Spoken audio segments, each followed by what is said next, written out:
confirm what we all know. Trump engaged in an insurrection and cannot hold office again. God help us if he does. We already know what he would do. And yet here we are in a daily media roller coaster following the conditions of his campaign. Like sheep, we seem to acknowledge that he is implicitly a legitimate and qualified candidate. But he is not a qualified candidate. He is absolutely barred by Section 3. What about a civil proceeding in the federal court, where a judge sitting alone would entertain and grant a motion declaring that Trump engaged in an insurrection and is not qualified to run? It would be civil, not criminal, and presumably uncomplicated. And what about the same approach in some state courts, which are also subject to Section 3? Why can't some lawyer make that motion? Is there no one who can do this? To go further, why can't a Secretary of State or an election official or possibly the Attorney General of a given state make a simple determination that Trump cannot be on the ballot in that state? Anyone listening? Now is the time, isn't it? Thanks for your consideration of the views expressed in this ThinkTech commentary. Aloha.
Speaking of money, how about the $20 you owe me? Oh, yeah?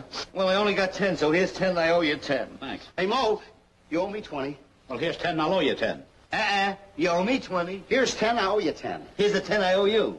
Here's the 10 I owe you. Here's the 10 I owe you. Good, now we're all even.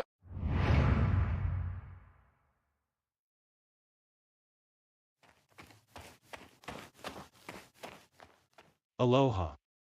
Thank you for your consideration of the views expressed in this ThinkTech commentary. The burning of the Reichstag in 1933 gave Hitler a path to power. He did it and got away with it. Fast forward to now. Did the January 6th insurrection fail? No, actually it succeeded. Trump's army came together, largely because he asked them to. The conspiracy was not so much to stop the count as it was a real, actual, and unmistakable coup attempt to overthrow our government. The TV footage are indelibly stamped on our minds and memories, an open, armed, hostile, and lethal breach of our capital, the center and sanctum of our democracy.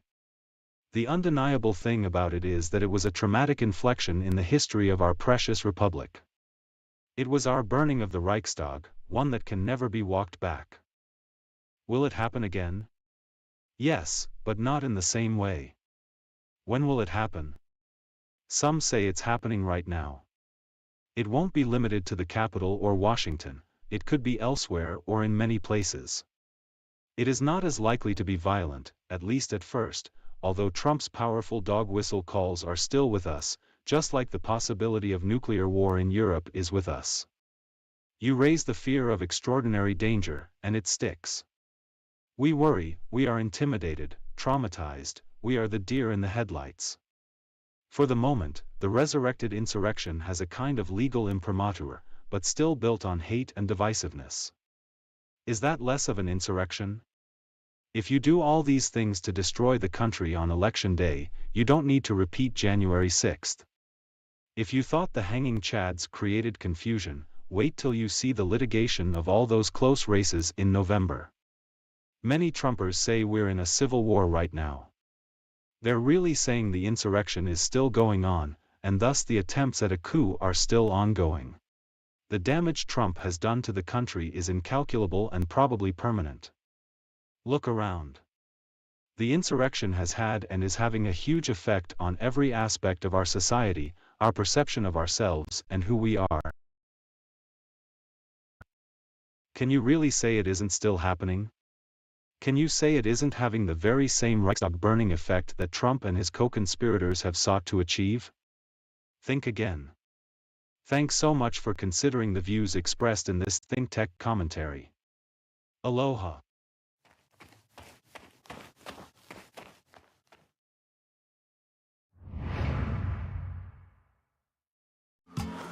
Let's keep it real. A vaccine is not a cure. It's effective, but not 100%. So what is it? It's your best shot to protect yourself from getting COVID-19, or from getting seriously sick if you do, especially if you get a booster too. And big bonus, if enough people get vaccinated, it could prevent another nasty new variant from ruining everything. Again. No! Get honest info at ourbestshothawaii.org.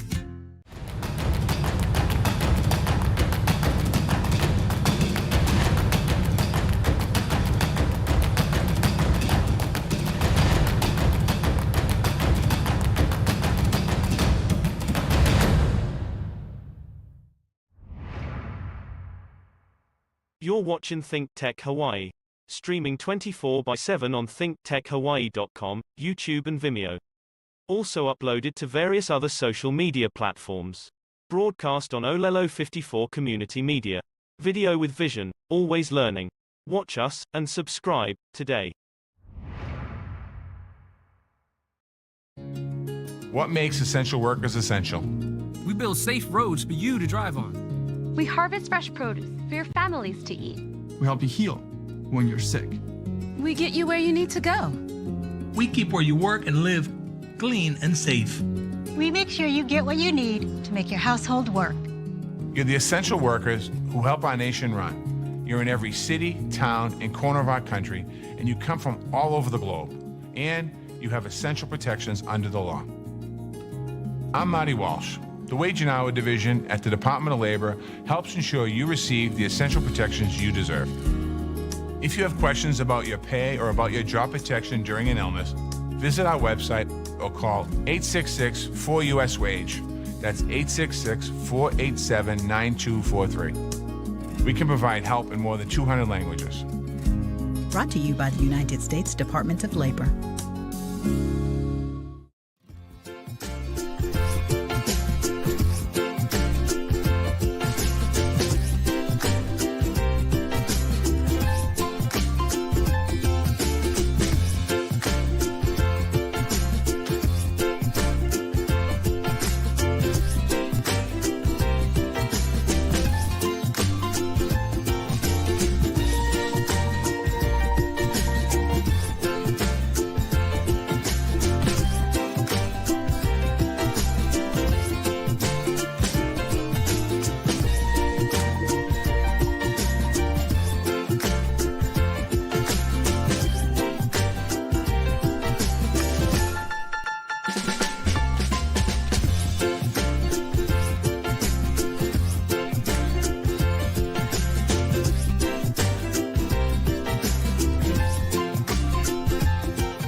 calling to complain about kids playing basketball in the street? You believe that? Yeah. I don't know who called it. Obviously, I ain't got no problem with it. Hey. That's my tooth. Oh, yeah? I ain't real good at it. Obviously, I have no problem with you playing basketball in the street. Just if you can. Sorry, just try not to be too loud. You know what I mean?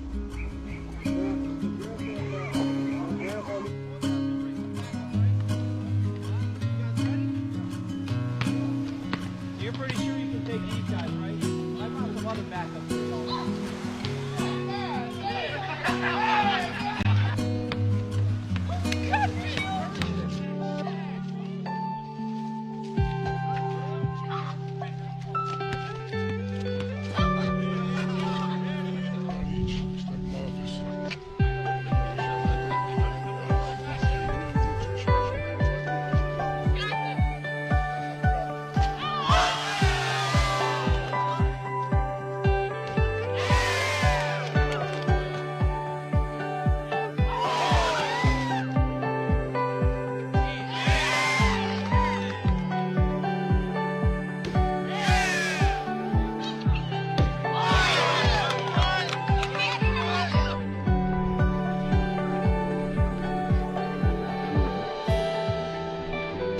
From the same neighborhood y'all from. I grew up just like this, so only you can change this. And you can change it through basketball and showing respect to your peers like you did.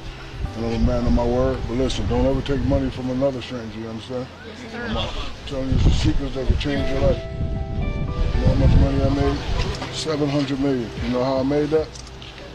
Respecting my peers, listen to my mom and daddy, and focusing on school. That's all you gotta do. All right? Proud of you guys. Stay out of trouble. Be a leader, not a follower. All right, repeat after me. I will become louder, man. I will become whatever I want to be. I will be a leader and not a follower. I will respect my peers, my elders, and especially my parents. All right, love you guys.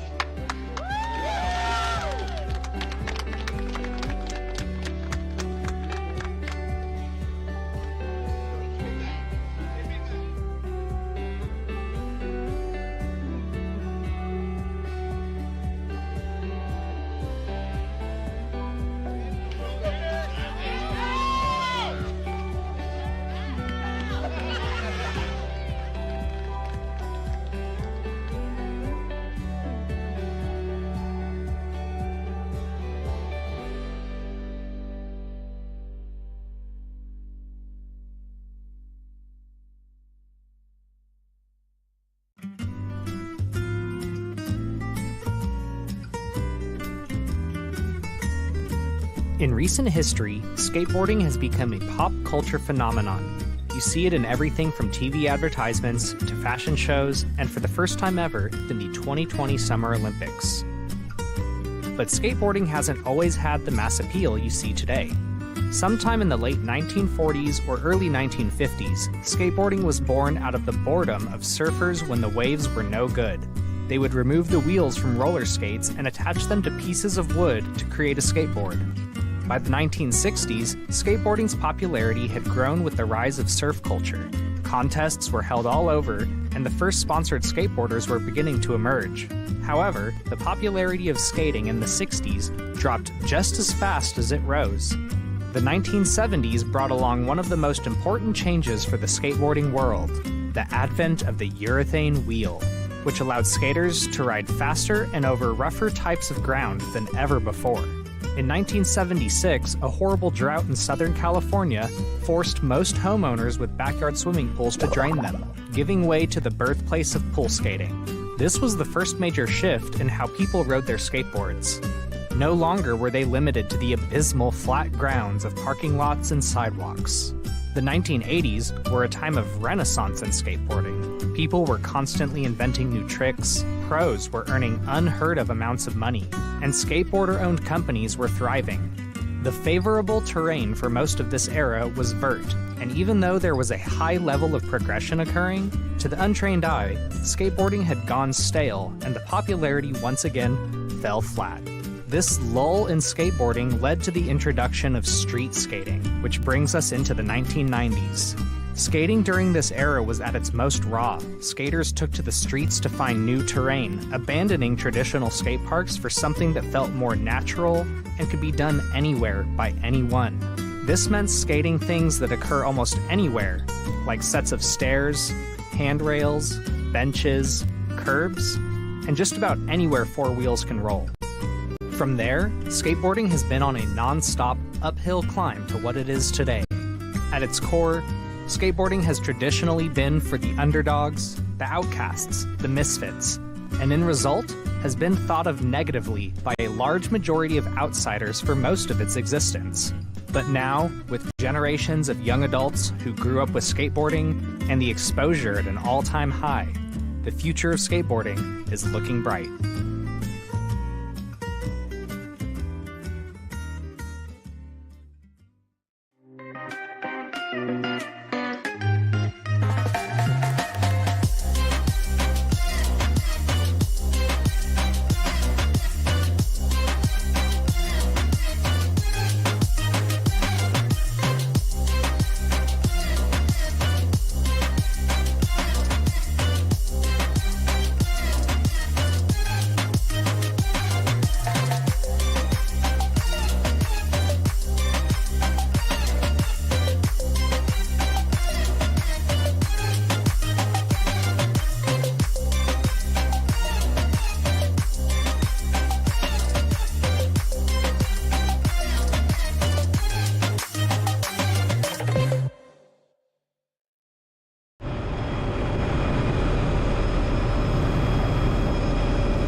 Aloha.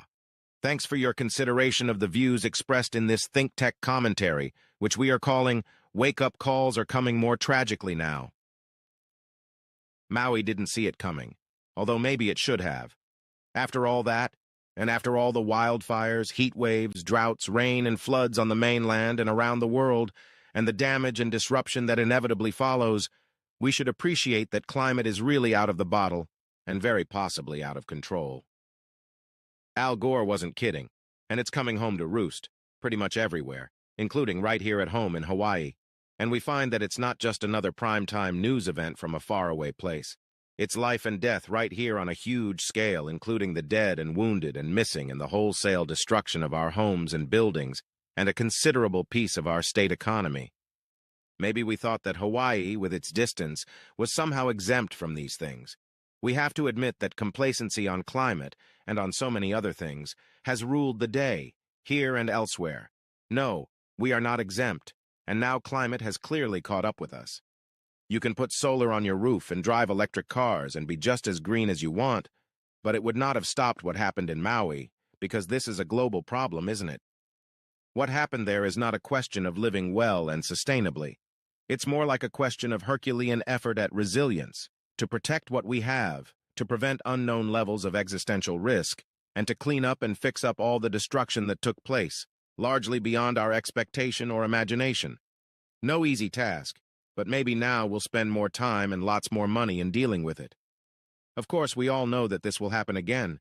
It's not necessarily limited to wildfires, although that is certainly possible. But other things like, for example, extreme weather, like Hurricane Eniki or worse, on any or all of our islands. What have we done to protect ourselves from that, and to recover from it? Look around and ask whether we are working on dealing with the next disaster, and the one after that. What happened on Maui should not be seen as a one-off, but as an alarm bell for many other threats to come. All these threats still exist, and they are being exacerbated every day by global climate change. So let's see all this as the canary in the coal mine, as a message for the future, as an alarm we really need to listen to, and a lesson we really need to learn, or else we'll be even more vulnerable the next time. It's really much more than playing the proverbial blame game, as human nature likes to do. More important, it's time to redouble our public awareness and our efforts to open our personal and legislative pocketbooks and develop an agenda and organize our resources, so we won't be caught so badly the next time. Face it, the world is different now. If you don't think so, consider what it will take to rebuild Maui and so many other places that have been damaged or destroyed, and ask yourself whether this fire is the last of it or just the beginning. We need to think and act on this every day, and the media needs to cover it every day, not just in the aftermath of the tragedy, but in the very real possibility that it will happen again, and possibly soon, and possibly worse. Tempus fugit. Are we ready? Thanks for your consideration of the views expressed in this ThinkTech commentary. Aloha.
Aloha. Thanks for your consideration of the views expressed in this ThinkTech commentary, which is entitled, "The Federal Indictment of Donald Trump is not the end, but only the end of the beginning."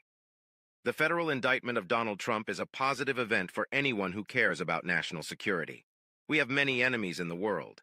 Anyone who feels that we should not care about national security needs to study history and read the papers. But there are some people, like Trump, who simply do not care about national security. Not only does he want our democratic government to fail, he wants our national security to fail too. Just as January 6th showed us who he is, so does Mar-a-Lago. He cares only to protect himself from those who would hold him accountable. Trump is already criticizing the DOJ and the law enforcement agencies that have been investigating him.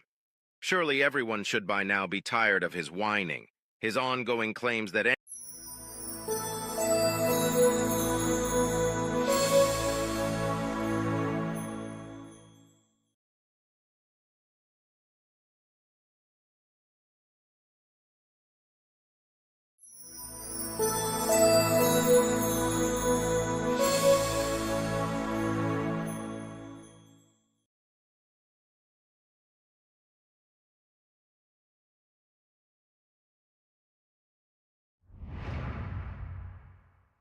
You're watching ThinkTech Hawaii.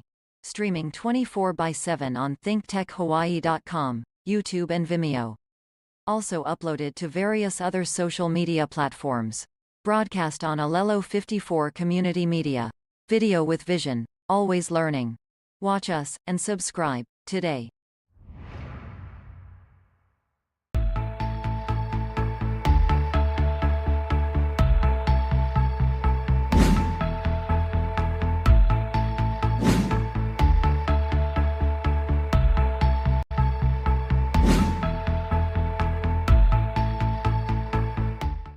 Aloha. Thanks for your consideration of the views expressed in this ThinkTech commentary, which we are calling Rail, It's Finally Halfway Here. The Star Advertiser has a very nice piece about the opening of the rail coming in the next few days. It's a nice video, nicely done by Diane Lee there, with a new animated logo for the newspaper. It shows us pictures of the trains and the stations and the hypothetical passengers, and in its own way, it's kind of inviting.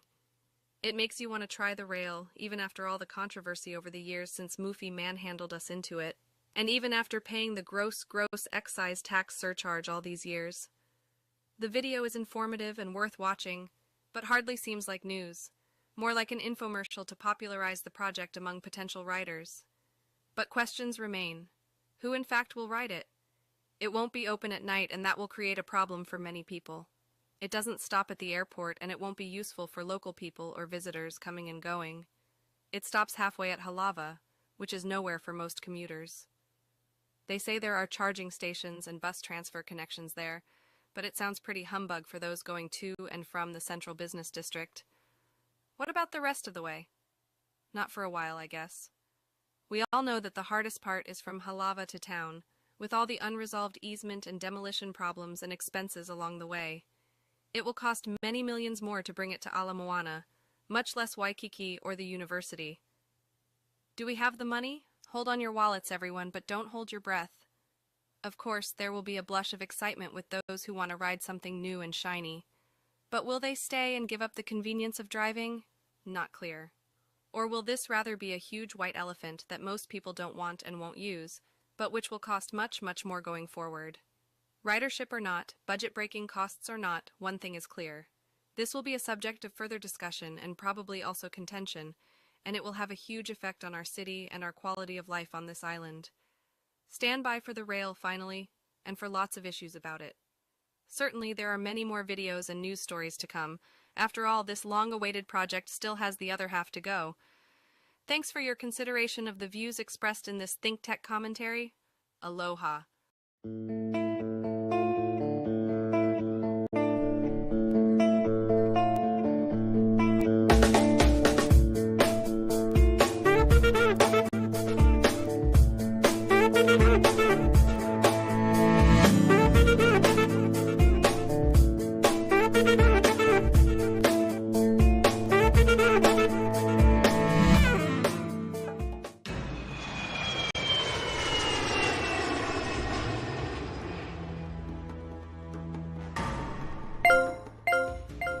Good evening, Agent. Your mission is to take down the evil Dr. Ogma.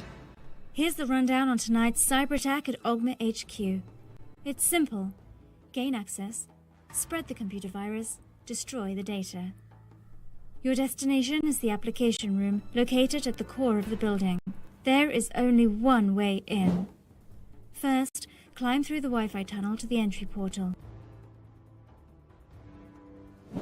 Hide yourself in the incoming mail. There may be security guards on duty, but they seldom check. Once you're in the storeroom, wait until the right moment to attack. Your friendly disguise should protect you from being noticed.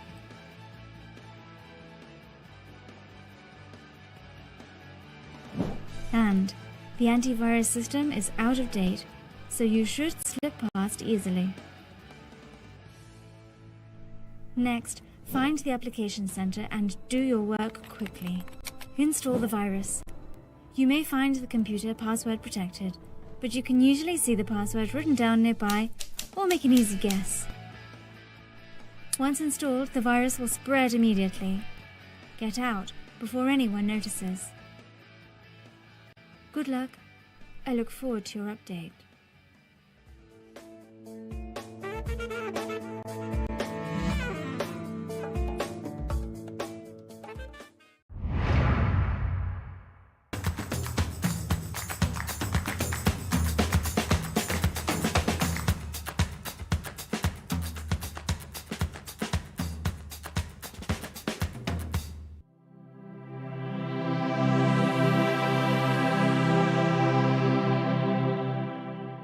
Aloha. Thanks for your consideration of the views expressed in this ThinkTech commentary, which we are calling Local voting is now a national experience.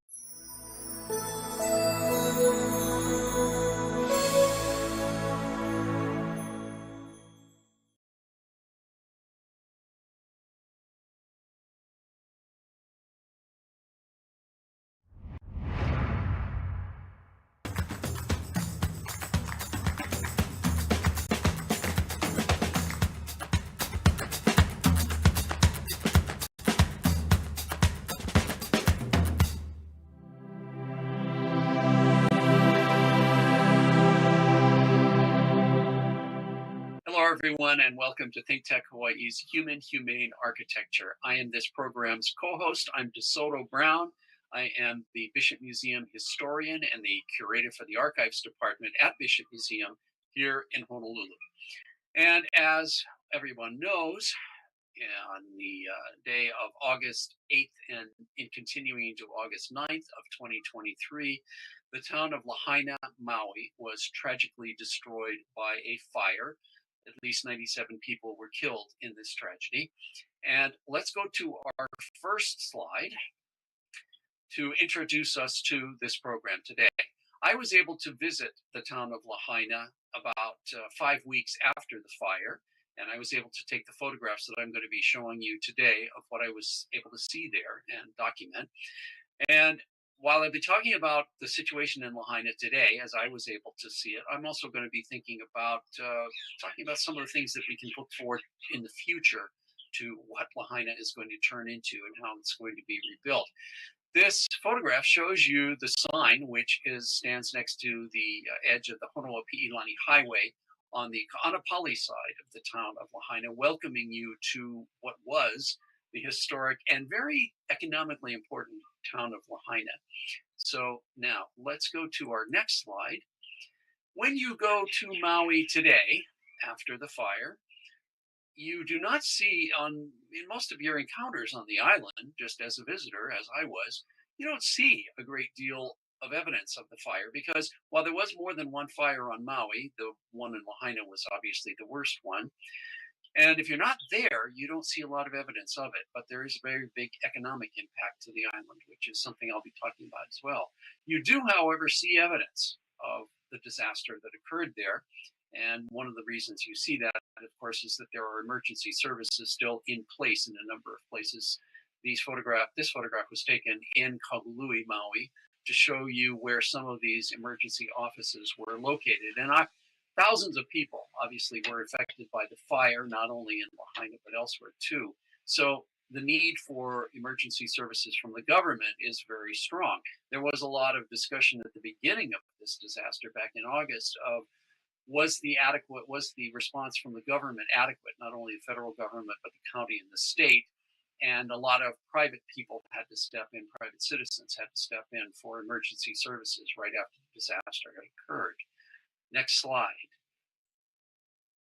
Now, when you go to Lahaina today, a lot of it is still closed off, and there are very good reasons for it to be closed off.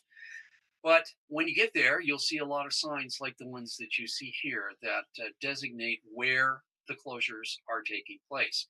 So there's a lot that you don't get to see. So when I was there taking photographs, obviously a great deal of Lahaina was closed off to me, and I was only able to see portions of it to get a sense of what the overall situation there was.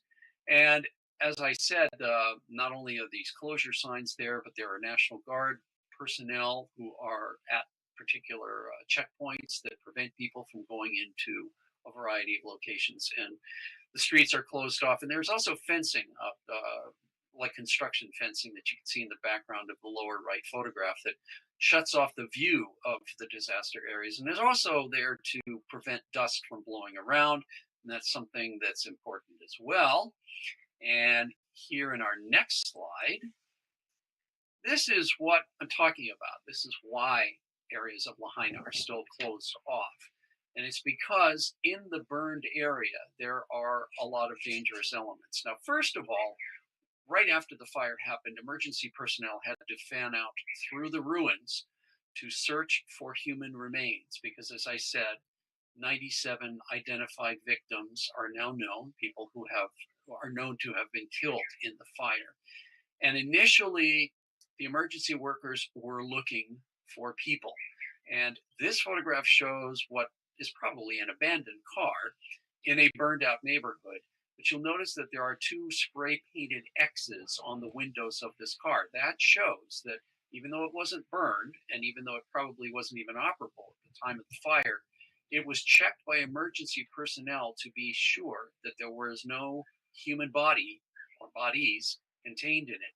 Well, they had to do that all throughout the ruins, all throughout Lahaina, the destroyed part of Lahaina, which is a lot of it.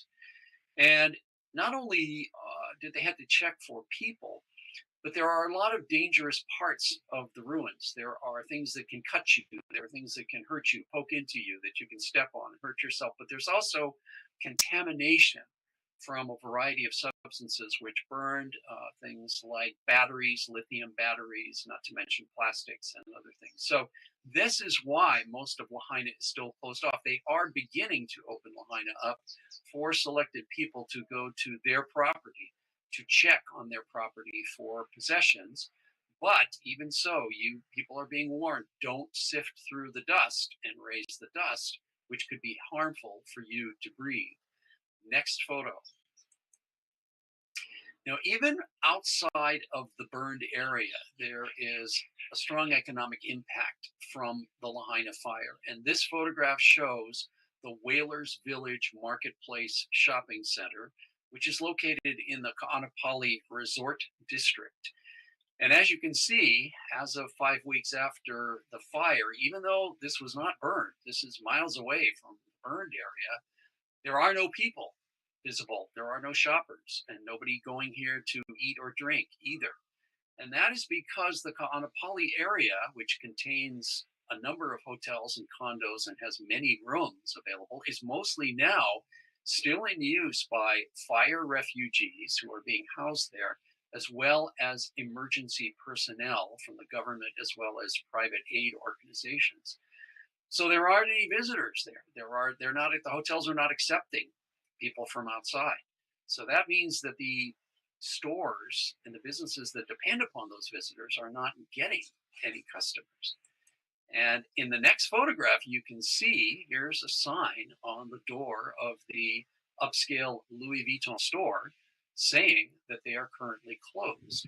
So there's no point in opening if there are no customers. And so most of those businesses are shut down. That means that all of these people who depend on these businesses, the workers as well as the owners, are not getting any income right now. And that's what's very important economically for the island of Maui.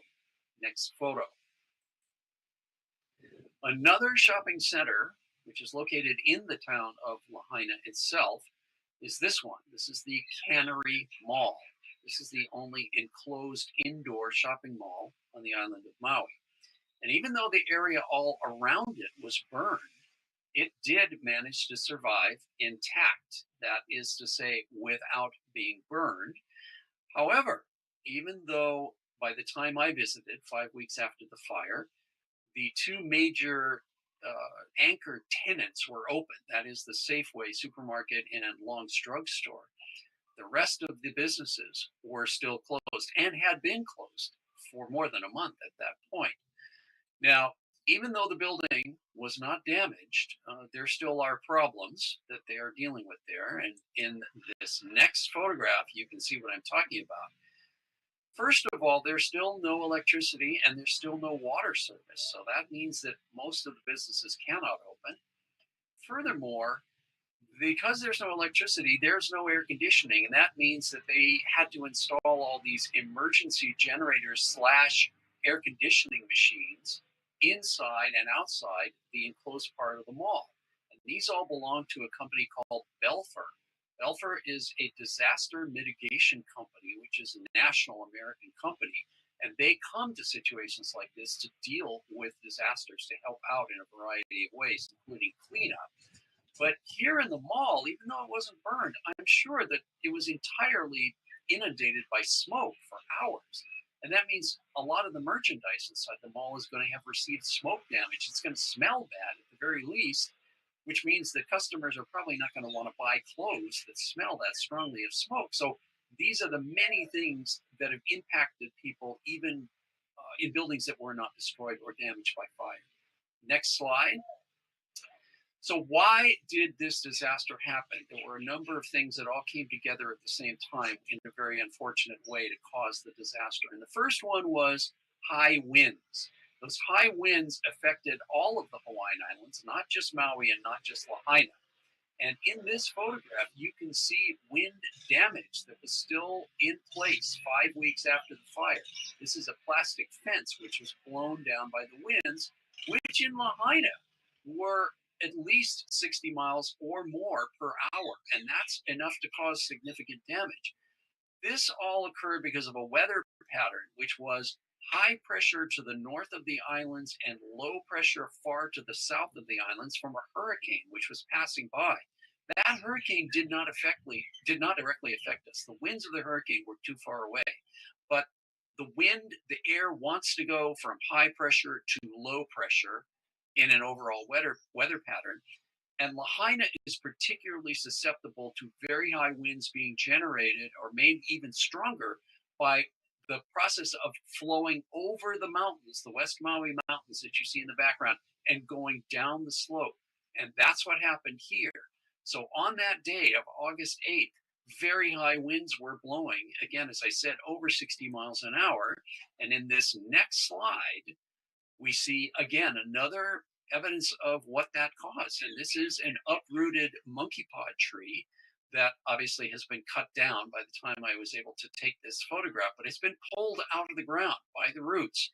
Well, not only were trees blown down, but branches were broken off, and that could cause a number of problems. There was structural damage to buildings as well.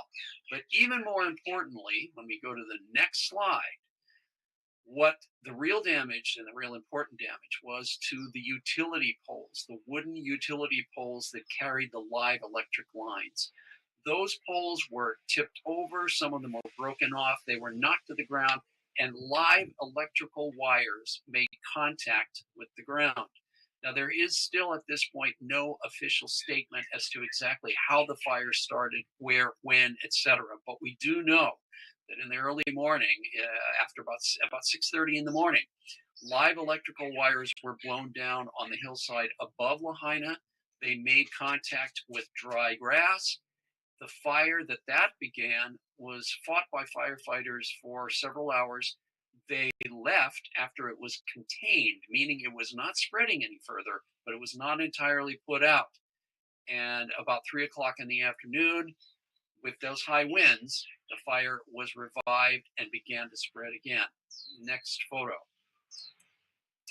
So this is a picture, this is an aerial picture of Lahaina in the 1950s. And I need to tell you that the town has grown considerably since this photograph was taken. There's a great deal more to Lahaina than there is in this picture. But the important part of this picture is the hillside above Lahaina is cultivated with sugar cane, so it's green.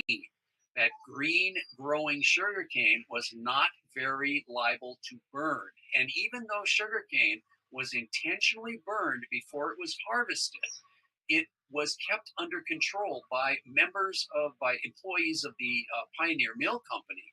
And not only that, but there are fire breaks throughout all of these sugarcane fields. There are roads and fire breaks that meant that the fires could be contained. Well, the Pioneer Mill is long since shut down. There is no more sugarcane cultivation, and that means that the dry grass and scrub that took over the former sugarcane fields is now very liable to being burned without any control. So let's look at this in the next slide, and we very clearly see right here in this picture a division between burned grass on the left unburned grass on the left, and burned grass on the right. What's happened is that a number of invasive plant species have now taken over this formerly cultivated land. And during the winter, when it rains, the grass and the scrub will become green and grow. And in the summer, when there is no rain, it dies back or dies off completely, and then it's liable to burn. So right here in front of us in this picture is the exact situation that occurred on the hillside above Lahaina, which then led to the catastrophic fire. In the next photograph, we also see that unfortunately there are other invasive plants in this area that contribute to the fire damage. And because these are invasive, very tough plants, they don't get killed by fire. They will continue to grow. So in the picture on the left, you see Hayley. This is a very common shrub throughout the Hawaiian Islands in dry areas. It's woody, and even if it burns, the roots stay alive and it will re-sprout. Now, on one hand, that's good because it prevents a lot more destruction happening from wind and water erosion, but at the same time, it also contributes to fires. So here's a burned Hayley bush sprouting again very luxuriantly from its roots. And on the right, something called wild tobacco, which again, right here in this very difficult setting next to the ocean, burned by the fire but not killed. And it'll regrow and it will contribute to fires in the future as they occur, unfortunately. Next slide. Well, staying with vegetation and trees, etc., one of the things you can clearly see in Lahaina is the division between what burned and what didn't by what trees have died and what's dead and what's still green and alive. So in this picture, you see the very arbitrary nature of the fire, how some structures and some things burn, and right next to them, other things survive. Well, these mango trees really clearly show that. The one on the right is possibly completely dead, although it does appear to have some greenery in it. But on the left, or right in the center of the picture, you see a burned tree, mango tree, that the right side is completely alive. And it is these green leaves, which I have to say, give you a sense of hope and regeneration as you look over this burned landscape, which is so tragic. And in the next photograph, here are, again, evidence of trees that fortunately have survived. In the picture on the left, there are coconut palms growing next to Pangilinan Highway, which very clearly are burned. The leaves hanging at the base of the crowns are dead from the fire. But there are green leaves in the centers of the crowns. This was an exceptional situation because just mauka of these trees is a building that did not burn in a park. The open space of a park in the midst of suburban houses meant that the fire was not as intense. And these trees survived, as well as across the highway on the Makai side, in the picture on the right, there is a living mango tree that again was not killed because the fire was not able to burn so intensively in this area. Next photo. The tree that has gotten the most attention in Lahaina, very rapidly so, is the ancient banyan tree right in the center of town. It is this year celebrating its 150th year of being planted in this location. It was planted in 1873. The photograph on the screen right now is 50 years old. So the tree at this point in the photograph was about 100. It's now 150. So it's even bigger than it was in this photograph. But although the tree was badly scorched and although it looked dead, fortunately, it's such a large organism. And fortunately, again, there was open space around most of it where buildings were not directly up next to it that burned, that it survived, even though it looked like it was dead. And it has now, as of the 6 weeks after the fire, about 5 weeks after the fire, it began to show signs of life. So the tree has survived.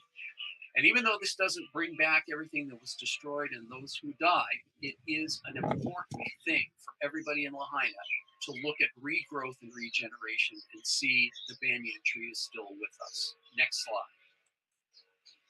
There's going to have to be a lot of infrastructure development, redevelopment, and replacement in the burned town of Lahaina. And this highway sign very clearly shows what I mean. This, the state government, the county government, probably even the federal government are going to have to put in a lot of money to bring things back to where Lahaina is inhabitable again. And this sign originally read, Lahaina Bypass, double left at Keawe Street. And as you can tell, I just read it to you, but it's not easy to tell because all those letters are gone. Well, this is just one thing that the government is going to have to replace. But probably even more so in this next slide, probably even more important is the infrastructure of electric wiring, because We saw that electric wires on utility poles are dangerous. We saw that that is most likely how the fire started. Again, even though there's no official statement as to what happened. That means that if we're going to do this right, and if Lahaina is going to be made safe, all of that wiring should go underground. Well, the wires that you see lying here on the ground next in this photograph next to the street, obviously we're on poles. They're going to have to be reinstalled on poles before there can be any massive rebuilding, and to put them underground where they should be for maximum safety. Next photo. So when you look at Lahaina, a lot of thought has been given to, and a lot of people have been thinking about the economic impact of losing all of the businesses in Lahaina, which were mainly patronized by tourists. And Lahaina was a very important part of Maui's economy, and it has to come back in order for that economy to do well. But the main part of what burned in Lahaina were thousands of private homes, and that's what you see in these pictures. This picture here. The private homes, the loss of these homes, 2,200 buildings were demolished, were destroyed in Lahaina, most of them homes. The people who are going to move back into new homes have to have jobs, and a lot of them worked in Lahaina. So the redevelopment of Lahaina, residentially as well as commercially, has to go hand in hand in order for it to come back as a viable place to live. But the redevelopment of Lahaina and the rebuilding of all these homes, it has to be kept into consideration. How are they going to be kept not as flammable? How are we going to avoid this by not having things burn again? Well, probably restrictions are going to have to be made as to what people can use to rebuild homes. Now, I said earlier, and now we'll go to the next slide, that when you look at Lahaina now, you can see, again, the arbitrary, chaotic nature of the fire. One thing will have burned completely and something right next to it will have survived. And this is true in every large fire. And a lot of conspiracy theorists have been put out a lot of ridiculous statements about intentional fire. No, it's not that. Fires that are very large and fires that are driven by very high winds are always out of control and chaotic. The house that you see in this photograph is located in the midst of a neighborhood that was completely destroyed by fire, and yet it survived. Well, one of the reasons it survived is because it is cement block. The walls are cement block. That's not flammable. So a lot of embers, a lot of burning things could be blown up against the wall, and the wall will not catch on fire. But obviously the roof is made of combustible, flammable materials. It's a wooden structure with flammable material on top of that forms the roof. And here in our final and last slide, we can see that even walls that were made of cement cinder block did not keep residences from burning, because those residences have wooden roofs, they have wooden doors, they have wooden window frames, the partitions inside are made of wood, and furthermore, we fill our houses with combustible things like wooden furniture and fabrics that will burn, and paper that will burn, and plastic that will burn. So once this intense fire gets to a house, even if it has cement brick walls, a lot of that fire is going to get inside, and it's going to cause the total destruction that we see in Lahaina. And again, the devastation in Lahaina is really mind-boggling, because once that fire got started, it was impossible to put out, and it burned for hours. It burned all night until everything flammable was entirely consumed. And that's why this was such a tragedy. So that brings us to the end of part one of this two-part presentation about the town of Lahaina as it now appears in the month of September 2023, 6 weeks after it was destroyed by fire. So I'll be back with my part two show the next time I'm here on ThinkTech. And that brings us, as I said, to the end of this episode of Human Humane Architecture. Thank you all for joining me. I hope you will be joining me again for my part two to continue our discussion of Lahaina. And until then, until next time, Aloha, everyone.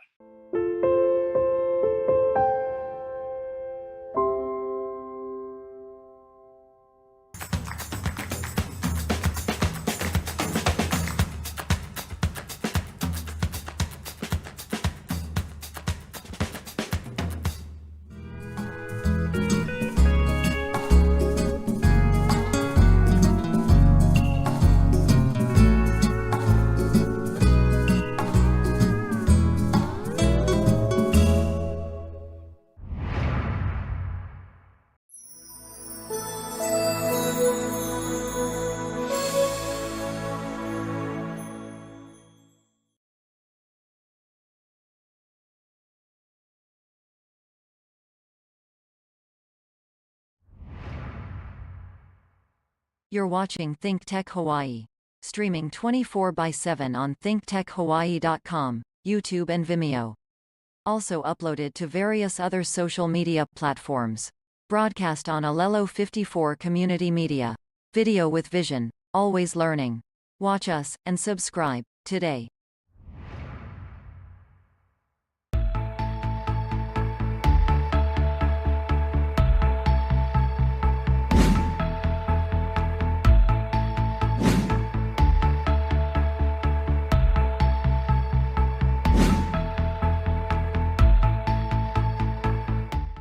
Aloha. Thanks for your consideration of the views expressed in this ThinkTech commentary, which we are calling Rail, It's Finally Halfway Here. The Star Advertiser has a very nice piece about the opening of the rail coming in the next few days. It's a nice video, nicely done by Diane Lee there, with a new animated logo for the newspaper. It shows us pictures of the trains and the stations and the hypothetical passengers, and in its own way, it's kind of inviting. It makes you want to try the rail, even after all the controversy over the years since Mufi manhandled us into it, and even after paying the gross excise tax surcharge all these years. The video is informative and worth watching, but hardly seems like news, more like an infomercial to popularize the project among potential riders. But questions remain. Who in fact will ride it? It won't be open at night, and that will create a problem for many people. It doesn't stop at the airport, and it won't be useful for local people or visitors coming and going. It stops halfway at Halava, which is nowhere for most commuters.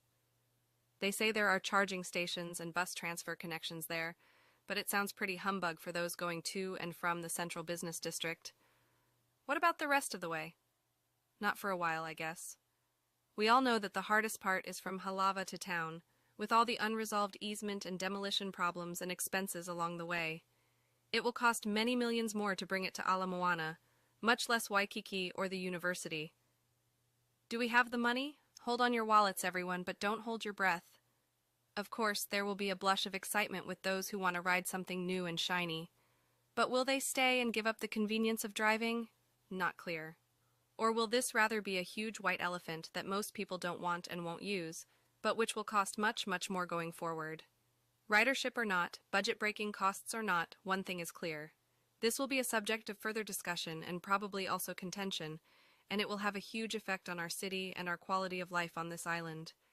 Stand by for the rail, finally, and for lots of issues about it. Certainly, there are many more videos and news stories to come. After all, this long-awaited project still has the other half to go. Thanks for your consideration of the views expressed in this ThinkTech commentary. Aloha.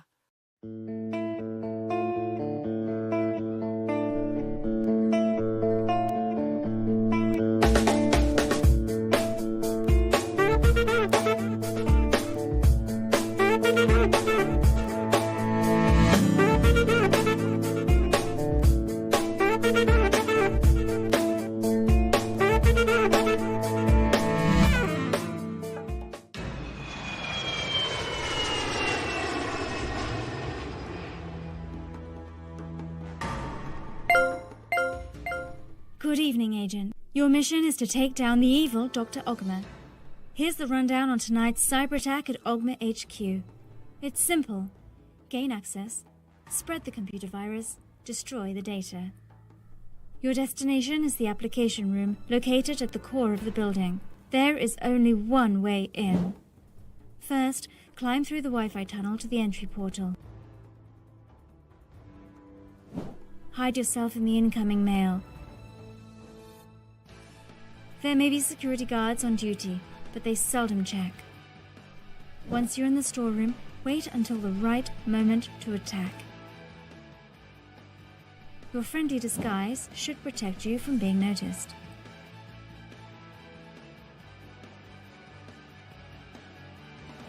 And the antivirus system is out of date, so you should slip past easily.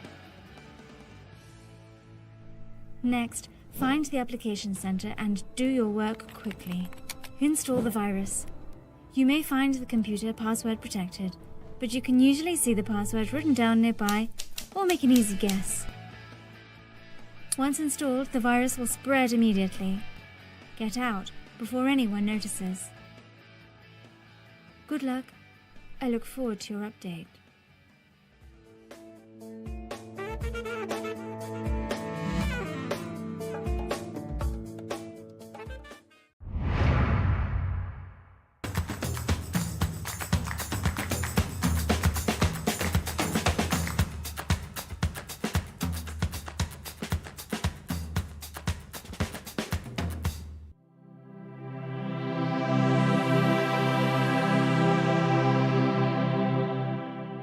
Aloha.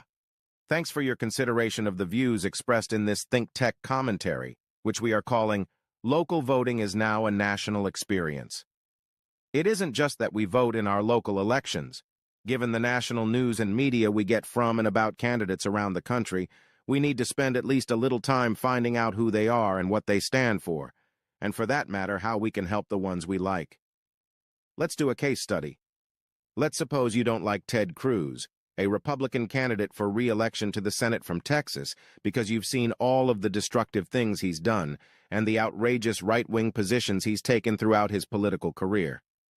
The first thing is to check out his platform positions and see what he's about. A quick Google shows that he's a, quote, movement Republican supporting Donald Trump, wants to abolish the IRS, opposes abortion and favors the death penalty, and opposes Obamacare, gun control, same-sex marriage, marijuana, net neutrality, immigration reform, vaccine mandates, and climate change. What a package. From where we stand, it's really hard to like Ted Cruz or to think he should be re-elected to the U.S. Senate. So let's do a quick check to see who his Democratic opponents are. One is Colin Allred, a 3-term congressman, civil rights lawyer, and former NFL player, considered an underdog. No Democrat has won statewide office in Texas in 30 years, although Cruz only narrowly beat Beto O'Rourke in 2018 in what was a strong Democrat midterm election cycle. If you like Allred, you can check out his platform and send him some money at colinallred.com. The other one is Texas State Senator Roland Gutierrez, a San Antonio Democrat. Gutierrez gained attention during the last legislative session in Texas for his push for gun control following the mass shooting in Uvalde that left 19 children and 2 teachers dead. His bills, however, never got a hearing in the GOP-controlled state Senate. If you like Gutierrez, you can check his platform and send him some money at rolandfortexas.com. Maybe you don't care about this because these contenders are thousands of miles away in Texas. But we really do need to care about them and all the contenders in all the Senate races, because if the Senate, now closely Democratic, should flip to Republican, it will have a horrendous effect on confirmation of federal judges and make the Supreme Court even more useless than it is. If you care about these things, you need to study up on the races in Texas and other states too, and vote with your credit card by sending money to the candidates you like. Sure, you could fly to Texas and go door to door, but it's much more practical and efficient to go on the internet and send money to the candidates you select. So in our case, study on this. If you don't want Cruz, you can vote against him by giving some money to either Allred or Gutierrez and hope that that will help. You've done what you could, even though you're thousands of miles away from Texas. This is the world we live in today. No one can deny that politics in America is no longer just local. Thanks for your consideration of the views expressed in this ThinkTech commentary, which we are calling Local Voting is Now a National Experience. Aloha.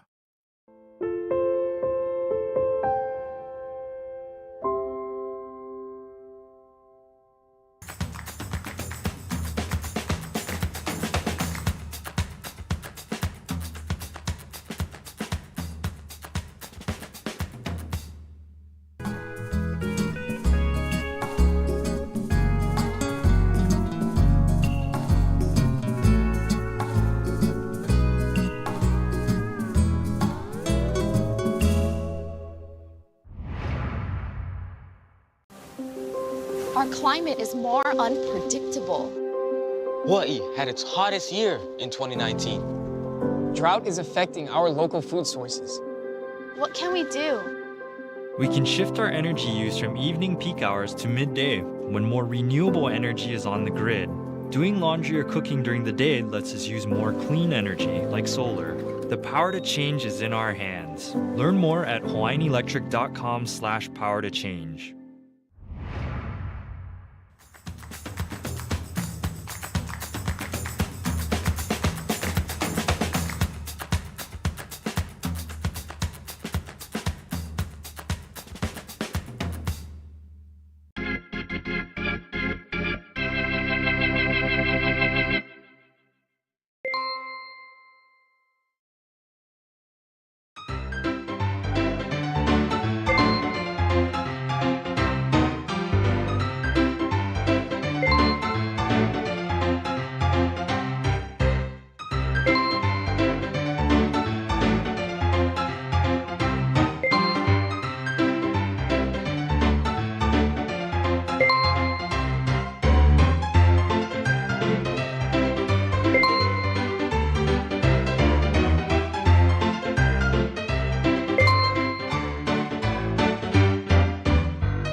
Thanks so much for watching ThinkTech Hawaii.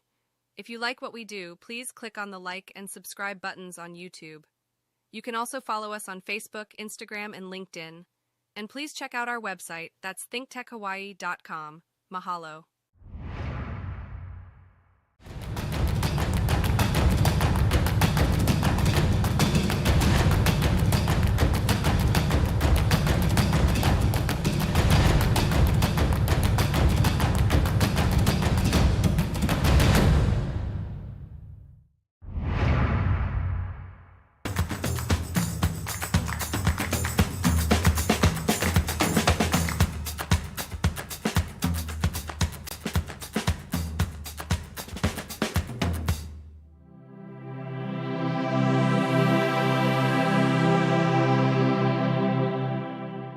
Aloha. Thanks for your consideration of the views expressed in this ThinkTech commentary, which we are calling, Make No Mistake, the Government is Not Functioning. Mitch McConnell never did allow the appointment of Merrick Garland to come to the floor of the Senate, so Garland was never confirmed for the Supreme Court. What's wrong with this picture? That's not what's supposed to happen. Is McConnell less politicized today? The GOP members of Congress are in lockstep to stop everything that Joe Biden wants to do, even if it is clearly good for the country. There are very few exceptions. What's wrong with this picture? As a result, Congress can't get anything done and is not addressing any of the issues facing the country. Soon enough there will be another struggle on federal funding, and the GOP members of Congress will refuse to fund the government unless the Democrats give them what they want. This is not the way it's supposed to work, and it will make the U.S. a laughingstock, again. Our unfavorite Senator Tommy Tuberville is still holding up confirmation of hundreds of military promotions until he gets what the GOP wants. That's not the way it's supposed to work. In the meantime, Tuberville is undermining our national defense, destroying morale, and setting a really bad precedent. The GOP members of Congress are not funding the Internal Revenue Service. This is also not the way it's supposed to work. It's undermining the ability of the federal government to collect taxes, especially due from the wealthy, and thus the ability of the federal government to function in general. The Supreme Court is a train wreck. It is completely politicized and inexcusably corrupted. The conservative majority does not care about the welfare of the people or the country, and as a result the people and the country no longer trust the court or the federal judiciary. Trump did his level best to handicap the federal agencies in order to aggrandize his power, including the national intelligence, public health, and law enforcement agencies. For reasons not clear, Joe Biden has not been able to restore competent management and public confidence in a number of these agencies. While Joe Biden speaks of democracy and the rule of law, he is not strong enough to deal with the challenges of managing this non-functional government. This is not likely to change before Election Day, and Biden's inability to deal with these things will seriously undermine his campaign. The Republicans are therefore likely to get what they want: governmental chaos. Trump will use that to his benefit, and so will his followers, indictments or not. The people and the country, of course, will be at an increasing risk of national collapse. Thanks for your consideration of the views expressed in this ThinkTech commentary. Aloha.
Aloha.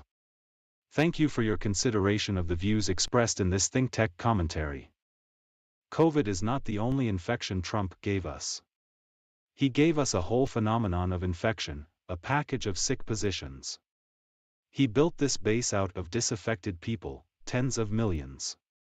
We saw COVID grow to a pandemic under him. It was part of his search for chaos.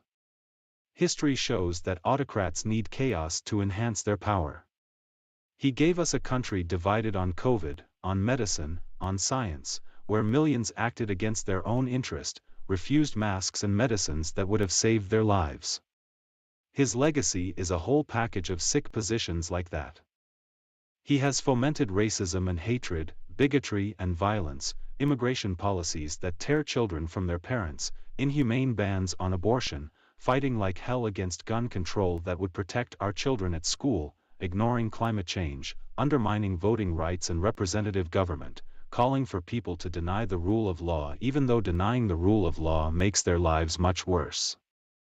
Is it that Trump's base all agree on all these issues? No way. People do not come to him in agreement on these issues. He reaches them on, say, one of them, perhaps one based on racism, hatred, or bigotry. They come to him on that because they are disaffected and envious of others they consider more fortunate. Then they join Trump's madness and accept everything in his package, even if that is against their interest. Perhaps they are religious, captured by Catholic or other dogma on abortion, like the Latinos who have joined him. Perhaps they believe women should be subjugated and should not have rights, especially the right of choice. Trump reaches them on that basis, and they join his misogyny and accept all the points in his package. Of course he has charisma and that makes it easier for him. He has become a cult figure who rewards his followers for loyalty and punishes them for a lack of it.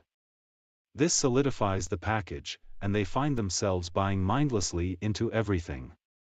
It's a loss of free will, and it's a tragic irrationality for them and for the country. Guns are another example. Many people have perverse psychological needs to have guns, including assault rifles they will never use for any legitimate purpose. But Trump, the NRA, and his Citizens United dark money, result in a Faustian bargain, and voila, the fetishists are his, and the school shootings continue unabated around the country. This money, in the disregard of public safety, brings them to him, even though we really don't need 400 million guns for a make-believe militia. What we get are people who join up to fondle their guns and who wind up buying the whole package of destructive issues calculated only to corrupt us and destroy our safety and security. All these things are connected by a common denominator of disaffection. People who don't care about others, people who need empowerment, people who need to deny the realities of medicine and climate change to feel adequate. People who need a cult figure.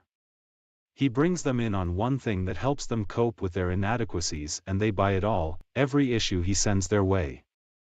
Like a good demagogue, he sells them the whole case of snake oil, and they buy it. He whips them up to feel togetherness on January 6th. When we asked them why they came that day, they didn't say they came for abortion, gun control, climate change, or voting legislation. They said they came for Trump. Because he told them to come. The rest of the package comes naturally. What they said tells you everything. Thanks so much for considering the views expressed in this ThinkTech commentary. Aloha.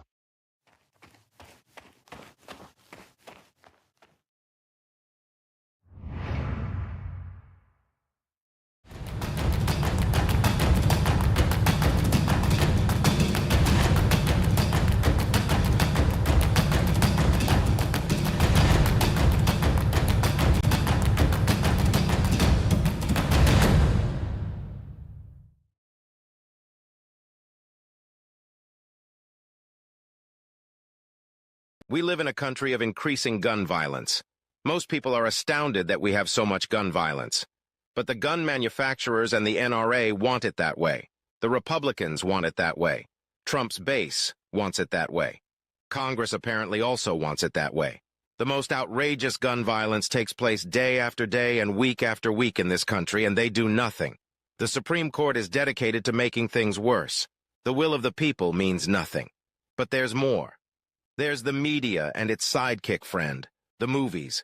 The media reports heavily and continually on every incident of gun violence, publicizing it day after day and effectively glorifying the shock of it. It definitely sells ads, you see.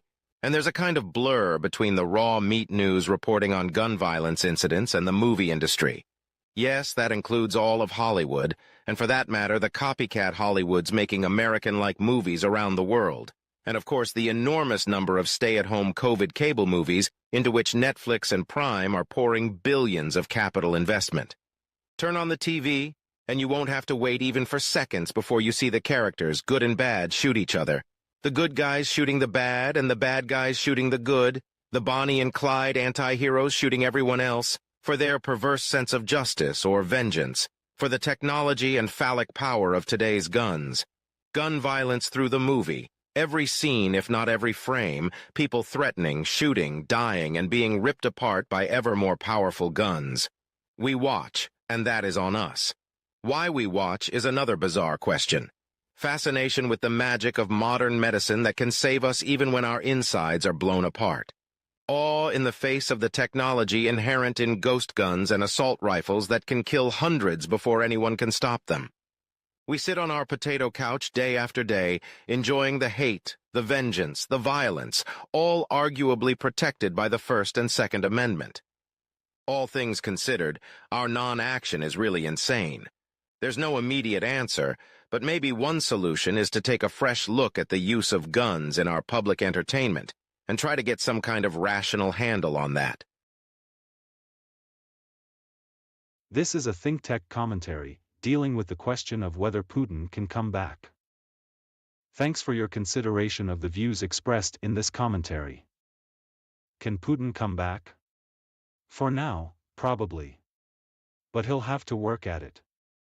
He is clever and retributive enough to deal with the current loss of face, but it remains possible, if not likely, that what has happened will undermine his long-term ability to retain control, and will make him more vulnerable and more dangerous in dealing with other threats that will arise for him in the future. We don't know exactly how, but we do know that things in Russia have changed.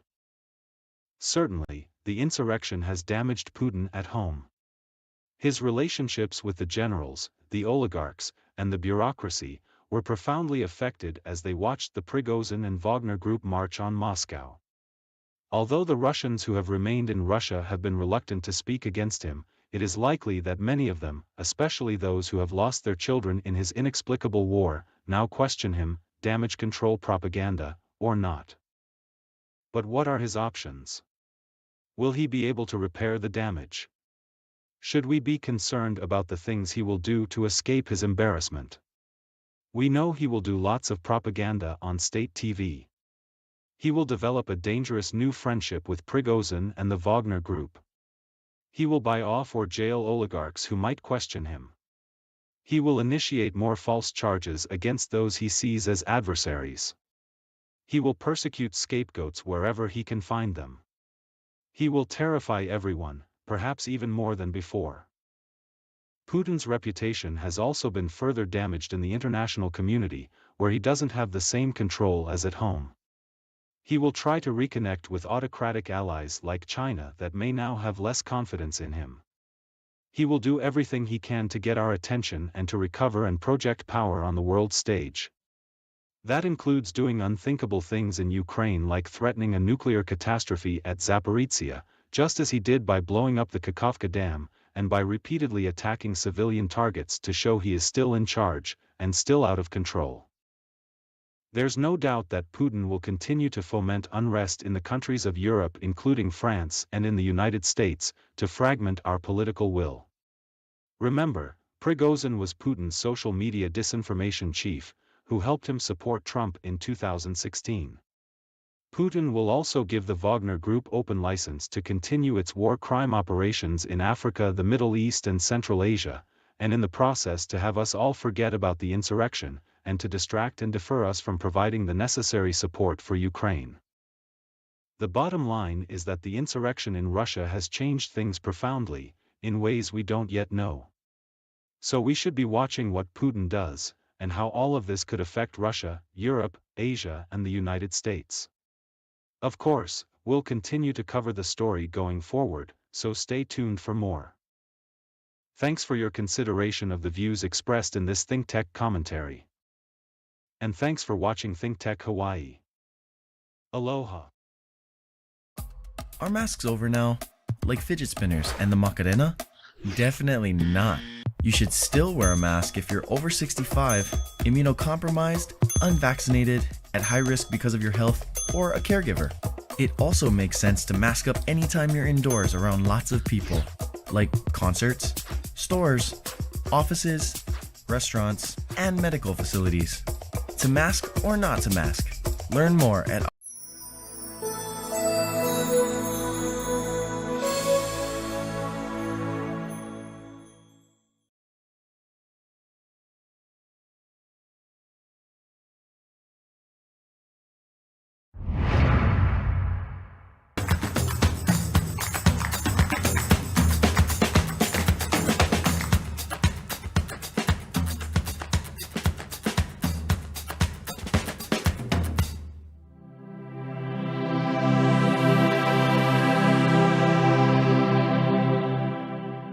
Welcome back to ThinkTech. I'm Jay Fidell. This is American Issues Take One. We are joined by Louise Ng, an esteemed guest today. We're so happy to have her. And Chuck Crumpton, our regular contributor here on American. Can I say that, Chuck? Our regular contributor on American Issues. And today we're going to talk about the Democratic Party and its platform. You know, fact is that there just doesn't seem to be all that much energy. Trump always has the floor. If you look at the newspapers, if you look at the media in general, what are they talking about? They're talking about Trump. And there's so little that they say about the Democratic Party, the Democratic candidates. it's of concern because, in fact, people are affected when all the oxygen goes to Trump. So let me start with you, Louise, if I may. Is there enough energy in the Democratic Party to win in 2024? Well, and let me just preface this by saying that thank you for inviting me onto the show. And I just want to let you know I'm not a political commentator. I am a political watcher of events and very concerned as a voting citizen. So that's where I'm coming from. And I have, I have hopes that the Democratic Party will find its voice and energy and the focus and excitement that it had back when Obama was running, or even the early days of the Clinton campaign.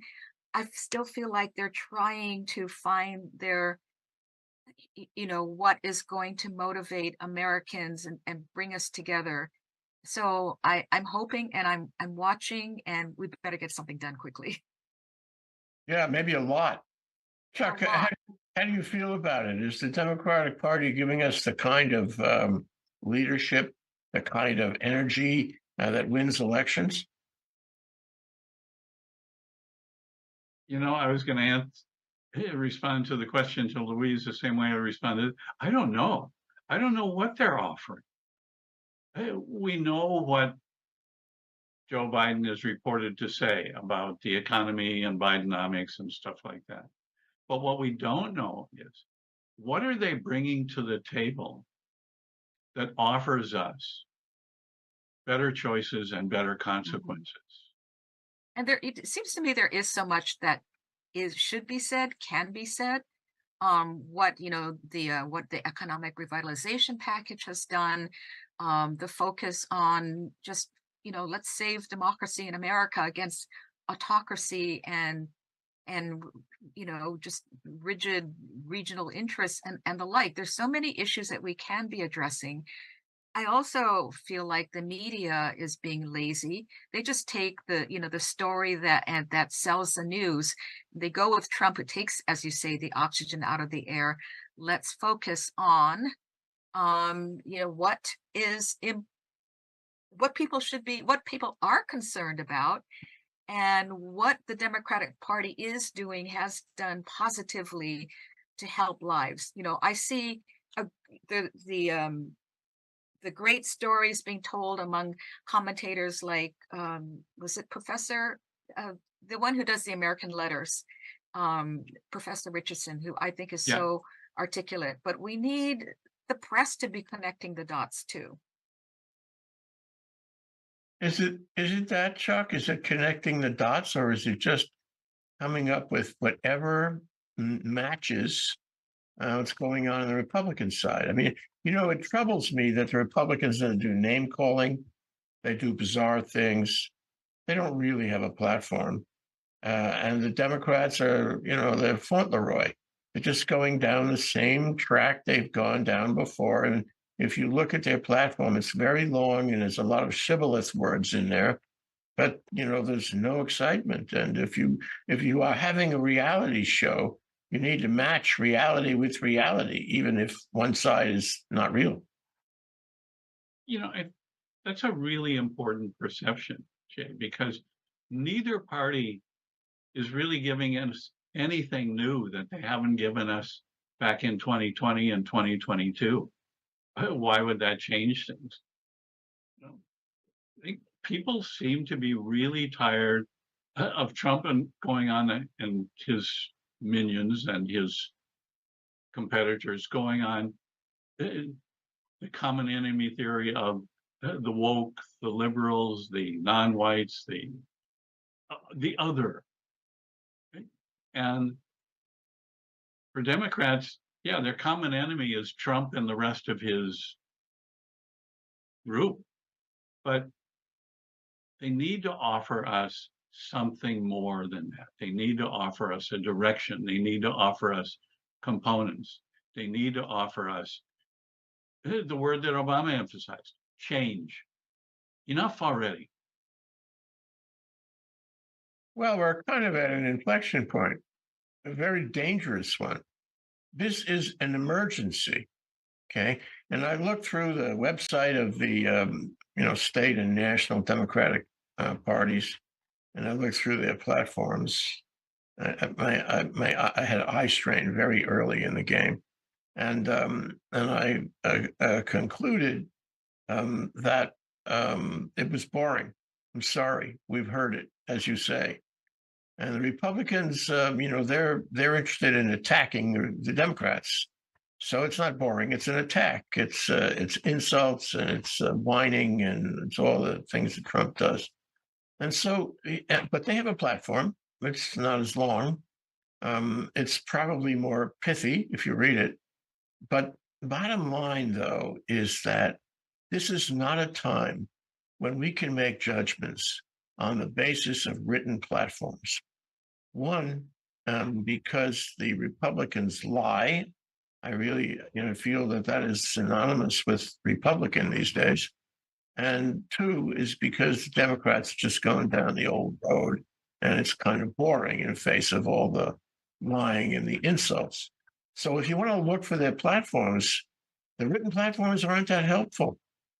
You have to make your own decision about who's telling the truth and who's got the, I hate to use this term, the energy to actually move the country forward at a time of inflection, at a time of emergency. I did not see any statement of emergency in either the state or the federal Democratic platforms.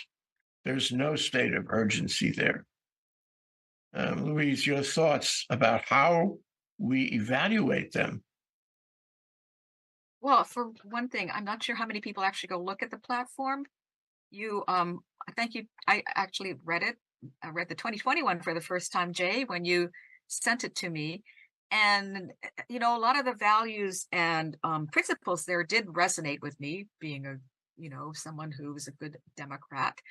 But I guess in terms of delivery and communication, we can't rely on that, right?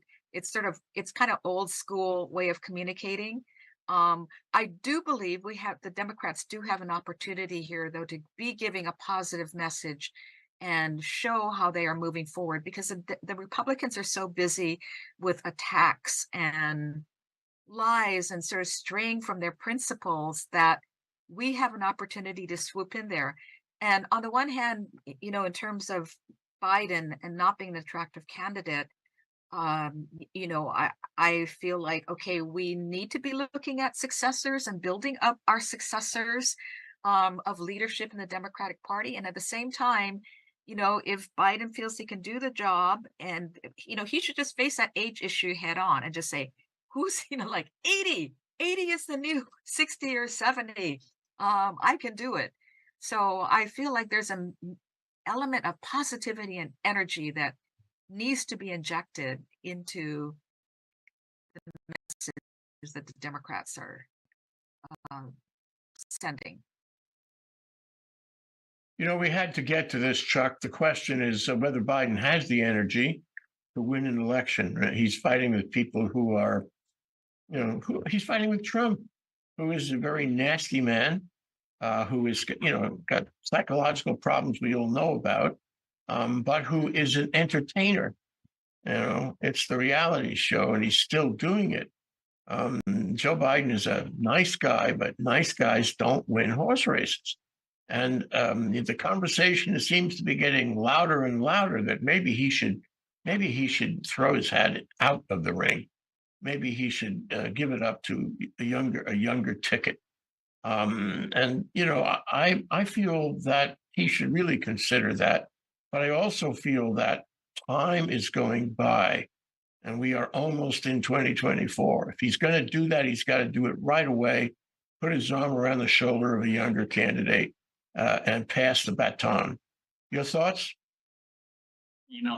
That's a great question, Jay. And one of the things that we can see in history is charisma is a really, really important element, and it's been make or break for the best of the Democratic presidential candidates. Clinton had elements of it that worked really well for him and probably helped make the difference for him. Obama certainly has. Right now, unfortunately, neither party has anyone with the kind of charisma that really reaches out to people and says, you know, I think I can sort of trust this person in leadership. We have no one that really inspires that level of confidence. And polls are close to worthless. But if there's anything that they do indicate, that level of dissatisfaction in leadership is very high for both parties. Well, yes, but Trump is popular. He's popular in the base, and to the extent that Joe Biden is sort of soft soap, he's relatively popular. So I worry about that. The comparison seems to be growing more and more stark. Trump's special recipe seems to be working, and I for one, am worried about all these indictments and whether he can somehow escape them. He's an old pro on escaping court process and escaping even judgments. But Louise, you know, what worries me is that we have 330 million people in this country. Is it so that we can't find anybody? How about handsome Newsom in California? Yeah, I was going to ask you, okay, who are the exciting candidates that we could be mining? As I was doing some, just looking around on relevant topics, I did see that Gavin Newsom's name has been thrown out there, and he claims he's not running this time. Who else is there? Pete Buttigieg? I mean, he's very appealing. I suppose he could be polarizing the sense that there are people who are very strongly still against LGBT rights. I was intrigued to read an article today on Washington Post about Kamala Harris and Nikki Haley attacking her. And I just thought, how ridiculous is that? Well, first of all, I mean, it's just really sad that an Indian American Republican candidate feels that her best way of making an impact is to attack another Indian American person on the other side. I mean, what's the ultimate of self-hate in terms of gender and race than that? And what advantage can the Democrats take of that? To send the positive message, hone Kamala's message and image. I think she does suffer from the lack of, seems like, public popularity, and having that charisma. So I think we're still searching. I'm hoping that she can rise to the occasion. Well, I wonder about that. You know, Joe Biden really didn't give her much of the spotlight, hasn't given her much of the spotlight. At first, I thought that was really unfair, and that you have to treat your vice president better. But then I concluded that he hasn't given her much of the spotlight for a reason. I don't think she's actually a winner by herself. And I think she's a kind of impediment somehow. She's a necessary candidate on that ticket, but she's an impediment to his winning. So, you know, what happens is, you talked about the media, Louise, and I watch the media. I'm magnetized on the media. I want to hear what they have to say. But here's the thing.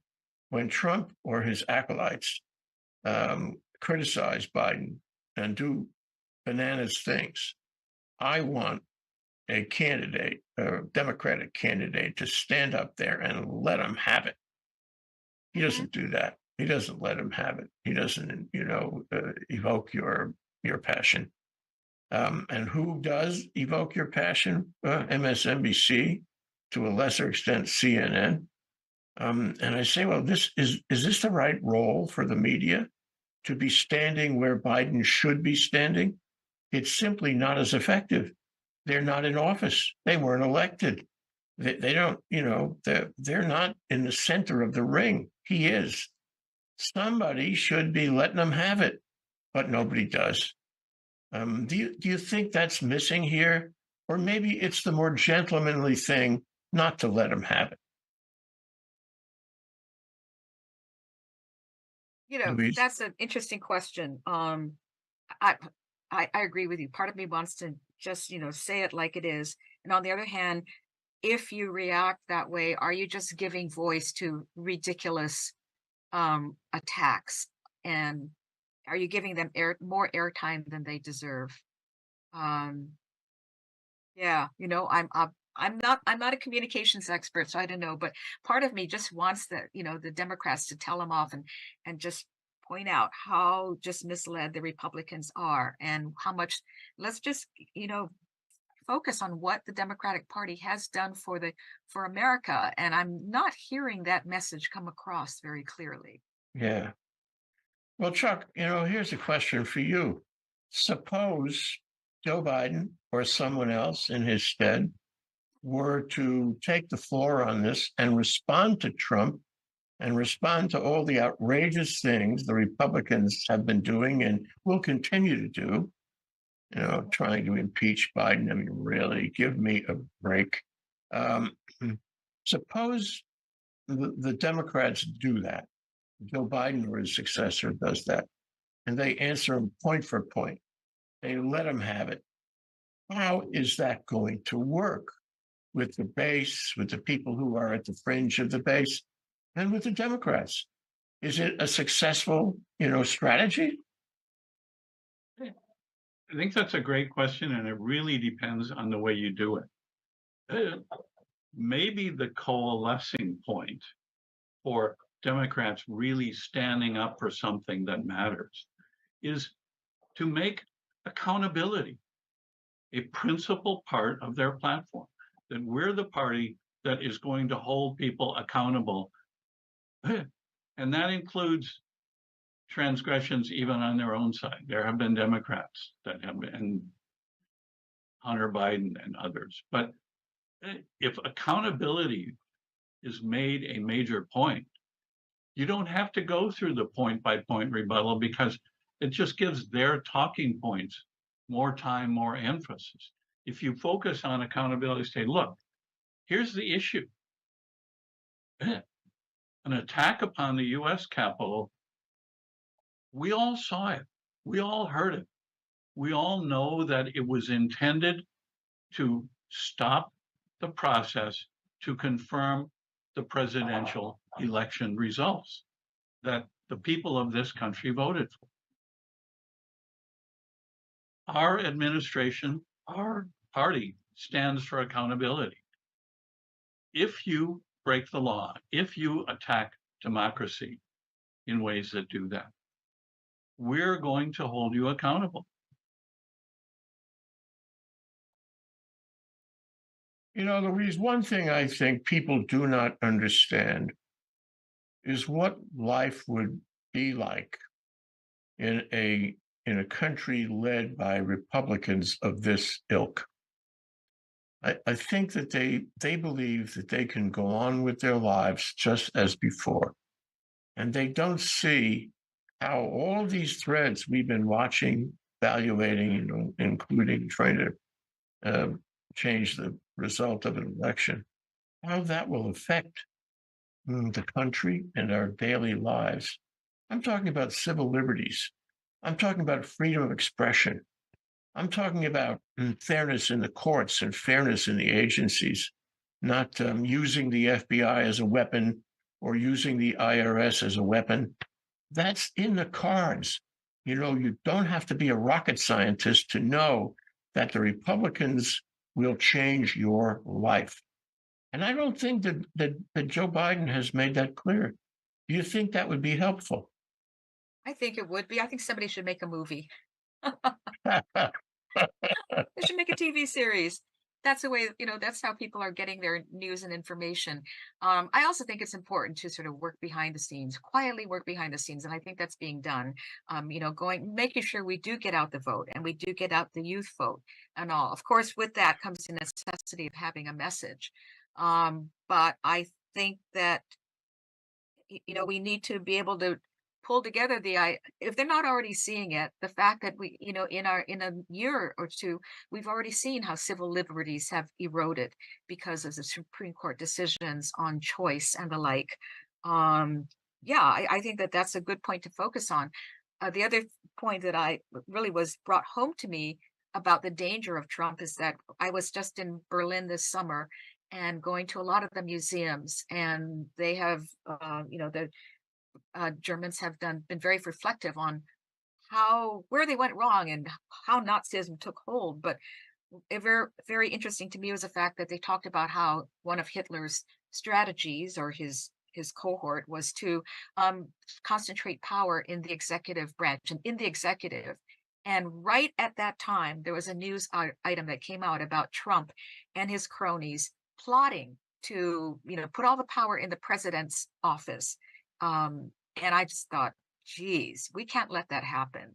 And people, we need to keep telling that story. NPR and other news outlets do tell stories about what has happened because of the state restrictions on abortion, to how that has resulted in real harm to women. And I think we need more stories on that. And as I said, maybe a movie. That's a great idea. Chuck, I think we've identified something, is that you can't do it the way we were doing it before.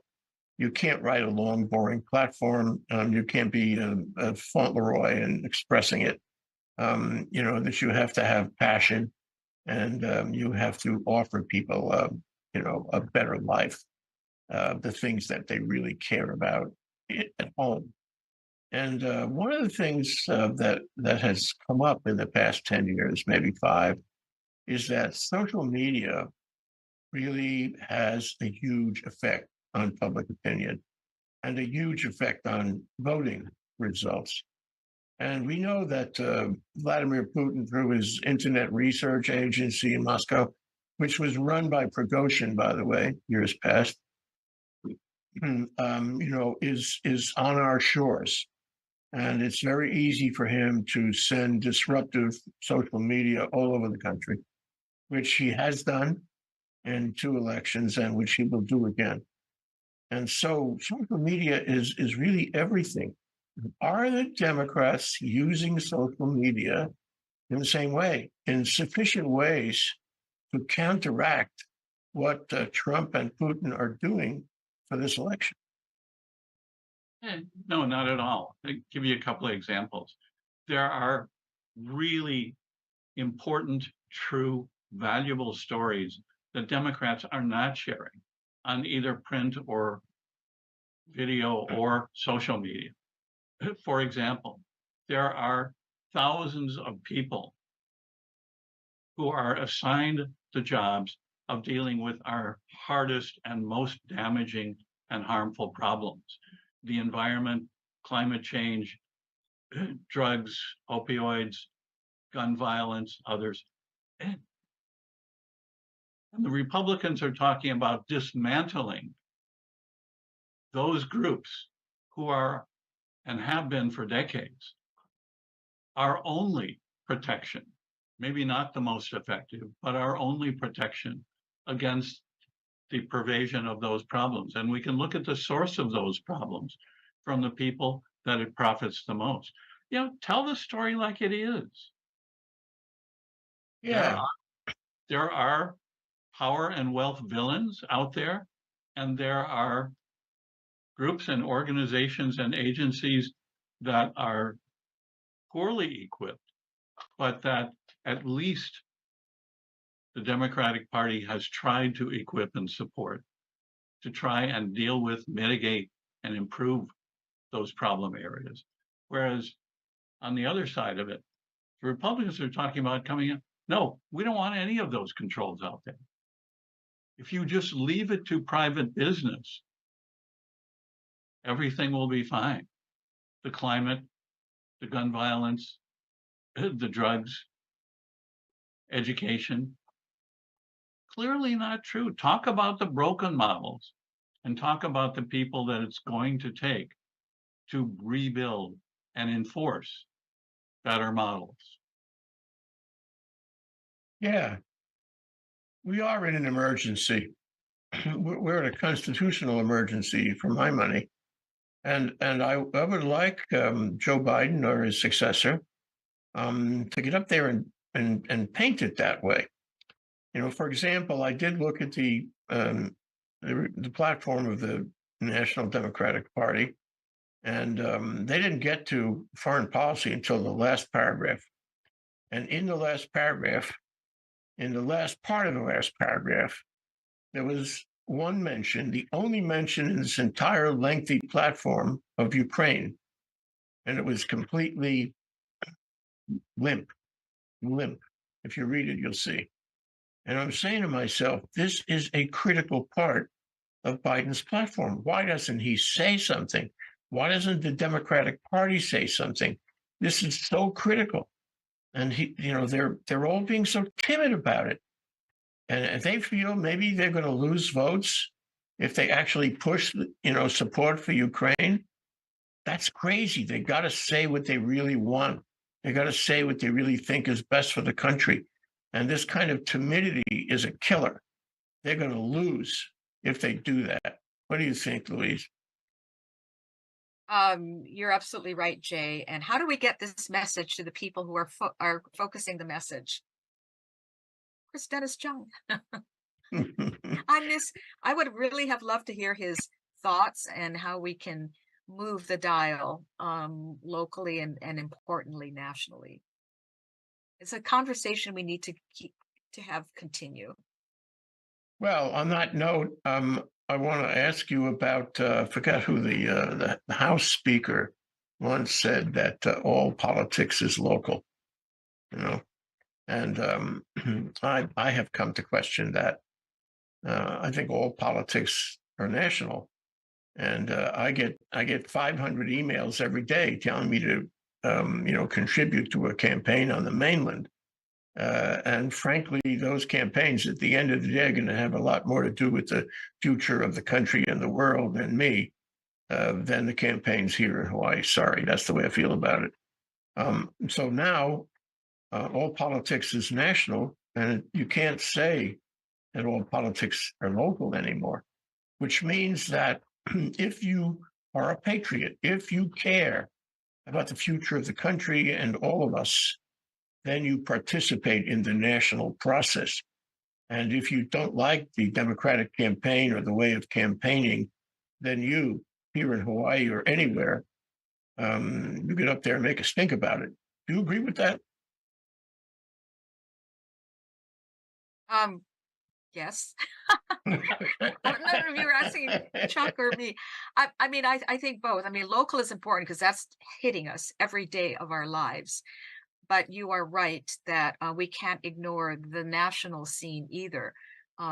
Maybe what made it bearable for us during the Trump years was the fact that Hawaii is blue, is socially liberal, but that doesn't protect the rest of the country from just the injustices that we saw during that time. So we can't ignore national, and we do need to pay attention, and we do need to vote, and we need to make sure we get our youth to vote as well. Yeah, I know one family. It's very romantic. They're active in the Hawaii Democratic Party, and every campaign they go to the mainland together, and they walk house to house in various states and talk to people about what the Democrats are doing and what the Republicans are doing. Now, we can't afford to do that, but we can do other things short of that.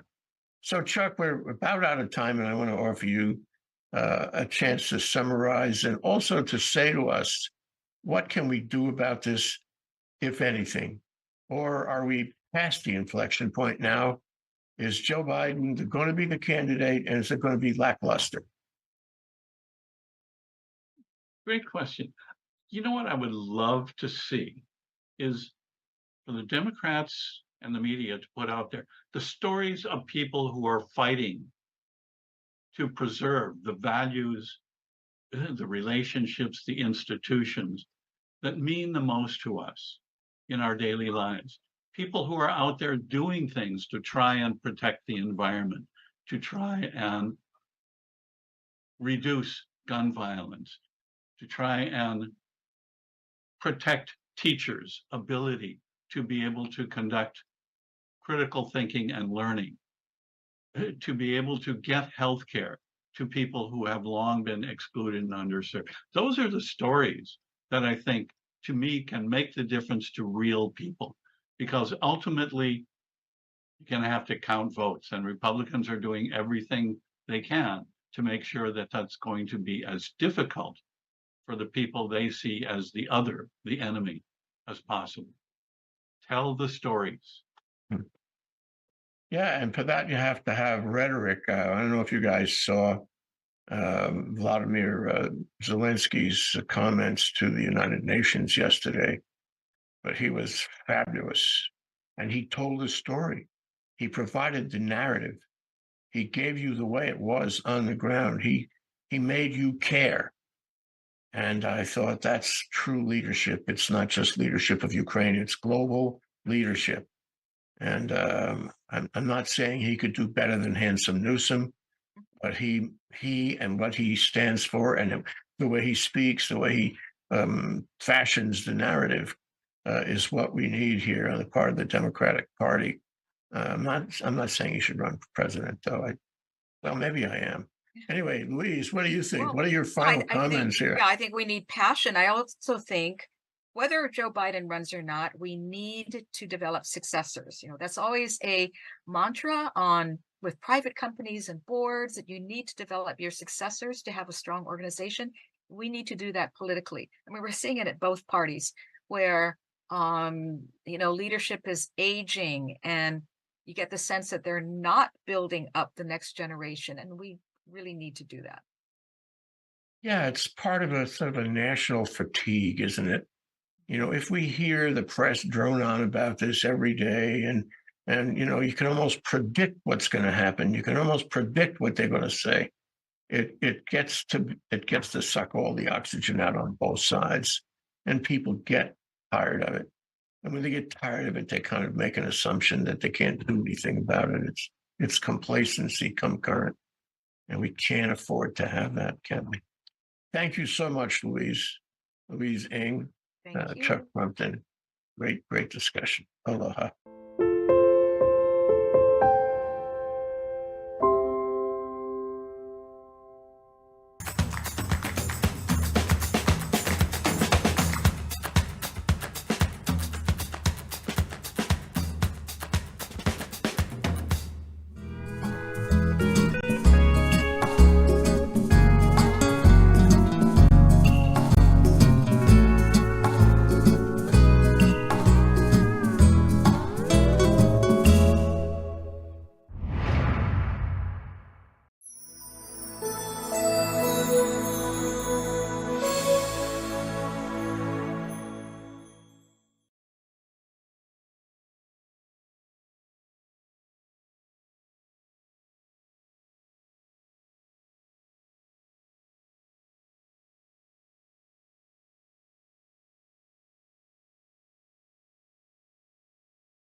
How has ThinkTech reached out? Chapter 2, Reaching Out. By 2015, ThinkTech was in place with its 3-room studio and the framework of the FileMaker database application, which enabled it to keep records on who was appearing and what they were discussing. It was time to reach out, in shows, in hosts, in guests and in locations around the world. The first thing to do was to expand and extend the FileMaker app to communicate with hosts, guests, and contacts, so their shows could be set up, confirmed, and calendared on the push of a button. This meant making data tables of everyone who would be participating in the shows. And it meant populating email and cell phone data entries to reach them wherever they were. We called them our family. We knew there would be many thousands of entries. But we also had to keep track of the content they would be covering in their shows, including the titles and taglines of the episodes, the descriptions and takeaways of what they planned to discuss, and the keywords by which participants and viewers could later find the videos that would be produced.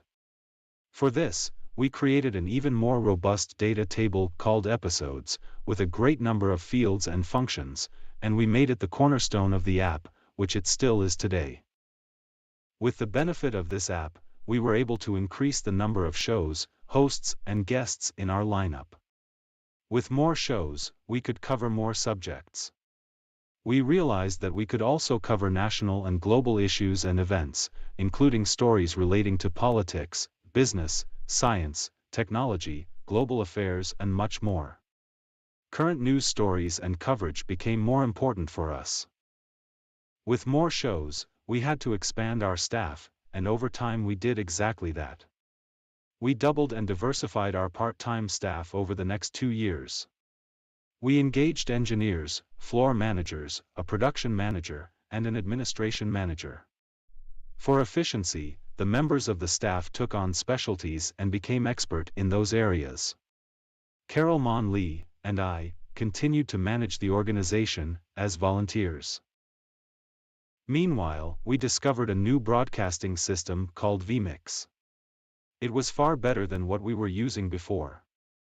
It had a special module called vMix Call. This allowed us to connect with people virtually. We saw the potential of including hosts and guests from around the world. Soon enough, we learned about Skype, and then Zoom. This discovery was serendipitous. Zoom was very promising, so we integrated it with our vMix system. Our virtual connectivity could now reach participants anywhere, easily, and we wanted to make the most of it. To have shows that reach around the world, you've got to meet and recruit people from everywhere, so that's what we set out to do. We recruited hosts from a number of locations in the islands and on the mainland, Latin America and Asia, and we encouraged them to recruit guests from their areas and beyond.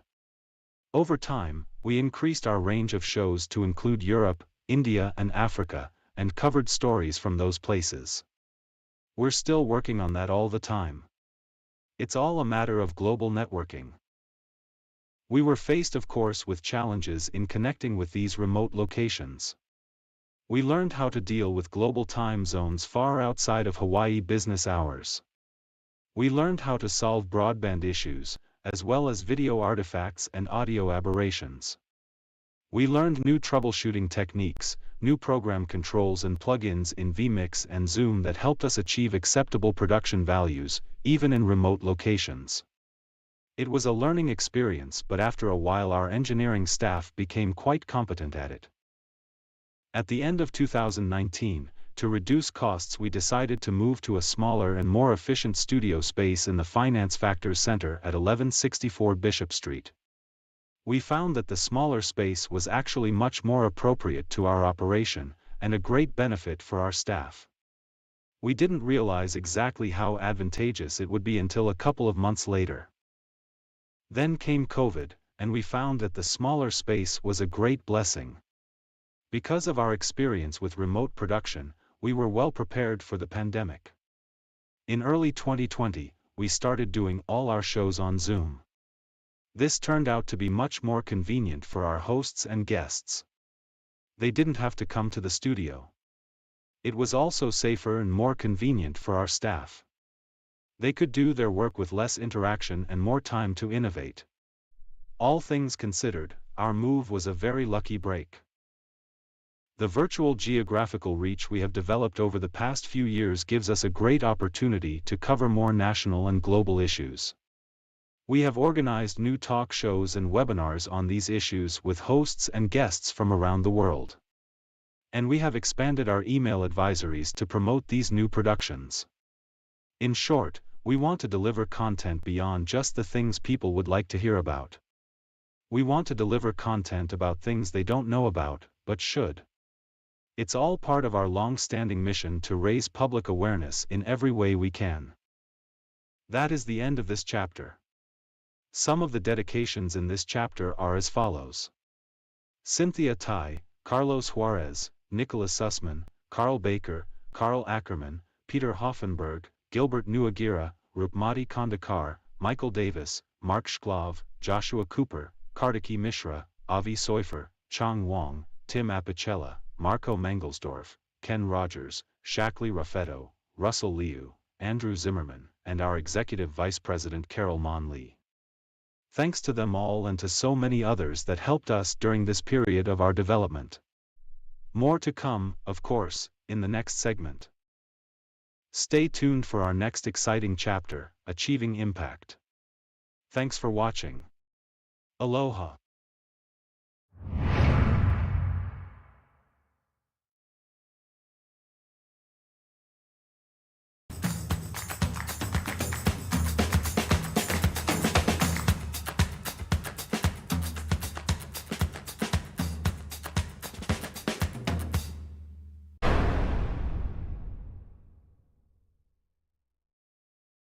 Aloha.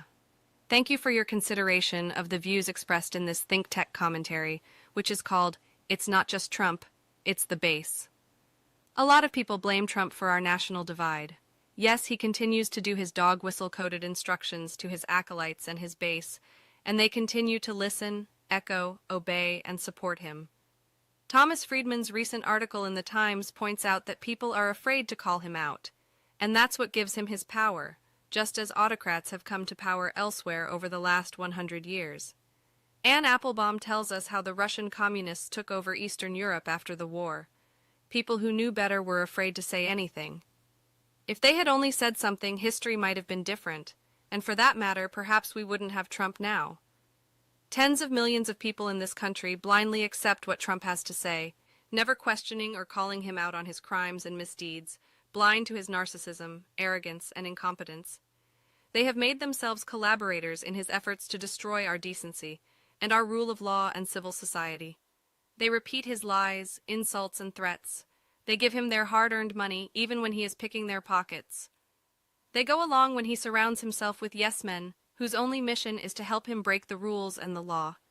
It doesn't bother the base that those acolytes are completely unsuited to be in or anywhere near government, even those that are lawyers from Harvard and Yale. Shouldn't their schools call them out? Has the ABA said anything? The base accepts Trump's every falsehood, and it has ignored and excused him for all the investigations, impeachments, and insurrections. When Trump says he is a victim, they cheer him on, not recognizing that it is they, not Trump, who are the victims. When he attacks and calls for violence against our law enforcement, intelligence, and national security agencies, the base joins in the disparagement and the threats. It's hard to understand this. What is the base thinking? Did they not go to school? Do they not know what is happening? Have they lost all concern for the country? Do they believe that Trump will somehow help them when it is so obvious that he will throw them under the bus, just as he has so many others? Do they not know that they're on the list too? Does it take a genius to see that a sworn misogynist and racist cannot and will not bring our country together? Does it take a genius to know that fomenting divisiveness, unrest, and violence can only break the country further apart and empower Trump and no one else? What we are seeing in the base is a strange wish for a kind of national suicide. Trump is their Jim Jones. Do his followers not see what is plainly written on everything he does? It is a national tragedy for so many people to be so confused, troubled, and disconnected, and it reveals profound sociological flaws in the country, if not also the species. Is it anything less than madness to repeal long-standing rights, Put guns in the hands of people who will shoot school children, take their books, and send their teachers away? Is it anything less than madness for the base to suppress their own votes, cut their own benefits, and allow criminals to run free in government? Do they think that will work in their favor? No, it won't. They and we will have to find out the hard way. As Thomas Friedman said at the end of his article, quote, "It is impossible to exaggerate what a dangerous moment this is for our country." End quote. We've been through inflection point after inflection point with Trump. Sadly, even with the current indictments and the other indictments that may be coming soon, he gets worse. Those who nevertheless continue to support him are helping him destroy our society. It's time to call them out. Maybe then they will reconsider. Thanks for your consideration of the views expressed in this ThinkTech commentary. Aloha.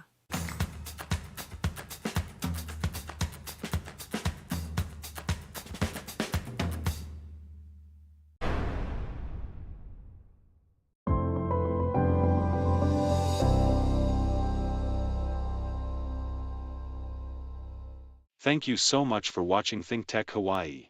If you like what we do, please click the like and subscribe button on YouTube. You can also follow us on Facebook, Instagram, and LinkedIn. Check out our website, thinktechhawaii.com. Mahalo. Hey guys, you guys want something to drink?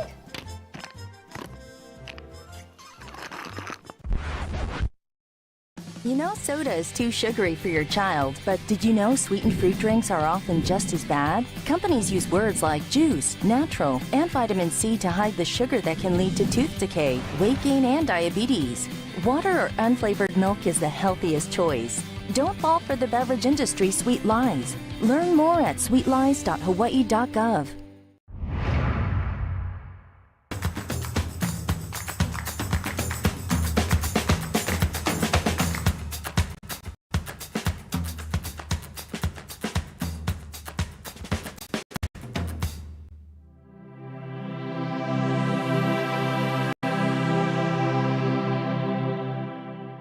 Aloha.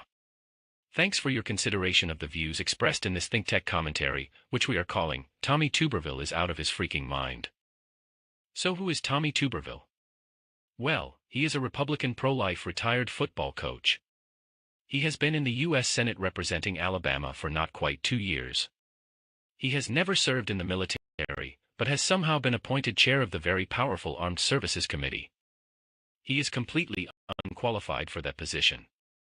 For the past 6 months, as chair of that committee, he's been holding up confirmation of military promotions, holding some 300 of them hostage and in limbo.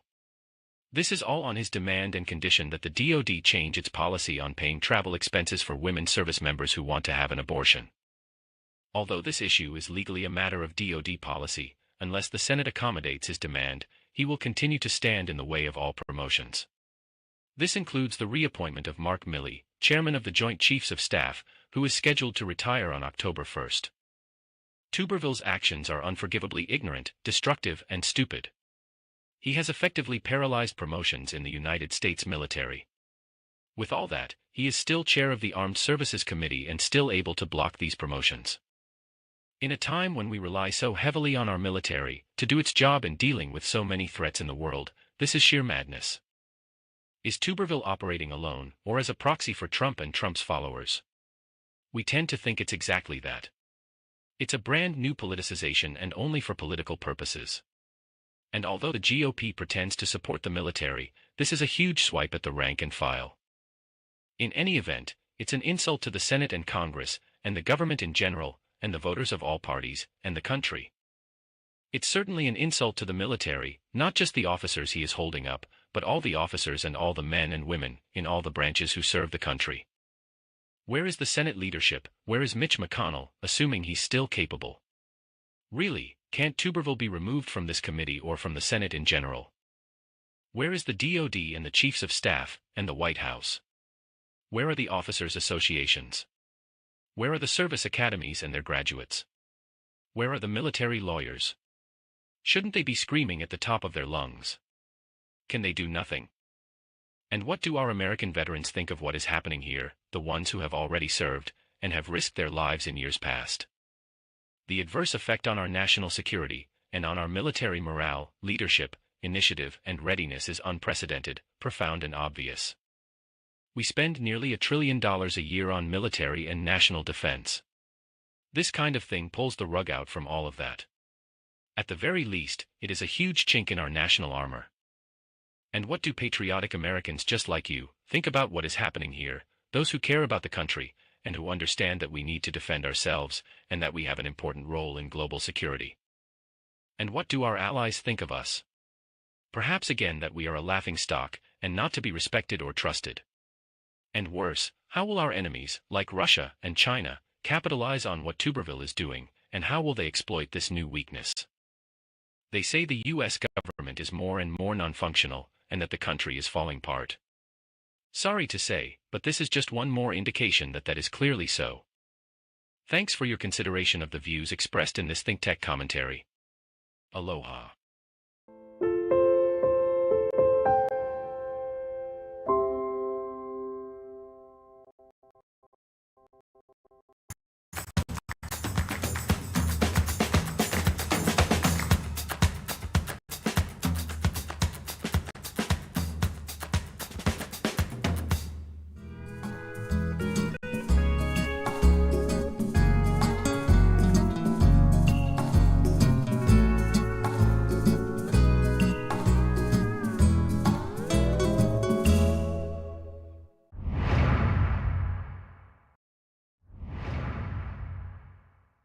You're watching ThinkTech Hawaii, streaming 24/7 on thinktechhawaii.com, YouTube and Vimeo. Also uploaded to various other social media platforms. Broadcast on Olelo 54 Community Media.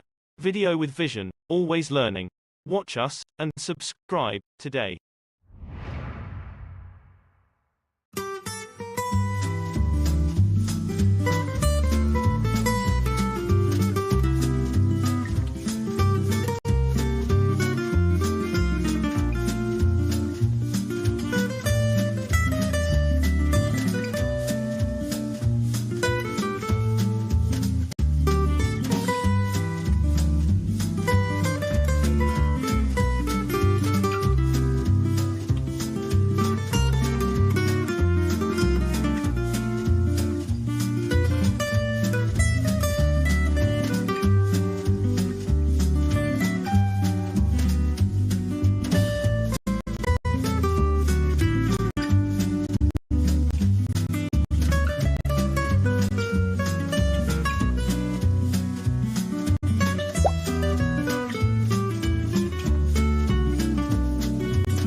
Dear ThinkTech hosts, guests, viewers, and supporters, here are some unsolicited comments from recent donors. I love ThinkTech Hawaii's content. Now, more than ever, independent media outlets such as ThinkTech Hawaii are vital to the survival of our democracy. Thank you for fighting the good fight.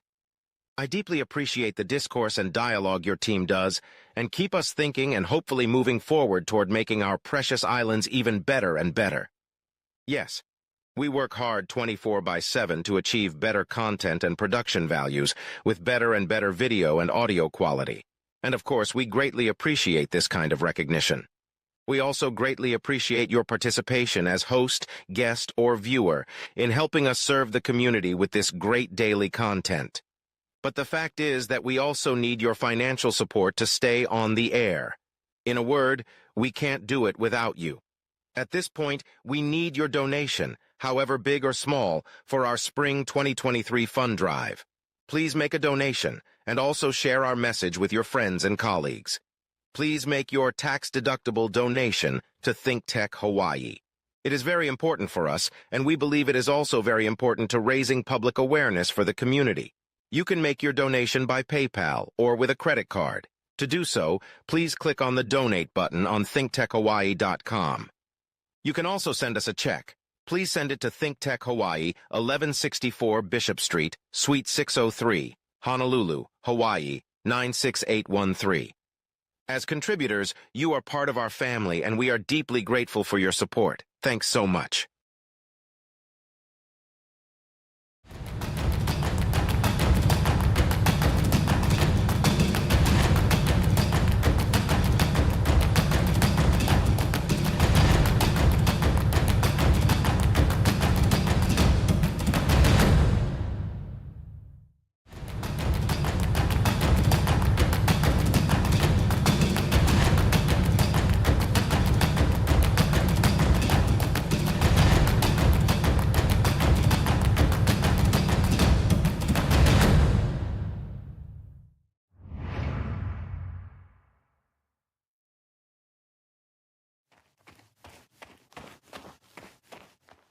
Aloha. Thank you for your consideration of the views expressed in this ThinkTech commentary. Trump has unloosed a torrent of destructive time bombs into our society, and has given us a legacy of chaos operating not for our interest or to improve our lives, but only his. Congress is dysfunctional, and will be a basket case after the midterms. The judiciary is a train wreck from the Supreme Court to the lower courts. How can we have confidence in these people and in our government? You don't have to be a genius to know that the system is disintegrating. The true administration of justice is the firmest pillar of good government. That's a quote from George Washington inscribed on the courthouse at Foley Square. It means we need to have public confidence in our government or it will surely fail. Trump has taken that confidence away from us. Ask anyone, and they will tell you that they are not confident. Trump has lied to the people thousands of times, he has enlisted acolytes to repeat his lies, he has demanded that public officials lie for him, and he has created a media that spreads his lies and propaganda. These are out of the autocratic playbook. He has done this not to serve the public good, but to dismember our democracy and representative government. More than anyone who has occupied the office, Trump has damaged the First Amendment, our right to the freedom of speech, religion, petition, and assembly. Step by step, Trump and his fanatics have been bent on reducing and terminating our personal, civil, human and political rights in this country. Clearly, there's more to come. When MAGA takes over both houses in November, we will see a further degradation of those rights. If you think a GOP win this year will not affect our rights and daily lives, think again. Remember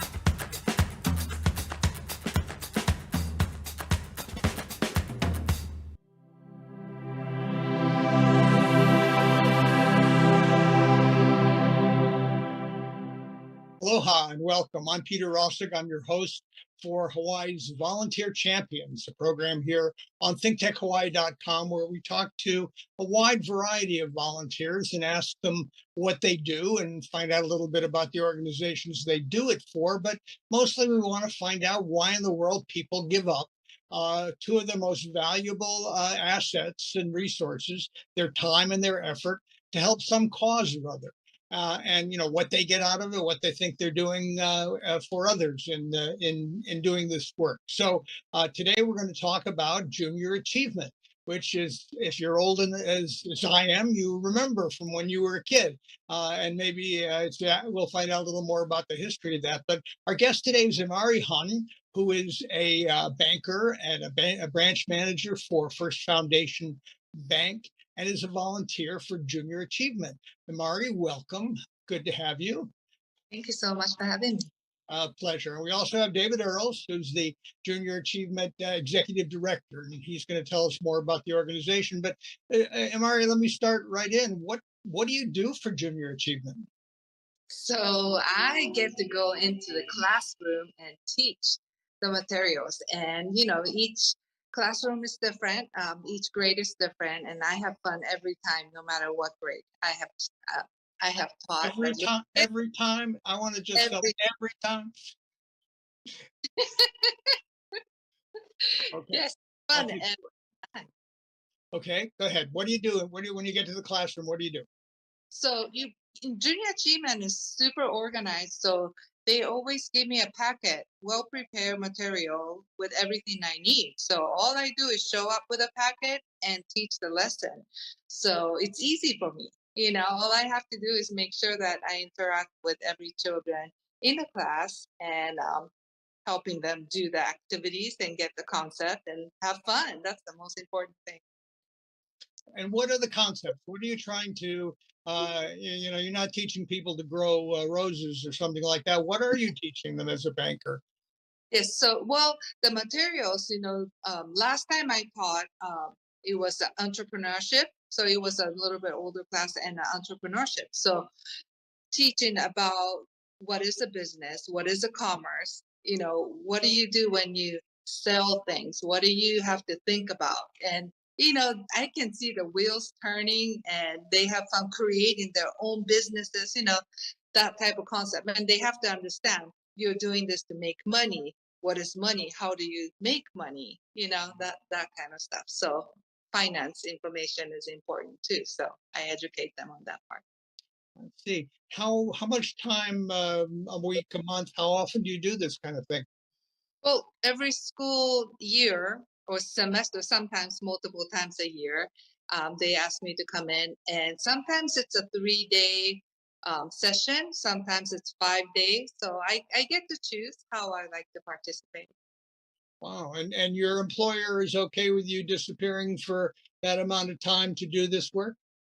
Yes, it's not a long period of time that I'm gone, and this is very valuable, and I'm very blessed to, you know, have a workplace that allows me to go and volunteer.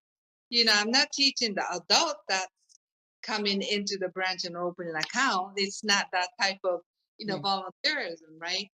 But we're planting the seeds, and they support me, you know, giving back to the community this way. That's terrific. Just tell us, because I had not heard of First Foundation Bank, and I imagine neither one of my regular listeners has heard of it. Tell us a little bit about First Foundation Bank. Yes, it's a regional bank, but with 12.8 billion in assets, it is considered a big bank.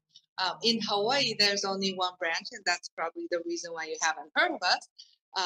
We're located in Kaka'ako, Waterfront Plaza, and it was formerly a Pacific Rim Bank for this location. But we do have branches in California, Texas, Florida, and Nevada. All right, that's terrific. So tell me a little bit more about going into the classroom. I mean, what's the youngest students you've ever dealt with? What are the oldest students you've ever dealt with? Kinder was the youngest, and that's little, you know, difficult to really teach a class. So it's more like playing so that they would understand, you know, the lesson. But the older children, you know, it's more like creating a business. So there's actually an activity, and you have to think about what business, what are you selling, price point, profit margin, you know, that type of deal. So. And do you find, are you kind of starting from scratch on these subjects? Because I remember, when I was in school, we didn't get very much like this. And I always thought, they should have taught me how to write a check. They should have taught me how to balance a checkbook or things like that. I never learned that in school. I had to go back to the University of Hawaii and get an executive MBA before I could figure out how to, well, I could figure out how to balance the checkbook. But there's not very much education like this in the public schools, is there? No, this is the reason why I think junior achievement is fantastic.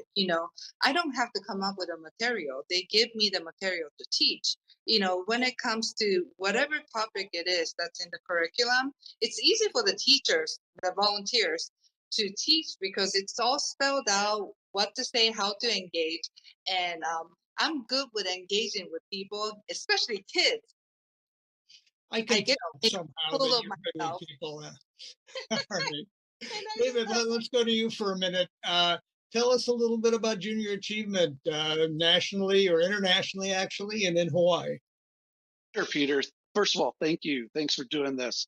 Volunteerism here in Hawaii is such an important thing, and there's so much of it here that just needs some focus, right? Find a purpose for what you do. And when we get someone like Imari that's excited about it, excuse me, from the standpoint of it's her day job to deal with the adults that haven't learned this stuff, and she can now raise the kids up in this way. It's really kind of fun. It's very exciting. So Junior Achievement as a national organization has been around 100 and I want to say 9 years. I probably should have looked that up, but over 100 years. Let's leave it at that. 1919. There you go. See, according to Wikipedia, it must be true. So 1919, I think. Thank you. You did the homework I should have done there. I appreciate it. So yes, so 100 and what's that? 4 years now. But the JA Hawaii chapter actually started in 1957. So it's very interesting history I won't get into the depths of, but literally the Honolulu police chief was really tired of the ruffian kids running around as gangs. And he got the civic leaders in Honolulu together and said, how do we help? What do we do about this? How do we get these kids to realize they don't have a future being a gang member? How do we get them to realize the future is actually in business? And they picked their first executive director, sent him off to San Francisco, and he brought back the first of the lesson kits, went through some training, and it's evolved through the years, and yet the basic premise is the same. We're a very small staff-wise, but we have a lot of volunteers, a lot of people like Imari who love to go into the classrooms. We have 53 different lessons that we can access. When Imari says, yeah, it's all just you go in and open up a kit and read this stuff, it's true. From kindergarten clear through 12th grade, 53 different types of lessons that can be taught. And so what we do is we interact with teachers, and parents can get involved too in this, but it's mostly the teachers that ask for lessons. And so they call us up. They say, I've got a class. I want to be able to teach, whether it's an entrepreneurship class at the older grade levels, or it's just flat out the basics of economics at a lower class level. Then we pair that classroom up with a volunteer like Imari. And we've got a spreadsheet right now. I checked today. There are over 80 teachers right now that are asking for classes that we don't have a volunteer set up for this year already. Now, that doesn't mean we won't get them, because we have a lot more teachers are going to ask, and we have a lot of volunteers that only can do it next semester or whatever else. And so it really comes down to scheduling. But the beauty to this is Imari can go on the spreadsheet, look at when she has time, and pick a lesson plan that she's comfortable with, and can drive to a classroom where she wants to teach these classes. And that's what we do with all the volunteers. And it's pretty exciting stuff. When you can teach, Peter, a young person how to balance a checkbook, and they realize my mom and dad haven't done this, and they go teach mom and dad, I kid you not, it happens. It's powerful. It's very powerful. Beside banking or finance or whatever, the things that Imari is teaching, what are some of those other lesson plans? So we really focus on finance, on entrepreneurship. So basics of finance, literally from the beginning. Entrepreneurship is kind of fun at the younger grade levels. For instance, one of the lessons I found intriguing, and I wish I could go teach, but I don't get credit if we teach as staff. We have the volunteers do it. But I've gone in and watched a few. And one week, the volunteer told every kid in the classroom, they were like first or second grade, they said, when you drive home tonight with mom and dad, I want you to look at all the signs on the road and realize that every sign on every building is pretty much somebody owns that. clear up through the Safeway, whatever it is. Somebody owns that. And I want you to come back next week and tell me which one of those buildings you want to own when you grow up, and get them thinking along those lines. The third leg of the stool, so it's finance, entrepreneurship.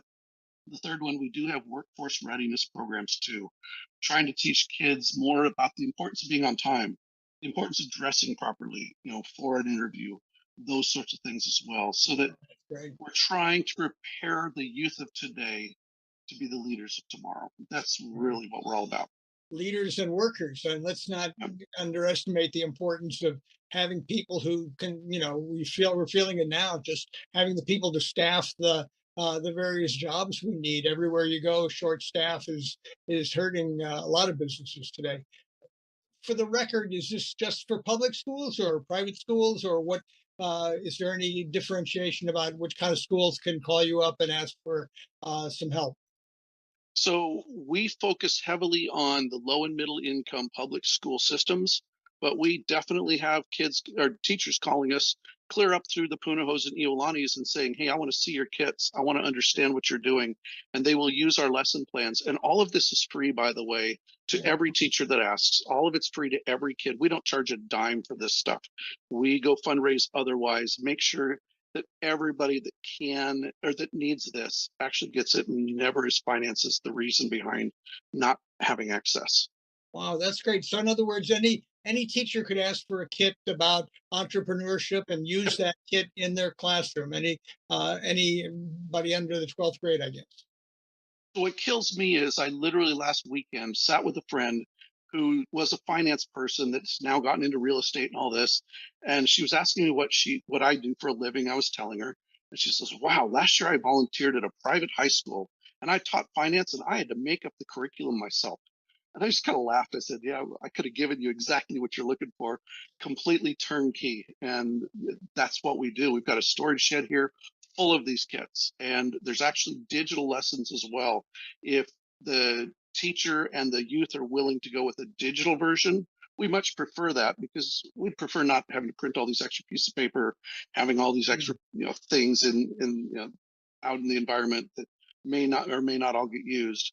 Yeah. And so we have digital access to every one of our lesson plans as well, and we open it up for the teachers and the volunteers that way too. Wow, that's pretty amazing. Obviously, I didn't know that, and I'm pretty sure a lot of people don't know that that's available to them. So, Amari, do you do all your volunteer work in person, or are you doing anything in Zoom in these days and times?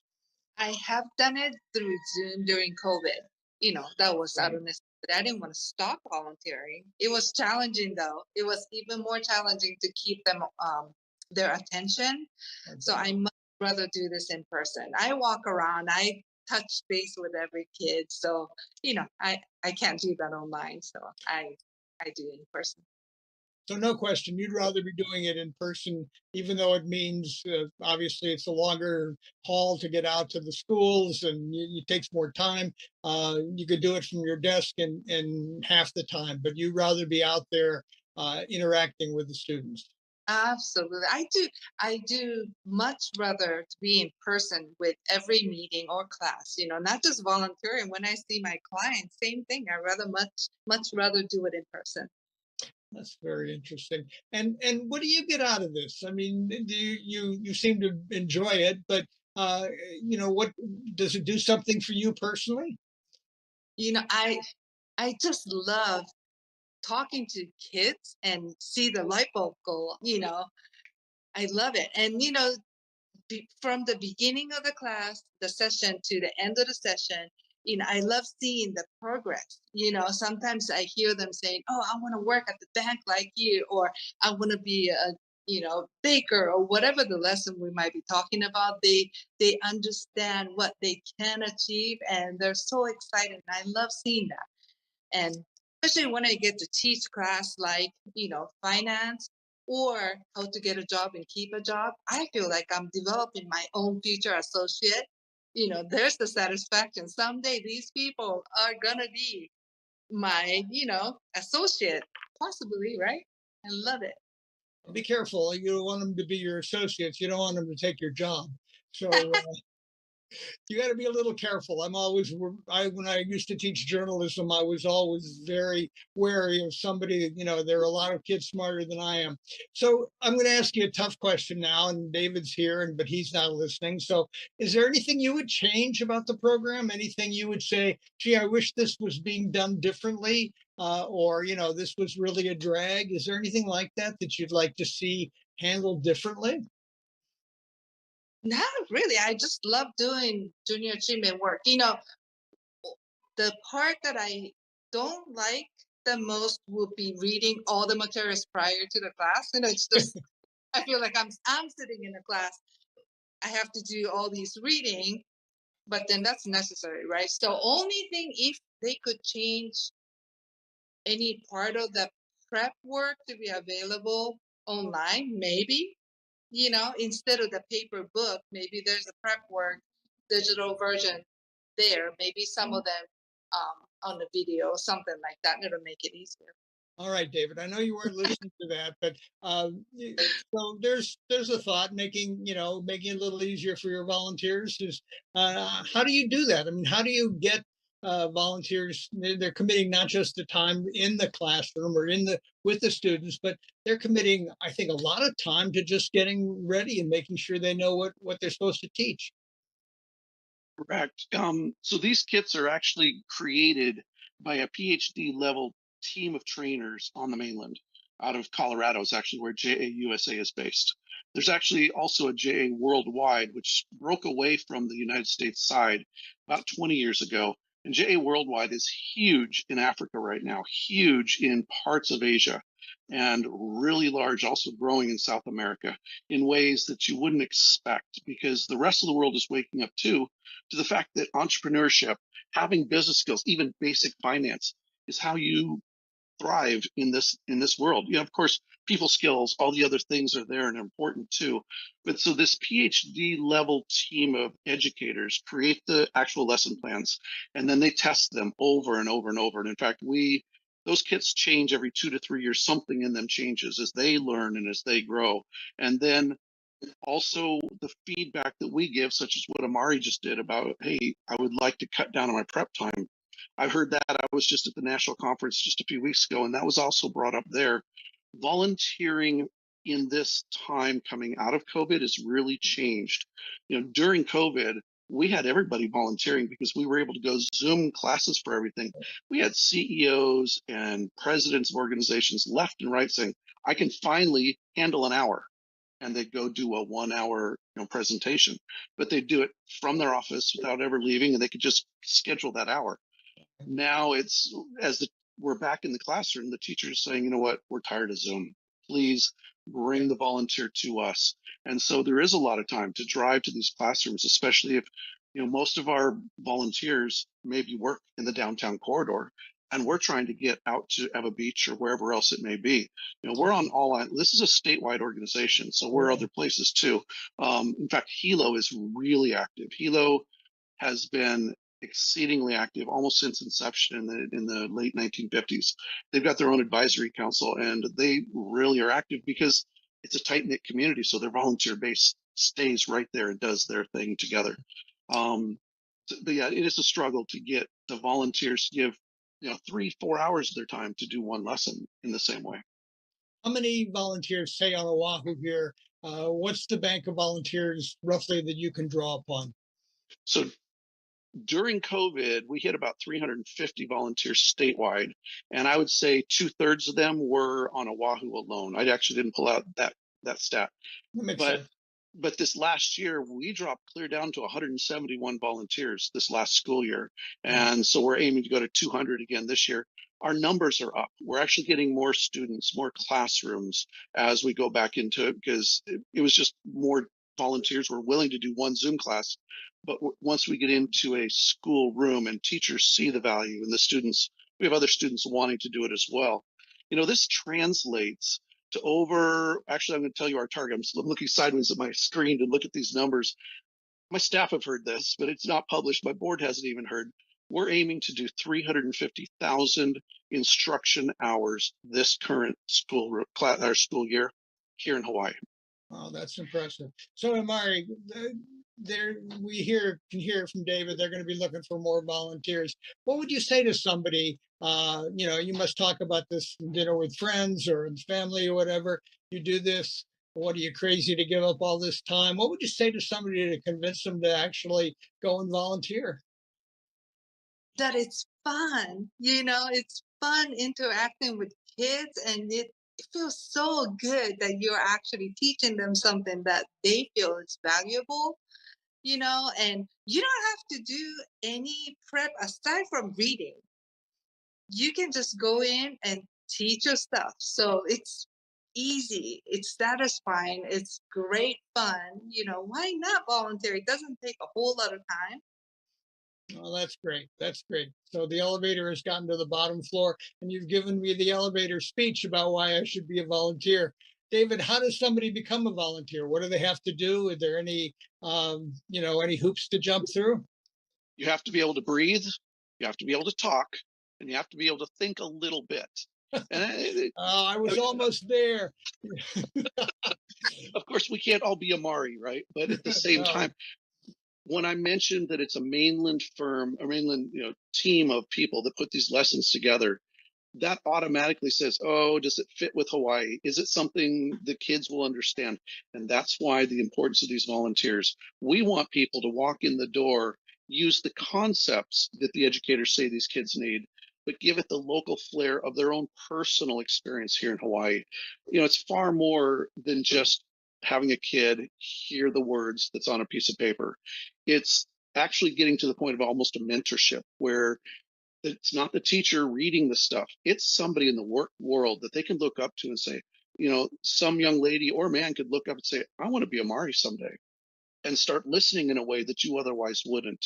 And that's what we get a lot of with these youth who really want to become more than they are based upon, I've seen my teacher 1,000 times and I'm tired of her. And the principal keeps putting me in his office or whatever it is. All right. Here's somebody that walked in the door that says, oh, I actually could own a 7-Eleven or, whatever it is, or I could come up with my own idea, or I could be a really good worker in the world I'm in. And that's the real power behind what we do, is personalizing it for Hawaii's youth, again, so that they become our future leaders. That's interesting. And do you have examples where volunteers have gone into a classroom and then they've come out, but they've kept the students followed them, so to speak, where they've continued a relationship or mentorship, and that went just beyond the hour, 2 hours they were in the class? So we actually have this was interesting.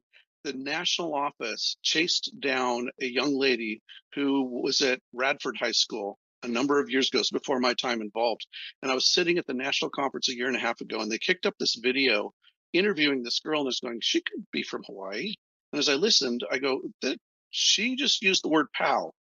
And I kept listening. I was going, what's going on here? And she's now working in finance in San Francisco, and she attributes it directly to a gentleman, I'm not going to use names, I don't actually remember all the names of everyone involved, who came to her high school and taught an entire series of classes called Company Program, and she got involved in them and was deeply involved, created her own little business and sold a product out of Company Program, is what they do with that lesson plan. And that got her thinking about, how do I get into this world? And it's very powerful stuff that these kids every day learn from us. When I was young, people in junior achievement, as I recall it, they would create a business and they would create a product, something, that they could actually try to figure out. In those days, it was building out of kind of raw materials, not computers, but you'd build something, you'd create something, and you try to sell it. Is that still the way junior achievement works? So that is one of the lessons. That is called Company Program. That's one of the things we do. It's actually about to start up in Hilo this, I think it starts in September. They're pulling that one together right now. We don't have a company program running on Oahu at the moment. COVID kind of kicked us in some weird ways. You don't have the same momentum in the same things. So we had to stop a lot of those long-term hands-on projects. And now we're building back into it. I anticipate we'll have that and others going in the next year or two. Terrific. Amari, we're kind of running out of time here, and I want to give you a chance to just say a little more. Your enthusiasm is infectious, and I'm sure the kids, the students of all ages, catch that. How are you? Are you going to continue doing this, or do you think it'll run out for you, or what's your vision of the future? I've been doing junior achievement for a long time, and I've done it in different states too. I used to live on the mainland for some time, and I will not stop. I'll do this as long as I can. Okay, well that's terrific, David. Again, if just on a mechanical basis, what if I wanted to sign up, or if I'm a teacher that wants to get a kit or get a volunteer? I assume I start at the website. How does that work?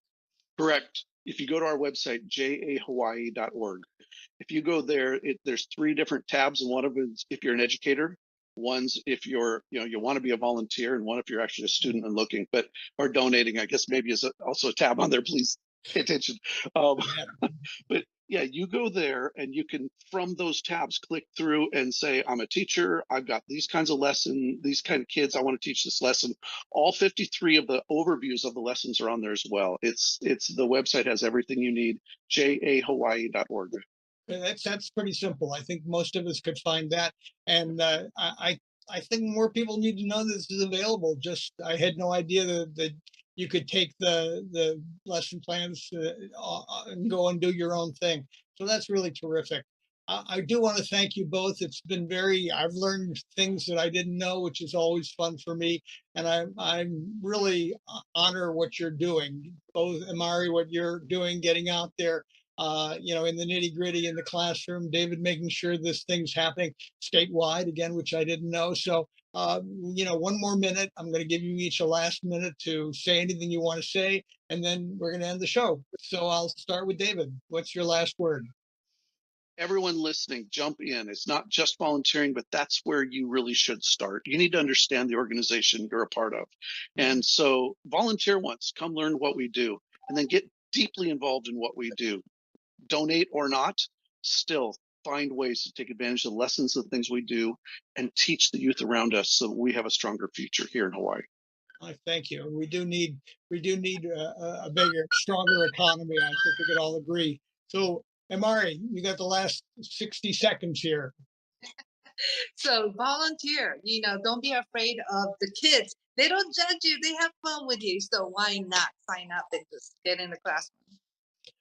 Thank you. Thank you both very much for what you do, for spending this time with us, talking about this huge volunteering opportunity. We'll be back in a couple of weeks on Hawaii's Volunteer Champions with some new and different volunteers. But, this program, frankly, fills my heart with joy every time I record it. The enthusiasm of volunteers, the dedication of people who are running organizations, probably could be making more money elsewhere, but are doing what they are doing. So I want to thank you both again, and thank all of both of my regular listeners and anybody else who wandered in. We'll be back. Thank you, and aloha.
sera nanni nevano e saliette, tu sai adò,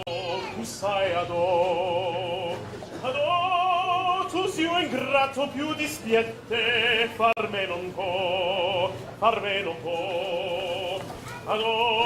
lo poco cocce nassi fuie, te lascia sta, e non ni corre più da presumiante, farme non può.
Dear ThinkTech hosts, guests, viewers, and supporters, here are some unsolicited comments from recent donors. I love ThinkTech Hawaii's content. Now more than ever, independent media outlets such as ThinkTech Hawaii are vital to the survival of our democracy. Thank you for fighting the good fight. I deeply appreciate the discourse and dialogue your team does, and keep us thinking and hopefully moving forward toward making our precious islands even better and better. Yes, we work hard 24/7 to achieve better content and production values, with better and better video and audio quality. And of course, we greatly appreciate this kind of recognition. We also greatly appreciate your participation as host, guest, or viewer in helping us serve the community with this great daily content. But the fact is that we also need your financial support to stay on the air. In a word, we can't do it without you. At this point, we need your donation, however big or small, for our Spring 2023 Fund Drive. Please make a donation and also share our message with your friends and colleagues. Please make your tax-deductible donation to ThinkTech Hawaii. It is very important for us, and we believe it is also very important to raising public awareness for the community. You can make your donation by PayPal or with a credit card. To do so, please click on the donate button on thinktechhawaii.com. You can also send us a check. Please send it to ThinkTech Hawaii, 1164 Bishop Street, Suite 603, Honolulu, Hawaii 96813. As contributors, you are part of our family, and we are deeply grateful for your support. Thanks so much. The Solar Energy Technologies Office, or SETO, as we often refer to ourselves, supports innovation across the solar energy spectrum to reach lower costs of electricity and to support the transition to a decarbonized economy. We release several funding opportunities each year, and these funding opportunities come with topic areas that are designed to address critical spaces where we really want to accelerate innovation. SETO has a long history of supporting innovation in solar energy technologies, And these innovations, coupled with other advancements in the industry, have enabled solar costs to drop dramatically over the past decade, 70 to 80%. This is making solar electricity one of the cheapest forms, and in many areas of the country, the cheapest form of new electricity generation today. It's critical that we continue to innovate and drive costs down further. Doing so will enable our electricity supply to be more affordable, and it will also accelerate solar deployment. The Biden administration has set a goal of 100% clean electricity supply by 2035. Solar is going to have a huge role to play in getting to that goal. Solar could provide as much as 40% of electricity in a clean grid. That's 10 times more than it's providing today. With the passage of the Inflation Reduction Act, we see the industry poised for dramatic growth, both in deployment as well as in manufacturing, supporting good paying jobs and rapid growth toward our goal of having a clean electricity grid. It's a really exciting time for solar, and it's a really exciting time to be at the Department of Energy, to be working in solar technology.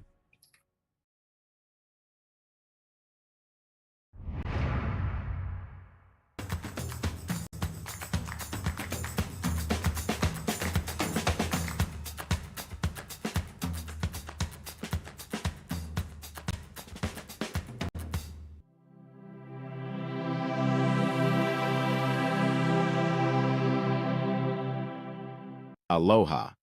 Thanks for your consideration of the views expressed in this ThinkTech commentary, which we are calling It's Our Flag, Too.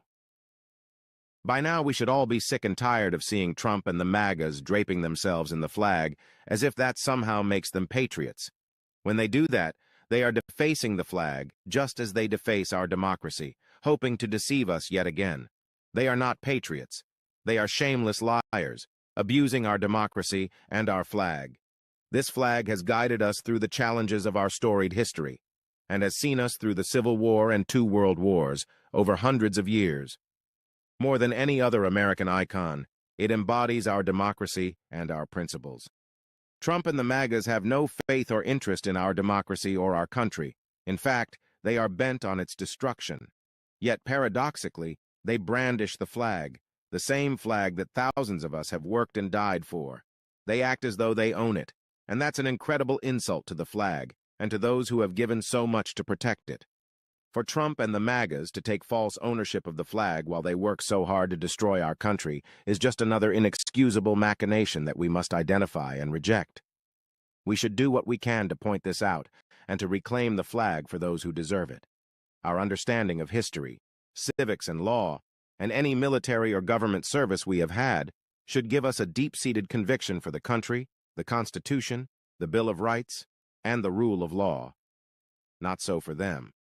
We should be outraged that Trump and the MAGAs attempt to capitalize on our flag and to cast themselves as patriots when they are just the opposite. Have they no honor, no respect, no shame? Let's all resolve to take the flag back and urge all kindred spirits to do the same. Trump and the MAGAs wear flag pins. We should wear them too and fly the flag every day in every way. Let's do this to show that we care for the country and that we do not accept the cynicism of those who would use this precious symbol of our democracy against it. Their misappropriation of our most beloved icon is reminiscent of the fake electoral ballot crimes for which they are now being prosecuted. Let's not fall for that. We must treat the flag as our flag, just as we did saluting in class when we were kids, and we must speak out against Trump and the MAGAs for their unbelievable hypocrisy. We may not be able to stop them from doing what they are doing, but we can demonstrate our love of country by taking the flag back, by displaying and standing with it, hand over heart, not as an endorsement of the divided world they hope to foist on us, but to show the truth of what they are trying to do. They are false patriots, and it is not their flag to use or abuse. It is rather our flag, and we must never let it go. Thanks for your consideration of the views expressed in this ThinkTech commentary, which we are calling It's Our Flag Too. Aloha.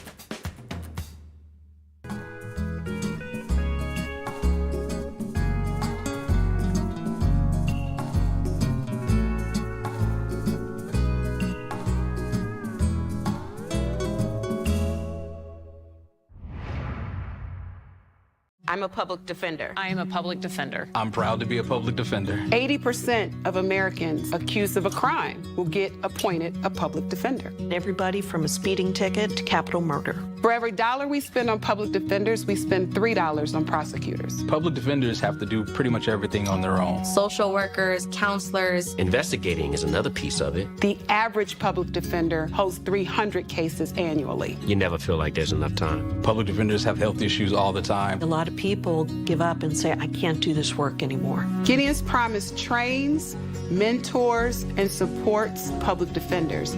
There are a lot of people who say that they would not still be public defenders, but for Gideon's Promise. It's fueled me to continue on in this fight. Gideon's Promise has changed the face of public defense. People see us as troublemakers.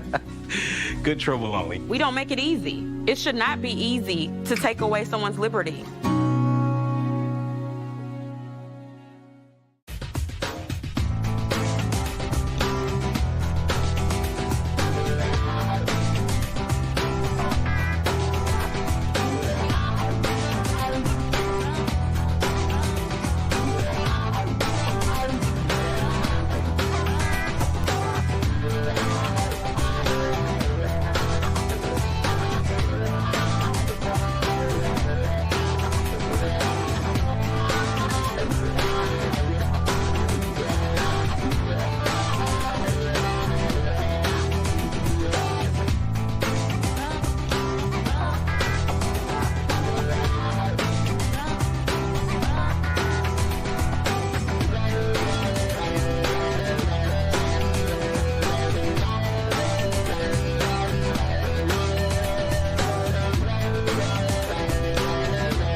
This ThinkTech commentary is dedicated to the Federal Trade Commission.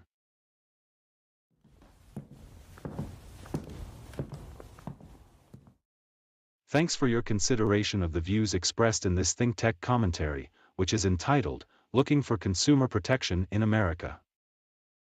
Lord knows we have a myriad of serious issues to handle in Congress, but with the current GOP lockup in the House of Representatives, we won't be able to get anything done on any of those issues, or anything else, anytime soon. With all our other problems, consumer protection is undoubtedly low on the list of things we need to do for social or economic justice.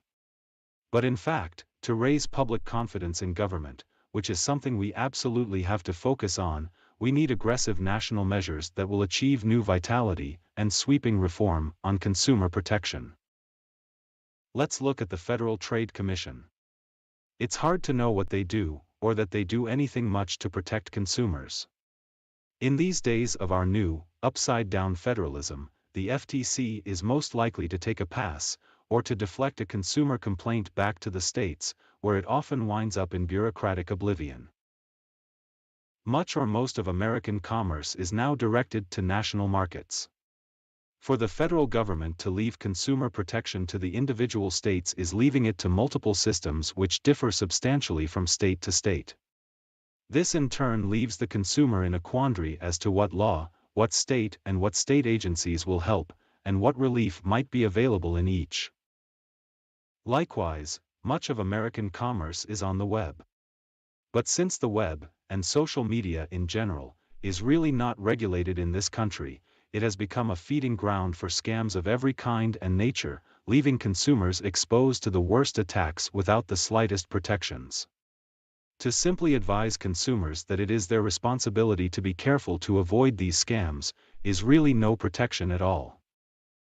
Sorry, but Better Business Bureau type organizations just take your complaint and listen patiently to both sides, but do not actually decide disputes or enforce the rights of the consumer. All you can do is put something on file against a scam or unfair practice. While the limited availability of that information may be a warning to other consumers, it doesn't help you recover what you have lost. And don't forget the adhesion contracts, which are ubiquitous in this country. They are the result of targeted efforts by corporate lawyers and lobbyists over the decades. They are in fine print, far too long, with far too many anti-consumer provisions. All the power is on the side of the business, and none of it is on the side of the consumer, making it all the more difficult, or impossible, for the consumer to recover. So you're on the West Coast, but the adhesion contract says that the dispute must be resolved by arbitration, where you have to pay your own legal fees plus part of the costs of arbitration, and that the arbitration must be conducted thousands of miles away in a state that favors the business. And those provisions are generally enforceable under state law, effectively leaving you at a tremendous disadvantage. What's wrong with this picture? Yes, there have been attempts to reform consumer protection laws in some states, but not in others. And there have been uniform laws that have been adopted, in varying forms, in some states but not in others. That leaves it to the consumer to research the laws of multiple states, and most consumers are not in a position to do that. At the end of the day, there is no uniformity, and the only thing predictable is that there are multiple obstacles to any kind of relief for the consumer. Yes, some states do have consumer protection offices, but it remains that these will differ in size and authority from state to state. And the competence, availability, and ardor of the people who staff them will likewise differ from state to state, as will their rules and attitudes about helping consumers from out of state. You really can't be sure about the politics, or the help you will get, from an office thousands of miles away. This is a national problem, and it's getting worse all the time. Leaving it to the private bar to represent disadvantaged consumers is not a realistic solution. Many consumers do not have the funds to pay for a lawyer, so they just take the loss. Consumer protection should be handled actively by the FTC or some other reinvigorated federal agency. Congress must act to make that happen, but these days, don't hold your breath. Thanks for your consideration of the views expressed in this ThinkTech commentary. Aloha.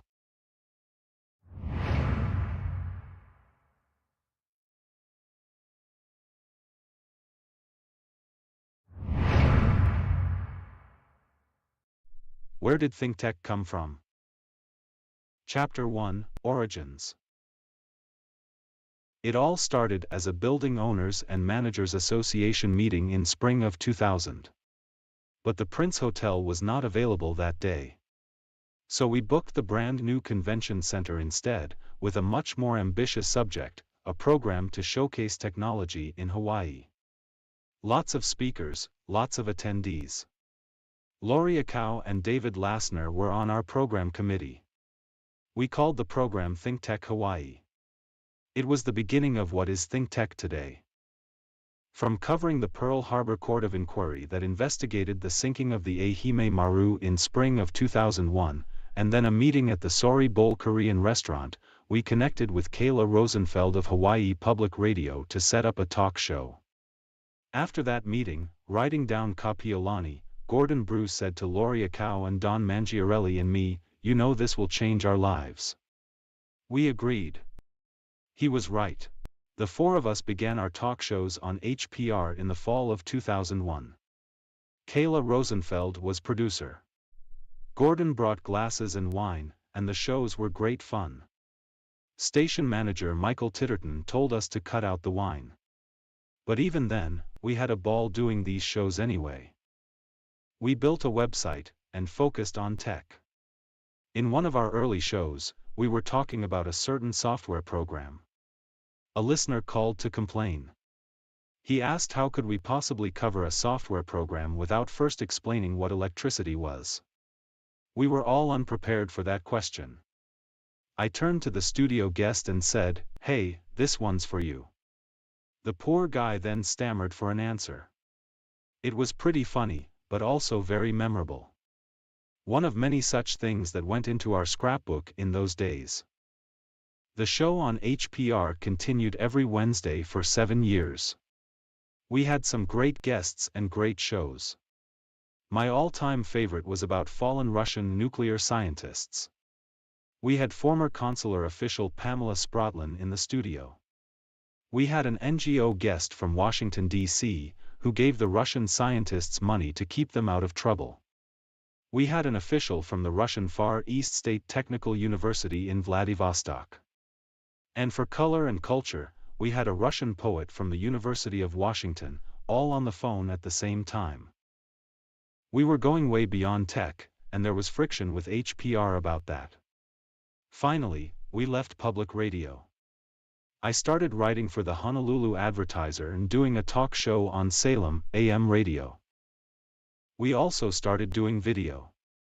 First in my office, then in a utility space Jay Scheidler let to us on the ground floor of the Davies Pacific Center.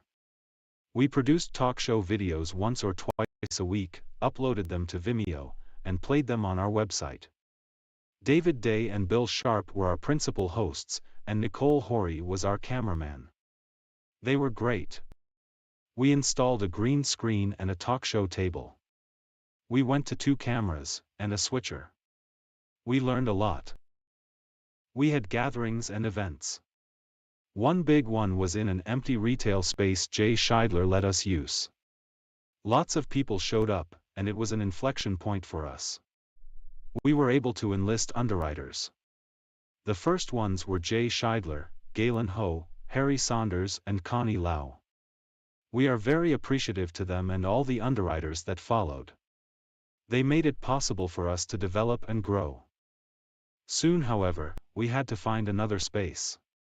Luckily, we found a great studio space in Pioneer Plaza. We took on more volunteer hosts, a studio engineer and a floor manager. We did more shows. Carol Mon Lee, a retired attorney and businesswoman, joined us as vice president. Retired TV professional Michael Cooper helped us. We started live streaming and did some shows that streamed and played on Salem radio at the same time. Then came a big break. HPU wanted our space at Pioneer, so Steve Metter of Pioneer moved us to Suite 888, a lucky number, and built it out to our specifications. Now we had a separate studio space, a separate control room and a separate reception area, which we called the salon. We outfitted the place with more cameras, mics and studio lights, and a wrap-around green screen wall. We grew the number of hosts, guests and shows. We were almost ready for another even more creative phase in our developments. Then it happened. We were searching for a database program to manage and keep a record of our productions. With the advice and counsel of our old friend Malcolm Makaru, we found the FileMaker database program. Using FileMaker, we programmed a custom application that helped us manage and schedule all the shows and communicate with all the hosts and guests.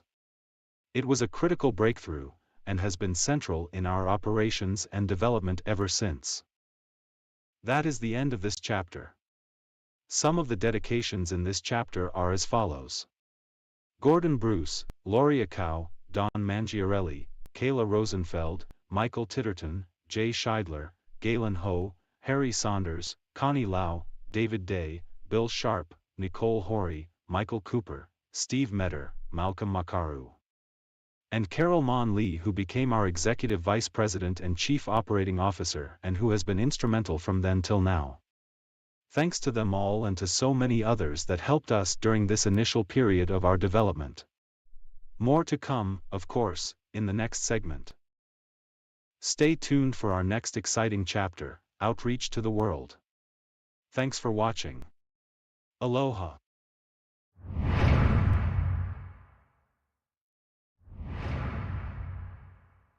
You're watching ThinkTech Hawaii, streaming 24/7 on thinktechhawaii.com, YouTube and Vimeo.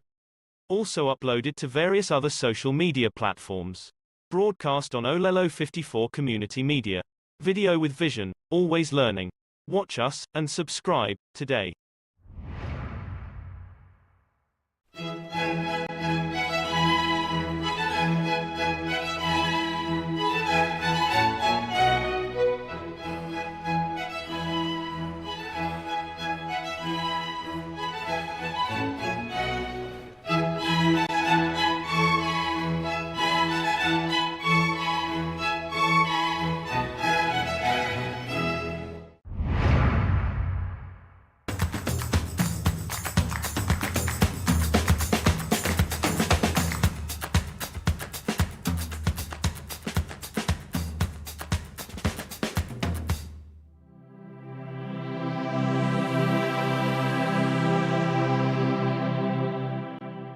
Aloha. Thanks for your consideration of the views expressed in this ThinkTech commentary, which we are calling Trump and Putin, Closer Than You Think. Referring to Trump's current campaign for president, Putin recently said, "We surely hear that Mr. Trump says he will resolve all burning issues within several days, including the Ukrainian crisis. We cannot help but feel happy about it." And in return, Trump said that he will end the war in a day if he's re-elected, and has called for withholding funds to Ukraine until the DOJ and the FBI investigate Joe Biden. This reflects the transactional relationship between Trump and Putin, and is terrifying. We should have known how close Trump is to Putin. That's what his attempts to manipulate James Comey and the FBI were all about. Trump was trying to avoid being investigated for his ties with Putin, and the help Putin gave him in the 2016 election. We've heard much more about it since, and it is now undeniable. Remember that Trump's first impeachment was based on his attempts to use a government appropriation to corrupt Volodymyr Zelensky to investigate Biden's son for Trump's political advantage. But Moscow Mitch McConnell blocked the impeachment trial in the Senate, and we never got to the bottom of it. Remember how Trump repeatedly complimented Putin for being so smart and clever. Remember how Trump had strange private meetings with Putin in Helsinki. Remember how he insulted the American intelligence agencies when he appeared there with Putin. Remember the dossier that British intelligence agent Christopher Steele gave us about the golden shower compromat that Putin had on Trump. Trump denied the contents of that dossier, of course, but there's much more reason to believe it now. Trump was reported to be trying to build a hotel with Putin's help in Moscow. Trump denied it, and lied about it again and again, but the fact is that it was true, and it was a major business transaction between Trump and Putin. It may still be. And how could we forget the report of the Mueller investigation, which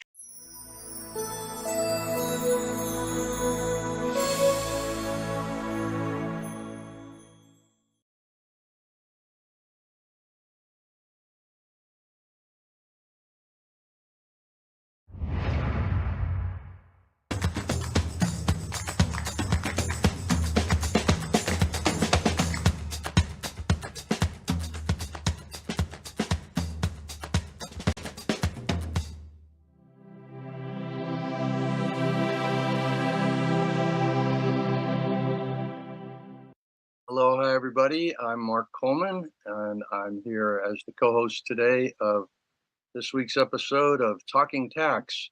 My co-host, or really the main man here, is Tom Yamachika, president of the Tax Foundation of Hawaii. And our special guest today is Lauren Sehays. She's a William S. Richardson School of Law at the University of Hawaii graduate. And she's currently with the Liberty Justice Center based in Chicago, although she's living in Florida. She's a graduate also of Indiana University with a business degree.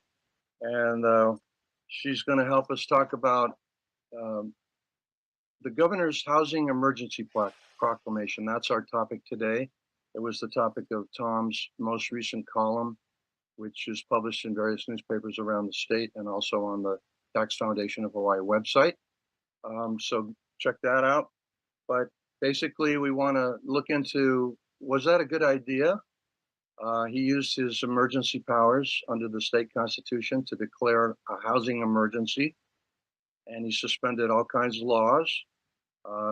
It generated a lot of backlash from people who didn't like some of those laws being overturned or suspended.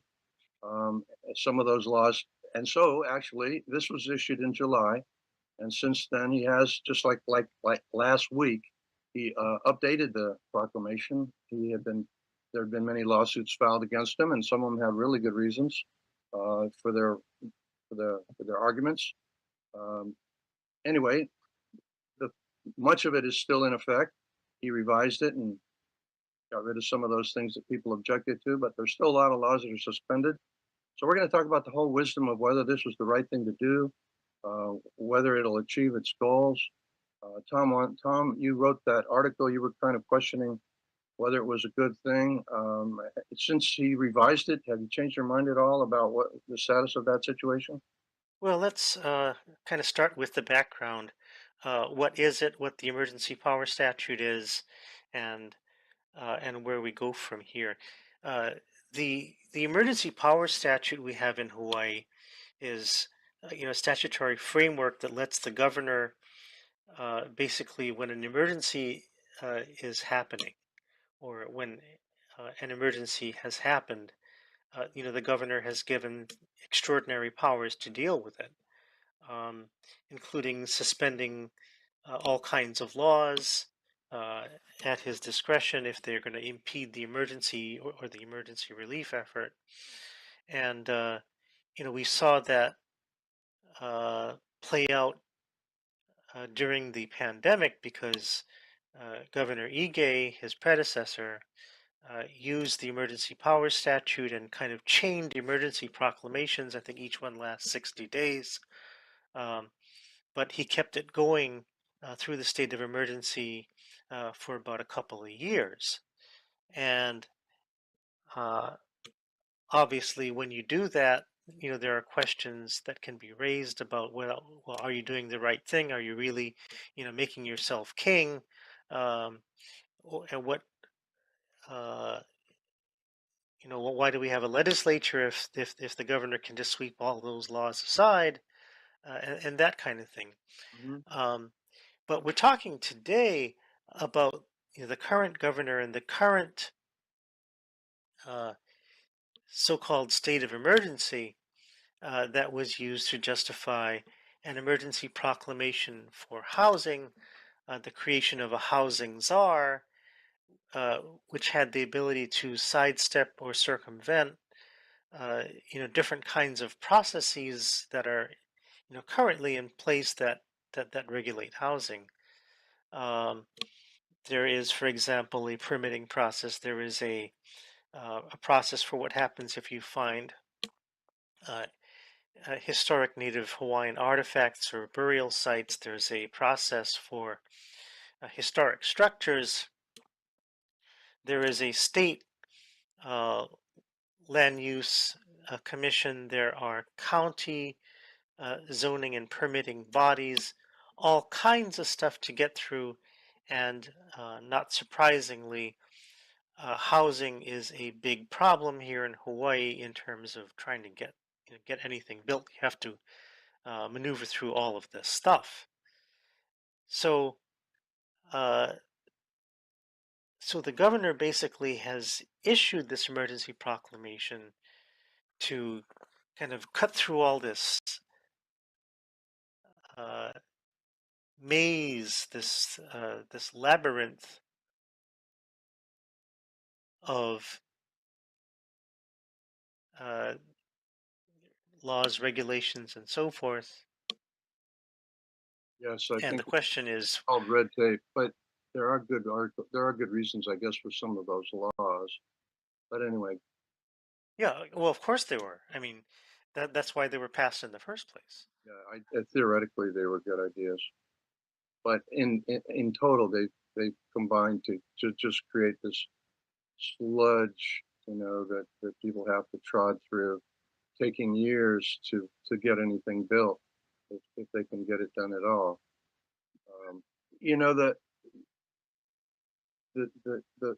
This goes back to me, in my mind, this has something to do with the police powers of the government, supposed the police powers under state laws, and as you noted, I think in your article, that, an emergency in Hawaii under state law is whatever the governor says it is, right? So it doesn't matter, even though in the proclamation it says to protect the health, safety, and welfare of the people. I think that's the essence of state police power. And just about any law, you can do just about anything if you can say you're protecting the health and safety and welfare of the people. So there is no definition. I know there were some people saying, well, this isn't really an emergency, but according to the law, it's up to him, right? So that's a problem. Lauren, what do you think about that broad stroke? Let me go back a little bit here. During the COVID era, the Graduate Institute of Hawaii, which I'm affiliated with, we did put out a report outlining the problems with the state law, and we urged reform.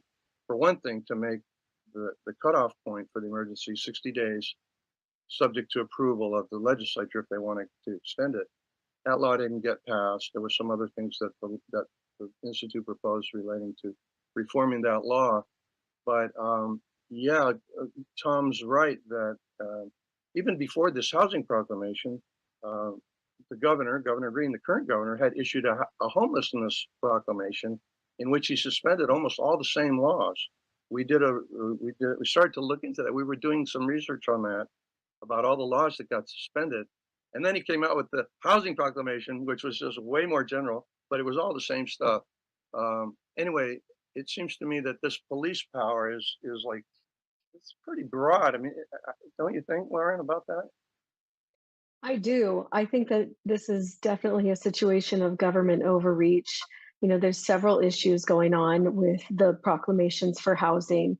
The statute you mentioned, the HRS 127A, it defines disaster or emergency as basically an occurrence or the imminent threat of an occurrence. So, and that occurrence has to be the threat to loss of life or injury to people, loss of property, or loss of environment. So it's pretty specific. And traditionally speaking, like you mentioned, most of us think of a hurricane, a tsunami, a wildfire, natural disasters out of our control, not something that has taken decades in the making and is really not an emergency by traditional standards. So I do think this is a situation of government overreach where we have a housing proclamation for a problem that is multifaceted. It's not just about the overregulation. There's other aspects to why people can't afford homes in Hawaii other than the permitting, although the permitting is a big problem. The issue with the proclamation itself, it not only, I think, is unconstitutional, I think it exceeds the governor's constitutional authority. The governor, by Hawaii Constitution and our doctrine of separation of powers, only allows him to enforce laws, not create laws. And in this proclamation, he not only created an agency, but he promulgated rules for that agency to follow and basically suspended county and state laws so that he could have his own agency decide for affordable housing. And at first glance, it appears as though, it might help everybody with the permitting. Everyone complains, from developers and contractors to single family homeowners. They complain about the permitting, and there's valid concerns for the time it takes for a permit to get approved in Hawaii. But this proclamation only addresses affordable housing, or at least it purports to only address affordable housing. So it is very interesting. Well, I mean, you mentioned that this isn't, traditionally what you call an emergency, but there really are not a whole lot of guardrails around what a traditional emergency is. I mean, if you're saying, for example, that an emergency can't be if it's months, years, or centuries in the making, well, what about if astronomers found an asteroid that they predicted is going to slam into Oahu in 3 months' time? Certainly, that disaster was years or millennia or you know uh, hundreds of millions of years in the making. We just happened to be at the tail end of it, and and we got 3 months to go. And you say that's not an emergency because of that reason? I mean, Not necessarily. So, according to the statute, it defines the emergency as an occurrence or the imminent threat of an occurrence. So, in that situation, it would be the occurrence or the imminent threat of the asteroid hitting Hawaii in your example, where this is something that is, when we talk about housing and the issues behind the permitting, even the Building Beyond Barriers working group has admitted that part of the problem is lack of staffing. That's not an overnight problem. 30 to 40% of the required employees for the different agencies, they didn't disappear overnight. Another problem that isn't being addressed well, is you can say the same thing about the wildfires. I mean, because of understaffing, all of these non-native dry brush grew and grew, and became tundra all along the way from the mountains to Lahaina. It got ignited by whatever, spread like crazy, and leveled the town. Wouldn't that be arguing that in that situation, sounds like it would have been a nice thing if the governor had declared an emergency to clear the fields of the tinder before they caught on fire. But of course, they never did that. The whole Lahaina thing was just poor land management and bureaucracy to the max. Um, um, but as far as the housing proclamation goes, yeah, he suspended laws like I think it's called Chapter 76 that will allow the government agencies to hire third-party reviewers and contract with the private sector, because right now there's a state Supreme Court decision, the Kono decision, that won't allow counties or the state to hire contract workers or privatize anything if it's something that's traditionally been done by civil service workers, which are all unionized, of course. And then, of course, the original law also suspended, like you said, historic preservation, the original proclamation, excuse me, and environmental impact statements, and even public record laws, which is outrageous. But they did that during the COVID era too. Yeah, I mean, during the COVID era, it was even worse in the beginning. Yeah, because they made us they stay in our suspended. Yeah, our freedom of assembly, that was just outrageous. And so Governor Green, he was trained in that environment as the lieutenant governor, and even during the Governor Ige's era, he was in charge of an emergency proclamation to create a Kauhale little village for homeless people under emergency proclamation. So I think that's where he got the idea for the homeless emergency proclamation once he became governor, that he signed while he was giving his inaugural address, as I recall. But then it turns out he was also working on this broader housing proclamation. And I think the arguments that, Earth Justice, I think it was Earth Justice, but anyways, Sierra Club and ACLU and all these other groups, they were saying, first of all, this isn't really that kind of an emergency. Secondly, he consulted with like over 200 people over periods of months about this before declaring it an emergency. So obviously this is stuff that could have been handled legislatively. Because that's what legislators do. They get together and talk for months about things like this. And he backed down. I don't know if you want to call it backing down, but he wanted to be Pono and Ehana Kako like the Grassroots Institute, and he went, okay, I'll restore all those laws, at least a lot of them, and we'll try to accomplish what we want with what's left. But I think whereas, for example, in the Grassroots report, our conclusion was trying to sue over that COVID emergency proclamation was very problematic because the courts tend to side with the government in times of emergency, a clear emergency, which in the first, shutdown for 2 weeks is what we were told, right? But after it started dragging out, you thought maybe you might have a better chance of winning in court. But we didn't do that because the Grassroots Institute didn't sue because of the fear of possibly a precedent that might make winning such, that a precedent that might go against the claim against the emergency proclamation. Well, and actually, there was a suit that was brought on the Big Island by some people or other, and it was brought in the circuit court level, and the government won. During the emergency, the COVID emergency proclamation. Well, they won by being dismissed, right? I don't think they had a precedent.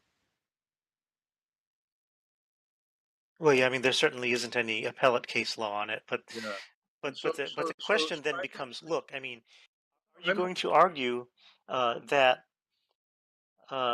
emergency proclamations or emergency laws are invalid because you had a lot of time to plan them out?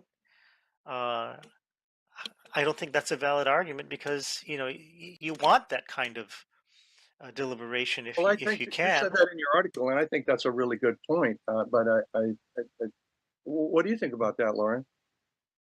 Well, I understand that, deliberating on a certain emergency ahead of time is important. The things that he's deliberating on really should be taken care of by the legislature and by the people.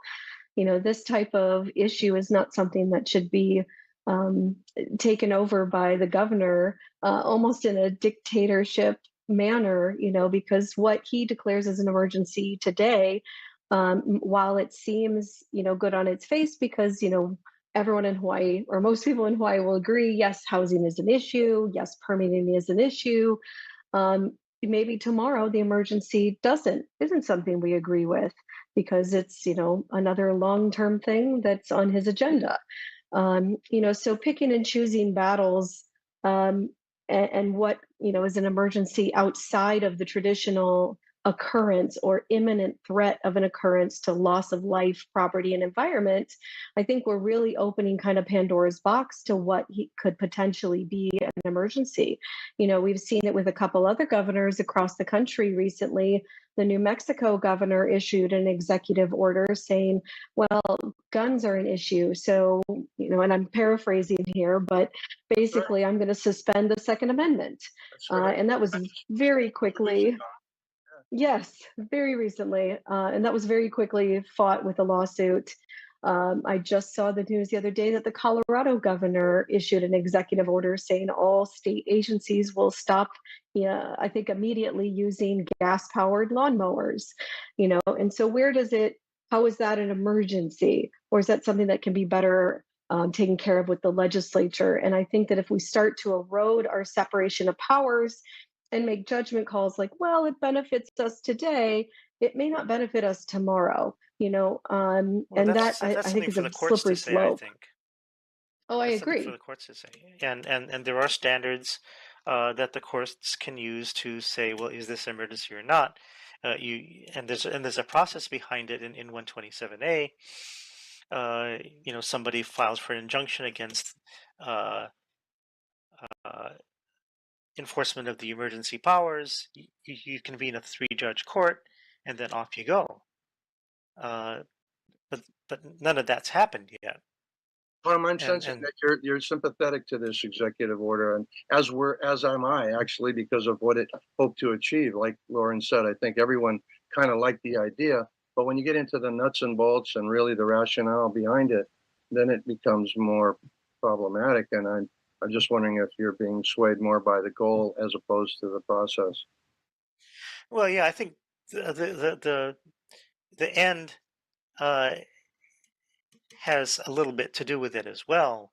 I mean, here you have a kind of long-running problem that we've had in our government for decades, and we've given the legislature, tons and tons of years to do something about it, and for whatever reason, they couldn't or didn't or won't.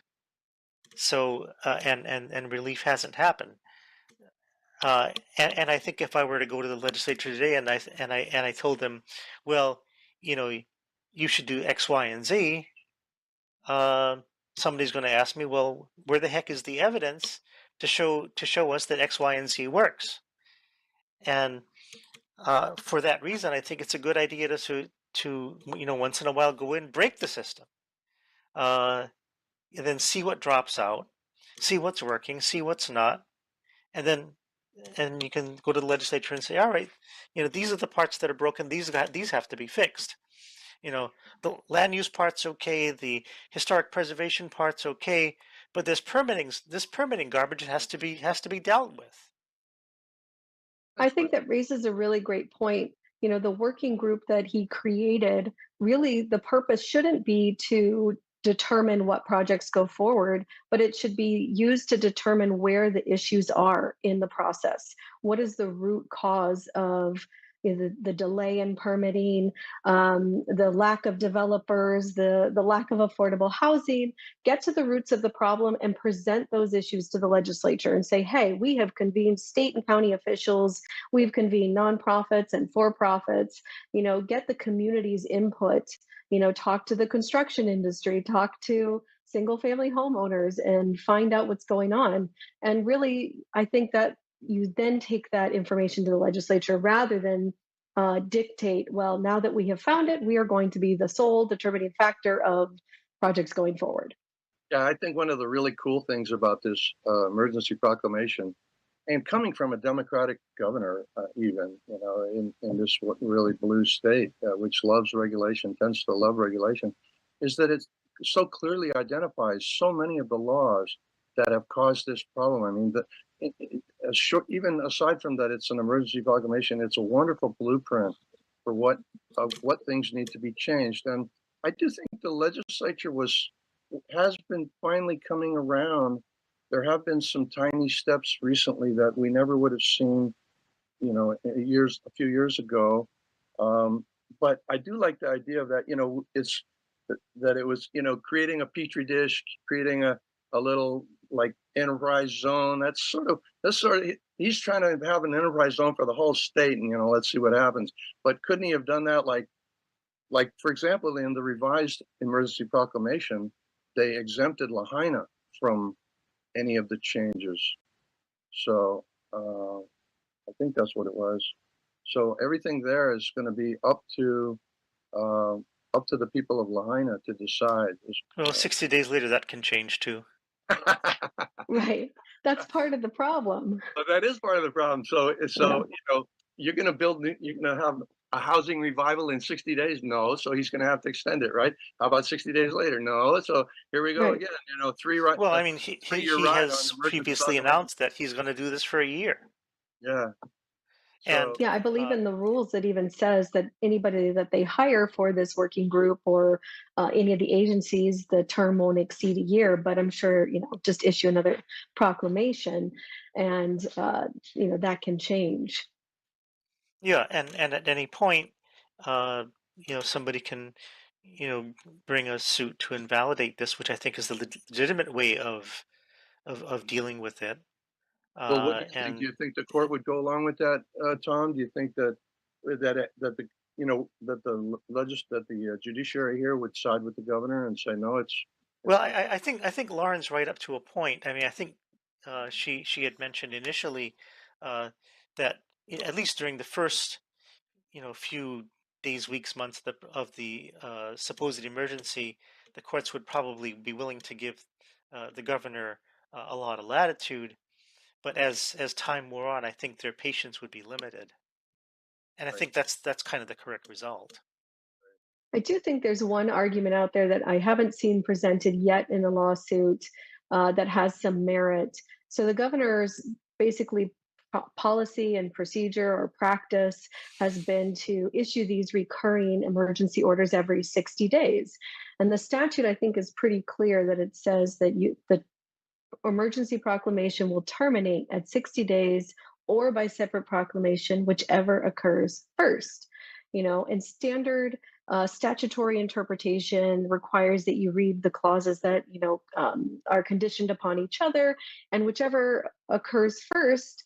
I think the interpretation is that if there was an emergency proclamation, he has 60 days, and if for some reason the emergency ends at 45, he can issue a separate one, and then it ends at 45. By the same token, if the emergency still exists on day 49, he can issue a proclamation day 49 saying the emergency still exists, and I'm going to restate everything that was in the first proclamation, and proclamation number 2 has 60 days, which is what Governor Ige did. Right. In which case, I think that violates the non-delegation doctrine and the separation of powers, and we run into a serious constitutional issue. And I don't think the courts in Hawaii have yet specifically grappled with that. I don't think that anybody's brought that forth just yet. Yeah, it occurred to me too when I was talking about the lawsuits that prompted the governor to revise his emergency proclamation. When I saw the content of when I saw the arguments that they were putting forth, I thought, wow, these are really good arguments. This is going to be a tough one if it goes to court. And I wondered if maybe Governor Green, thought, well, maybe I better back out because if I don't, or change course, not only would he make all the progressive people happy, they were the ones basically pushing the lawsuits, but and he's a progressive, so he wants to make them happy. But also, he might have been afraid of a precedent that could lock him in the future to less broad-based proclamations. Do you think that could have been a factor? At some point, precedent's got to be made, and I think during the early part of a declared emergency is the easiest time for the state to get in there and reaffirm that the power exists. So if I were the AG, I would want the challenge to be made now, in the early stages of the so-called emergency, and have the courts rule. Yeah, I can't speak for her, the rationale behind walking back some of the emergency proclamations and the laws that were suspended. But I do think that a consideration might be, precedent creating law that says, this type of situation is not an emergency under the statute, so that could prevent him from doing, kind of what I mentioned before, that this Pandora's box of, oh, well, anything can be an emergency, even though the housing crisis has been in place for decades. Well, let's just hope that in general, some good comes out of this in terms of the blueprint that the emergency proclamation provides for the legislature to pick up on and run with. There's a lot of good things in there that need to be changed, that are the guideposts for change. And and I do think this is at bottom, it's a grand experiment, and I'm all for proper experimentation. Yeah, I commend the governor for it's actually bold, and to some extent, too bad he can't be a dictator in this kind of a situation. Although, again, if you look into the particulars, setting up that body which gets to approve which projects can be authorized and all of this, I think it's even within itself, it's got too much red tape going on there. So that's ironic, but the sentiment is proper. Lauren? I think you raised an interesting point. If you watch the last Building Beyond Barriers working group, I believe is August 29th in their meeting, the projects that have been presented so far, and of course it's only its early days, they were all government projects for affordable housing. And the irony is that they are government agencies asking the same government agencies for permission to do their project. So why couldn't they have gotten it done before under the laws that were in place? So it wasn't that there was private parties, private developers. These aren't individual homeowners asking, to rebuild their home or remodel their home or add on. This is government agencies asking the very same government agencies that have created that bureaucracy. So it's an interesting dynamic. Thank you so much for being with us today, Lauren. It's really been great having you. Sorry you Thank can't you. be in person in Hawaii. I'm sure you'd like to come back for vacation sometime. Absolutely. Right on.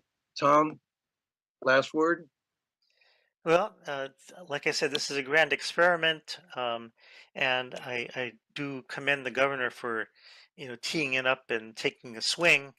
I think we need more bold moves like this to really expose what's wrong in the system that we now have. Break it and then try to put it back together better. Right on. Thank you very much, Tom. Lauren, our listeners today, our viewers, thank you for being here today. We'll see you next time. Aloha on Talking Tax here on ThinkTech Hawaii.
Stronger searching can be the difference between planning a trip to Paris, France, or Paris, Texas. Here are 4 tips to take your Googling above and beyond. Catch the travel bug from your coworkers' vacay pics. Use reverse image search to find picture-perfect spots, even if you don't know the name. Do your research using credible sources. Searching Paris, France transportation will bring up results from travel agencies, bloggers, and anyone with internet. Adding a site search like site:.fr can help you restrict your search to info from local sources. You can also use site search with a specific domain or website to find artwork from your favorite painter for a trip to the museum. Pick a prime Parisian pâtissière with Boolean search. Find the best bakeries to get one of your favorite French treats by adding or between 2 queries. Then again, why not have both? Bon voyage!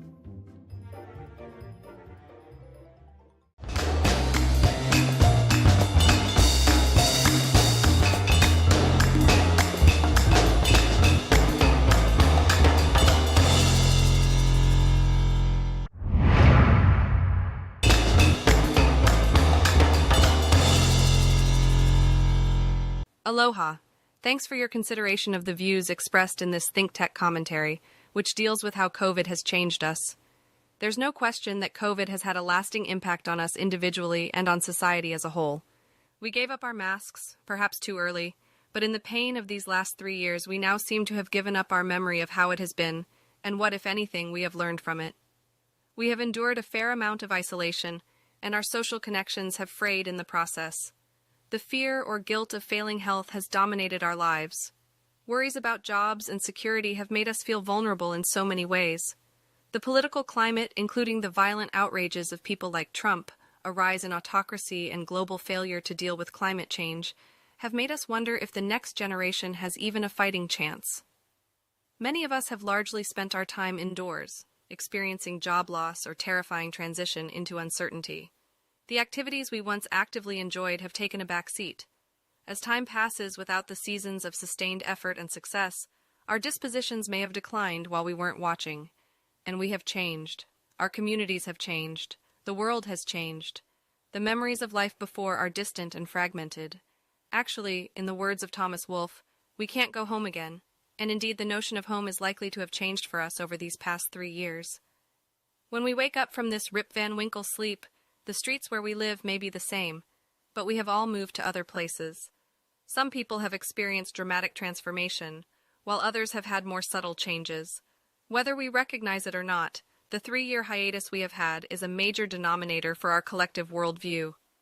Our perspectives on the country and the social fabric have been torn. National optimism is not so easy anymore, and we are left unprepared for a continuation or repetition of the trouble we have seen. Some people are energetic enough to see this as a time of opportunity and advantage, but frankly, most of us feel like victims. Our view of the future has been altered. We are less comfortable with our lives and the world we had 3 years ago. We live with the prospect of further deterioration, uncertain of what will happen to us and our kids. Yes, we could lose another 3 years to this or other pathogens, and that could have a huge effect on us and everything around us. So, what happens next? 3 years could turn into 6, and 6 into 9. We find ourselves trapped in this troubled discomfort, yearning for a return to normalcy, whatever that was and whenever we lost it, just as some other people less thoughtful yearn for a return to time when America was great, whatever that was, and whenever we lost it. The path to better times is elusive. We are not yet at the end of our discomfort, and we cannot yet see the end of the tunnel. We are rather living in a time that demands that we take inventory, that we acknowledge the realities and risks facing us, and that we find the moral strength to move on to better ways and days. This applies to us individually and collectively. Over these 3 years, we have lost something precious as a society. We can no longer claim to be the city on the hill or the greatest generation or most exceptional nation. Our concern for each other and our belief in the future simply isn't what it was, and what we have lost may not be recapturable. It's time to break from the emotional lockdown of the last 3 years and gather and connect again, perhaps in a more dedicated, motivated, and caring way than before. We know what we have to do, and after suffering the loss of these years from our lives, it's now time to do it. Or else. Thanks for your consideration of the views expressed in this ThinkTech commentary. Aloha.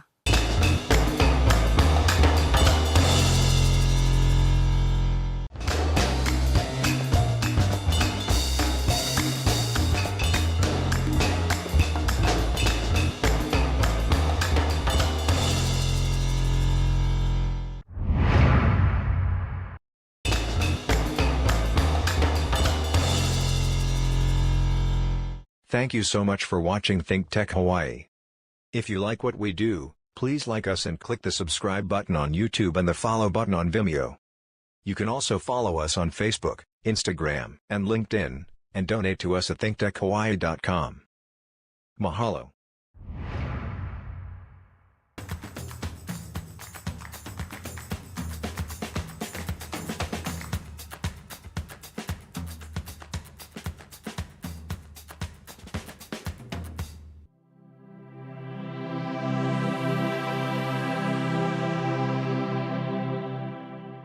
Aloha. Thanks for your consideration of the views expressed in this ThinkTech commentary. It may seem early to think about the 2024 U.S. House and Senate races. Unfortunately, it is not. Political parties are drawing up lists of the most vulnerable seats right now. Whatever happens in the presidential race, Control of the House and the Senate is essential to either stopping a president you don't like or advancing the agenda for one you prefer. Complaining is easy. Action is harder, especially when you feel alone, weak, and far from the action. The one thing we have right now that can make a difference is money. Even a small donation to a campaign right now can make a difference as potential challengers are deciding whether to run. Obviously, politicians prefer you donate more money than less, but the number of small donations, including from out of state, also helps them determine whether entering or staying in a race is viable. Many believe money is too powerful in politics, except for the very rich and those running corporations and organizations who spend freely to retain access and influence. They, of course, firmly believe in the power of money. It is a rotten way to run a country, but it is our way right now. And while some believe in studying a politician's positions and voting record, it remains that choice of political party is still the easiest and quickest guide to whom to support. So, pick a nonpartisan political news outlet like Roll Call, Cooke's Political Report, Politico, or The Hill. Search their site for most vulnerable House and Senate seats in 2024. You will find, for example, that 8 Democratic senators are vulnerable, but no Republicans are. Think what control of the Senate means right now, with 50 Republicans, 47 Democrats, and 3 independents who caucus with the Democrats, and what it will mean next term when at least one more Supreme Court seat becomes vacant. So, if you like the incumbents or their party, give them a few bucks. If you don't like the incumbents or their party and their likely presidential candidate, give to the challengers. Later, other activities and more money will help. Right now, for better or worse, it's about money. Thanks for your consideration of the views expressed in this ThinkTech commentary. Aloha.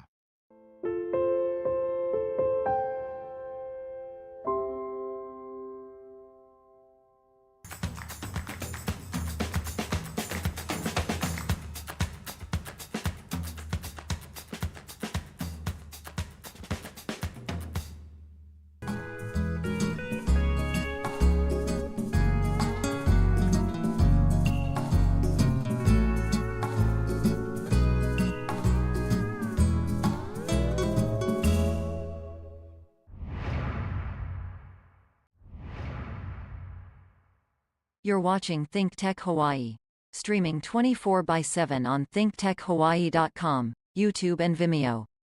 Also uploaded to various other social media platforms. Broadcast on Alelo 54 Community Media. Video with vision, always learning. Watch us and subscribe today.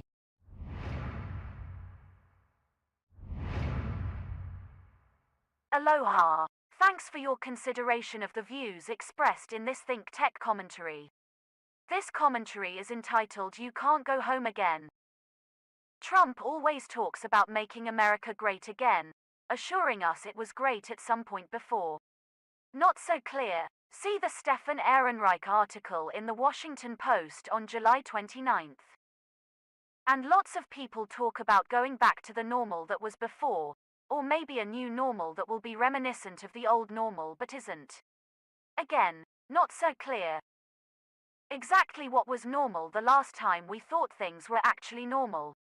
Perhaps that means before Trump, and before COVID, and before the troubling deteriorations and threats we have in our world today. Some years ago, Jack Balkan, constitutional law professor in New Haven, appeared on ThinkTech. In a discussion of what could be done to reverse the things that George W. Bush had been doing, Balkan provided some guidance. He imparted that everything counts. You may want to go back home, but you can't go home again. It's not like a yo-yo forward and back, but rather a journey that always moves ahead, a journey where everything that has happened is built into the future. Trump is built into the future. So is COVID, and like it or not, all of their implications and legacies, and all of the hard lessons and landmines they left, are all built into the future. We've been waiting to return to normal for 6 years at least, but the prospects of going back to the way it was are not good. We know that many things will be permanently changed. Think of your own quality of life, and your daily and long-term priorities. We know that things will be different, but we don't know what the changes might be. In the complexity of what is happening in our world today, we can only make wild guesses. The quality of your family life and your local and national life has probably changed, and is likely to change a lot more, and maybe very soon, and these changes will take us in directions far away from what we have hoped to return to. So get used to it. Appreciate that it will never be the same as before, not better, and not as good as you may have wished, but if you can appreciate and examine this dynamic, you will recognize that you still have the benefit of being here on the planet, and that is a good thing. Even at a time where it is difficult or impossible to predict the future, we should be happy to be alive and have some possibility of improving things for ourselves and hopefully others. Cheer up, it could be worse, and maybe it will. Thanks for your consideration of the views expressed in this ThinkTech commentary. Mahalo.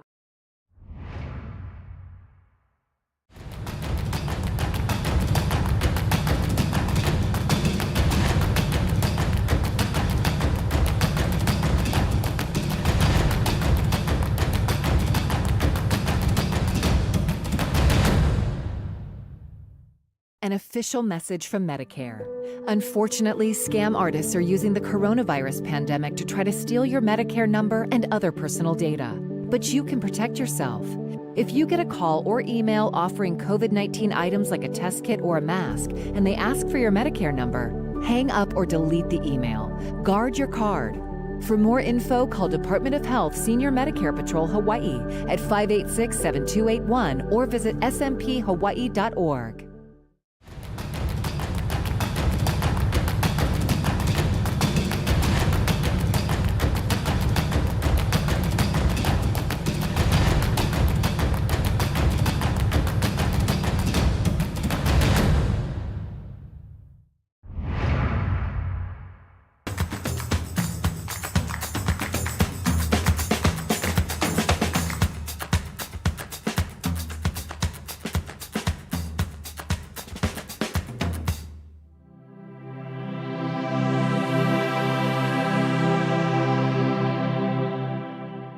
Aloha.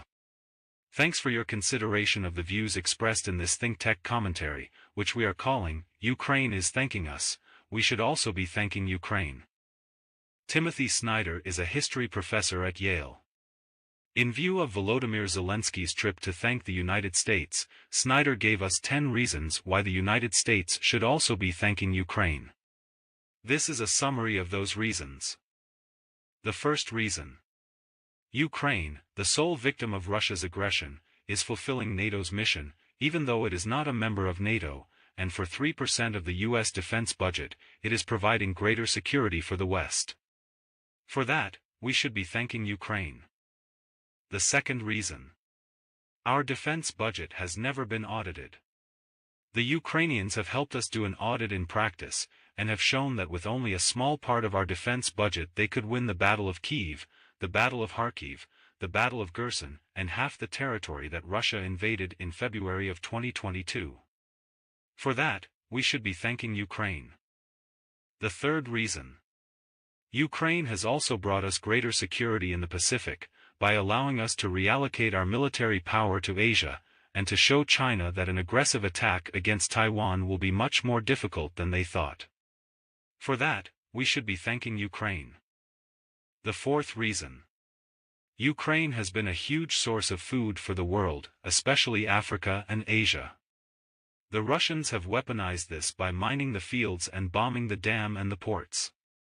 Ukraine is nevertheless trying hard to open the Black Sea and get the food out. For that, we should be thanking Ukraine. The fifth reason.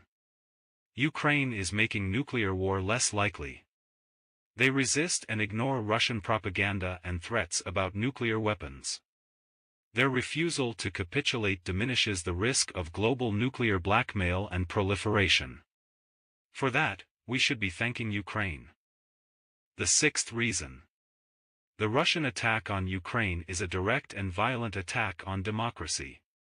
Ukraine is doing all it can to defend democracy, to give democracy a chance, and to show us that it can prevail. For that, we should be thanking Ukraine. The seventh reason.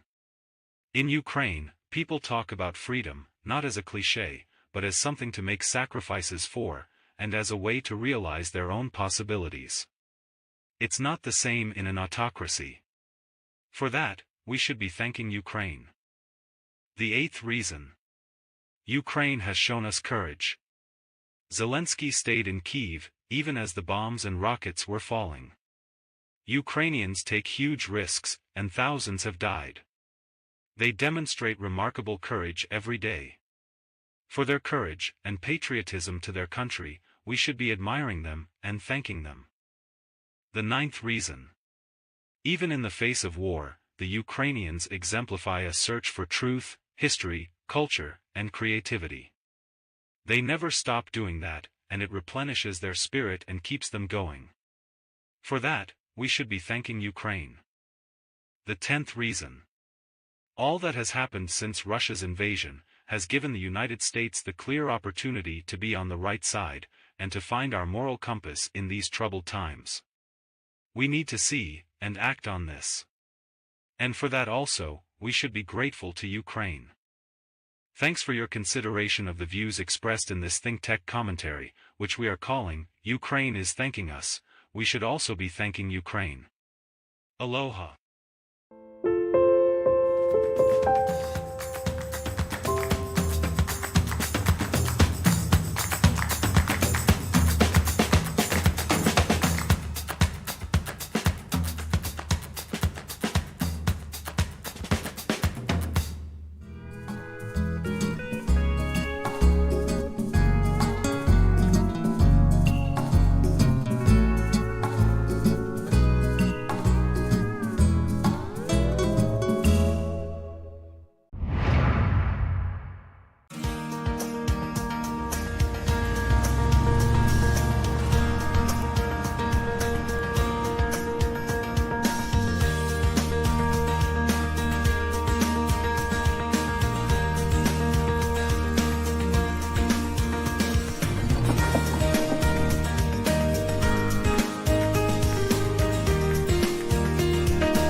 When to use a COVID-19 self-test kit.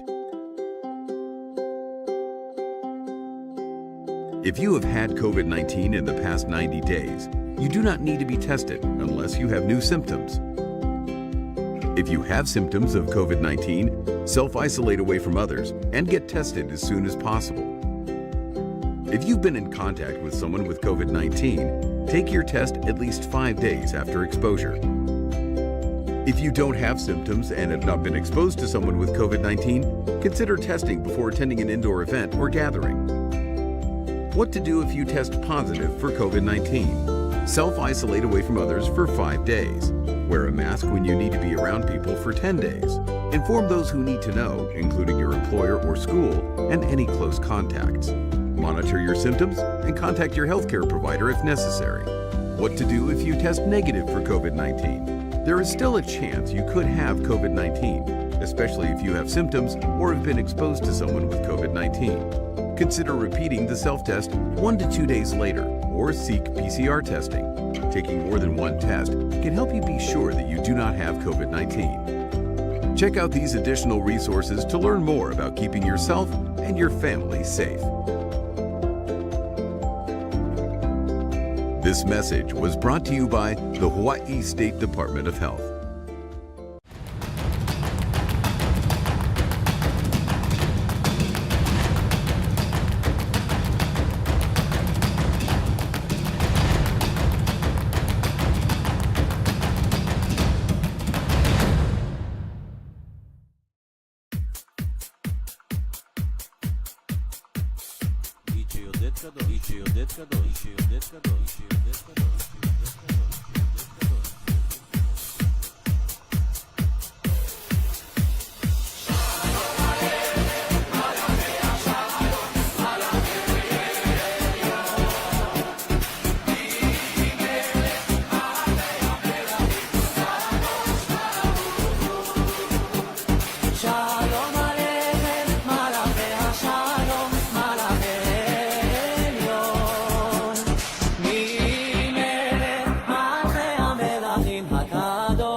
My name is Ken Burtness, and I'm coming to you from Haleiwa out at the North Shore. Our show is called Finding Happiness in Hard Times.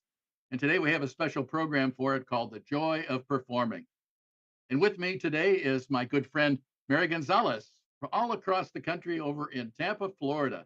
Welcome to the show, Mary. Thank you, Kenneth, and hello to everybody out there. Mary is an actress, she's a singer, and she's a dancer. And I've always been in awe of her. She's done an incredible number of shows. in multiple languages, and it's just amazing. Where I'd like to start, Mary, is at the beginning of this very successful career of yours.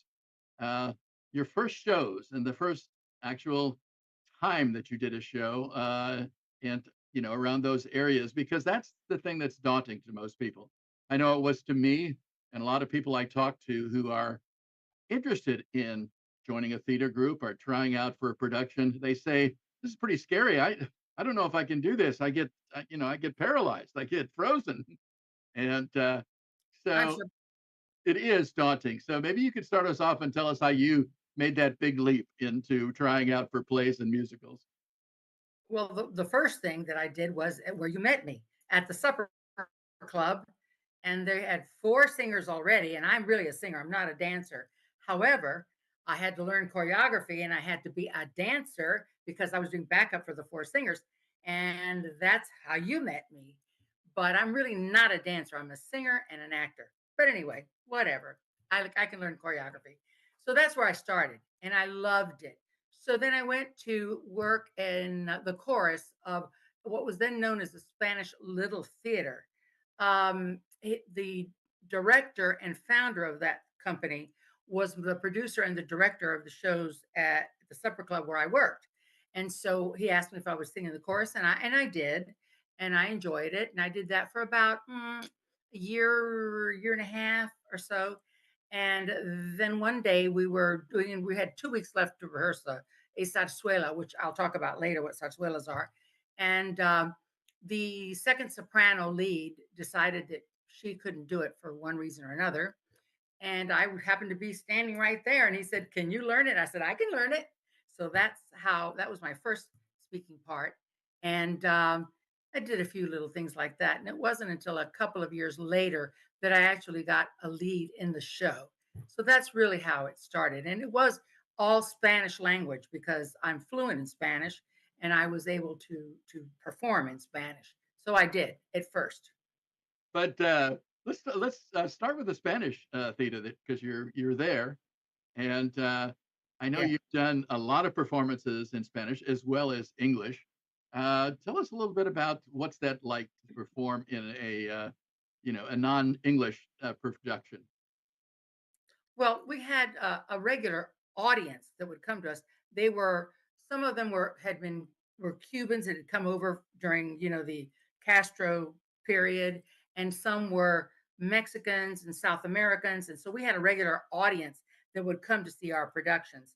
And so what we did was, I want to say 3 or 4 years later after that, we started seeing that in South America, they were doing Broadway shows in Spanish. My goodness. So we researched that. And I say we, and I'll tell you why later on why I say we.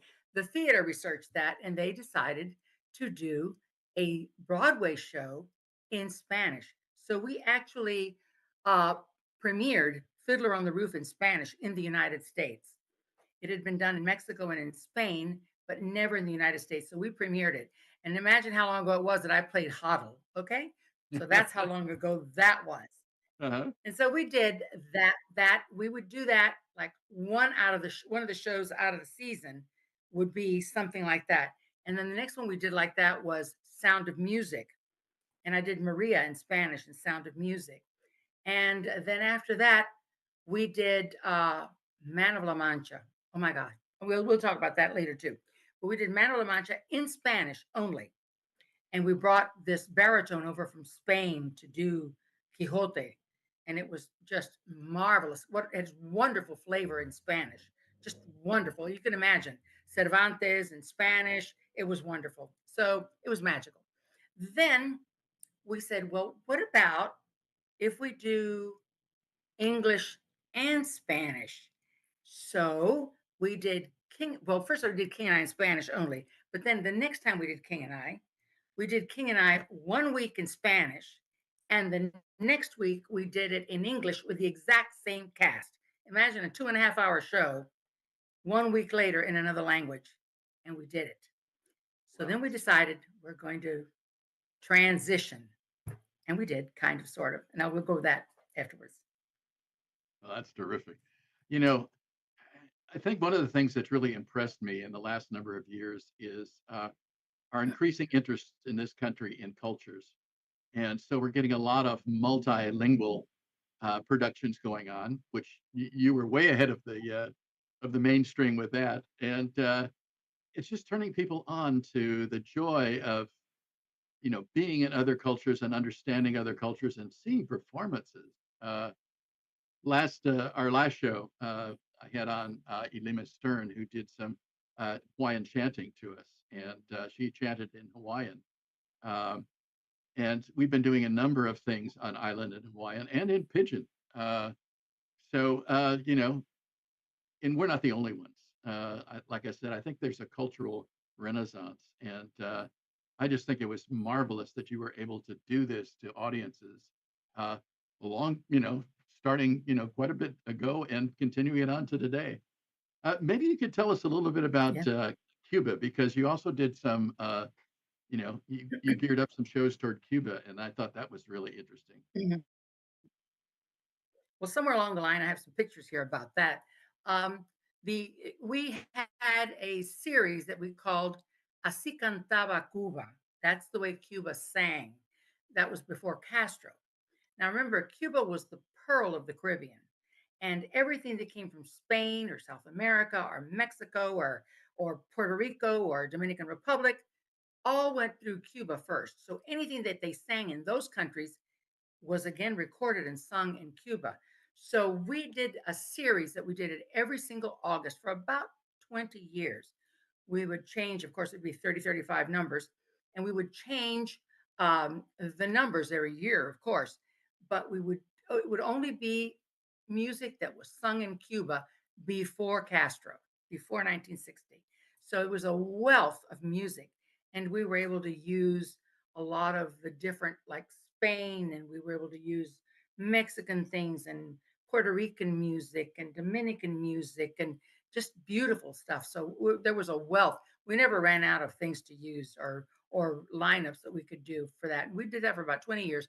There were three main singers, but every year we would either get one or two more sopranos to come in and do a couple of numbers, or a tenor and a baritone, or whatever. One of the pictures has me with four men. That was a fun year. So, I mean, that was fun. Anyway, there were just different. There were three main people all the time. I was one of them, but there were always different people that would come in and they would add to the show different segments and different facets and so forth. Because there were legit voices, and there were voices like my voice, which is just a songstress type voice, and so it was a beautiful thing. Then we did that for like about 20 years. The other long thing that you did was at the Florida State Fair, uh, which I was certainly Yeah, interested in. that Did was that for like that was 27 years, my right? favorite. 27 years. That was my favorite gig of all times because I got to wear things I wouldn't normally wear on stage, showgirl outfits and things like that I wouldn't normally wear on stage. I could have been a carny. I could have been a carny. Trust me. I loved it.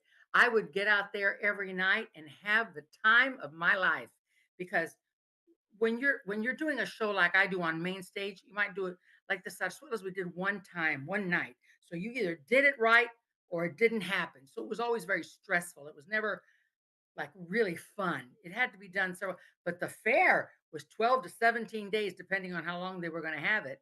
And we had 3 45-minute shows a night, and we were like, we were the it. And so it was fun. It was a lot of fun. I loved it. And there's a picture of that too. I have the showgirl thing going on with, and that again, we had normally three singers, maybe four, and there was always four dancers, and the dancers would come and go, but there would be four dancers every time, and musicians, of course, because I always played with live musicians. I don't know how to sing with playback. I'm sorry, I don't. But anyway, but that was a tremendous amount of fun. Tremendous amount of fun. It We had sounds a like a good lot time of doing that. spontaneity that you could do. You could change things up where A you couldn't lot. in the regular production. So, A lot. I would sometimes one time my sound man didn't turn my microphone off, and I said something I shouldn't have said backstage in my trailer, no less. and the sound man jumped across the place and turned my microphone off. And then one of the singers was coming on to sing a love song after that. And he sang it to my husband, and something like, you better watch out, that kind of thing. And he said to him, you better watch out, because I had already taken off on a tangent somewhere.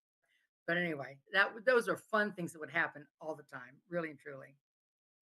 That sounds great. And this was all in the midst We had, of we had the state fair.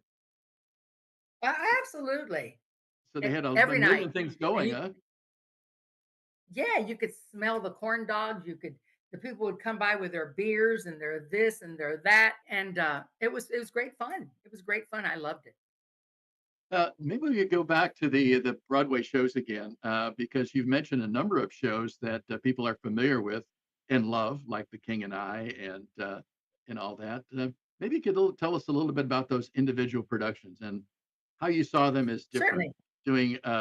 doing Sound of Music as compared to The King and I and things like that, where you enjoyed yourself. Well, pardon me. All of a sudden, I have something in my throat. I think I have a picture of Camelot, which is great fun. Great fun. I had a wonderful baritone. May he rest in peace. He died last year of complications from COVID. But he was a wonderful baritone, and we did several shows together. We did Camelot. We did Evita. We did quite a few things together. So anyway, Camelot. I loved Camelot. Music is beautiful. The costumes are to die for. I loved wearing a crown. I loved being the queen. And it's a great story. It's a love story, but it's also a story about duty and love. And in the end, you see where duty overcomes the love, that the love story that develops in Camelot at the end. So that's a lovely story. And there's a picture of that there. And I have then King and I. King and I is a beautiful story as well. And of course, it's so much fun working with the children. And because I am a teacher by profession, I was really the one that was, getting the kids to stay with it, so to speak, and to be able to relate to me and whatever, which is something else I want to touch on. I love being a performer, and it's a wonderful part of my life and everything. But everybody doesn't make it big. Like I never made it big. I made enough money to have a good time to go to Europe every year, whatever. But I always tell young people today, even if you are fabulously wonderful, less than 1/10 of 1% make it big. And it doesn't have anything to do with your talent. It has to do with being at the right place at the right time and being just lucky enough to be that person. So I always tell young people, when you're going to get your degree in something you can use in the future, something that you can always go back to. Like I have a master's in education, and I retired from the school system as a resource teacher. My husband was an administrator with the school system. He retired as an administrator, but we still enjoyed the arts. And I like to impress upon young people that you can't, or I don't think that it's wise just to forego an education to be in the arts. I think you have to do both. Just my personal opinion. I'm sorry if I got off topic, but it's just an opinion I have. A lot of young people are out there looking at it, and I think that's really an important thing to stress, the fact that so few people can make it big or even comfortable, even Right. be comfortable. Never of my friends drove cab for many years, never quite made it over in Broadway. They waited on tables. They were setting up behind the bar, and somehow it just never happened, which was unfortunate because they were very talented people. But like you say, talent doesn't guarantee that No, you're going to be able to make a living or even be no, comfortable in no. that. But it's joyous when you can do it and not have to worry about that. So I was just going to say, why don't we go to Evita, because I know that's a very special show for you, and you did mention that. It's And a wonderful show for me. I loved it because she's a powerful woman.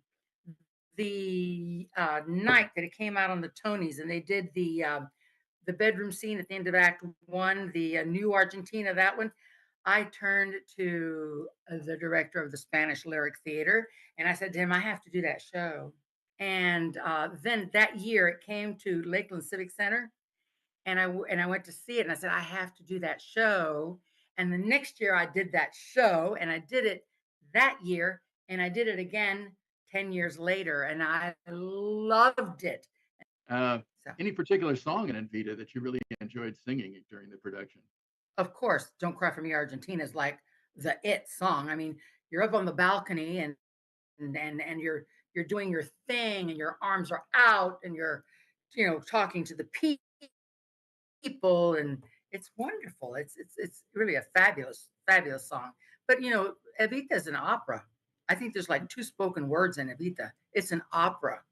It's not bel canto, but it's an opera, and it's a fabulous show. It really is. So, Well, what you were saying is that, it's such a uh, emotional, moving show that the audience must have given you great response to that. And tell us a little bit about how you felt when the audience just came to you and, and was with you during that song.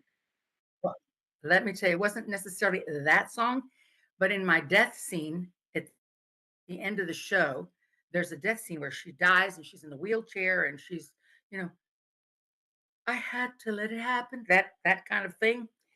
And there was this woman in the 3rd row, and she starts to wail, I mean, cry.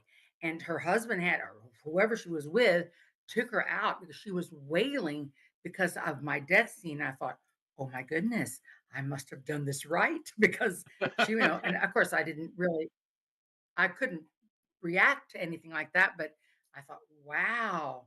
But it's a very powerful show. I love it. I love the show. Let's talk a bit about audiences. Audiences really feed off of when I'm on stage and the audience is with you, it just is such a high. Maybe you could tell us a little bit about the shows that you really connected with the audience and how they made you feel. Because it certainly was a big thing for me with the few times I was on stage.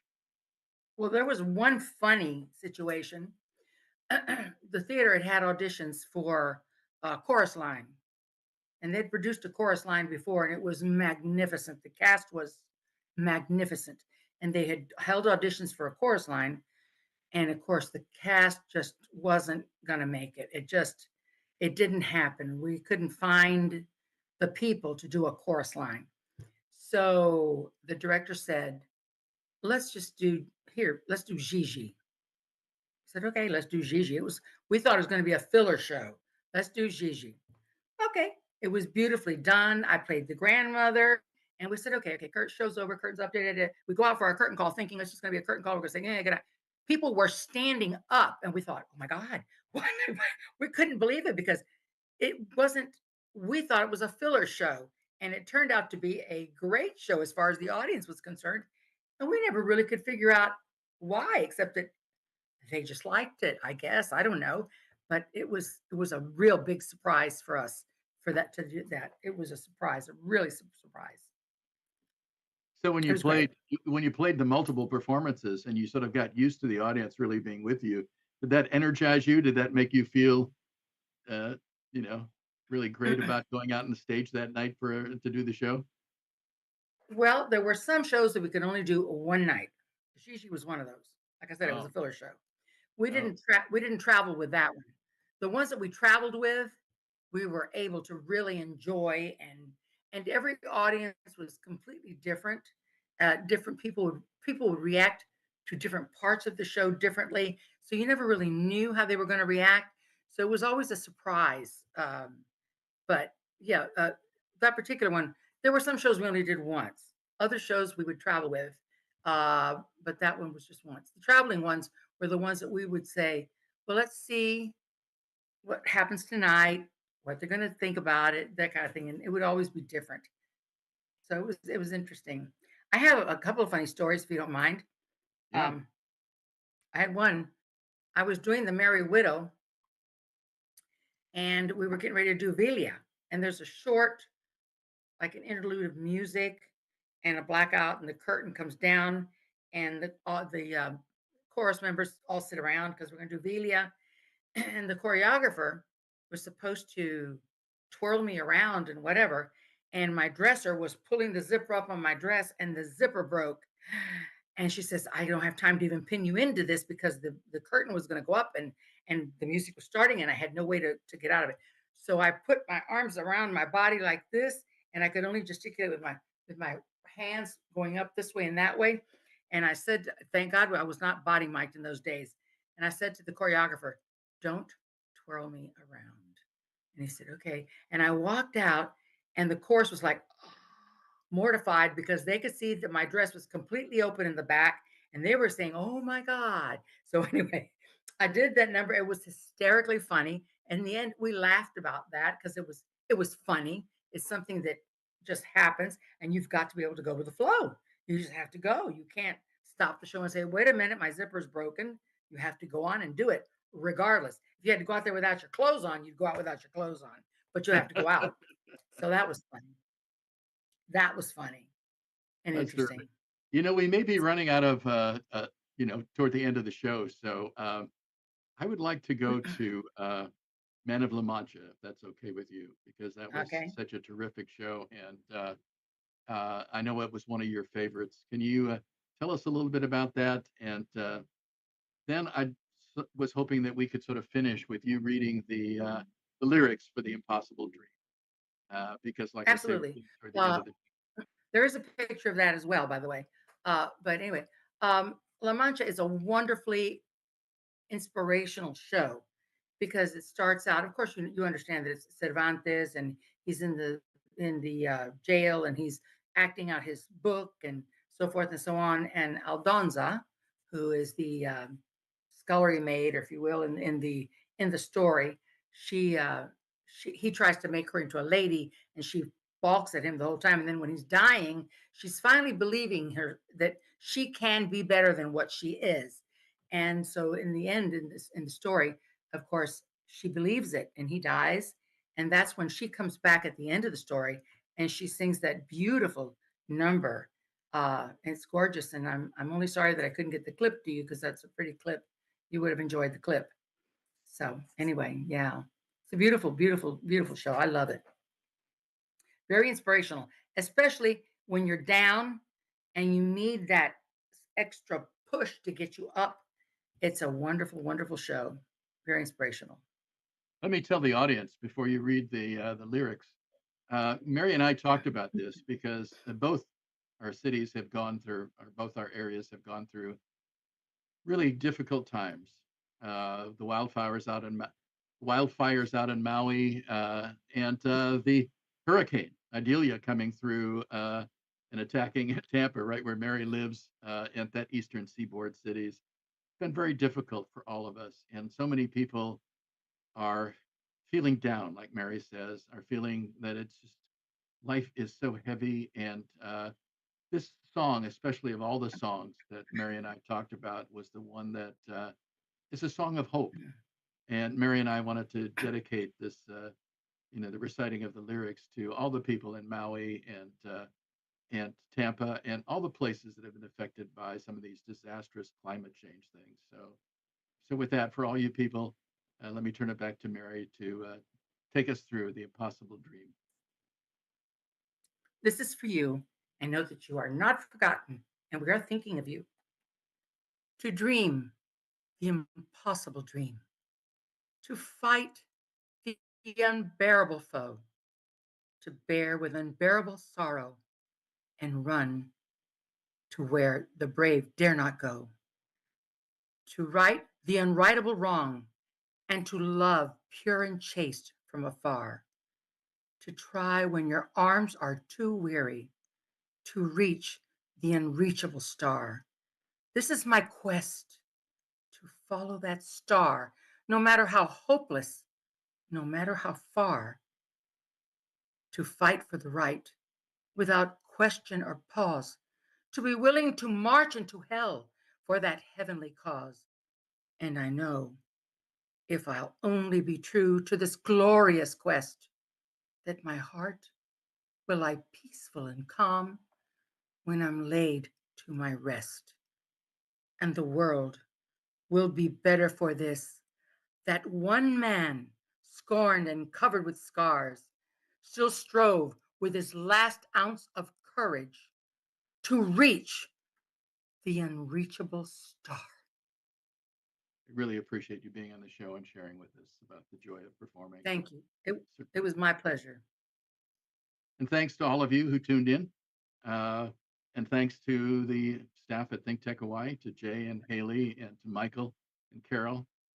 And we hope you join us in 2 weeks, because we're going to continue to look at some of the subjects that may be helpful in these trying and hard times. And in 2 weeks, we'll be talking about loss and grieving and how to deal with that and find happiness despite that. Thank you all for being with us. Aloha.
Aloha.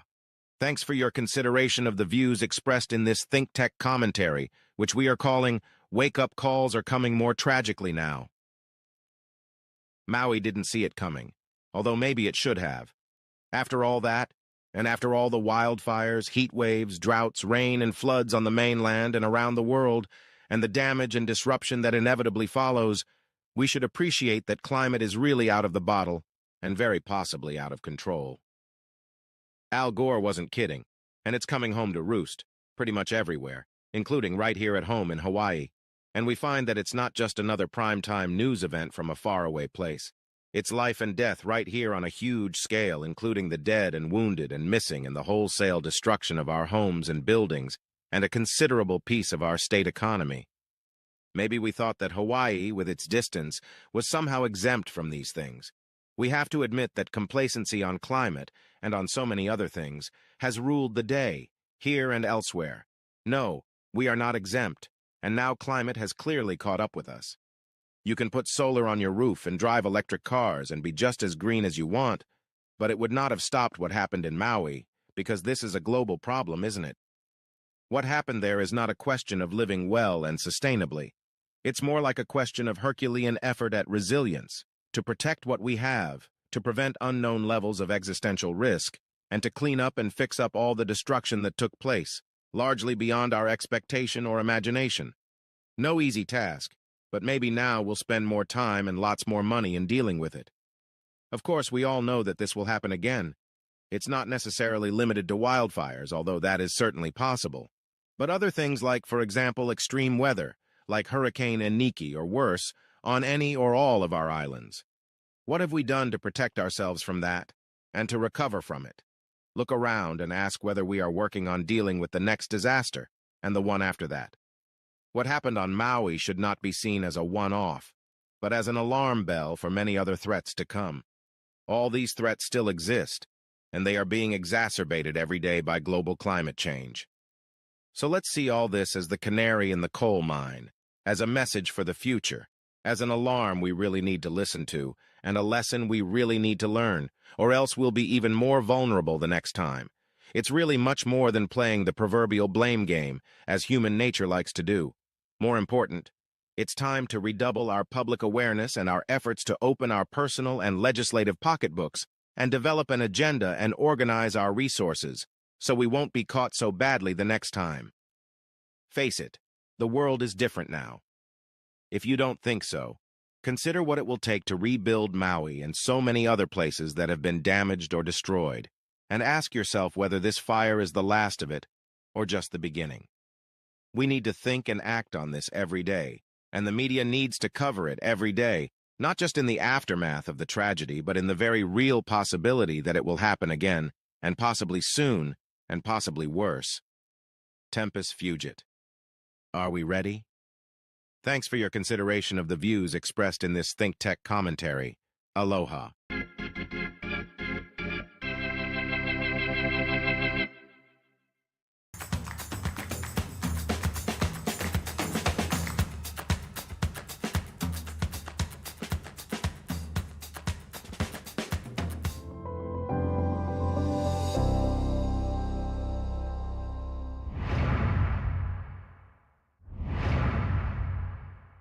At a time when misinformation is all too common on social media, we take great pride in bringing you the news that matters, that impacts your family, news you can trust.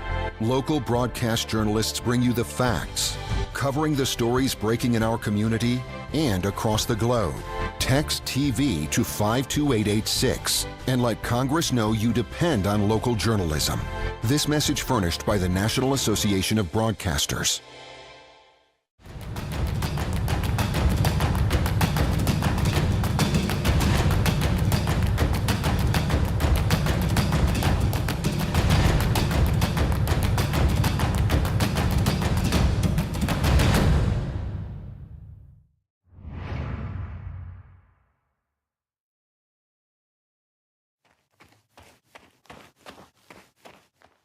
Aloha. Thank you for your consideration of the views expressed in this ThinkTech commentary. Feeding Hawaii is saving Hawaii. Hawaii has had a rich and diverse food culture and history. So many great foods. But we lost plantation agriculture, and never seriously built a diversified local agriculture industry. Remember that we're an isolated island state, and we now import nearly all of our food, and that's ironic and sad because we do have the land, the water, and the agricultural experience. We talk about building an agricultural industry, but we're way behind. We have CTAR to do R&D, but sorry, it hasn't made much of a difference. All in all, we've squandered these resources. If we get extreme weather, a drought on the West Coast, or a failure in the global food supply chain, we're in deep kimchi.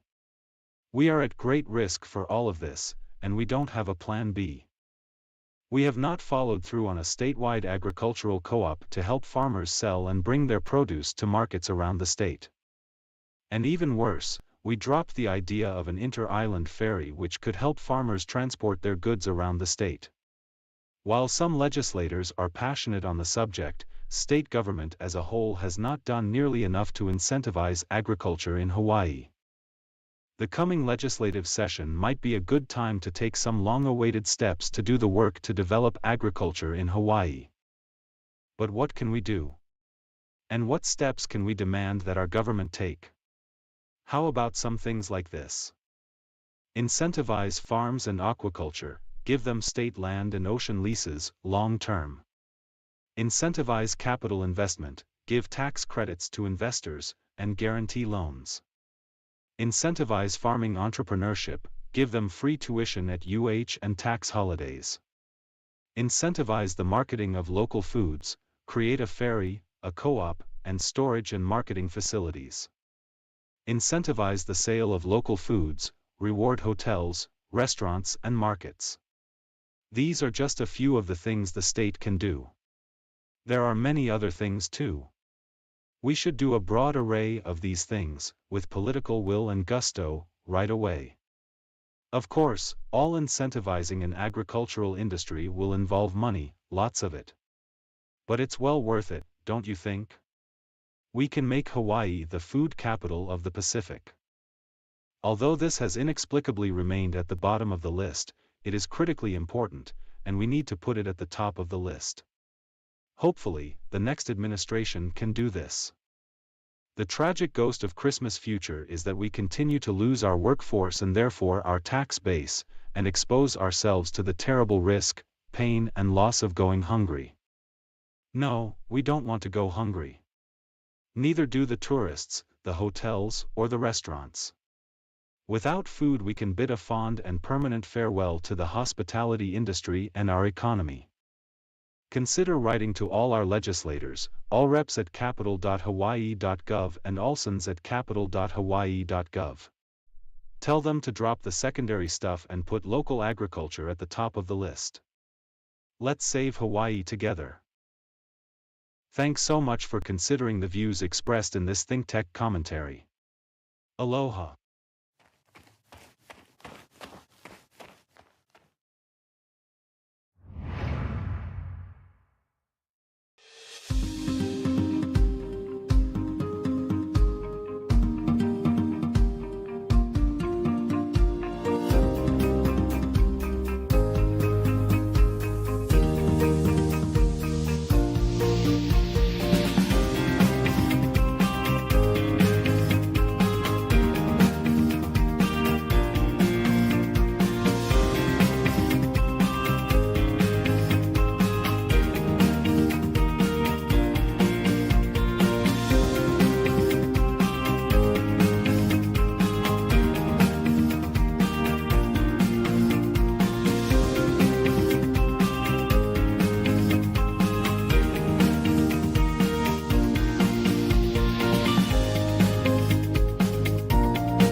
Aloha. Thanks for your consideration of the views expressed in this ThinkTech commentary, which we are calling, We Only Have So Much Time. We have to spend it wisely. We must avoid frittering it away when so many things are threatening us. Let's consider the priorities we really need to attend to. Helping those in poverty, illness, and ignorance. Stopping those who lie and deceive us. Removing officials who violate their oaths. Recovering our precious democracy.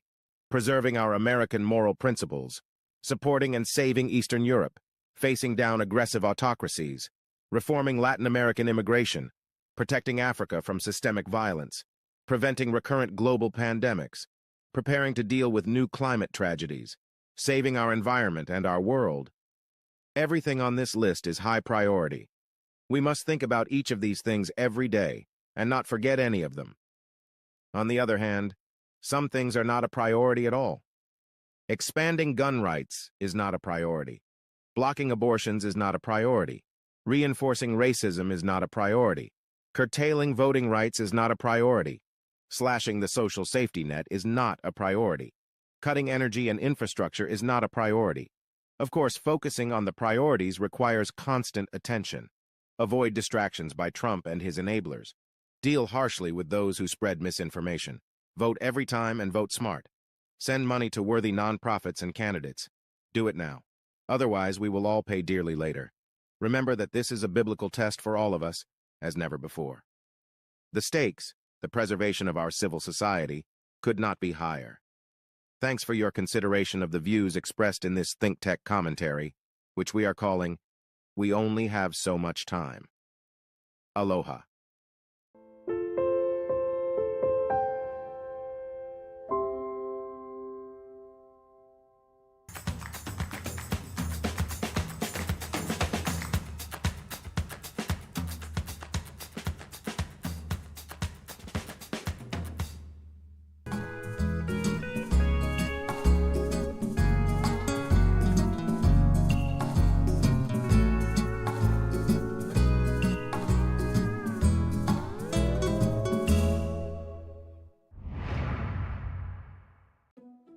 Loneliness is far more than just a bad feeling. Being socially disconnected, which can range from feeling alone to being isolated, is bad both for individual and societal health. Research shows that loneliness and isolation are associated with a greater risk of heart disease, dementia, stroke, depression, anxiety, and premature death. In fact, lacking connection can increase the risk of premature death to levels comparable to smoking daily. Loneliness and social isolation are also far more common than we might realize. About 1 in 2 American adults report experiencing loneliness. Everyone can be impacted across all ages, socioeconomic conditions, and geographies. This widespread disconnection presents profound threats to our health and well-being. Social connection is as fundamental to our mental and physical health as food, water, and sleep, and it affects our performance and productivity at work, school, and in our communities. Now is the time to invest in building social connection. This first ever Surgeon General's advisory on our epidemic of loneliness and isolation shows us how. The keys to connection are simple. Answer a phone call from a friend. Invite someone over to share a meal. Listen and be present during conversation. Seek out opportunities to serve others. These steps may seem small, but they're extraordinarily powerful. By strengthening our relationships, we can improve our heart and brain health, reduce our risk of diabetes and high blood pressure, boost our immune systems, and lower our risk of depression. We can build lives and communities that are healthier and happier, and we can ensure our country and the world are better poised than ever to take on the challenges that lie ahead. Visit surgeongeneral.gov/connection to learn more.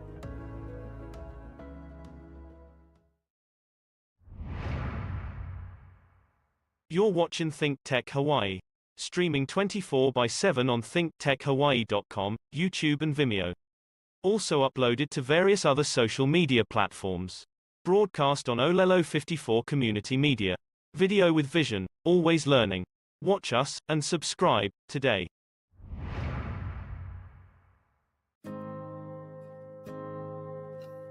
With more and more people working remotely these days, it's as important as ever to keep you and your company's data safe. Around 90% of data breaches are caused by human error, so with that said, here are some examples of the security risks that come with working from home and how to solve them. The most obvious risks are physical. It's much easier to have a laptop or phone stolen than a desktop computer that's permanently located in your office. When working from public places, never leave your devices unattended. Always keep your devices within reach. Put them away and take them with you even if you plan to only get up for a second. Be sure to also watch out for looky-loos peering at your screen. Avoid working in areas where people can look over your shoulder, such as in front of windows or in the middle of a cafe. Even when you're working from home, be vigilant about children and pets. They can easily delete work by accident or access files that shouldn't be tampered with. It's good practice to create separate accounts for work and personal use with different passwords for each, and to get in the habit of locking your screen when you walk away from your computer. You can even place your computer in a locked cabinet or room for extra safety when you aren't working. The less obvious risks are digital and can come in many forms. Many personal computers may not have the proper antivirus and anti-malware software installed. This can leave you wide open to phishing scams and hackers hijacking information. Whether you are using your personal computer or a work computer, the best method here is to never open emails from people you don't trust or click on links or open attachments that seem suspicious. You should also always use company-approved software for your work. Not all software is developed with the same security standards, and third-party software can easily compromise the security of your device. Password security is also extremely important. Leaving post-its with passwords attached to your monitor or reusing the same password for all of your accounts is like having no password at all. It's best practice to use a password manager, which makes it easy to create and update strong, individual passwords for all of your accounts. Just remember that the password manager software you use should be approved by your company ahead of time. Lastly, whether you're connecting to the internet through a private home network or a public shared network, VPNs are the best method to keep you as secure as possible. VPNs work by routing all of the data coming from your computer through a private server, essentially blocking any unwanted visitors that may be connected to the same network. Follow these guidelines while working remotely to ensure you work as securely as possible.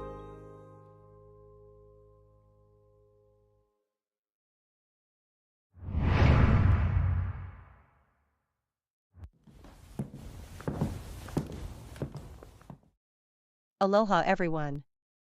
We hope you will think about and learn from the story told in this ThinkTech commentary. Here's the story. After Kristallnacht in 1938, many Jews fled from Europe to the safety of Shanghai, in China, where thanks to the kindness of the Chinese, they could enter without a visa. But after a while, the Japanese invaded and took over Shanghai. A Japanese military commandant was appointed to be in charge. One day, a German ship appeared in the harbor. The captain visited the Japanese commandant and asked him to put all the Jews on the German ship to be returned to Germany. The Japanese commandant called a meeting with the rabbis of the Jewish community to have them make arrangements for all the Jews to board the ship the following morning to return to Germany. One of the rabbis said, "Commandant, you understand, don't you, that when they take us back to Germany, they will murder us in death camps? That is why they are here. It is the Holocaust." The commandant was surprised to hear this, and said to the rabbi, "For them to want to take you back to Germany and murder you that way, they must really hate you. Why do they hate you so much?" The rabbi gave this answer. "Commandant, we're really not sure why they hate us so much. But we think it has something to do with our origins, that we came from the Fertile Crescent between East and West, and along the Silk Road from the Orient. In short, we think they hate us so much because we are in part Asian." The Japanese commandant thought about that, and in the morning, he told the German commander that he was not going to order the Jews to board the ship. The German ship then went back to Germany, empty. This story was told to us by the daughter of that rabbi. It is a true story, as reflected in a movie that was later made about the Jewish community in Shanghai, called the Shanghai Ghetto. Thank you for your consideration of the story told and the views expressed in this ThinkTech commentary. Aloha.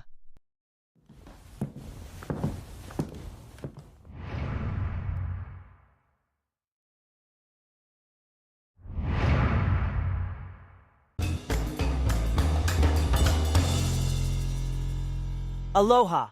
Thank you for your consideration of the views expressed in this ThinkTech commentary. No, the United States is not over. Contrary to the views of the depressed, our greatest strength, our greatest vitality, is our diversity. Diversity is not just people from faraway cultures that are arriving today. It's also people who have arrived before and who are making their way, finding what they and their families have longed for, realizing their destinies, becoming embedded sometimes painfully in our America. People who manage to go to school, even against the odds, who become teachers, scientists, professionals, and entrepreneurs, just as they had hoped in their American dream. People who are free to express themselves, to find expertise, to listen and speak up on social and political issues, who run for office and bring clear-eyed altruism to the national conversation, which we need so desperately. It's a new and promising generation. They were pubescent 10 years ago, and are now ready to take the mantle of community awareness, people who care about others and have enough guts and vision to go around. We need to appreciate and encourage them. We need to help them. We need to let them have their way, to make their greatest contributions. And we must avoid the inexcusable sins of cynicism, racism, and bigotry. We must care for them as they care for us, not because of our respective agendas, but because of the highest common values of our democracy, and because we will all benefit if we build a kinder, gentler city on the hill for everyone. We must all be free and allow others to be free to live this American dream. From a world of threatening complexity, we must build a world of enlightened mutual respect, and thus a much more productive and perfect union. What have you done to build that world today?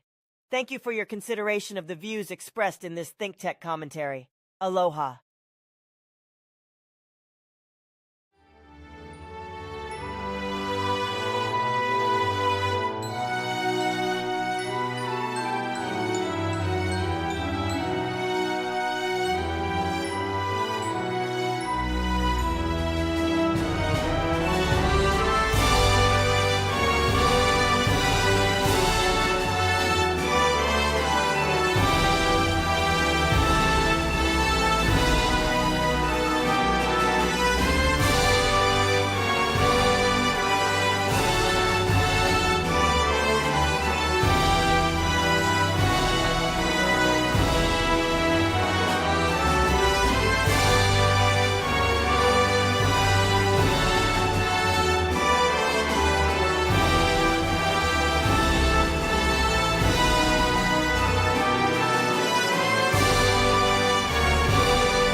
Thanks so much for watching ThinkTech Hawaii.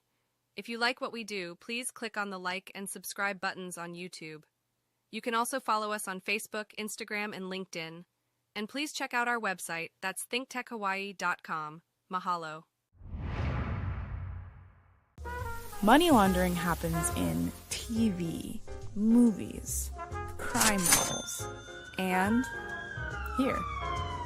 Yep, money laundering can happen anywhere, including right under your nose. In my sandwich? No, not in your sandwich. That was a metaphor. In 2020, the United Nations estimated that $800 billion to $2 trillion disappeared through money laundering. Want to learn how to stop money laundering? First, you'll need to learn how it's done. Money laundering is the process of making dirty money clean. No, not like that.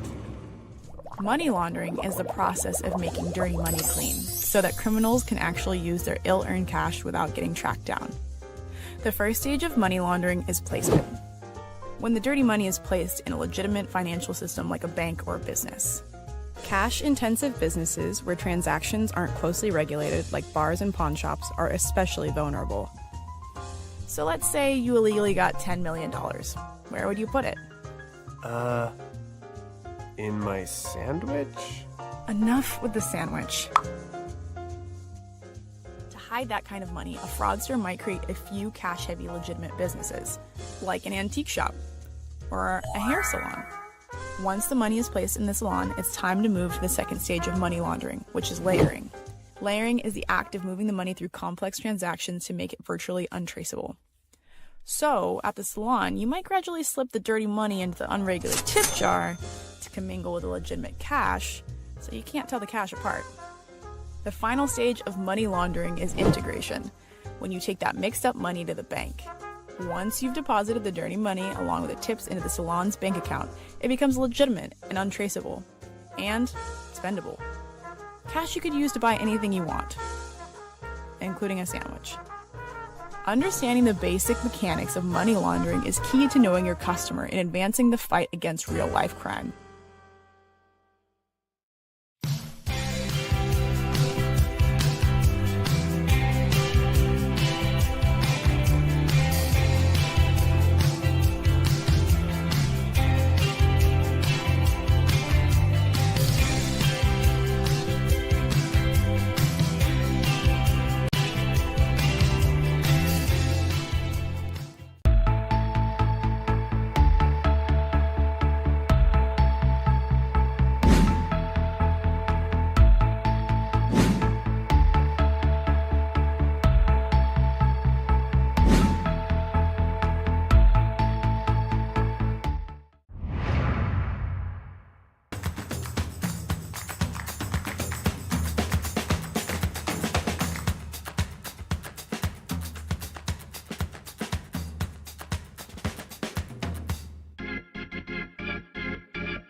Aloha.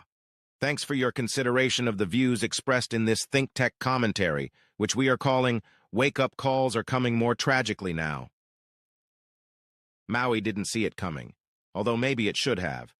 After all that, and after all the wildfires, heat waves, droughts, rain, and floods on the mainland and around the world, and the damage and disruption that inevitably follows, we should appreciate that climate is really out of the bottle and very possibly out of control. Al Gore wasn't kidding, and it's coming home to roost, pretty much everywhere, including right here at home in Hawaii. And we find that it's not just another primetime news event from a faraway place. It's life and death right here on a huge scale, including the dead and wounded and missing and the wholesale destruction of our homes and buildings, and a considerable piece of our state economy. Maybe we thought that Hawaii, with its distance, was somehow exempt from these things. We have to admit that complacency on climate, and on so many other things, has ruled the day, here and elsewhere. No, we are not exempt, and now climate has clearly caught up with us. You can put solar on your roof and drive electric cars and be just as green as you want, but it would not have stopped what happened in Maui, because this is a global problem, isn't it? What happened there is not a question of living well and sustainably. It's more like a question of Herculean effort at resilience, to protect what we have, to prevent unknown levels of existential risk, and to clean up and fix up all the destruction that took place, largely beyond our expectation or imagination. No easy task, but maybe now we'll spend more time.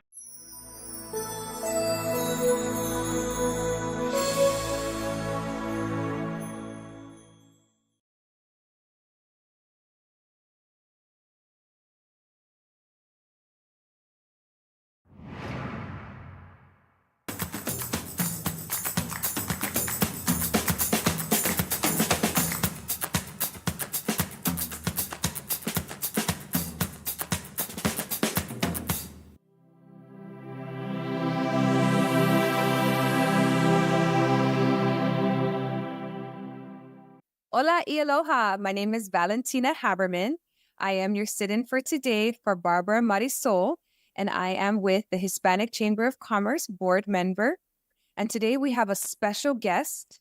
Her name is Elizabeth Vargas, and she is with the Small Business Administration of the United States. I'm going to hand over the mic to her so she can introduce herself and our topic of discussion today. Miss Elizabeth?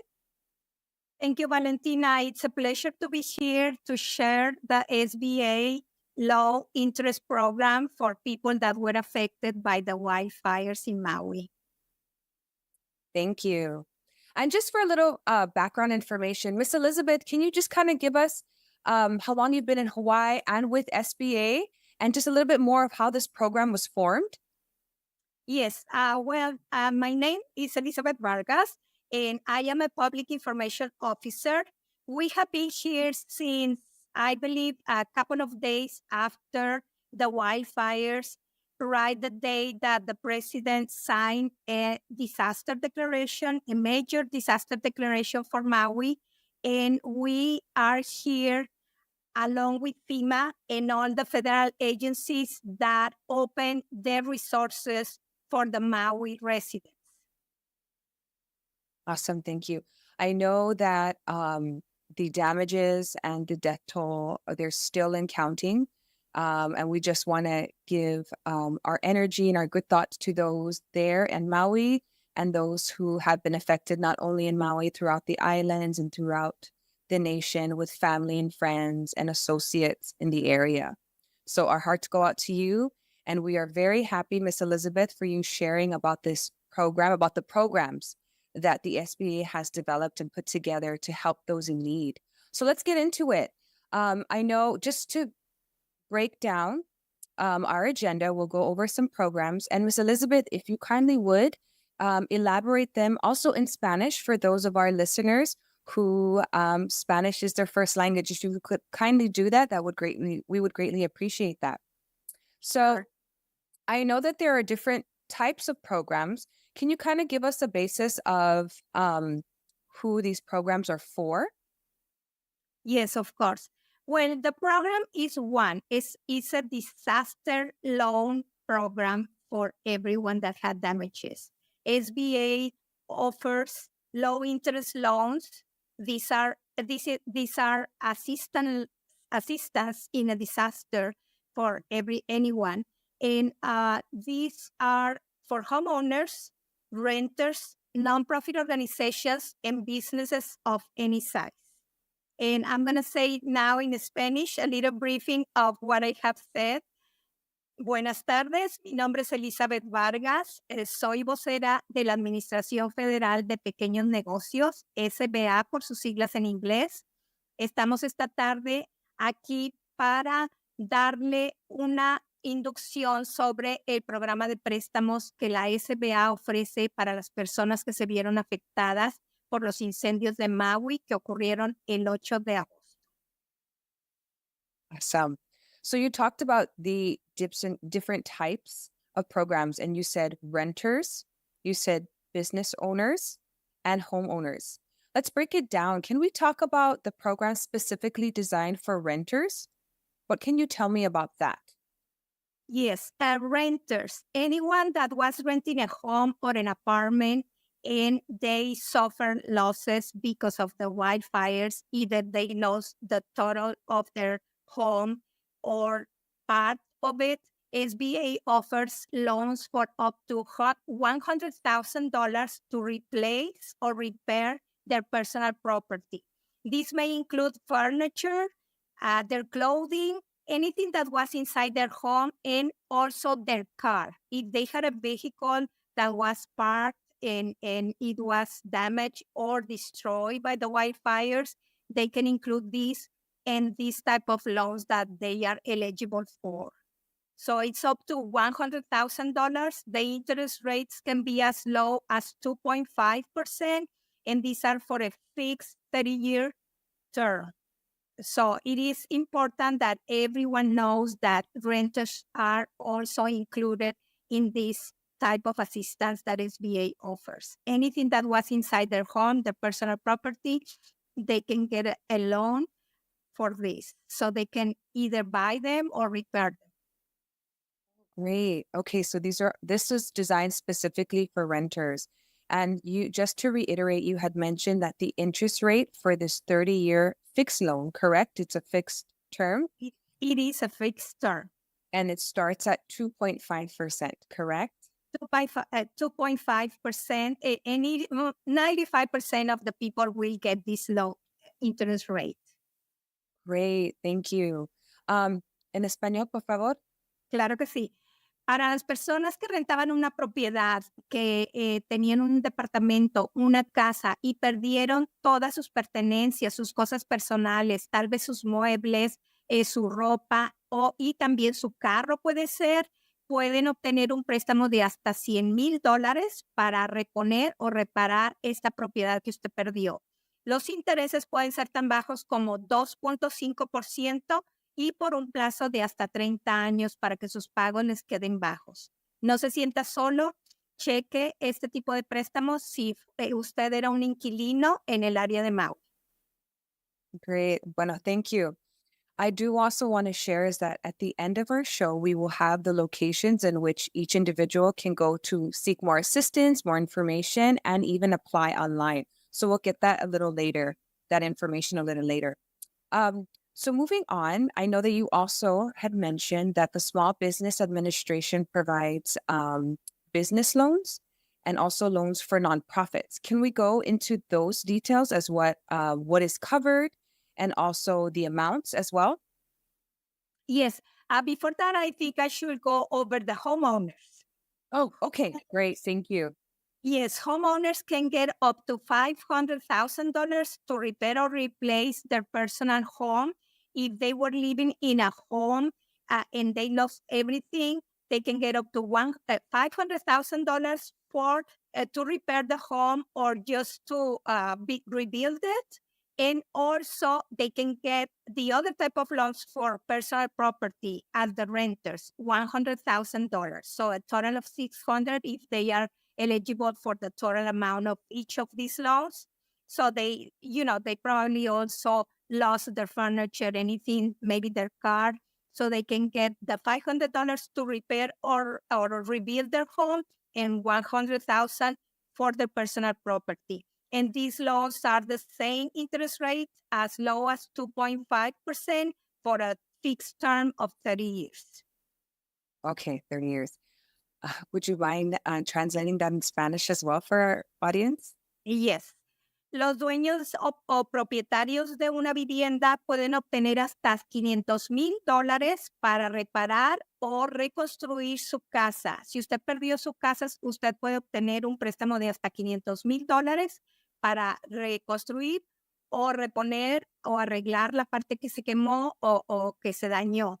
También usted puede obtener hasta $100,000 para reponer su propiedad personal. Esto puede ser los muebles, la ropa, su carro, cualquier cosa que haya perdido. Los préstamos para los dueños de casa o propietarios de vivienda son por un interés tan bajo de 2.5% y por un término de hasta 30 años. Great. Thank you. So just to summarize, there are two different programs, all for those affected in Maui for damage of. One is for renters for personal property, and the other one is for homeowners to repair or replace their residence. And homeowners can also avail the renter program for personal property in addition to their home loan, correct? That is correct. And something very important, all the loans have a 1-year deferment. No interest accrue and no payments are due until 12 months after their first disbursement. So they have about a year for no payments and no interest so they can recover from the disaster. Oh, that's great. Thank you. Okay. So that's for renters and homeowners on Maui. Okay, so moving on now, we'll move on to businesses and nonprofits and what the programs that the SBA has developed specifically for them. Yes. SBA offers low interest loans, business loans, or for nonprofits also for physical damage. So if anyone had a business and it was destroyed, they can get up to $2 million to rebuild, to repair or replace their machinery, anything that was in their business inventory, anything that they had that they lost.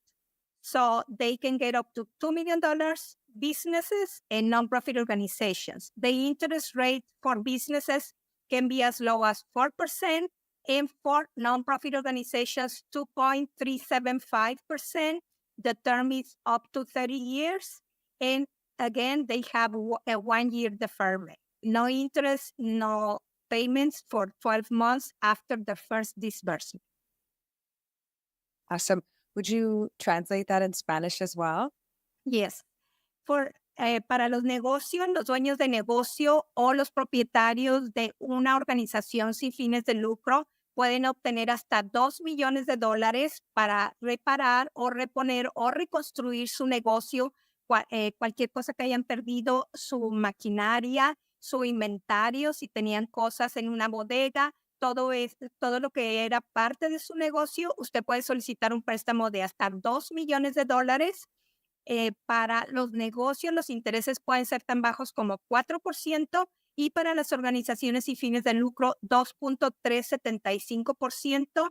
El término es hasta 30 años y también tiene 1 año de periodo de gracia. Esto es 12 meses. En los primeros 12 meses no se acumulan intereses, no tiene que hacer ningún pago hasta después de su primer desembolso, del primer dinero que le entreguen. Hasta esa fecha, 12 meses después, usted tiene que comenzar a pagar su préstamo. Great, thank you. We had a couple questions in regards to reading over these programs, and we're hoping that you can maybe provide some clarity, or at least provide us guidance as to who to ask our questions to. So those in Maui, as we know, things were just taken from them in an instant. So when you say renters, homeowners, and even these nonprofits and businesses, when everything has been destroyed, how are they to fabricate their list, maybe of itemized lists? Are they require documentation? And then what is the process to apply for such loan? Well, the first thing I will recommend everyone to go to one of our centers. We are at a disaster recovery center that FEMA and the state has in Maui. And then we have business recovery centers in Maui, Honolulu, Kauai, and the Big Island in Kona. So if they go there, we have customer service representatives that will help them and will see what they need. And we also have our resource partners, that is the Small Business Development Center, SBDC, that there is one locally in each of the islands. They can go to them if they need to create some documents that they lost, or if they need to maybe make some projections. They will help them, projections of their business. To make sure, or if SBA requests some documents that they don't have, they can go to the SBDC and they will help them.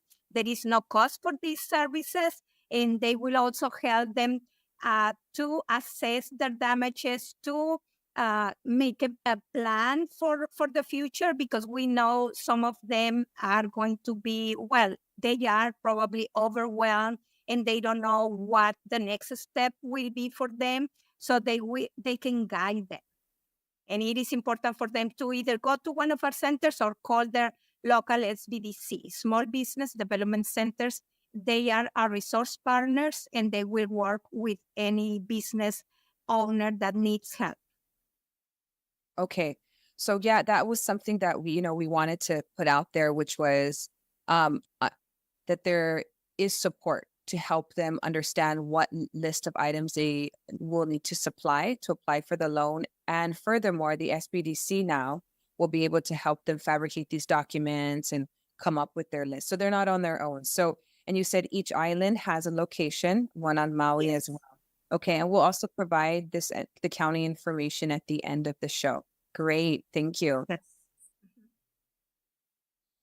Okay, and you had told our organization that now there are extended programs for those who are not just in Maui, but who have suffered economic injury as well throughout the island. So can we talk about that a little bit more? What is this new program? When was this started? and maybe just kind of go over the parameters for that as well? Yes, well, the economic injury disaster loans have been available from the beginning of the disaster for the Maui business owners and nonprofit organizations. But it was extended, I believe a couple of weeks later, it was extended to the other islands because we know that not only the businesses in Maui suffer, also the other islands, they might have sales drop, or they might have clients in Maui that are not working right now, or suppliers, anything like that, they can get a loan for economic injury. The businesses and nonprofits in Maui can get up to $2 million for physical damage and also for economic injury. It can be a combination of both.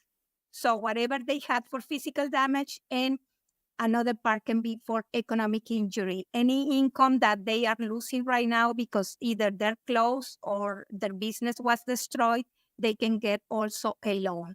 The interest rates, again, are the same as physical damage for businesses, as low as 4%, for nonprofits, 2.375%, and for a term up to 30 years.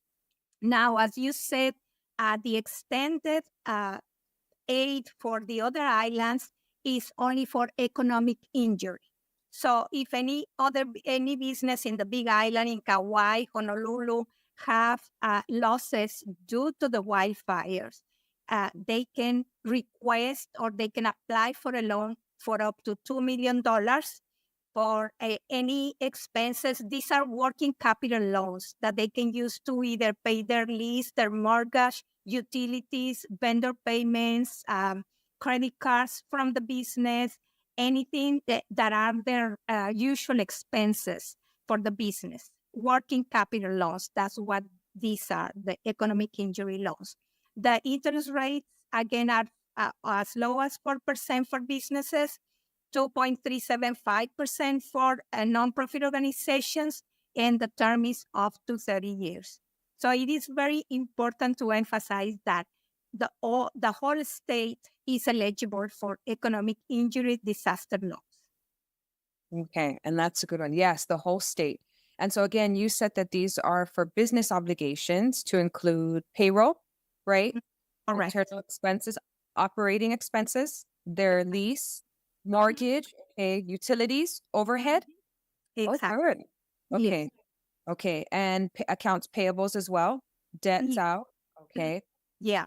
Yeah, these are working capital loans to help them pay for their obligations until the normal operations resume, through the disaster period, because we know it will take months, if not longer, for the economy to get back to normal.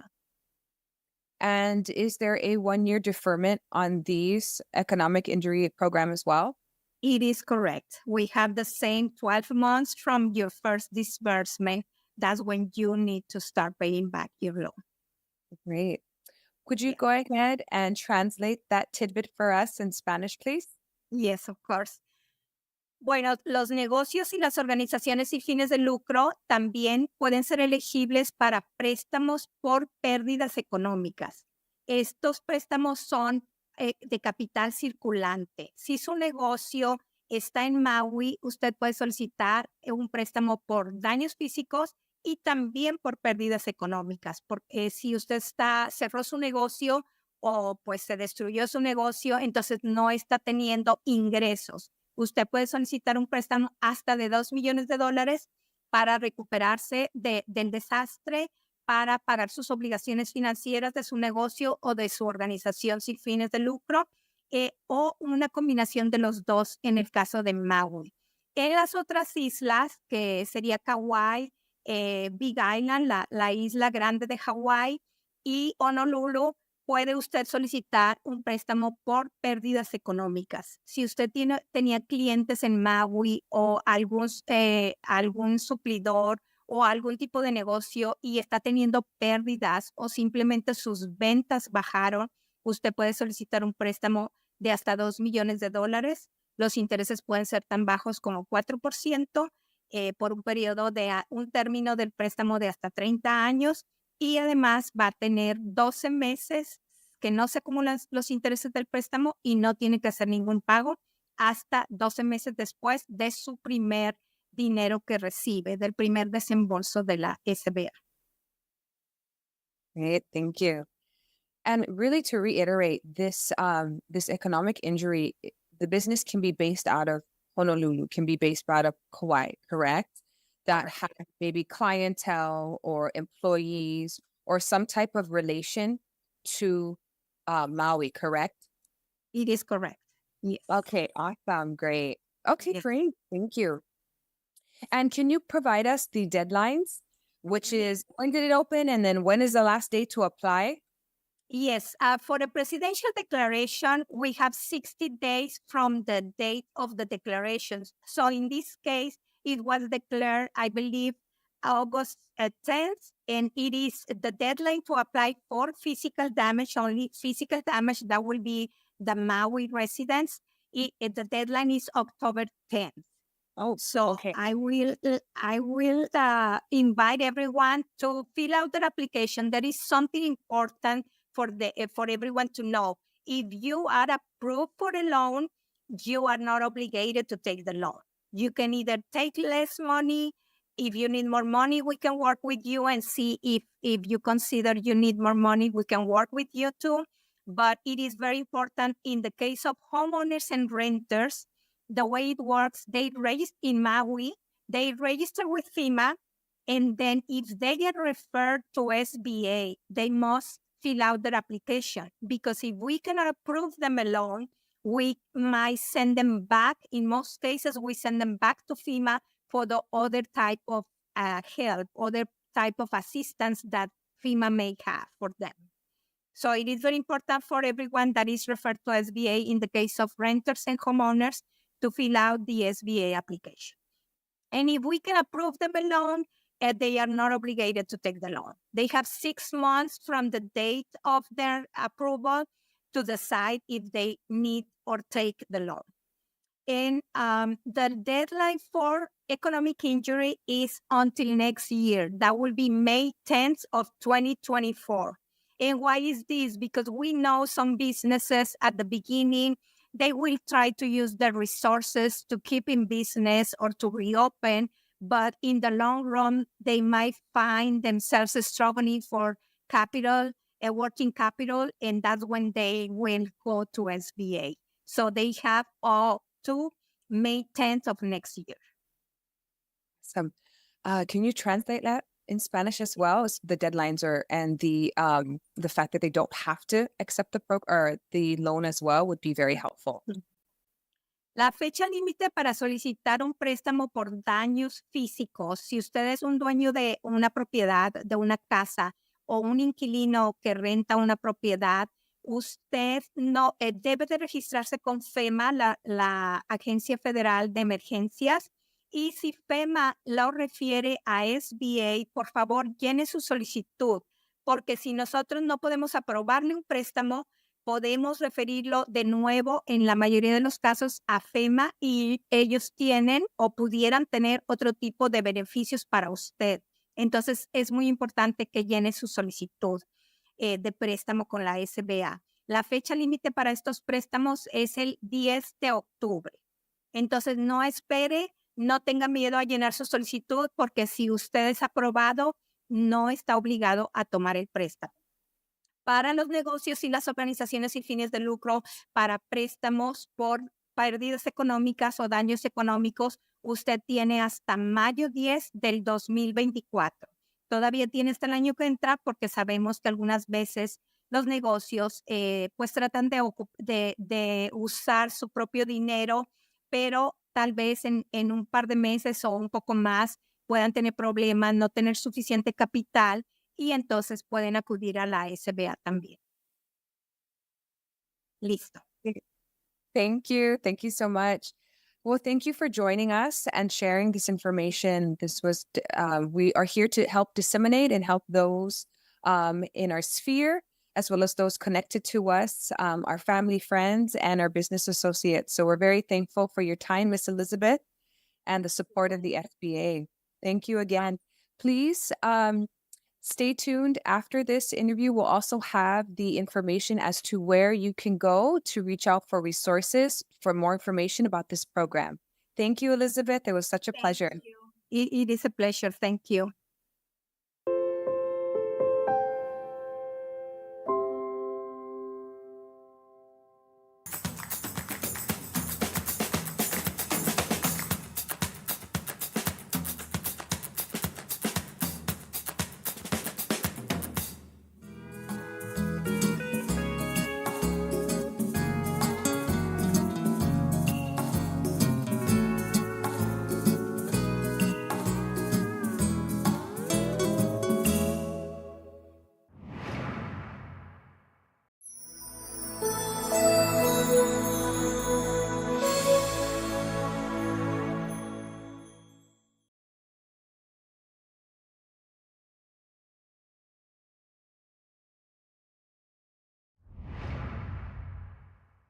You're watching ThinkTech Hawaii.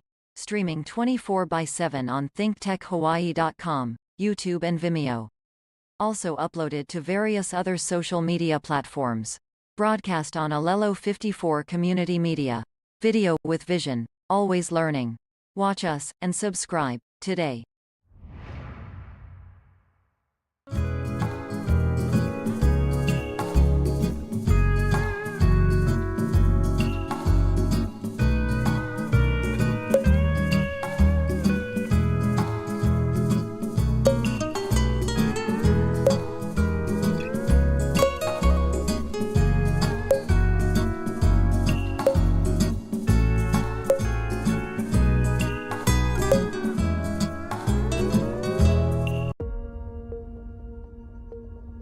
America's power grid is under threat.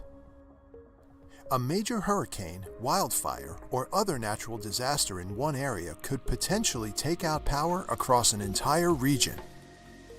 In fact, it's a scenario that could happen anywhere in the U.S., and climate change is only increasing the risk. You might wonder how this is possible. It's because what makes the grid so remarkable, its interconnectedness and vast reach, also makes it vulnerable to massive power outages that can cascade through the system. Fortunately, there's a solution to lessen the impact of these threats while supporting day-to-day reliability in times of calm: microgrids. As the name implies, microgrids are small, localized, and self-sufficient. They can even help restore power to the main grid when it goes down. In the future, microgrids could seamlessly fit together as building blocks for the larger grid. It's something the Office of Electricity is working on. Our microgrid research and development program offers insights into increasing resilience and lowering costs, and decarbonization for the private sector, states, and utilities to deploy microgrids across the country. But we're not doing it alone. We're partnering with research institutions, including national labs, and industry to create trusted relationships across a diverse stakeholder group. So what exactly is a microgrid? A microgrid is a localized energy system using on-site energy sources to meet on-site energy demand. Traditional microgrids have been around for decades. Microgrids are a key solution for remote communities to use local energy resources without needing access to the main grid. They can also be found on hospital campuses, commercial and industrial sites, in communities, and on military bases. With the development of new advanced microgrid controllers, these systems will be able to further optimize on-site renewable generation and energy storage to support the larger grid, increasing resilience and lowering energy costs for everyone. While microgrids are an attractive solution, issues involving ownership and regulations, value, and security still need to be resolved. To address these challenges, the Office of Electricity has developed a microgrid program strategy with support from the Department of Energy's national laboratories, together with industry, universities, and the broader energy community. The strategy identifies 6 key areas of R&D. Reducing the time and cost it takes to deploy microgrids.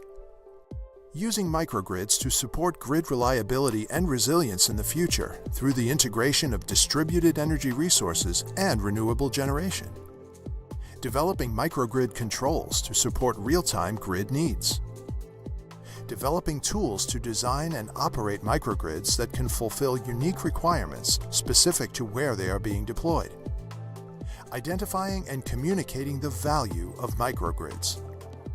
Enabling regulatory frameworks and new business models that spur microgrid investment.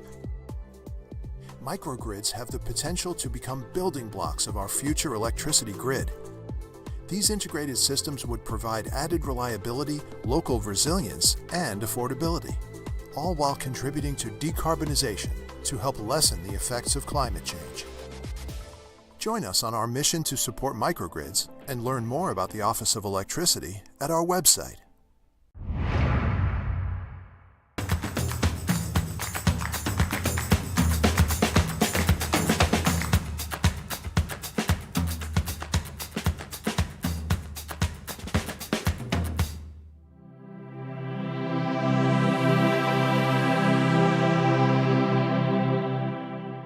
Aloha.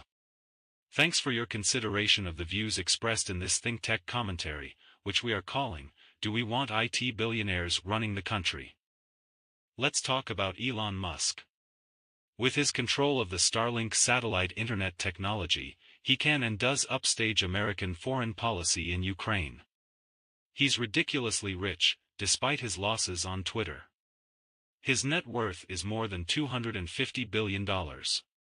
He can do what he wants, and that includes ignoring government. He has Tesla, and X, formerly called Twitter, and also SpaceX and Starlink.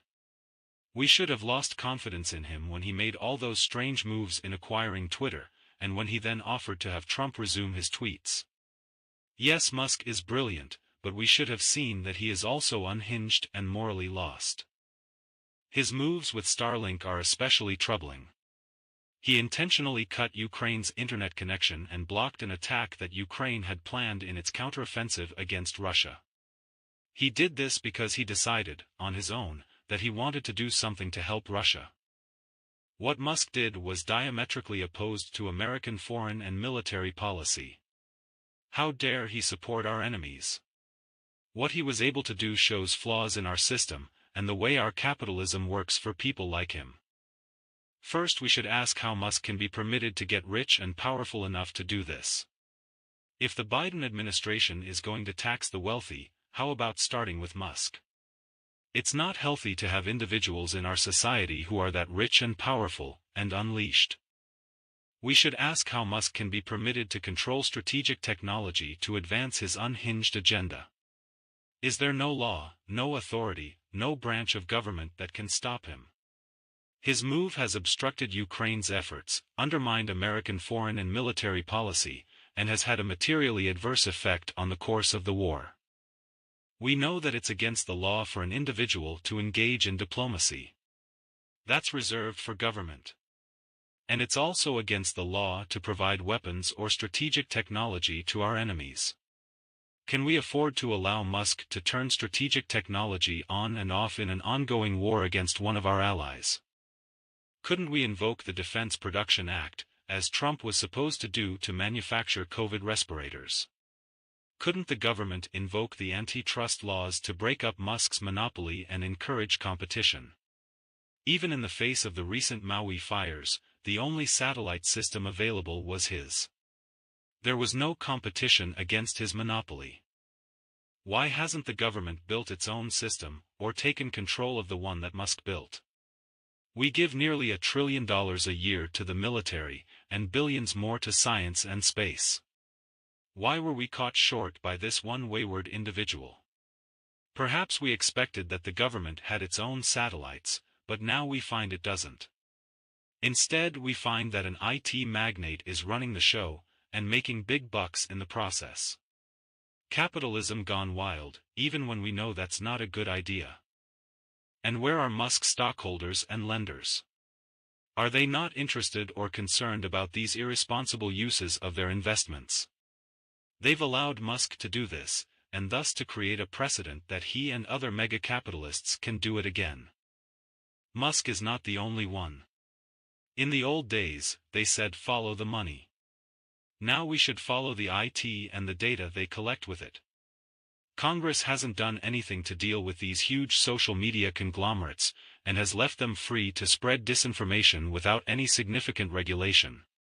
These organizations have shown that they cannot be trusted to monitor their content, and Congress has likewise shown that it cannot be trusted to monitor these organizations. X, formerly Twitter, won't do it. Musk terminated Twitter's in-house monitors. Mark Zuckerberg, who controls Facebook, Instagram, WhatsApp, and others, is much more interested in the bottom line. Their power is dangerous for our democracy. They have already badly damaged us by permitting the proliferation of lies around the country. Of course, they will continue to do that in the run-up to 2024. We need to rely on Congress to get a handle on this. But that's not likely anytime soon.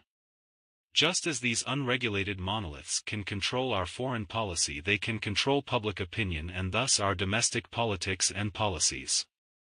With the power of their IT and the data they collect, they get to be bigger, richer, and harder to manage when it comes to lobbying and influencing our electorate and governmental institutions. These tech and social media organizations politicize this behind the First Amendment. To survive, we need to take a fresh look at this politicization. When the Biden administration tried to limit the disinformation that is being spread on social media, a Louisiana state court enjoined him. Watch out for what the Supreme Court will do. Don't call this a democracy. The power of these IT billionaires is more like the road to fascism, and a wrecking ball to our future. Thanks for your consideration of the views expressed in this ThinkTech commentary. Aloha.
Aloha.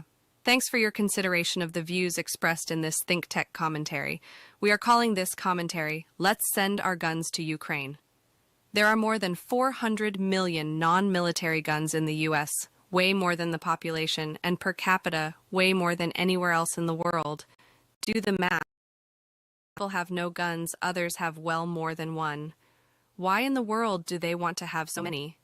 Of those, a huge percentage are military-grade assault rifles, which are by far the most popular for those who would like to show others how powerful they are. And to make matters much worse, those gun owners can buy unlimited amounts of ammunition, and thus murder huge numbers of people. We know these guns are very efficient and deadly. They are state-of-the-art killing machines. Great on a battlefield, but not so great on your neighbors. You can shoot far more people with a high-capacity assault rifle. That's what they're built to do. They're the most dangerous, lethal products in the marketplace, and they're ridiculously easy to get. With these guns, misguided individuals can do some real damage, and in fact, they do some real damage. With these guns, we kill thousands of innocent people every year. Senseless, shameless murders on a national scale. No, there's no excuse or justification whatsoever. It's murder, and frankly, it's madness. Without getting to the insanity of the gun manufacturers, the gun lobby, the gun owners, and the not-so-esteemed members of our Supreme Court, we can only say that at this point we are really well prepared to kill each other, and we are getting better armed and better prepared every day. Does this make us safer? Are you kidding? No, it most certainly does not. Anyone who tells you otherwise is off his rocker. We would all be better off if all these guns were gone, wouldn't we? Honest answer, yes. We really don't need them, do we? Honest answer, no, we don't. At the same time, the courageous people of Ukraine who are doing our work for us to protect the free world don't have enough guns or ammunition. They could really use the huge surplus of weapons we have right here at home, and that we regularly use against each other for all the wrong reasons. Here's an idea. Please listen. Want to be a real patriot and not just a mindless acolyte who wraps himself in a bevy of false flags, which is not patriotism, courage, or character at all. Want to really help the country and the free world? How about using your guns to protect the survival of democracy in Eastern Europe? Yes. Then how about giving these deadly weapons to people who are being invaded, and who are at war, whose lives and families are threatened every day, and who really, really need them? The amazing people of Ukraine need you, and you can help them. The U.S. has not been able to keep up with their requests for weapons. Someone truly patriotic, truly idealistic, truly caring, in a world of hate and hostility, needs to step up and help them. How about you? Yes. Let's send these guns, which are so completely useless and destructive for us, to the Ukrainians, to help them defend their lives, their families, and their country, and send the Russians home. What do you think? What do you say? Now's the perfect time. Do the right thing. Thanks for your consideration of the views expressed in this ThinkTech commentary. Aloha.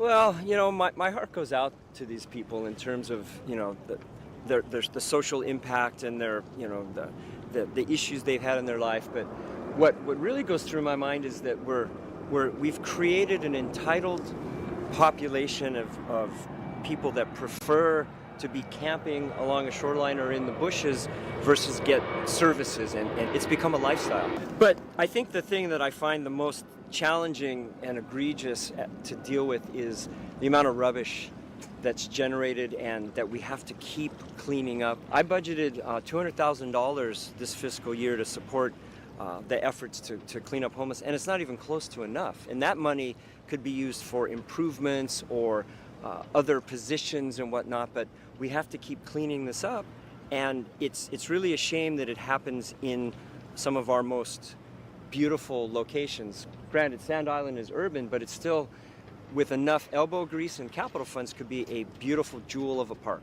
I'm concerned about public safety. I mean, we have canoe clubs over on that side, and Keiki come down here and paddle canoe. We had the BMX bicycle course set up, and it used to thrive with Keiki on their BMX bikes.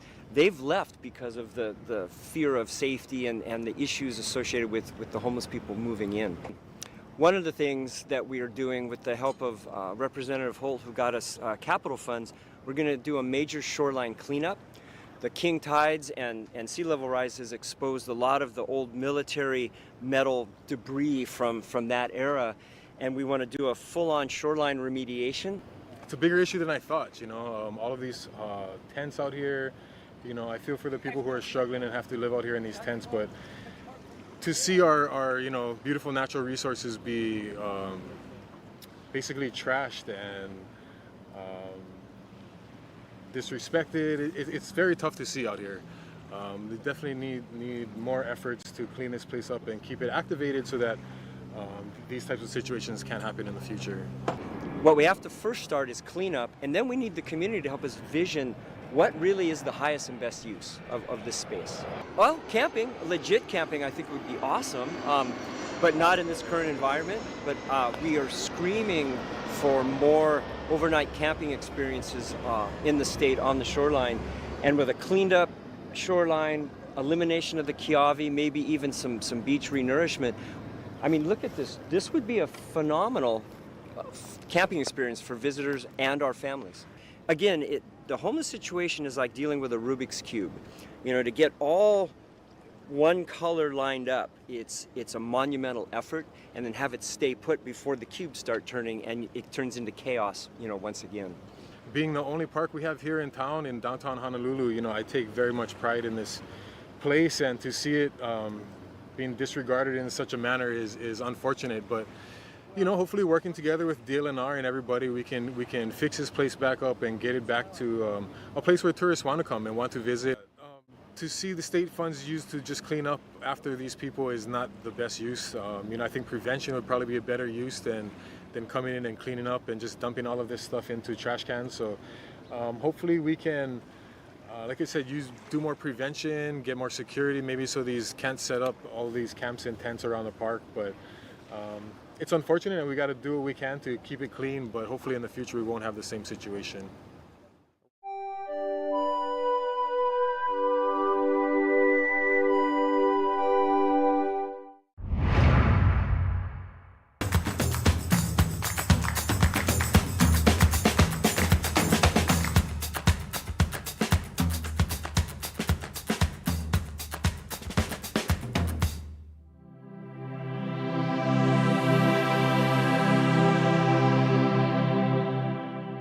Aloha. Thanks for your consideration of the views expressed in this ThinkTech commentary, which we are calling, Will Trump Be Able to Get Away with It? He's intentionally gotten into contentious litigation cases by the thousands during his life, so he's no stranger to legal stress and strategies. Further, he's been manipulating the media for decades, so he's no stranger to fooling reporters, broadcasters, and interviewers. Finally, he's been telling bold-faced lies and spreading disinformation for years, so he's no stranger to deceiving everyone around him. Although he is hopelessly ignorant, he's intuitively good at demeaning, threatening, and attacking his adversaries, and creating fear and chaos. Trump's appointee Aileen Cannon is likely to let him get off the hook on the Mar-a-Lago case, and she will go down in history for that. In the D.C. case, Trump will try to subvert the jury, the DOJ, and the witnesses. He will also challenge Judge Chutkan to put him in jail for contempt, but she is not likely to do that. Phony Willis has a very considerable burden with so many defendants, witnesses, and issues in the Georgia case. It is not clear she can convict Trump before Election Day. The complexity of selecting juries, presenting evidence, and arguing pre- and post-trial motions will allow Trump a myriad of possibilities to delay any conviction. For a criminal conviction, the verdict needs to be unanimous. So if Trump can intimidate, suborn, or otherwise convince just one juror in his favor, he can beat a conviction in that case. This may be a significant obstacle. In any event, it's not clear that a conviction in any of these cases can be final of appeal by Election Day. We can count on Trump to delay everything, and to slow things down by criticizing the officials and the system. And don't forget, there are a lot of Trump judges on the appellate courts, so there is no guarantee that a conviction will not be reversed or remanded on appeal. And of course the Supreme Court is more likely than not to rule in his favor. He will make himself a Bonnie and Clyde folk hero by stirring up the media every day. This will help him entertain and provoke his base, and of course raise more money. On top of all that, there is at least a fair chance that these indictments will lose their relevance and their immediacy by Election Day.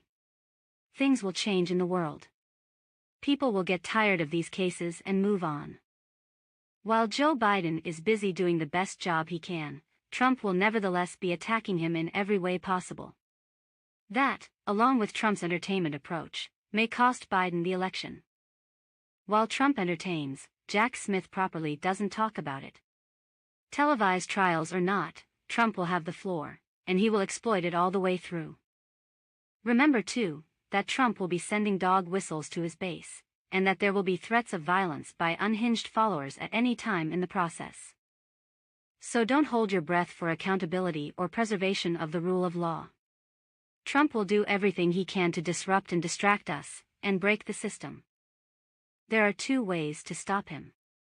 First, focus laser-like on getting him convicted and sentenced to prison. Yes, prison. Also, get a more aggressive Democratic candidate. Thanks for your consideration of the views expressed in this ThinkTech commentary, which we are calling, Will Trump Be Able to Get Away with It? Aloha.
I've always felt like the environment's a very special thing and that Even if it's one small move, like not getting electric buses, that changes everything.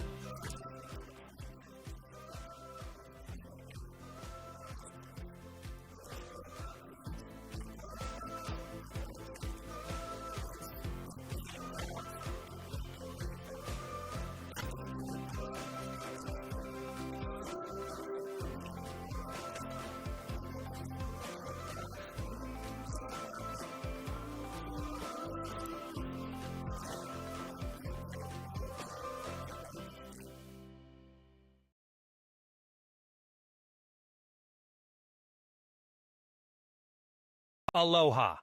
Thanks for your consideration of the views expressed in this ThinkTech commentary, which we are calling Down the Road on Guns. Back in the day when Trump was president, we had these remarkable pitched battle street scenes in Seattle and Portland. There were armed law enforcement actors in unmarked uniforms attacking civilians. They were never held accountable. It was reminiscent of the brown shirts. With the expansion of guns and the right-wing base in this country, one wonders whether these events will repeat and expand into a daily cross-country Christmas tree of shootings, where more and more unhinged people have more and more guns and are shooting more and more victims in more and more places everywhere. The common denominator is that these shootings are always initiated by people armed with more and more powerful weapons against ordinary people who are unarmed, defenseless, and completely vulnerable. Like, for example, children in a school. How can we stop these mass murder assassinations? How can we come back from this nightmare, where murderers are well-equipped and free to kill whoever they want, where Congress does nothing, where the Supreme Court makes it worse, and where state legislatures simultaneously expand gun rights and guns? It's madness. We seem oblivious to the deadly terrorism across town, or maybe across the street, and the fact that the world looks at us and wonders whether we've lost our minds to let this happen. At the same time, there are those in other countries who have started to copycat our madness with their own mass shootings. This increasing gun violence and bloodshed, combined with the government's monumental failure to do anything about it, has had an undeniable and dreadful effect on our national psyche, and thus our nation. No surprise that people who worry about sending their kids to school have become depressed. These phenomena, taken together, are not only irrational, they reflect and also cause a loss of confidence in ourselves, our neighbors, and our country. We have never been faced with this level of threat before, where random violence shadows us every day and defines the quality of our lives and community and our national state of mind. When exactly will we come together to recognize how dangerous this is, not only for those among us who might become tragic targets, but for all of us who are affected by the resulting collective sense of insecurity and fear? This state of affairs is untenable and inconsistent with the continuation of our democracy. Thanks for your consideration of the views expressed in this ThinkTech commentary. Aloha.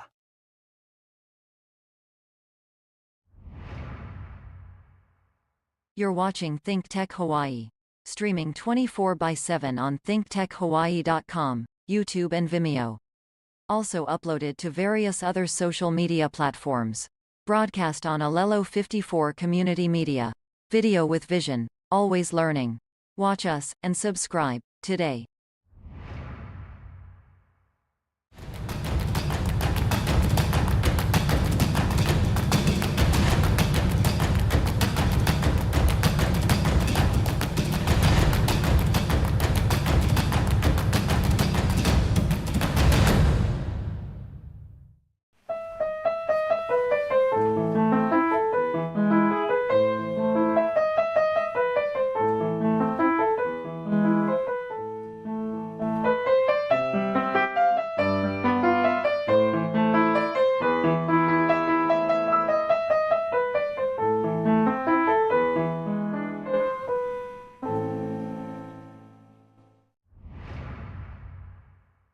You're watching ThinkTech Hawaii.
Ransomware is a type of malicious software that encrypts files and data on a device, rendering the information unretrievable and unusable to the device owner. Organizations in every sector, from schools to colleges and universities to government agencies to private industry, have been affected by these attacks, with victims receiving demands of millions of dollars in exchange for the return of the stolen or encrypted data. The nation's education system has experienced service outages, canceled classes, lost learning time, and in some cases school closings as a result of these attacks. If your education agency, district, or school is the victim of a ransomware attack, preparation and a prompt response will be key in reducing the impact and duration of the incident.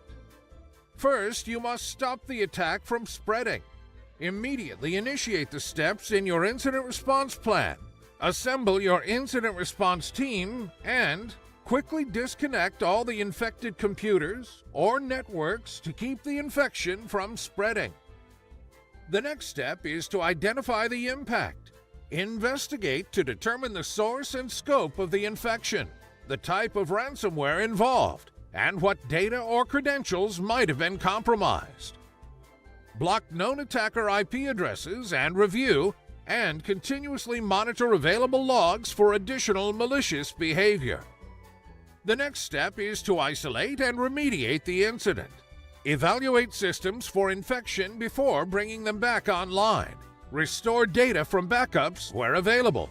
Reset credentials for any accounts that might be compromised. Work with your cyber team to identify the best options to restore systems and data to a pre-event condition. Consult with counsel to ensure compliance with all applicable notification and reporting requirements. Report criminal activity to law enforcement and notify appropriate agencies in compliance with applicable state and federal laws. Remember that most colleges and universities must report incidents to the U.S. Department of Education. K-12 schools are not mandated to report ransomware incidents to the department. However, we recommend reporting so that you can receive technical assistance and resources. Finally, apply lessons learned. Implement technology and process enhancements to address the root cause. Correct any identified deficiencies or vulnerabilities. Educate users about steps to protect against further ransomware attacks and increase training. For more information and resources, please visit the Student Privacy Policy Office's website, studentprivacy.ed.gov.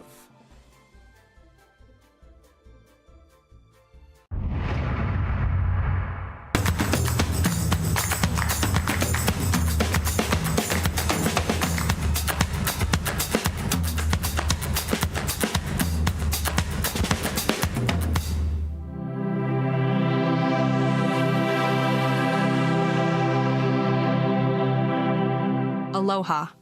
Thanks for your consideration of the views expressed in this ThinkTech commentary, which we are calling, At the End of the Day, Maybe They Won't Vote for Him. We know Trump has been a gold-plated jerk, but do others see it too? After all, some of his followers may be aging out of his base, and a younger, more independent generation is emerging, and maybe they get it. They know he's been mean to women, mean to minorities, mean to children, mean to his adversaries, and also to his friends. Actually, to everyone. Why would anyone support him? By this time, don't they know he's ignorant, corrupt, bad-tempered, and completely unqualified to be in public office? If that hasn't sunk in yet, perhaps it will sink in over the next year and before the election. Yes, he's a liar who lies about everything, and who is not to be trusted in anything. One really big lie is that he won in 2020. That is a terrible and unforgivable lie, and it is truly amazing that he continues to repeat it. Another big lie is his claim that he is a patriot. That's not at all true. He's someone who organized a plot to bring the election, the government, and the country down by a violent coup. That's more traitor than patriot. His followers must know this in their hearts and minds, but they still support him.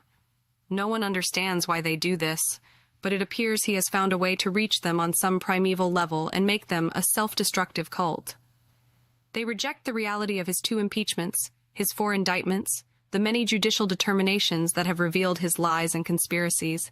and they accept his ridiculous claim of unprecedented national victimhood. They reject the reality that he doesn't care about them, or national security, or our allies overseas. In fact, he will never support the people he has recruited to support him. As a narcissist, he is unable to do so. At some cortical level, his followers know this. At some cortical level, they know he is pathologically primed at destroying us all. Yet they look the other way, playing the role of the inmates at the asylum. We can only hope that the remaining members of the base will see the light and drop out soon, and that the new, more thoughtful generations are emerging to put an end to Trump's dark madness. Hopefully, they'll vote in their own interest and follow the real American dream, a dream of kindness, care, and concern, of constructive collaboration, of loving community, of a moral, healthy, good, and equitable life for everyone.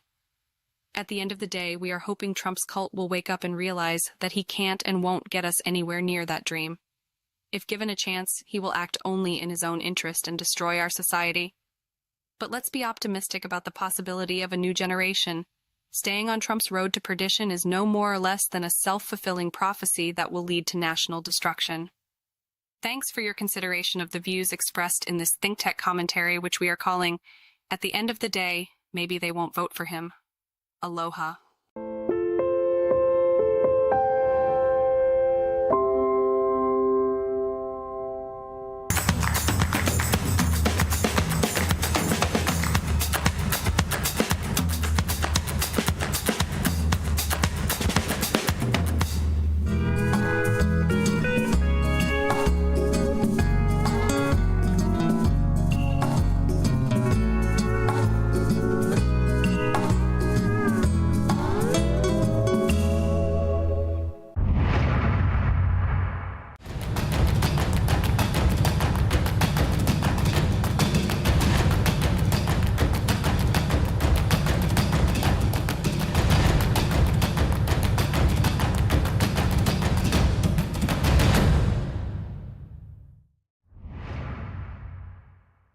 You're watching ThinkTech Hawaii, streaming 24/7 on thinktechhawaii.com, YouTube and Vimeo.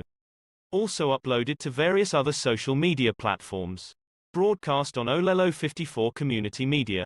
Video with vision, always learning. Watch us, and subscribe, today.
Expressed in this ThinkTech commentary, which is entitled Looking for Optimism in All the Wrong Places. First, let's look for optimism in America. Joe Biden still wants to run in 2024, even though he should really give it up in favor of a younger, more vital Democratic ticket. His current troubles with classified documents give the Republicans plenty of ammunition to do a series of "what about" attacks. The GOP is determined to attack him at every turn for any reason whatsoever, or for no reason at all, and they will surely continue to do so through this year and next. Can Biden win? You can make the argument that there are points of light out there that might be grounds for optimism, but the fact remains that the country has visibly lost ground, and vision, on social justice and cohesive national policy, and we're going to have to live with those losses for a very long time. Thanks Mr. Trump for fomenting these changes and undermining our democracy, our representative government, in so many profound, destructive and long-lasting ways. History will not judge you kindly. But that's not the end of it. Now, let's look at optimism in Europe. Despite Joe Biden's efforts, Europe is not as unified in supporting Ukraine as it was before. Yes, Poland, Germany, the UK and the US are sending tanks to Ukraine, but is this enough? Is it soon enough? Putin is bombing Ukraine and its cities and its people into oblivion every single day. Erdogan, Putin's collaborator in Turkey, is still blocking Sweden and Finland from membership in NATO. Putin is as determined as he ever was, using the full strength of his autocracy and arrogance to obliterate Ukraine and propagate disinformation at home. The sanctions don't seem to affect him. The departure of his best and brightest don't seem to affect him either. He just continues his propaganda to people who don't know better. Putin is plainly playing the long game, a war of attrition against Ukraine and against his own people, that turns out to be a war of will. Will he prevail over the democracies in the West and the activists at home? It will soon be a full year since he began his unforgivable invasion, and we are no closer to throwing him out than we were before. There are those who tell us that there are points of light that might be cause for optimism, but the reality is that Putin has destroyed a good part of the country, and has brutally murdered so many people, that we now have to ask how long the Ukrainians will last. Can we be optimistic? Sadly, so many people in this country, especially including the lockstep isolationist GOP, don't understand how the events in Ukraine affect the liberal world order, and will ultimately campaign to cut funding for the defense of Ukraine. When they do that, it will be the end, the pennies on the eyes. We will learn how important a free, sovereign, democratic Ukraine is to us, Europe, and the world. But alas, that lesson may be too late. It will be a great and global tragedy, not only for them, but for us. We are making our bed, a bed of nails, and we will have to lie in it. Taking these two very real possibilities together, the loss of our democracy and the loss of Ukraine, is no cause for celebration or optimism of any kind. We are beginning the year in a world of existential risk, trouble, immorality, and some say, madness. We'll see what happens, but it does not portend well. Thanks for your consideration of the views expressed in this ThinkTech commentary. Thank for your consideration of the views expressed in this ThinkTech commentary, which is entitled Looking for Optimism in All the Wrong Places. First, let's look for optimism in America. Joe Biden still wants to run in 2024, even though he should really give it up in favor of a younger, more vital Democratic ticket. His current troubles with classified documents give the Republicans plenty of ammunition to do a series of "what about" attacks. The GOP is determined to attack him at every turn for any reason whatsoever, or for no reason at all, and they will surely continue to do that through this year and next. Can Biden win? You can make the argument that there are points of light out there that might be grounds for optimism, but the fact remains that the country has visibly lost ground, and vision, on social justice and cohesive national policy, and we're going to have to live with those losses for a very long time.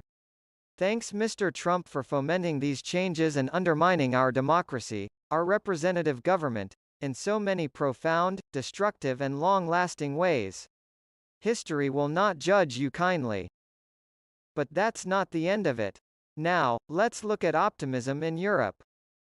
Despite Joe Biden's efforts, Europe is not as unified in supporting Ukraine as it was before. Yes, Poland, Germany, the UK and the US are sending tanks to Ukraine, but is this enough? Is it soon enough? Putin is bombing Ukraine and its cities and its people into oblivion every single day. Erdogan, Putin's collaborator in Turkey, is still blocking Sweden and Finland from membership in NATO. Putin is as determined as he ever was, using the full strength of his autocracy and arrogance to obliterate Ukraine and propagate disinformation at home. The sanctions don't seem to affect him. The departure of his best and brightest don't seem to affect him either. He just continues his propaganda to people who don't know better.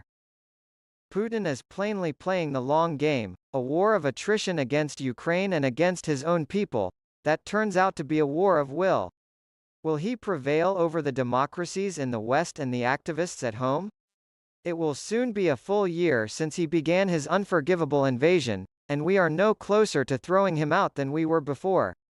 There are those who tell us that there are points of light that might be cause for optimism, but the reality is that Putin has destroyed a good part of the country, and has brutally murdered so many people, that we now have to ask how long the Ukrainians will last.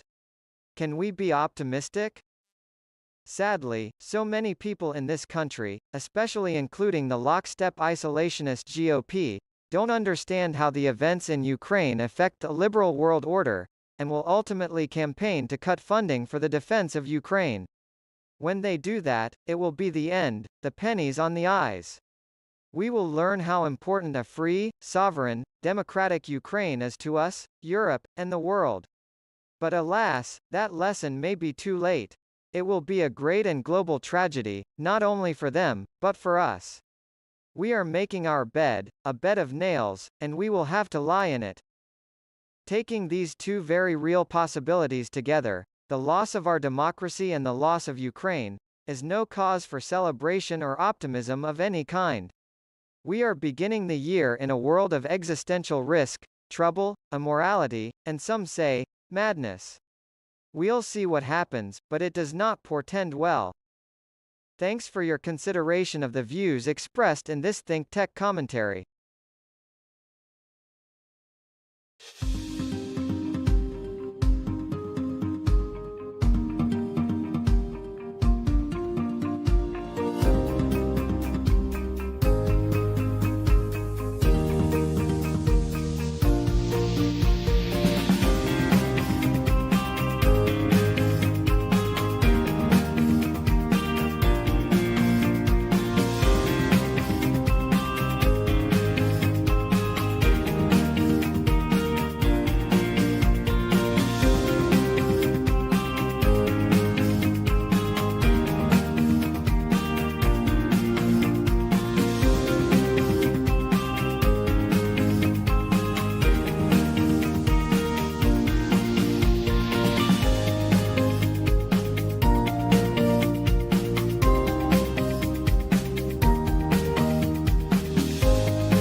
Avoid legal action? We need to confirm your Medicare number. Government assistance?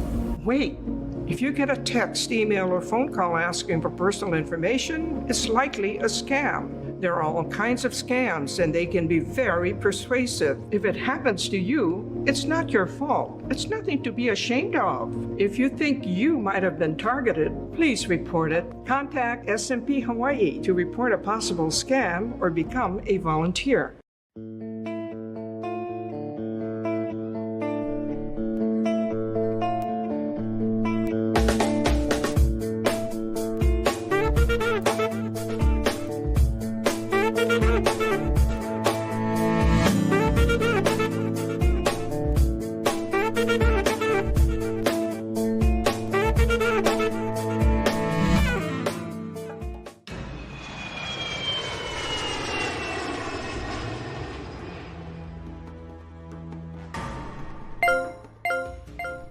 Good evening, Agent. Your mission is to take down the evil Dr. Ogma.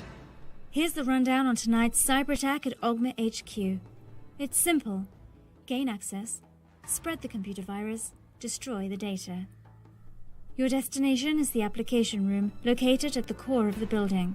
There is only one way in. First, climb through the Wi-Fi tunnel to the entry portal. Hide yourself in the incoming mail. There may be security guards on duty, but they seldom check. Once you're in the storeroom, wait until the right moment to attack. Your friendly disguise should protect you from being noticed.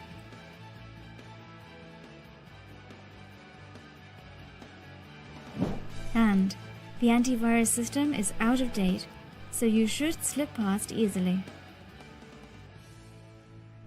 Next, find the application center and do your work quickly. Install the virus. You may find the computer password protected, but you can usually see the password written down nearby or make an easy guess. Once installed, the virus will spread immediately.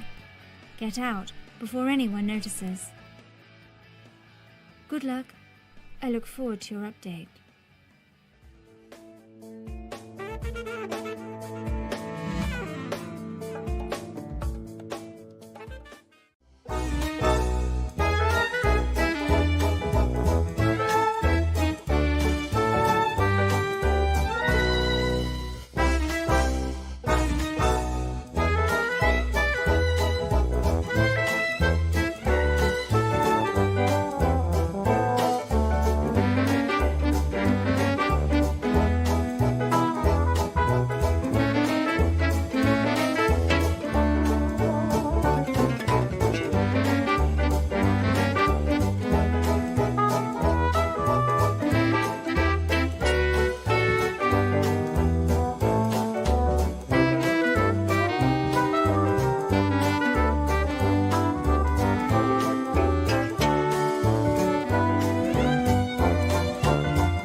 Ransomware is a type of malicious software that encrypts files and data on a device, rendering the information unretrievable and unusable to the device owner.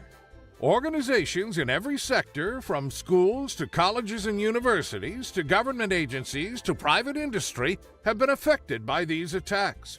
with victims receiving demands of millions of dollars in exchange for the return of the stolen or encrypted data. The nation's education system has experienced service outages, canceled classes, lost learning time, and in some cases school closings as a result of these attacks. If your education agency, district, or school is the victim of a ransomware attack, preparation and a prompt response will be key in reducing the impact and duration of the incident.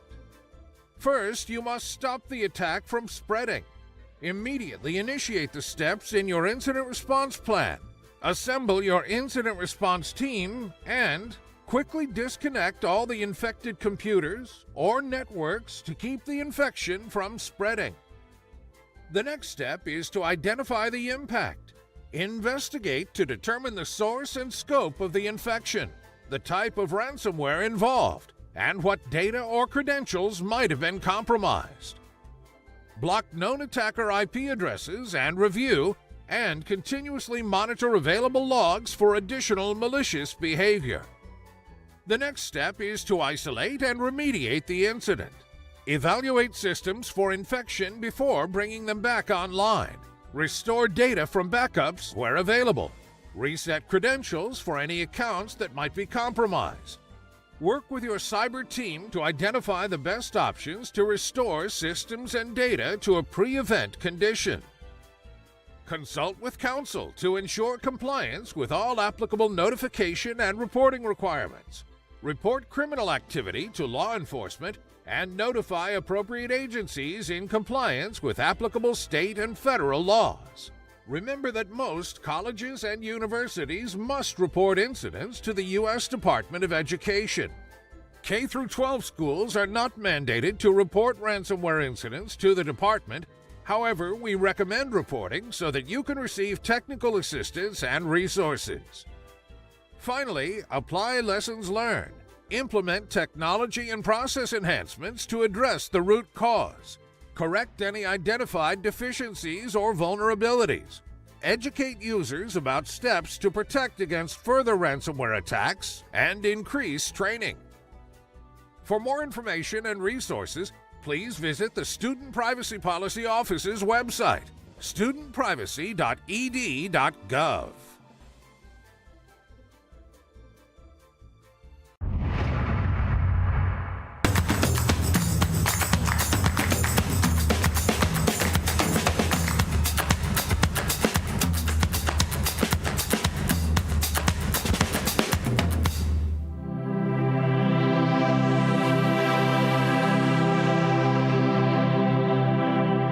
Aloha.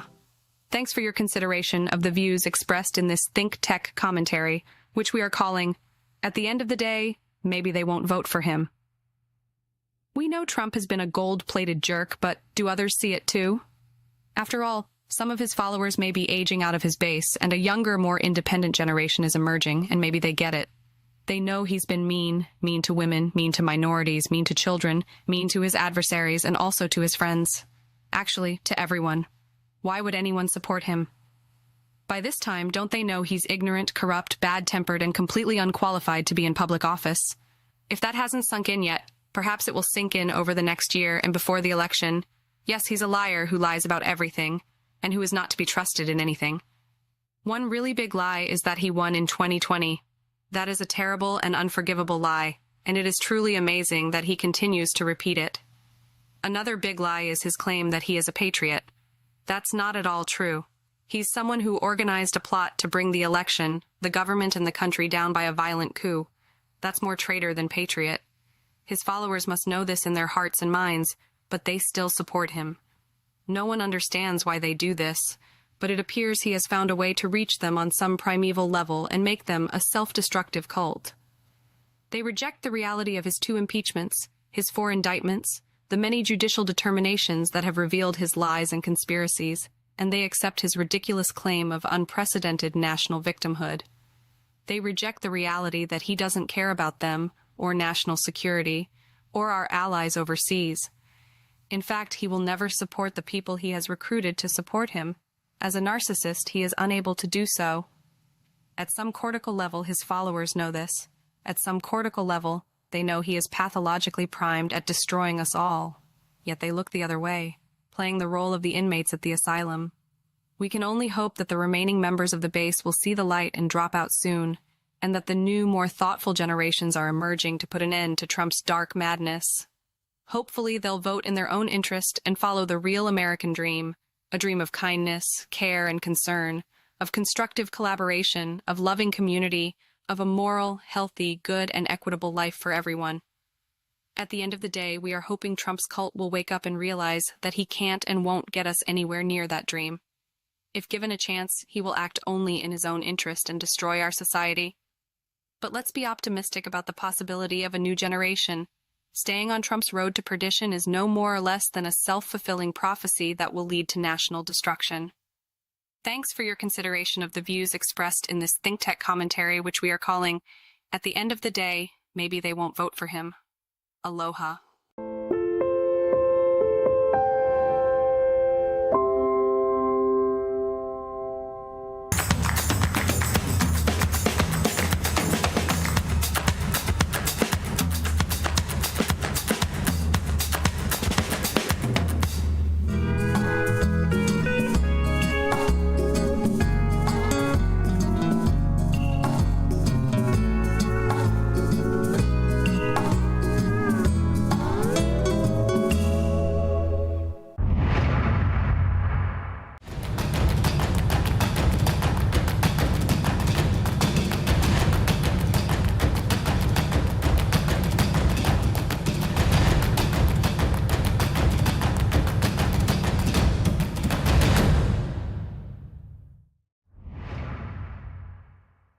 You're watching ThinkTech Hawaii, streaming 24/7 on thinktechhawaii.com, YouTube and Vimeo.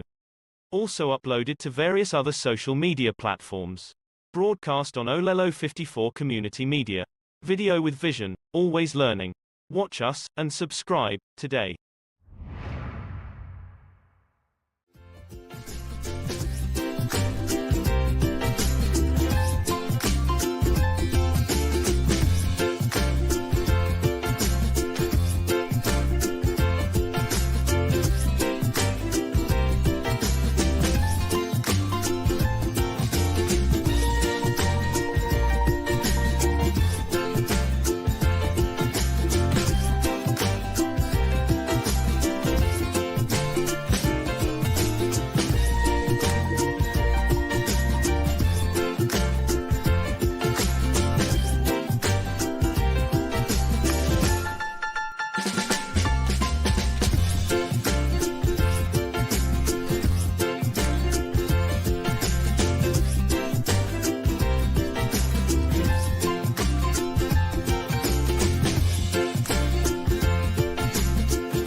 Expressed in this ThinkTech commentary, which is entitled Looking for Optimism in All the Wrong Places.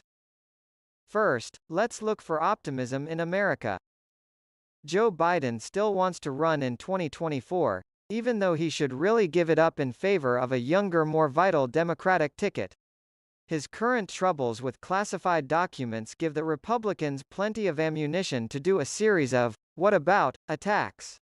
The GOP is determined to attack him at every turn for any reason whatsoever, or for no reason at all, and they will surely continue to do so through this year and next. Can Biden win? You can make the argument that there are points of light out there that might be grounds for optimism, but the fact remains that the country has visibly lost ground, and vision, on social justice and cohesive national policy, and we're going to have to live with those losses for a very long time. Thanks Mr. Trump for fomenting these changes and undermining our democracy, our representative government, in so many profound, destructive and long-lasting ways. History will not judge you kindly. But that's not the end of it. Now, let's look at optimism in Europe. Despite Joe Biden's efforts, Europe is not as unified in supporting Ukraine as it was before. Yes, Poland, Germany, the UK and the US are sending tanks to Ukraine, but is this enough? Is it soon enough? Putin is bombing Ukraine and its cities and its people into oblivion every single day. Erdogan, Putin's collaborator in Turkey, is still blocking Sweden and Finland from membership in NATO. Putin is as determined as he ever was, using the full strength of his autocracy and arrogance to obliterate Ukraine and propagate disinformation at home. The sanctions don't seem to affect him. The departure of his best and brightest don't seem to affect him either. He just continues his propaganda to people who don't know better. Putin is plainly playing the long game, a war of attrition against Ukraine and against his own people, that turns out to be a war of will. Will he prevail over the democracies in the West and the activists at home? It will soon be a full year since he began his unforgivable invasion, and we are no closer to throwing him out than we were before. There are those who tell us that there are points of light that might be cause for optimism, but the reality is that Putin has destroyed a good part of the country, and has brutally murdered so many people, that we now have to ask how long the Ukrainians will last. Can we be optimistic? Sadly, so many people in this country, especially including the lockstep isolationist GOP, don't understand how the events in Ukraine affect the liberal world order, and will ultimately campaign to cut funding for the defense of Ukraine. When they do that, it will be the end, the pennies on the eyes. We will learn how important a free, sovereign, democratic Ukraine is to us, Europe, and the world. But alas, that lesson may be too late. It will be a great and global tragedy, not only for them, but for us. We are making our bed, a bed of nails, and we will have to lie in it. Taking these two very real possibilities together, the loss of our democracy and the loss of Ukraine, is no cause for celebration or optimism of any kind. We are beginning the year in a world of existential risk, trouble, immorality, and some say, madness. We'll see what happens, but it does not portend well. Thanks for your consideration of the views expressed in this ThinkTech commentary. Thank for your consideration of the views expressed in this ThinkTech commentary, which is entitled Looking for Optimism in All the Wrong Places. First, let's look for optimism in America. Joe Biden still wants to run in 2024, even though he should really give it up in favor of a younger, more vital Democratic ticket. His current troubles with classified documents give the Republicans plenty of ammunition to do a series of, what about, attacks. The GOP is determined to attack him at every turn for any reason whatsoever, or for no reason at all, and they will surely continue to do that through this year and next. Can Biden win? You can make the argument that there are points of light out there that might be grounds for optimism, but the fact remains that the country has visibly lost ground, and vision, on social justice and cohesive national policy, and we're going to have to live with those losses for a very long time. Thanks Mr. Trump for fomenting these changes and undermining our democracy, our representative government, in so many profound, destructive and long-lasting ways. History will not judge you kindly. But that's not the end of it. Now, let's look at optimism in Europe. Despite Joe Biden's efforts, Europe is not as unified in supporting Ukraine as it was before. Yes, Poland, Germany, the UK and the US are sending tanks to Ukraine, but is this enough? Is it soon enough? Putin is bombing Ukraine and its cities and its people, into oblivion, every single day. Erdogan, Putin's collaborator in Turkey, is still blocking Sweden and Finland from membership in NATO. Putin is as determined as he ever was, using the full strength of his autocracy and arrogance to obliterate Ukraine and propagate disinformation at home. The sanctions don't seem to affect him. The departure of his best and brightest don't seem to affect him either. He just continues his propaganda to people who don't know better. Putin is plainly playing the long game, a war of attrition against Ukraine and against his own people, that turns out to be a war of will. Will he prevail over the democracies in the West and the activists at home? It will soon be a full year since he began his unforgivable invasion, and we are no closer to throwing him out than we were before. There are those who tell us that there are points of light that might be cause for optimism, but the reality is that Putin has destroyed a good part of the country, and has brutally murdered so many people, that we now have to ask how long the Ukrainians will last. Can we be optimistic? Sadly, so many people in this country, especially including the lockstep isolationist GOP, don't understand how the events in Ukraine affect the liberal world order, and will ultimately campaign to cut funding for the defense of Ukraine. When they do that, it will be the end, the pennies on the eyes. We will learn how important a free, sovereign, democratic Ukraine is to us, Europe, and the world. But alas, that lesson may be too late. It will be a great and global tragedy, not only for them, but for us. We are making our bed, a bed of nails, and we will have to lie in it. Taking these two very real possibilities together, the loss of our democracy and the loss of Ukraine, is no cause for celebration or optimism of any kind. We are beginning the year in a world of existential risk, trouble, immorality, and some say, madness. We'll see what happens, but it does not portend well. Thanks for your consideration of the views expressed in this ThinkTech commentary.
Avoid legal action? We need to confirm your Medicare number. Government assistance?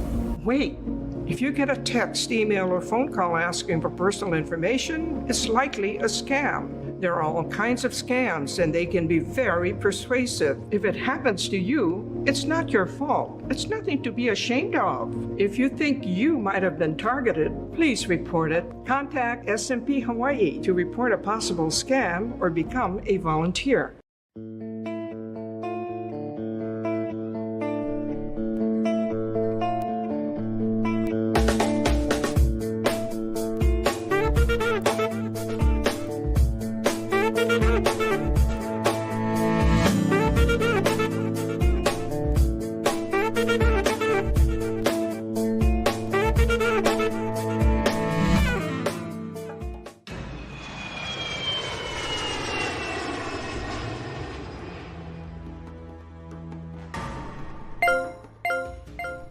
Good evening, Agent. Your mission is to take down the evil Dr. Ogma. Here's the rundown on tonight's cyber attack at Ogma HQ. It's simple. Gain access, spread the computer virus, destroy the data. Your destination is the application room, located at the core of the building. There is only one way in.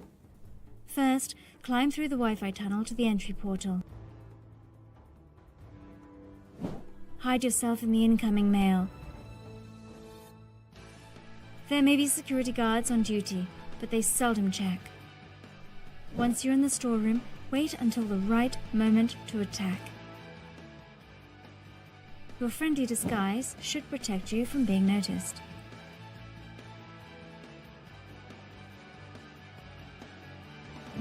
And the antivirus system is out of date, so you should slip past easily. Next, find the application center and do your work quickly. Install the virus. You may find the computer password protected, but you can usually see the password written down nearby or make an easy guess. Once installed, the virus will spread immediately. Get out before anyone notices. Good luck. I look forward to your update.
Ransomware is a type of malicious software that encrypts files and data on a device, rendering the information unretrievable and unusable to the device owner. Organizations in every sector, from schools to colleges and universities to government agencies to private industry, have been affected by these attacks, with victims receiving demands of millions of dollars in exchange for the return of the stolen or encrypted data. The nation's education system has experienced service outages, canceled classes, lost learning time, and in some cases school closings as a result of these attacks. If your education agency, district, or school is the victim of a ransomware attack, preparation and a prompt response will be key in reducing the impact and duration of the incident. First, you must stop the attack from spreading. Immediately initiate the steps in your incident response plan. Assemble your incident response team and quickly disconnect all the infected computers or networks to keep the infection from spreading. The next step is to identify the impact. Investigate to determine the source and scope of the infection, the type of ransomware involved, and what data or credentials might have been compromised. Block known attacker IP addresses and review and continuously monitor available logs for additional malicious behavior. The next step is to isolate and remediate the incident.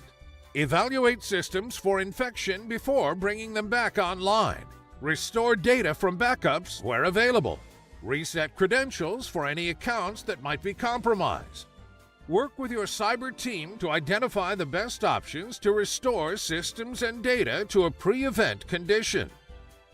Consult with counsel to ensure compliance with all applicable notification and reporting requirements. Report criminal activity to law enforcement and notify appropriate agencies in compliance with applicable state and federal laws. Remember that most colleges and universities must report incidents to the U.S. Department of Education. K-12 schools are not mandated to report ransomware incidents to the department. However, we recommend reporting so that you can receive technical assistance and resources. Finally, apply lessons learned. Implement technology and process enhancements to address the root cause. Correct any identified deficiencies or vulnerabilities. Educate users about steps to protect against further ransomware attacks and increase training. For more information and resources, please visit the Student Privacy Policy Office's website, studentprivacy.ed.gov.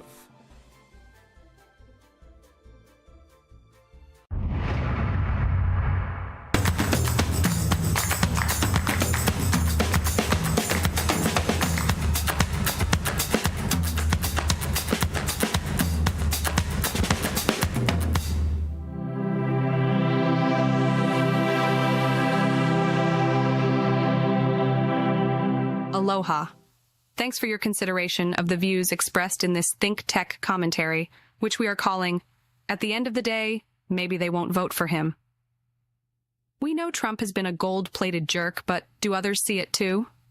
After all, some of his followers may be aging out of his base, and a younger, more independent generation is emerging, and maybe they get it. They know he's been mean to women, mean to minorities, mean to children, mean to his adversaries, and also to his friends. Actually, to everyone. Why would anyone support him? By this time, don't they know he's ignorant, corrupt, bad-tempered, and completely unqualified to be in public office? If that hasn't sunk in yet, perhaps it will sink in over the next year and before the election. Yes, he's a liar who lies about everything, and who is not to be trusted in anything. One really big lie is that he won in 2020. That is a terrible and unforgivable lie, and it is truly amazing that he continues to repeat it. Another big lie is his claim that he is a patriot. That's not at all true. He's someone who organized a plot to bring the election, the government, and the country down by a violent coup. That's more traitor than patriot. His followers must know this in their hearts and minds, but they still support him.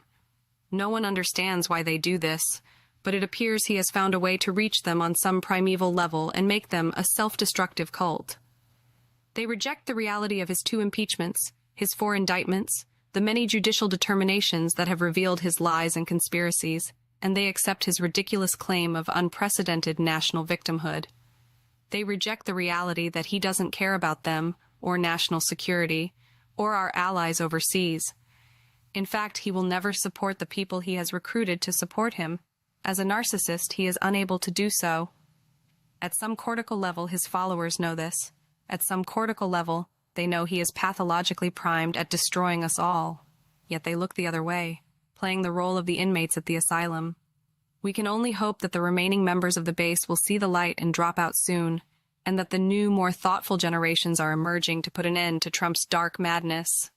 Hopefully, they'll vote in their own interest and follow the real American dream, a dream of kindness, care, and concern, of constructive collaboration, of loving community, of a moral, healthy, good, and equitable life for everyone.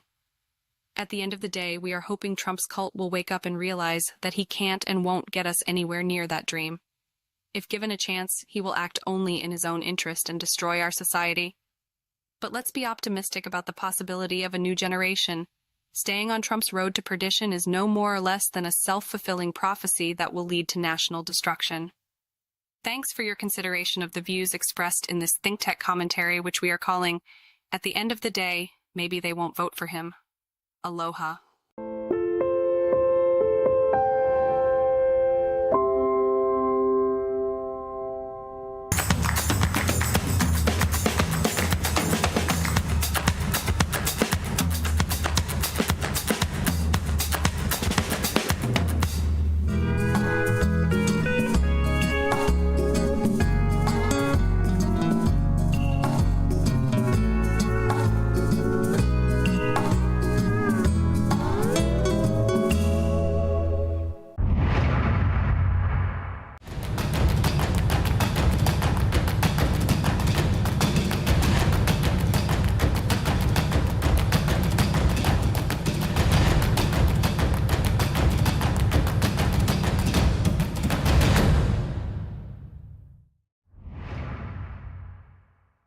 You're watching ThinkTech Hawaii, streaming 24/7 on thinktechhawaii.com, YouTube and Vimeo. Also uploaded to various other social media platforms. Broadcast on Olelo 54 Community Media. Video with vision, always learning. Watch us, and subscribe, today.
the very first training that I got as a coach, as a life coach, we were instructed to get really curious about our clients. Almost like you when you are interviewing your guests, or a journalist who gets to interview their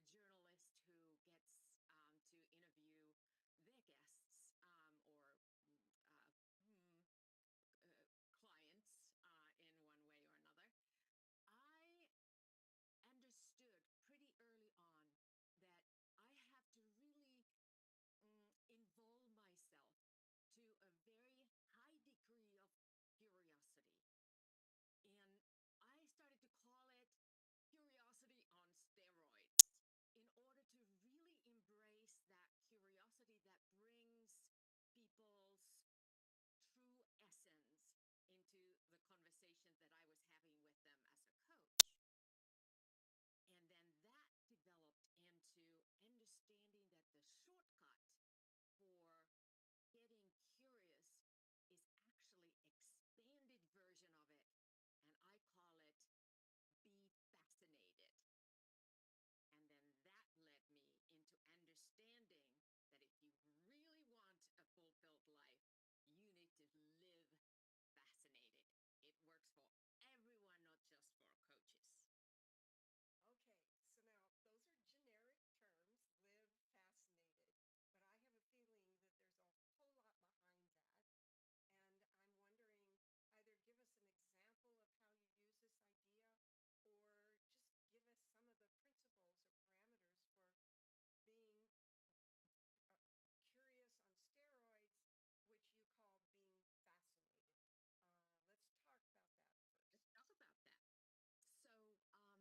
you really want a fulfilled life, you need to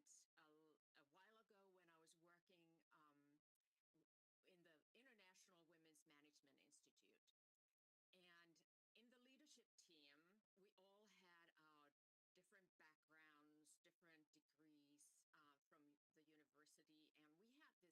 It works for everyone, not just for coaches. Okay, so now those are generic terms, live fascinated, but I have a feeling that there's a whole lot behind that. And I'm wondering, either give us an example of how you use this idea, or just give us some of the principles or parameters for being curious on steroids, which you call being fascinated. Let's talk about that first.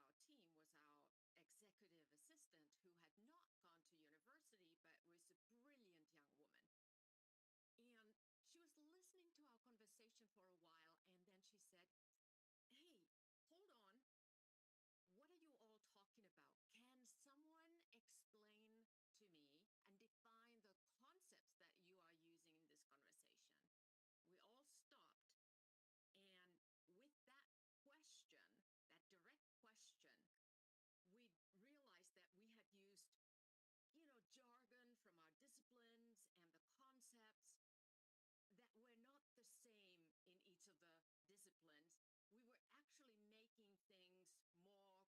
with that question, that direct question, we realized that we had used, jargon from our disciplines and the concepts that were not the same in each of the disciplines. We were actually making things more complex than needed to be and more vague for everyone else in the room. So, okay, and we have a slide of that. I think you said her name is Heidi. So Michael, let's take a look at Heidi. Heidi. She's the woman who inspired the AHA for you 4 executive accomplished women. She's sitting in the room and she says, what? She asked us, like, what are you talking about? She asked good questions. And you know what? Heidi, when she went to get her PhD in business strategy and management, I told her this: Heidi, never, ever stop asking your so-called stupid questions, because in those questions that are coming from total curiosity and wanting to understand, you open up the world and you help everybody else in the room to understand what's going on even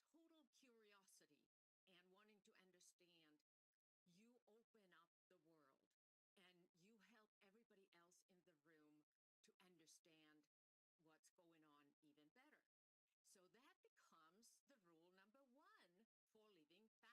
rule number 1 for living fascinated, and especially when you're leading fascinated. Okay, so that's interesting. I mean, this is not high level scientific discussion. You're talking about asking a lot of questions. Reminds me of the book Everything I Learned in Kindergarten, or that kind of thing. But you said it's especially important for leadership. From my experience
word, it's hard for me, interrogating them, rather than being honestly, authentically, genuinely curious about them. So, okay, but let me just see if I'm keeping up here. On the first principle is asking a lot of questions. It sounds like you're shifting the role of a leader from being the proverbial know-it-all to maybe the learn-it-all. I probably heard that from you. So that would take a lot of pressure off of a leader if they walk into a room with just that curiosity and asking questions. They're in there pulling the gifts out of the people in the room. Then you're saying, however, because they have that hierarchical often position, unless they're following several other forms of management styles I'll not go into today, but the traditional hierarchical, at least if they're just paying someone's check, their wages, they're sitting in a position of power. Once they interrupt the flow of the Q&A and say, why did you do that? It then puts the person on the spot, and it sort of diffuses the generative nature, the popcorn brainstorming. Oh, I did this and this and this. So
how can you, though, ask the why without it freezing them into wondering if they're now being judged and they need to shut up? Yes.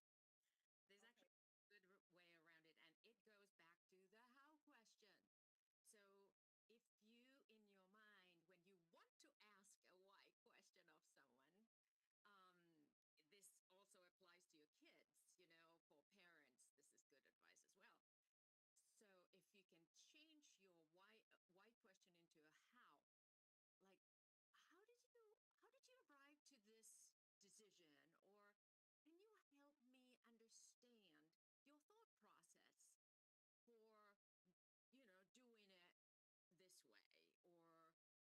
how, like, how did you arrive to this decision? Or can you help me understand your thought process for, doing it this way, or deciding to, finish or complete the job this way? So just in that way, you sit like next to them. You're like a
genuinely being curious about someone's point of view, experience, or thought process, you kind of forget yourself. You can't hold the worry about your own status or how you come across or what other people think about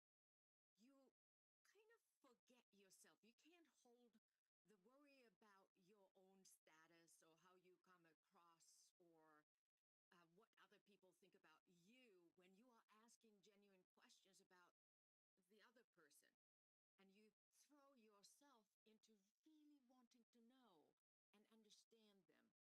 And you throw yourself into really wanting to know and understand them. In that moment, and in that way, you empower the other person. You make them feel seen and heard, and even in a way appreciated for their contribution. They be, they sort of become a part of your tribe, and you are in this together. So that, that makes it sound like fun, actually. I know. Sitting in together and then sharing story. And perhaps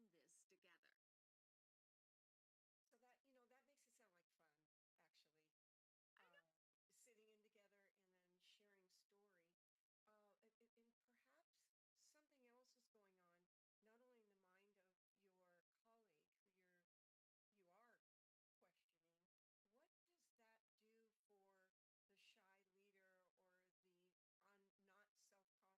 shy leader or the not self-confident leader? Are there some takeaways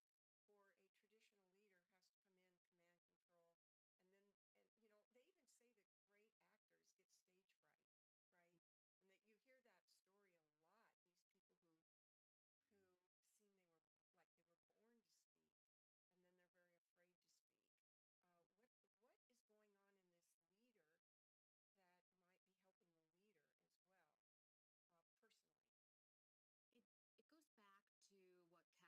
that story a lot, these people who seem they were born to speak, and then they're very afraid to speak. What is going on in this leader that might be helping the leader as well, personally? It goes back to what Carol Dweck talks about in her book Mindset, going back to the idea of moving from fixed mindset to a learning growth mindset. And you mentioned the learn it all, moving from needing to be the know it all to the learn it all. And it sort of relaxes everybody around the leader and leaders when there is an opening for creativity, and with that fun that comes out of allowing more exploration all around, that can actually turn into innovation, innovative minds, innovative results out of the more open and relaxed minds that people have, because it, asking questions in a sort of an open-minded way opens creativity, and then everybody can kind of participate and build on each other's ideas, and it's just creates more collaboration. And from that collaboration, we can actually find some new gems of innovative thinking. Got it. And it also seems like you have an outward looking focus as the leader rather than worrying about what you're going to say or how you're going to say it or how you're looking. I mean, that's just not even important. You can walk into the room not worried about that at all.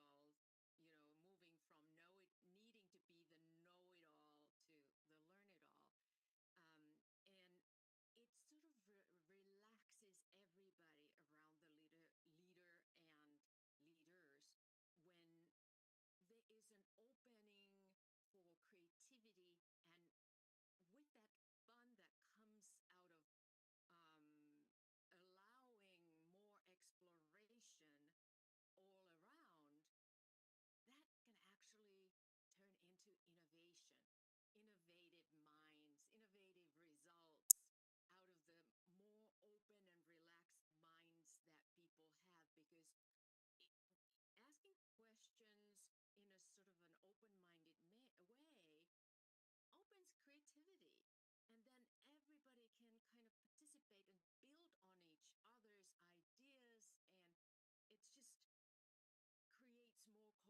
reviews. Many of the clients of mine, executives who give performance reviews to their employees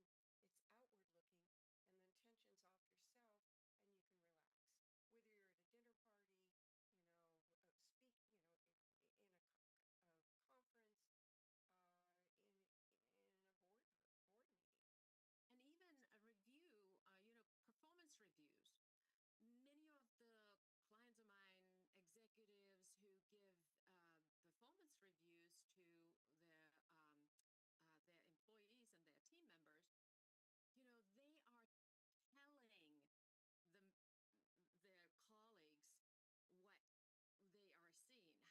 telling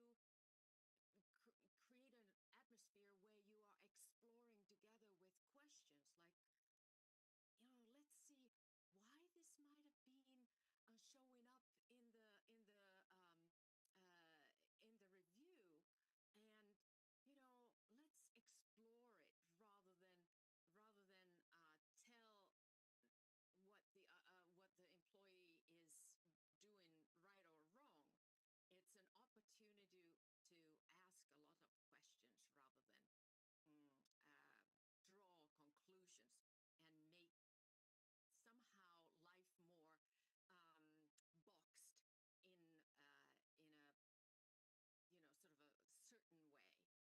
keep it open and exploratory. I see. And so, you know, you've been doing this for over 20 years. You have a model and a process. Do you ever go in and observe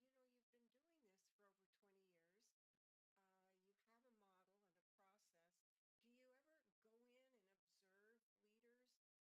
in one-on-ones? How long do you and how long would maybe a coaching gig be with? I don't know the names of your clients. I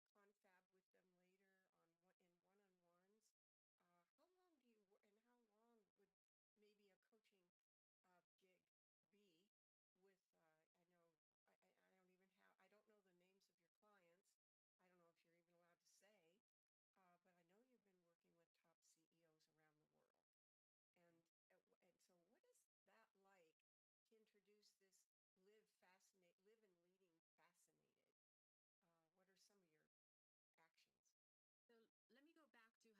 if you're even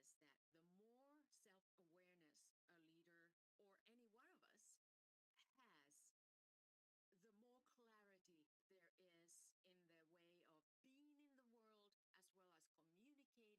And so what is that like to introduce this live and leading fascinated? What are some of your actions? So let me go back to how you introduced me in the very beginning, like going back to being curious about yourself. Know thyself. That's the first level of work that I do with executives. And what that means is that the more self-awareness a leader or any one of us has, the more clarity there is in the way of being in the world as well as communicating. And because leadership kind of manifests in the way how we communicate in the organization and with other people in relationship, more clarity, the better. The next step is then to really focus on that being fascinated about the other. And the more fascinated you are about the other, more inclusive you become. Because then you find empathy for the other when you come to the conversation with other people with that extended, explosive fascination. But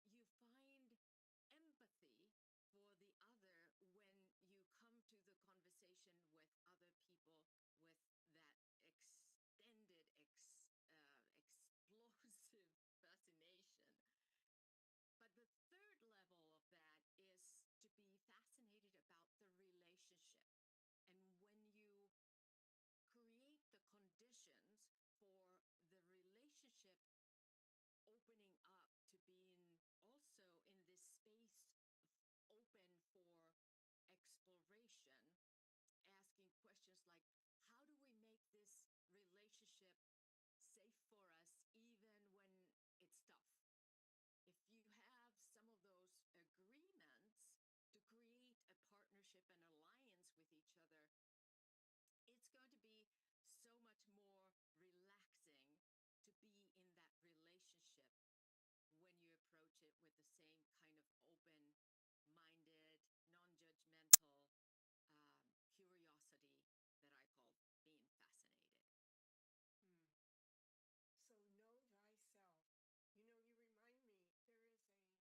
remind me, there is a guru, Jesuit priest, and counselor for the religious. His name is Father Anthony DeMello. And there's a book of the recording of his trainings at Fordham University in 1989.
You're watching ThinkTech Hawaii, streaming 24/7 on ThinkTechHawaii.com, YouTube and Vimeo.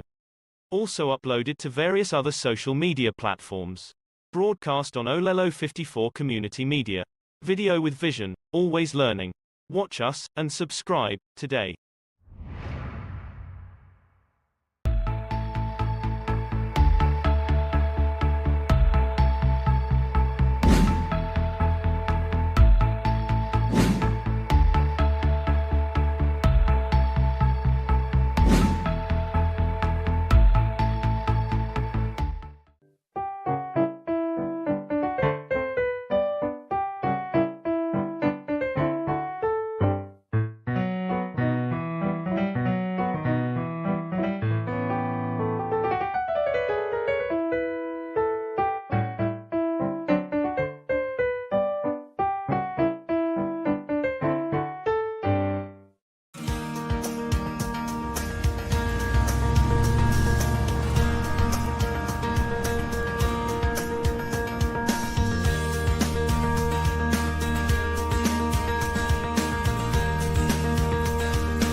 Well, you know, my heart goes out to these people in terms of, you know, there's the social impact and their, you know, the issues they've had in their life. But what really goes through my mind is that we've created an entitled population of people that prefer to be camping along a shoreline or in the bushes versus get services, and it's become a lifestyle. But I think the thing that I find the most challenging and egregious to deal with is the amount of rubbish that's generated and that we have to keep cleaning up. I budgeted $200,000 this fiscal year to support the efforts to clean up homeless, and it's not even close to enough. And that money could be used for improvements or other positions and whatnot, but we have to keep cleaning this up. And it's really a shame that it happens in some of our most beautiful locations. Granted, Sand Island is urban, but it's still, with enough elbow grease and capital funds, could be a beautiful jewel of a park. I'm concerned about public safety. I mean, we have canoe clubs over on that side, and Keiki come down here and paddle canoe. We had the BMX bicycle course set up, and it used to thrive with Keiki on their BMX bikes. They've left because of the fear of safety and the issues associated with the homeless people moving in. One of the things that we are doing with the help of Representative Holt, who got us capital funds, we're going to do a major shoreline cleanup. The king tides and sea level rise has exposed a lot of the old military metal debris from that era, and we want to do a full-on shoreline remediation. It's a bigger issue than I thought, you know. All of these tents out here, you know, I feel for the people who are struggling and have to live out here in these tents, but to see our you know, beautiful natural resources be basically trashed and disrespected, it's very tough to see out here. They definitely need more efforts to clean this place up and keep it activated so that these types of situations can't happen in the future. What we have to first start is clean up, and then we need the community to help us vision what really is the highest and best use of this space. Well, camping, legit camping, I think would be awesome, but not in this current environment. But we are screaming for more overnight camping experiences in the state on the shoreline. And with a cleaned up shoreline, elimination of the Kiavi, maybe even some beach renourishment. I mean, look at this. This would be a phenomenal camping experience for visitors and our families. Again, the homeless situation is like dealing with a Rubik's Cube. You know, to get all one color lined up, it's a monumental effort, and then have it stay put before the cubes start turning and it turns into chaos, you know, once again. Being the only park we have here in town, in downtown Honolulu, you know, I take very much pride in this place, and to see it being disregarded in such a manner is unfortunate. But you know, hopefully working together with DLNR and everybody, we can fix this place back up and get it back to a place where tourists want to come and want to visit. To see the state funds used to just clean up after these people is not the best use. You know, I think prevention would probably be a better use than coming in and cleaning up and just dumping all of this stuff into trash cans. So hopefully we can, like I said, do more prevention, get more security, maybe so these can't set up all these camps and tents around the park. But it's unfortunate, and we got to do what we can to keep it clean, but hopefully in the future we won't have the same situation.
The promise of a reliable supply of clean, renewable energy is a very good target.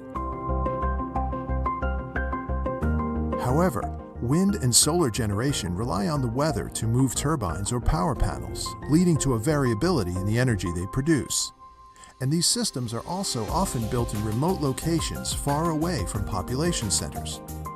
Distance and intermittency must be overcome to fully rely on these clean sources of energy. The solution is energy storage. Storage saves up extra energy for use when nature isn't cooperating. Improvements to today's storage technologies can be deployed everywhere and can benefit everyone. At the Office of Electricity's Energy Storage Program, we're doing something about that. We're partnering with national labs, a diverse set of universities, and the energy community to find ways to reduce costs and increase the safety and reliability of storage technology, so that a grid powered by nearly 100% renewable energy can become a practical reality in our country. So what are these energy storage systems? The one you're most familiar with is the battery. The first rechargeable batteries were created in the mid-19th century using lead-acid chemistry, the same type of batteries still found in gas-powered cars. Today's utility-scale batteries on the grid are most commonly made from lithium-ion. Mostly deployed in the mid-20th century, pumped hydro systems use water to store energy. Still the most commonly used type of energy storage on the grid. Today, we're on the brink of a new electric era thanks to advances in energy storage technologies. This new generation of storage has the potential to completely transform our current grid into the grid of the future. All storage systems help balance load and generation to ensure the stability, reliability, and resilience of our electricity grid at all times. System operators did not have this capability before, so the mass deployment of storage technologies creates new functionalities, including a pathway to a decarbonized grid. So what is it going to take to realize the future potential of energy storage systems? Most of today's energy storage technologies store energy for just a few hours. However, the clean grid of the future needs daily, weekly, and seasonal systems for a variety of grid needs. Currently, storage systems can be expensive due to high material costs and reliance on volatile supply chains for critical minerals. Newly developed systems need extensive validation so that they can operate reliably and safely before they are deployed to the grid. Storage technology must lead the way in providing underserved communities with reliable access to clean, affordable electricity. The Office of Electricity develops solutions for all of these challenges. We're funding R&D into affordable, abundant, and domestically manufacturable materials, components, and systems. We're advancing promising technologies that will deliver lower cost, longer duration energy storage. We're providing technical assistance and decision-making tools to utilities, state regulators, and communities on how to effectively deploy storage to meet their unique needs. We're investing in state-of-the-art facilities, developing novel testing and validation capabilities, and supporting at-scale deployments to boost industry support for new storage technologies. We're studying batteries under extreme operating conditions to gain a better understanding of why systems fail and how to predict failure before it occurs. Our breakthroughs in energy storage technology will ensure a safe, reliable, and affordable grid. Storage will play a key role in powering our country with clean, reliable energy. It's a big goal, and we're up for the challenge. Join us on our mission to support energy storage and learn more about the Office of Electricity at our website.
Aloha. Thank you for your consideration of the views expressed in this ThinkTech commentary. Trump has unloosed a torrent of destructive time bombs into our society, and has given us a legacy of chaos operating not for our interest or to improve our lives, but only his. Congress is dysfunctional, and will be a basket case after the midterms. The judiciary is a train wreck from the Supreme Court to the lower courts. How can we have confidence in these people and in our government? You don't have to be a genius to know that the system is disintegrating. The true administration of justice is the firmest pillar of good government. That's a quote from George Washington inscribed on the courthouse at Foley Square. It means we need to have public confidence in our government or it will surely fail. Trump has taken that confidence away from us. Ask anyone, and they will tell you that they are not confident. Trump has lied to the people thousands of times, he has enlisted acolytes to repeat his lies, he has demanded that public officials lie for him, and he has created a media that spreads his lies and propaganda. These are out of the autocratic playbook. He has done this not to serve the public good, but to dismember our democracy and representative government. More than anyone who has occupied the office, Trump has damaged the First Amendment, our right to the freedom of speech, religion, petition, and assembly. Step by step, Trump and his fanatics have been bent on reducing and terminating our personal, civil, human and political rights in this country. Clearly, there's more to come. When MAGA takes over both houses in November, we will see a further degradation of those rights. If you think a GOP win this year will not affect our rights and daily lives, think again. Remember Germany in 1933. Think about what the loss of the rule of law and the protections of the Constitution and the Bill of Rights will mean to you. What the loss of a moral, compassionate, responsive, representative government will mean to you. Think about what incompetence and corruption, indefensible pardons and a shameless wealth divide, will mean to you. The stakes are higher than we think. Thanks so much for considering the views expressed in this ThinkTech commentary. Aloha.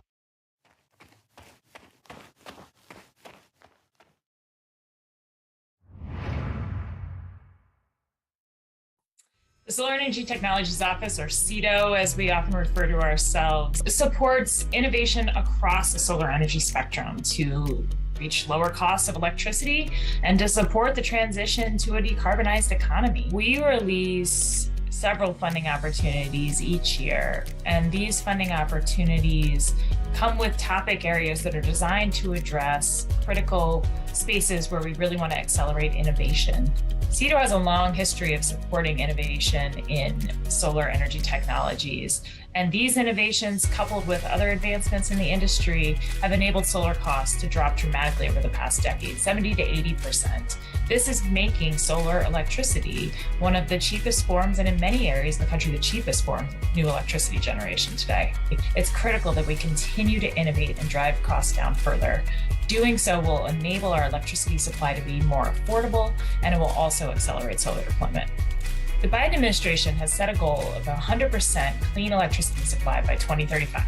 Solar is going to have a huge role to play in getting to that goal. Solar could provide as much as 40% of electricity in a clean grid. That's 10 times more than it's providing today. With the passage of the Inflation Reduction Act, we see the industry poised for dramatic growth, both in deployment as well as in manufacturing, supporting good paying jobs and rapid growth toward our goal of having a clean electricity grid. It's a really exciting time for solar, and it's a really exciting time to be at the Department of Energy, to be working in solar technology.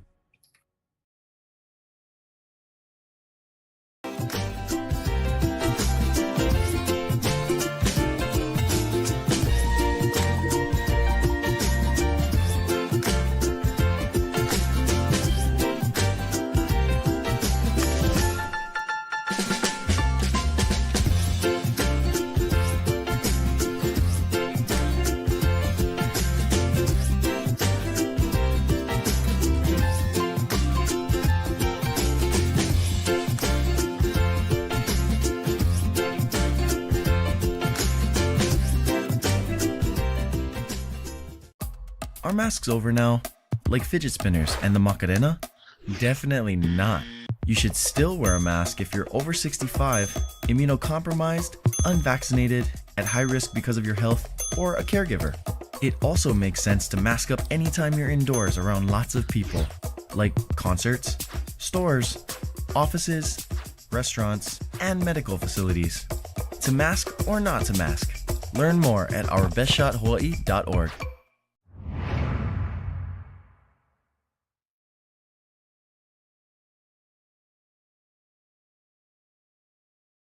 Aloha. Thanks for considering the views expressed in this ThinkTech commentary. This commentary is about politics. Politics are not all local anymore. If you hadn't noticed, elections have gone national, and most of us regularly get email from candidates who are running in other states asking for money or support. Indeed, these candidates and political organizations are asking strangers in distant states for help because they think we can help them. And yes, maybe we can. Sometimes they're in battleground states that have national importance and really need to hear from us. Sometimes they just need to get money from outside because they can't raise enough at home. The bottom line is that congressional elections, and even some state elections, have become national. You shouldn't just delete the email you get from candidates in other states. It's worthwhile to take a look at it and figure out who these candidates are, and what they stand for. Reading the newspaper could help. Then maybe you can decide which ones are worthy of your support, and possibly even consider giving them some money. We need to refresh the composition of Congress. It's increasingly clear that there are some real bums in Congress, especially in the Senate. We need to throw them out, and the only way we can do that is by recognizing this reality and making contributions to worthy congressional candidates running in other states. Maybe this can ameliorate the problems with the Electoral College and the 2-senator per state rule. In a way, contributions are kind of like voting, aren't they?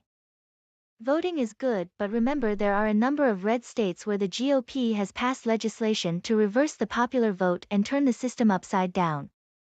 Of course, you can only vote in your own state. If you want to have an effect on what happens in other states, the best way, the only way, is to give money to the candidates you like. Sure, you can travel to the mainland and walk door to door, or get on a phone bank from home. You can also send mass mail or mass email if you have the resources, but that could be expensive. It's much more efficient to do the research, get on the internet, and send a few bucks to the candidates of your choice, wherever they are. If they can do it on the mainland, we can do it from here. Thanks so much for your consideration of the views expressed in this ThinkTech commentary. Aloha.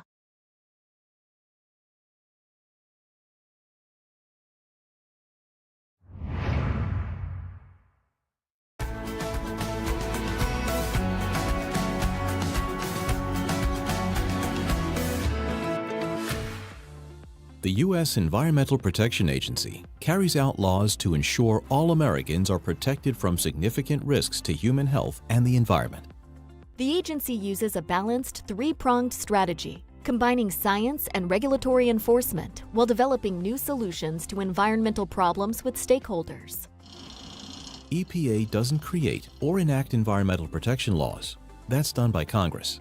The agency's role is to write regulations and carry out the laws passed by Congress to meet the goals laid out in the legislation.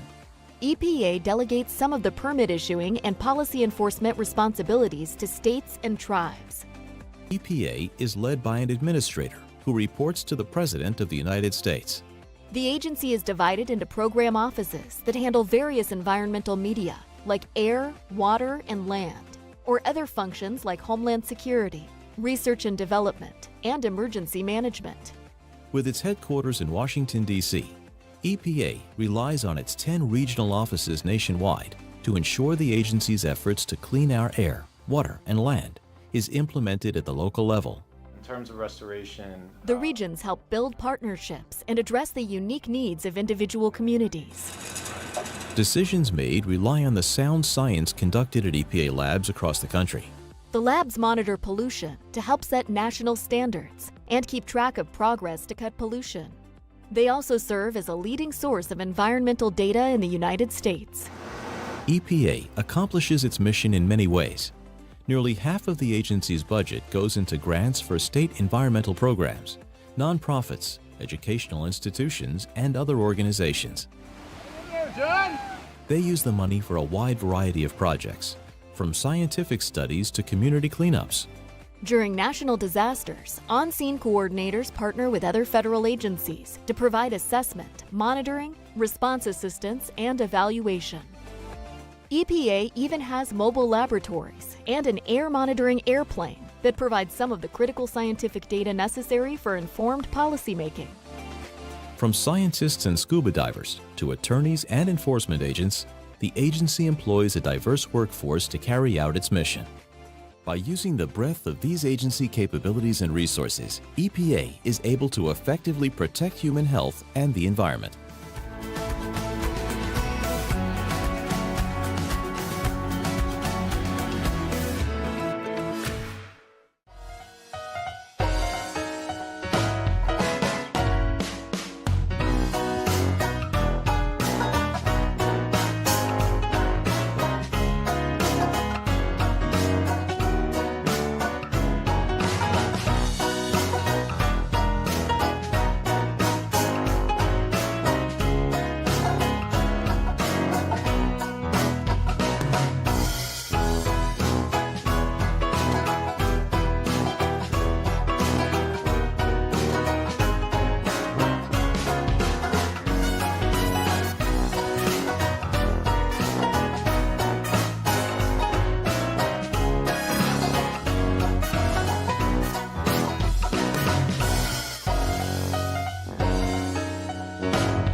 Are masks over now?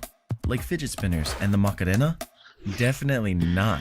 You should still wear a mask if you're over 65, immunocompromised, unvaccinated, at high risk because of your health, or a caregiver.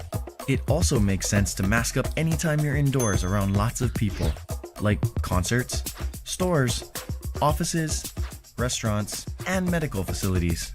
To mask or not to mask, learn more at ourbestshothawaii.org.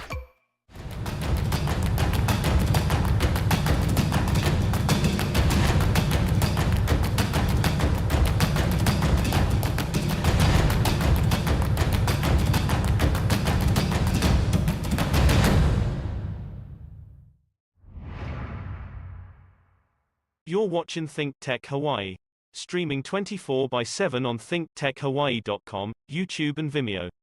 Also uploaded to various other social media platforms. Broadcast on Olelo 54 Community Media. Video with vision, always learning. Watch us and subscribe today.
Well, you know, my heart goes out to these people in terms of, you know, the social impact and their, you know, the issues they've had in their life. But what really goes through my mind is that we've created an entitled population of people that prefer to be camping along a shoreline or in the bushes versus get services, and it's become a lifestyle. But I think the thing that I find the most challenging and egregious to deal with is the amount of rubbish that's generated and that we have to keep cleaning up. I budgeted $200,000 this fiscal year to support the efforts to clean up homeless, and it's not even close to enough. And that money could be used for improvements or other positions and whatnot, but we have to keep cleaning this up.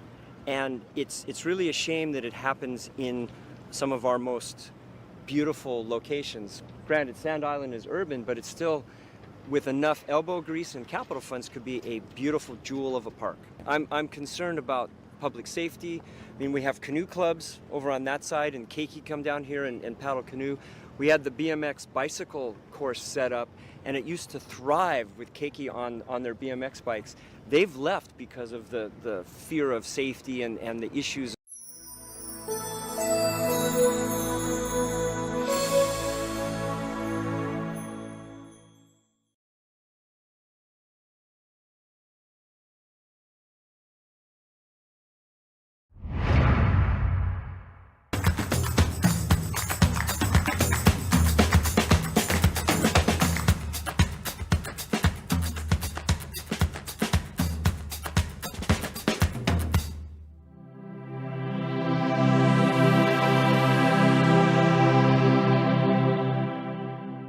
Welcome back to ThinkTech. I'm Jay Fidell. This is American Issues, Take One. We are joined today by my co-host, Tim Apicella, and our special esteemed guest, Chuck Crumpton, to talk about, whether the country is actually coming apart. We've talked about this before. This time we're going to talk about the fact that there are a number of states that don't seem to be following. In fact, they're thumbing their nose at federal precedent acts of Congress and the Supreme Court, which is very supreme. Anyway, we're in a place that is clearly unprecedented, and that's what we want to talk about. We're going to talk about the lawlessness in the country. 3 states so far have been lawless openly.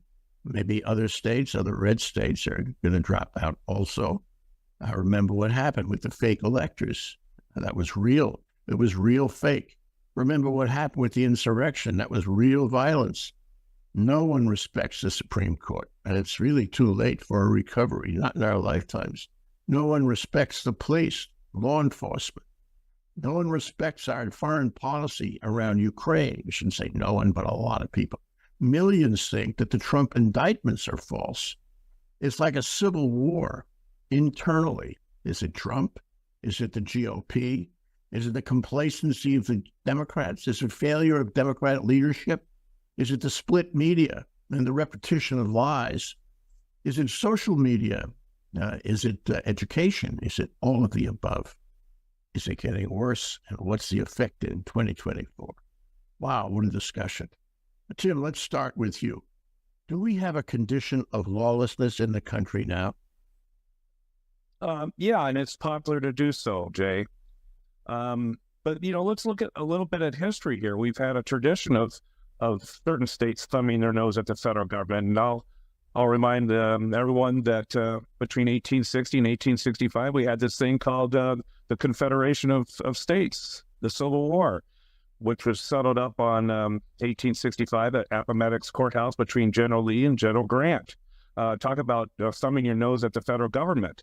Then we fast forward to 1957, Brown versus the school board, a little place called Little Rock, Arkansas, where President Eisenhower had to deputize the state National Guard to ensure that the students can be escorted to classrooms safely without fear or threat of their life. Then if you recall 1963, where Governor George Wallace of Alabama famously quoted segregation now, segregation tomorrow, and segregation forever. Well, forever didn't last very long. JFK deputized the National Guard, and that was the end of Governor Wallace trying to bar minority students from entering classrooms. Fast forward into the 2000s, Colorado, a number of states have passed cannabis laws. In a sense, that's thumbing their nose at the federal government, because the federal government still has a substance abuse control law that says cannabis is considered an illegal drug. So the list goes on, and we've had a history of it. So the answer is yes. We have it now, and we've had it in the past. Chuck, is the confluence different now? Is our current condition of lawlessness different than it has been on these various occasions that Tim mentioned? I think Tim's historical background is really important context to understand. That is the history to which people like Boebert and Green and Gates, and many of them, are reverting, and to which McCarthy and others are acceding, and certainly the former president. But the tone and spirit have changed. It's become much more violent. It's become much more personal. And we're looking at exactly what you were talking about in your intro. These are all indicia of secession, where in Alabama, the head of the Alabama legislature said, "We know what the people of Alabama want and need much better than anybody in Washington," referring as specifically to the Supreme Court as you can get. It's kind of like saying, well, the heck with you and the horse you rode in on. Wisconsin after an election in which a more liberal candidate displaced a former, more conservative member of the Wisconsin Supreme Court by not a narrow margin. It was a good, solid 6-7 point margin, which in today's elections is substantial, especially in a place like Wisconsin with a lot of rural voting districts. And now the Republican-dominated legislature is looking at trying to impeach that liberal justice to keep her from participating in the voting rights and gerrymandering cases that they've been engineering to try and maintain and expand on that very politically discriminatory and racially discriminatory gerrymandering that they've been engaging in. So how do you stop it? Yeah, you're right. You need a really strong leadership in Washington to say something and do something without hesitation, and somebody that people will follow. But one thing that strikes me, though, Tim, you had a whole list of awfuls that are really interesting. But some of them, if not most of them, were individuals and states operating on their own account. What we have now is a kind of nexus, even a conspiracy, among members of the GOP, the MAGA GOPs, we'll get to that, multiple states, multiple members in Congress, all somehow connected into a grand conspiracy to undo the federal government. And indeed, think about it, the federal government is almost completely non-functional right now. Congress doesn't work. It can't be trusted. The Supreme Court doesn't work. It can't be trusted. Many states, and they're all connected to the ultra-conservative movement in the country. Isn't that different? It is different, Jay. But we have only one person to really thank for that, and that's Donald Trump. Donald Trump, before he became the president of the United States, you remember his campaign about how he was going to fix the deep state, how he was going to drain the swamp. Well, in reality, Donald Trump became the swamp thing, not draining the swamp, but he's the one that filled the swamp. And, you go from there. Your MAGAs are a loyal bunch of lackeys, and they're all hypnotized by the allure of Donald Trump and the cult member of Donald Trump. So I'm not surprised that we're at where we're at. And there's perhaps not any one individual, but it does take one individual to grab the microphone and make it seem like it's one individual doing this. I'm thinking of Governor Abbott of Texas. He's been ordered to get rid of the floating red balls in the Rio Grande River. His quotation is, "I'll see you in court, Mr. President." So someone grabs the microphone. It does seem like an individual, but it's a combination of a collective thought, a collective emotions, ideology versus politics based on policies and principles.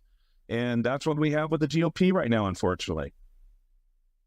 I don't know why, Chuck, but this reminds me of Yugoslavia.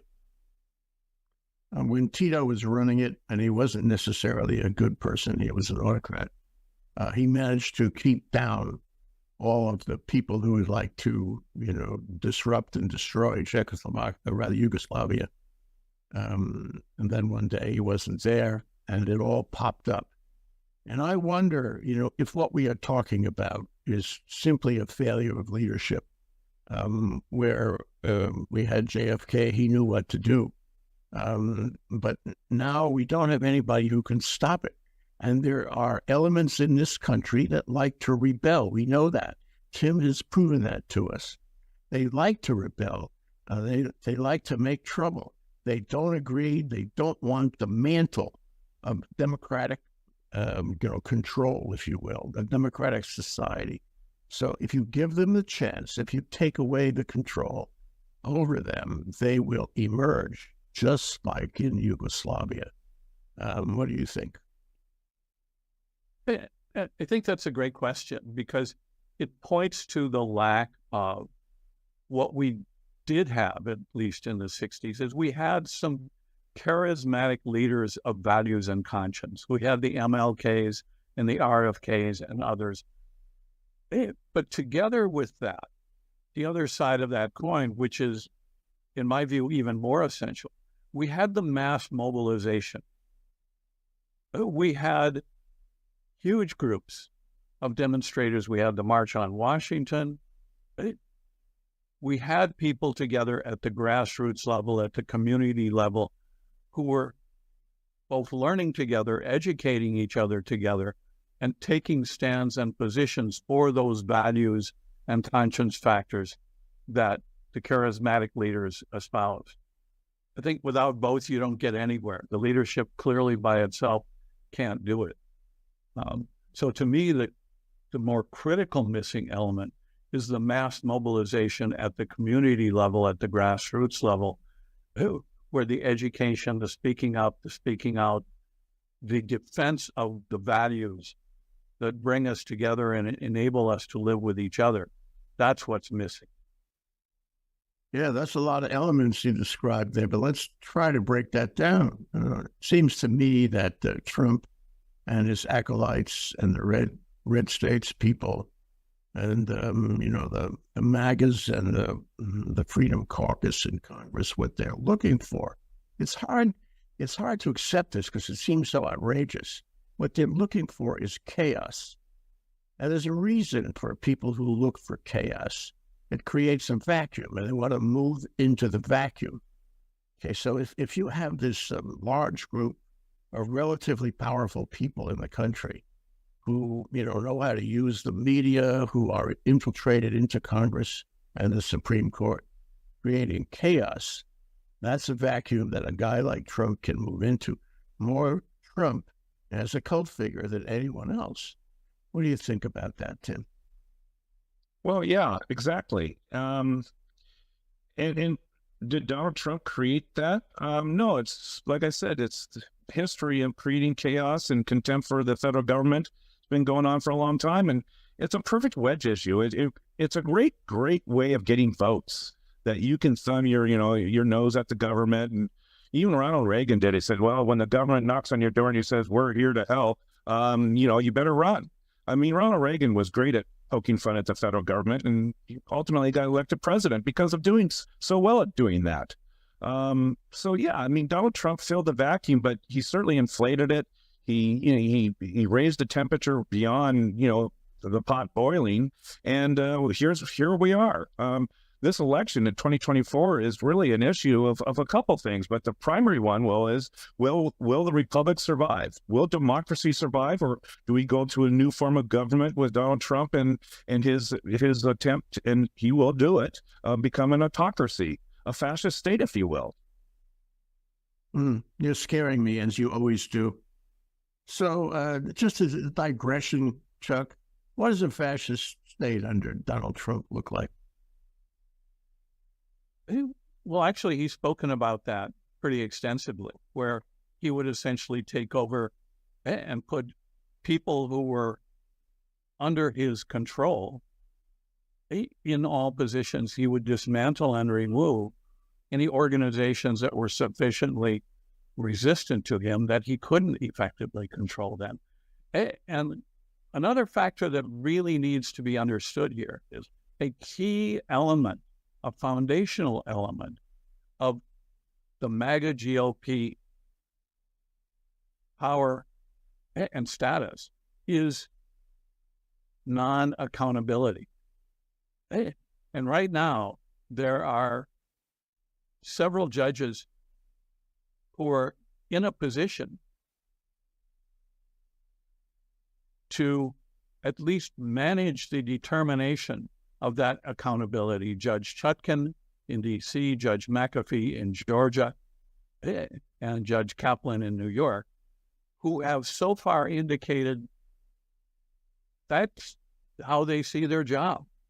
They're there to render a factual and legal process that determines accountability according to the facts and the law. That may not happen in Georgia with Judge Cannon, but yeah. there are 3 shots at legal accountability. If that accountability is enforced, a key leg of the MAGA GOP power falls. Oh, totally agree. However, I pose this to you, Tim. Trump, who actually undermined a lot of federal agencies, hollowed them out so he could sort of take charge of their areas of operation during his term. He attacked law enforcement. And it hadn't occurred to me before this actual discussion that what he did to undermine the media is he encouraged the creation of the alternative media. That is, media which would report alternative facts. So how do you undermine the media? You create a second media, and now people don't know which media to listen to, and a lot of them listen to the wrong one. He attacked the media by encouraging Newsmax and Fox News and all those. So what we have is chaos in the media, thanks almost directly to Trump. But what I want to ask you to track off what Chuck was saying is, how certain can we be that there will be convictions, that there will be sentences, that those will hold on appeal, and that Trump will be accountable in all of these 4 proceedings and maybe more coming soon? It is really scary to think that all of them could fall. But in a country which is so divided as we are, there is a suggestion that Trump would be able to beat all of them off somehow. What do you think? Well, I think that's probably the reason why Kevin McCarthy is trying to tinker around with impeachment of President Biden. And Jay, for 7 years, you and I talked about Trump and the great ability for his distraction ability. This is nothing more than a distraction. It's a silver object to take the attention off of these court hearings that you may see coming out of Alabama. It's what Donald Trump does best. And, his whole candidacy from day one was based on lies. I'm thinking of the book from Al Franken, and a quote from Samuel Clemens, Mark Twain, was lies, damn lies, and the people that tell them. And Donald Trump is that figure. And he only gets power from it. And it doesn't matter what happens to him as far as 33% of this country, the MAGA GOP, no matter what, whether he's convicted or not, they'll still follow him. They'll follow him to the nth degree.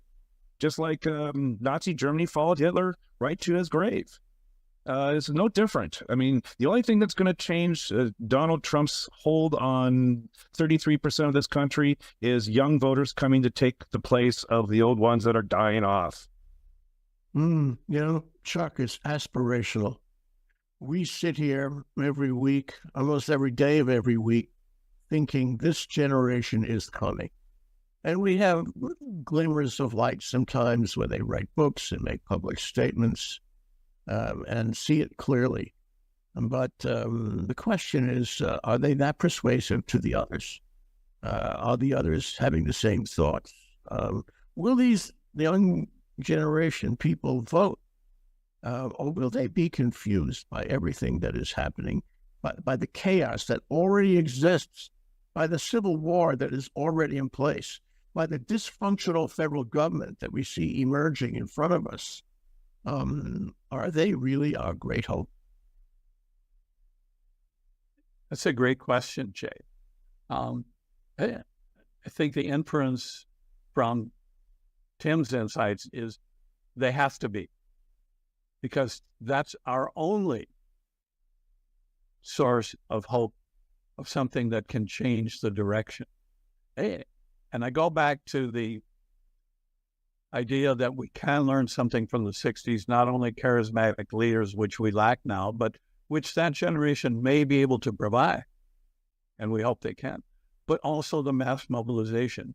If that generation comes together, communicates, learns together, coalesces, reaches understandings together of what the important values and choices are for this country and for the communities and for themselves,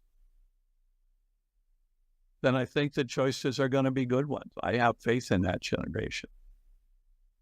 Okay. And that's exactly what the MAGA guys are trying to prevent. They're trying to break down education. They're trying to break down learning. They're trying to break down the ability of people who are different, who think differently, who see differently, to come together and to reach common understandings based on common values. And we speak almost every show about the media. We always have a media question. We always want to look at what the media is doing or not doing, because we know that the media is another one of our hopes, our aspirational possibilities to save us. But how is the media doing?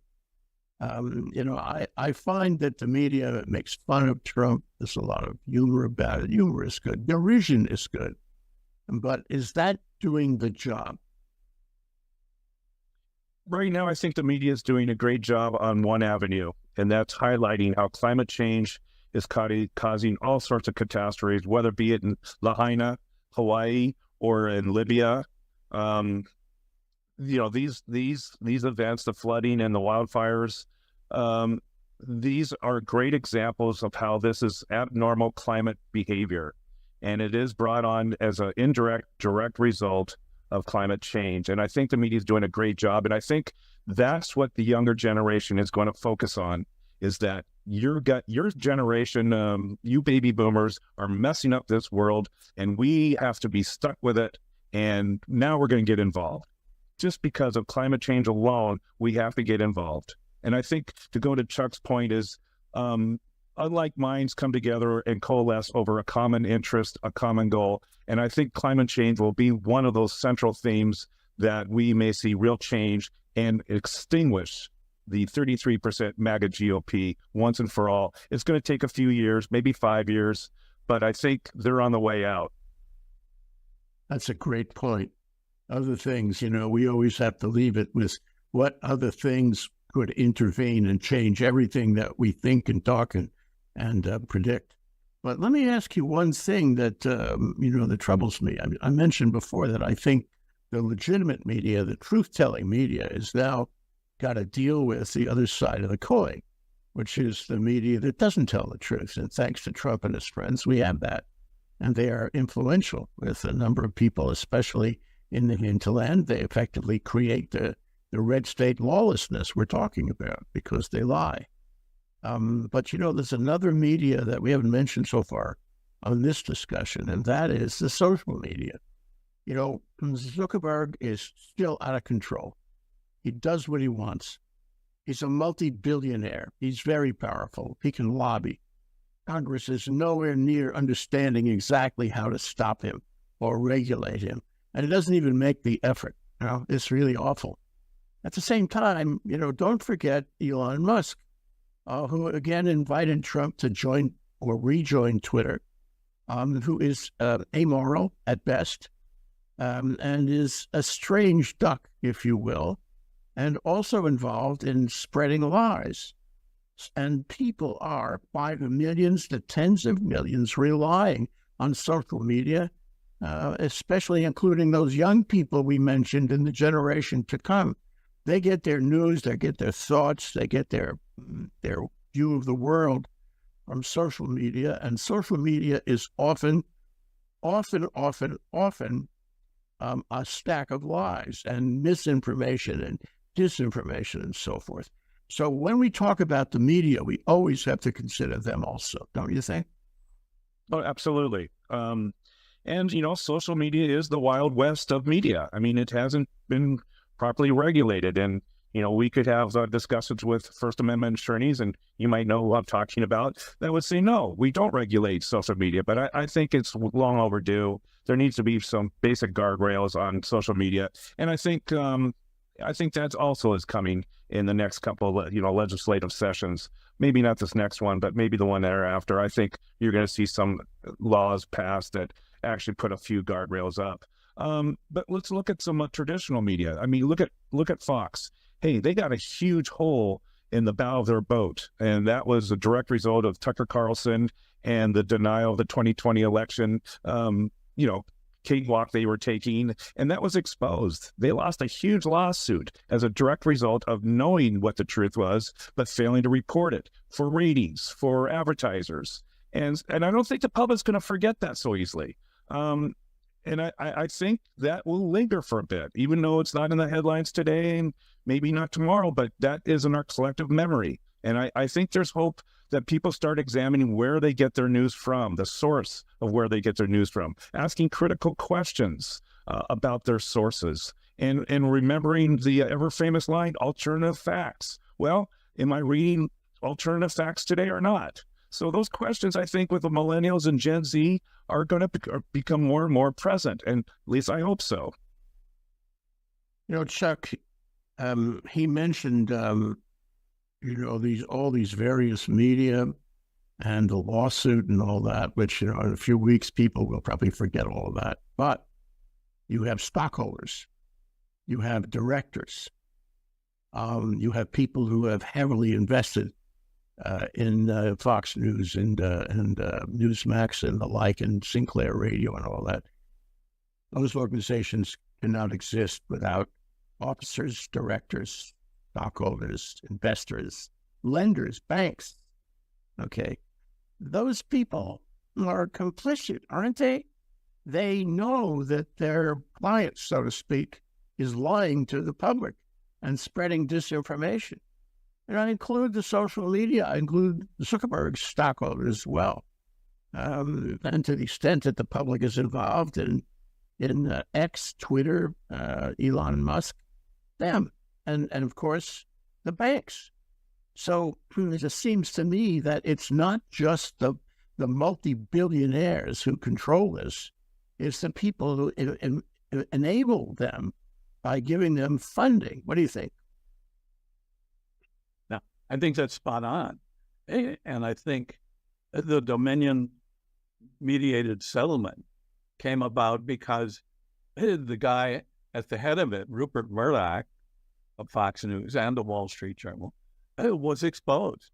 He was the one who was going to take the public hit as well as a monetary hit if that thing went to trial from jurors. And that's why getting some of the choice making back to the community level and away from leaders who can say, I know what my constituency wants, when they're doing exactly what the majority of their constituency do not want. Yeah. Abbott, Huckabee, DeSantis, the list goes on.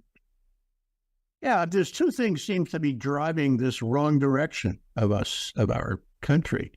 One is money on Wall Street, which often has no morality whatsoever. And the other is ignorant voters, which have no common sense whatsoever. And when you put that together, it's a dangerous brew, and it allows for this lawlessness. We need leadership, Tim, in order to set it straight. But, it's not clear that we have leadership. It's not clear that the leadership in Congress is strong enough, or the leadership, to the extent you can have leadership in the Supreme Court, is strong enough. It's not clear that the president and the administration include the leadership. One digressional point I want to mention is that Trump did his level best to undermine the agencies of the federal government. And we are still waiting for Joe Biden to repopulate and reorganize those agencies so there is strong leadership there. And we haven't seen it. It hasn't been reported. We don't know about it. It hasn't happened. So query, isn't national leadership one of the most important elements, and the failure of national leadership one of the most important elements in allowing lawlessness, in not jawboning, not making a strong telephone call, not making a statement that begins with, damn it, you guys have got to get on board. We are one country. Stop that. We don't have that. So query, do you agree with me that leadership at the federal level is the most important factor, and we don't have it? Absolutely, it's the most important factor in our government. The executive branch is that leadership, and members of Congress, the Senate, the House of Representatives, mayors and governors. That's all leadership, and that sets the tone on how we move forward, either with or without legislation. And let me tell you, we haven't had any legislation of really to speak of. Joe Biden has his victories, yes, I'll give him that. But there are so many things about, gun control and all these things, climate change, immigration. We're stymied. We're stuck in neutral. And I'm sorry to say this, but, I just said earlier in the show that 2024 may be a decision between democracy and or maybe fascism. I forgot to mention, are we almost not a plutocracy right now where corporate dollar influence has a Congress bought and paid for, and that's why something's not getting done? It's not just the fight between democracy and autocracy. Plutocracy is also a major issue, and this influence of money and how lobbyists win the day. And then let's throw in a little theocracy, how religion is influencing our politicians. So, we got a whole witch's brew of theocracies and plutocracies and democracies and autocracies all in the pot. And it's time to get rid of all of them, except for one. That's democracy. Yeah, thanks you. That's a great point. So, Chuck, looking down the road here, first taking a snapshot of where we are, federal government is dysfunctional, non-functional. And worse than that, people don't have any confidence. There's a vacuum out there, and the vacuum leads to this kind of lawlessness. But there are things coming up. There are things that will further distract us from getting back on track. One of them is going to be funding the federal government. It's going to happen very quickly. This fight is going to happen very quickly, where the Republicans say, well, we're not going to do the ordinary thing here. We're going to require you to capitulate to our crazy arguments. And until you do that, we are not going to fund the country, the government. And my personal unfavorite is Tommy Tuberville. We're not going to promote any military officers until you agree or you get the DOD to agree with our position on paying the expenses of women soldiers who would like to go to another state for an abortion, and which has nothing to do at all with promoting officers. So what you have is this kind of hostage taking, this kind of ransomware, which is also completely lawless. And I suggest to you, it's not just the funding of the federal government. It's a whole bunch of things like that, including this absurd attempt to impeach Joe Biden. And there'll be more. Between now and the elections in 2024, there will be absurdity upon absurdity, all distracting the government from doing its job and all distracting us. What do you think? No, I think you've nailed it. And as you indicated along the way and in your intro, two critical elements for that to continue and expand: the chaos and the lack of accountability. Only with both of those can those people, the Gateses, the Boberts, the MAGAs, continue to exercise the level of influence and obstruction that they do. But if there's one thing that might possibly deter that, it has to be a generation of people who think for themselves, who go to the ballot boxes, and who make choices that change that leadership. The leadership is important, but the change has to come at the grassroots level, at the community level, at the mass mobilization level. We're about out of time, Tim. So think about what you might leave with our viewers today. And maybe also include the question of whether Joe Biden, for the benefit of the country, should not run for another term. It was no great favor to us that Ruth Bader Ginsburg held on until she allowed Mitch McConnell to replace her with a right-wing judge. And maybe it's the wrong thing for Biden to keep on plunging ahead instead of standing aside for a younger, more vital Democrat. What do you think? Yeah. Well, Mitt Romney just got off a public address saying the very same thing, is it's time to step down for all sorts of politicians that have reached a certain age, and let Gen Z and let the millennials in, let Gen X come up and start making policies that, make sense to improve this country. And let's get out of the tit for tat insults across the aisle and getting nothing done. I distinctly remember John McCain on the Senate floor before he died, and he said, "We're not getting anything done."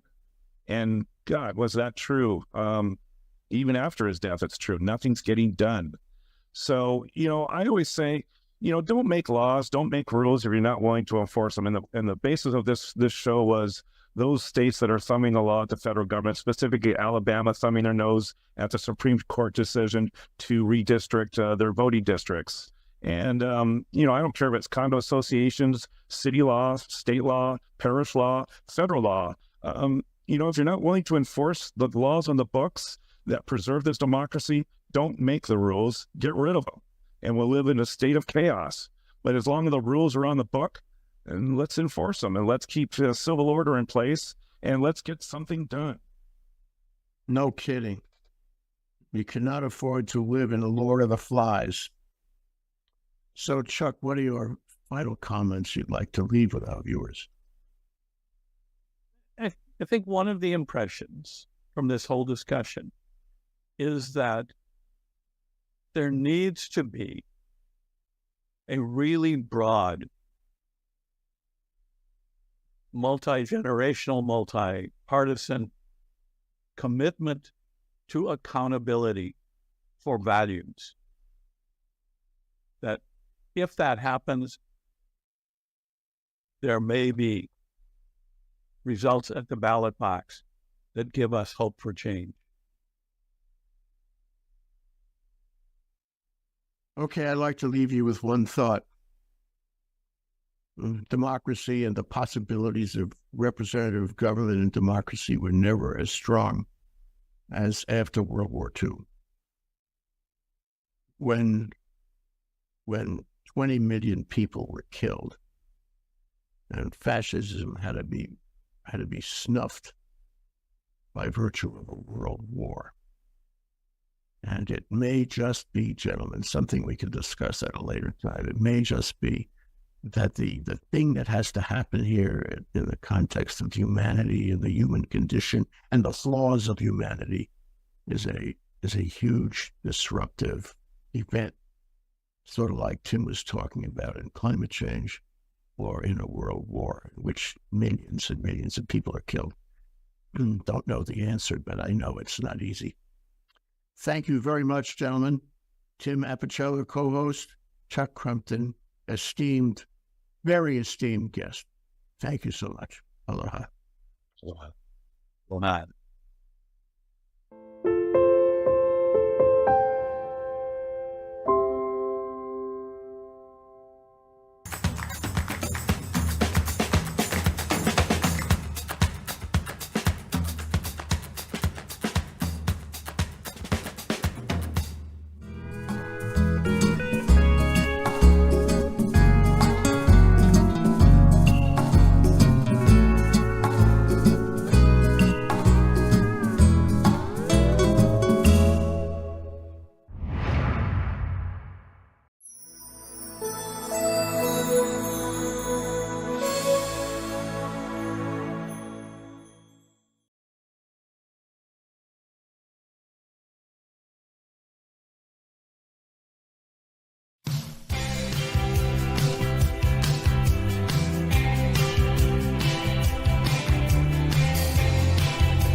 With more and more people working remotely these days, it's as important as ever to keep you and your company's data safe. Around 90% of data breaches are caused by human error, so with that said, here are some examples of the security risks that come with working from home and how to solve them. The most obvious risks are physical. It's much easier to have a laptop or phone stolen than a desktop computer that's permanently located in your office. When working from public places, never leave your devices unattended. Always keep your devices within reach. Put them away and take them with you even if you plan to only get up for a second. Be sure to also watch out for looky-loos peering at your screen. Avoid working in areas where people can look over your shoulder, such as in front of windows or in the middle of a cafe. Even when you're working from home, be vigilant about children and pets. They can easily delete work by accident or access files that shouldn't be tampered with. It's good practice to create separate accounts for work and personal use with different passwords for each, and to get in the habit of locking your screen when you walk away from your computer. You can even place your computer in a locked cabinet or room for extra safety when you aren't working. The less obvious risks are digital and can come in many forms. Many personal computers may not have the proper antivirus and anti-malware software installed. This can leave you wide open to phishing scams and hackers hijacking information. Whether you are using your personal computer or a work computer, the best method here is to never open emails from people you don't trust or click on links or open attachments that seem suspicious. You should also always use company-approved software for your work. Not all software is developed with the same security standards, and third-party software can easily compromise the security of your device. Password security is also extremely important. Leaving post-its with passwords attached to your monitor or reusing the same password for all of your accounts is like having no password at all.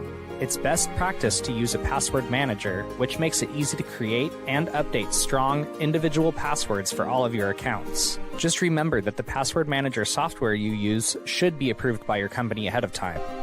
Lastly, whether you're connecting to the internet through a private home network or a public shared network, VPNs are the best method to keep you as secure as possible.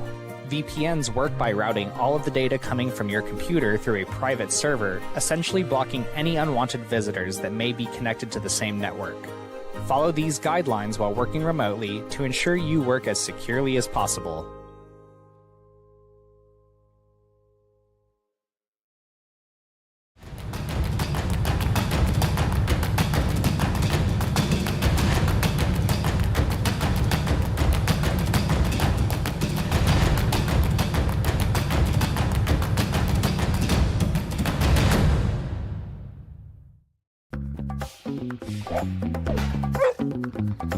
replacing your current stove or cooktop with an energy-efficient induction version is one way to make your home cleaner and safer.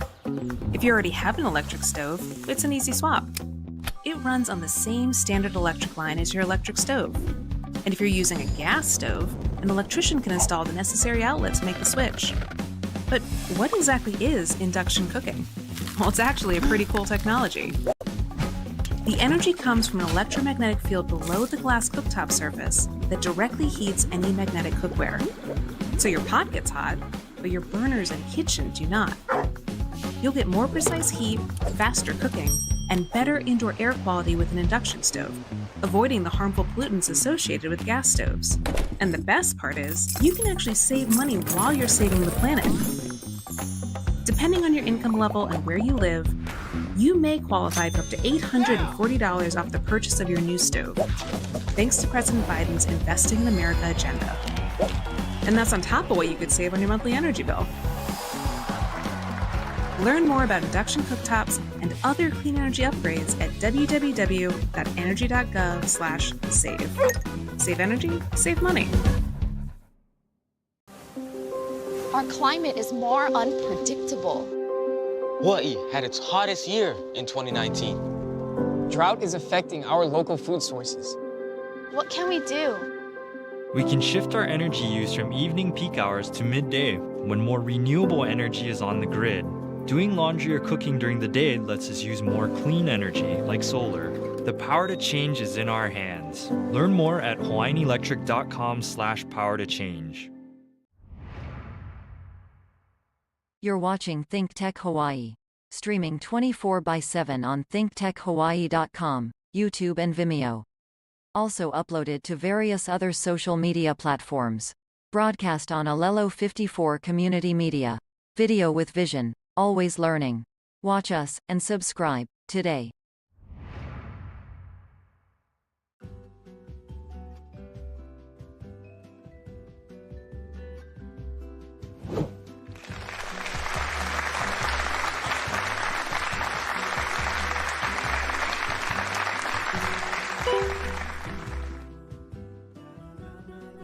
In this Emerald City, Capitol Hill is known for nightlife and entertainment.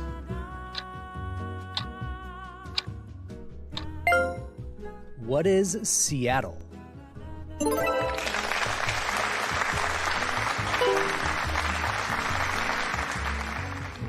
This icy adversary is responsible for sinking the unsinkable ship.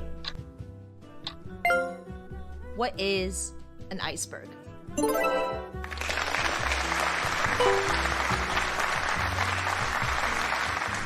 The Capitol building in this state is one of the only ones without a dome. What is New Jersey? What is New York?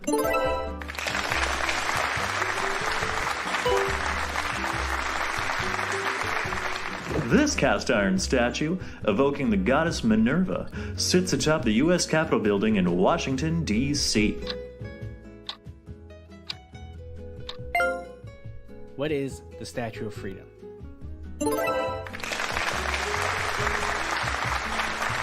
Well, folks, that's our show. Thanks for playing.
With more and more people working remotely these days, it's as important as ever to keep you and your company's data safe. Around 90% of data breaches are caused by human error. So with that said, here are some examples of the security risks that come with working from home and how to solve them. The most obvious risks are physical. It's much easier to have a laptop or phone stolen than a desktop computer that's permanently located in your office. When working from public places, never leave your devices unattended. Always keep your devices within reach. Put them away and take them with you even if you plan to only get up for a second. Be sure to also watch out for looky-loos peering at your screen. Avoid working in areas where people can look over your shoulder, such as in front of windows or in the middle of a cafe. Even when you're working from home, be vigilant about children and pets. They can easily delete work by accident or access files that shouldn't be tampered with. It's good practice to create separate accounts for work and personal use with different passwords for each, and to get in the habit of locking your screen when you walk away from your computer. You can even place your computer in a locked cabinet or room for extra safety when you aren't working. The less obvious risks are digital and can come in many forms. Many personal computers may not have the proper antivirus and anti-malware software installed. This can leave you wide open to phishing scams and hackers hijacking information. Whether you are using your personal computer or a work computer, the best method here is to never open emails from people you don't trust or click on links or open attachments that seem suspicious. You should also always use company-approved software for your work. Not all software is developed with the same security standards, and third-party software can easily compromise the security of your device. Password security is also extremely important. Leaving post-its with passwords attached to your monitor or reusing the same password for all of your accounts is like having no password at all. It's best practice to use a password manager, which makes it easy to create and update strong, individual passwords for all of your accounts. Just remember that the password manager software you use should be approved by your company ahead of time.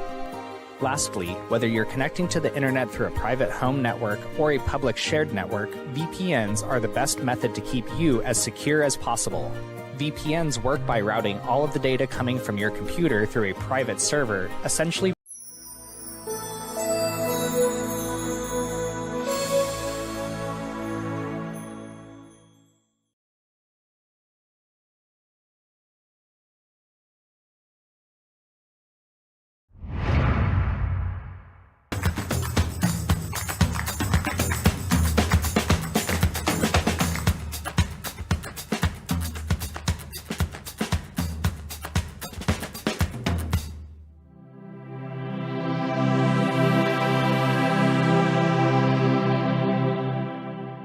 Welcome back to ThinkTech. I'm Jay Fidell. This is Keeping the World Company. And today we have Carl Baker to keep us company. He's a senior advisor for the SPIC Forum. And we appreciate him coming on the show today. We're going to talk about China. China is a moving target. And we have to keep track of all the changes. And it seems to be more moving and more difficult to keep track. Welcome to the show, Carl. Good to be here, Jay. It's always a pleasure to talk to you about what's happening in the world. Yeah, well, we haven't covered the moves in China in a while, although China is definitely the 800-pounder all over Asia and maybe the world. But there are things happening in China that are different than the last time we covered it. And the press in China, as it is in Russia, is not very independent. So we don't know if we're getting the whole story, and that makes it even more interesting. So what is happening in China these days? There are things that are of some concern. How do you feel about that? Well, yeah, that's a pretty vague statement. And, as you say that we aren't sure that we understand what's happening, and we are dependent on the media. And we're also dependent on the Western media, which is always quite eager to find problems in China. And so, so what we see in the Western media today is that the economic problems are everywhere. The real estate market is collapsing. The debt burden is becoming greater. Consumer spending is weak, and so, all these things I think are sort of playing into a mindset in the West, and specifically in the United States for us, is that maybe China is going to go the way of Japan in the 90s. Maybe its moment is over, that China is now at a turning point. The population is shrinking because of the one-child policy that was in place. They're aging faster than probably anybody else in Asia, and that certainly will be the case in the next 20 years as the generation of the one-child policy become middle-aged. There's not this replacement generation to take over. So I think that in China there is certainly economic concerns, but I think when you talk to people in China, they're also concerned about what's happening with Xi Jinping, sort of taking a strong one-man leadership role, that we've kind of lost the opportunity for succession. They're concerned that there's too much emphasis on the party, that the party is trying to sustain itself at the expense of the country. I think that there is some sentiment among the Chinese people that express that. Of course, you don't see that in the Chinese media, as you suggested at the top.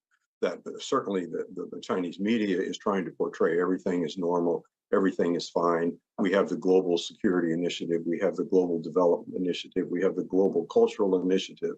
China is becoming more powerful. China is developing a whole system of mechanisms that are outside of the Western-dominated global institutions, and China is the emergent leader of the global South. So I think those are kind of the conflicting stories, and they are all moving targets for us, I think. Yeah. Well, let's look at these negative things. Okay, we don't know exactly whether they're hand-picked stories by a press that can't really get into China, that has to deal on kind of hearsay reporting. But I'm just picking one out of the sky here. India seems to be emerging. It seems to be looking for China's lunch, so to speak. It is active in these organizations. Modi is getting around. Modi is well liked. And aside from, suppression problems, oppression problems in China, Xi Jinping is looking pretty negative these days. What he is doing in Hong Kong did not endear him to the world. The stories of the Uyghurs did not endear him to the world. The debt trap problems with the Belt Road Initiative did not endear him.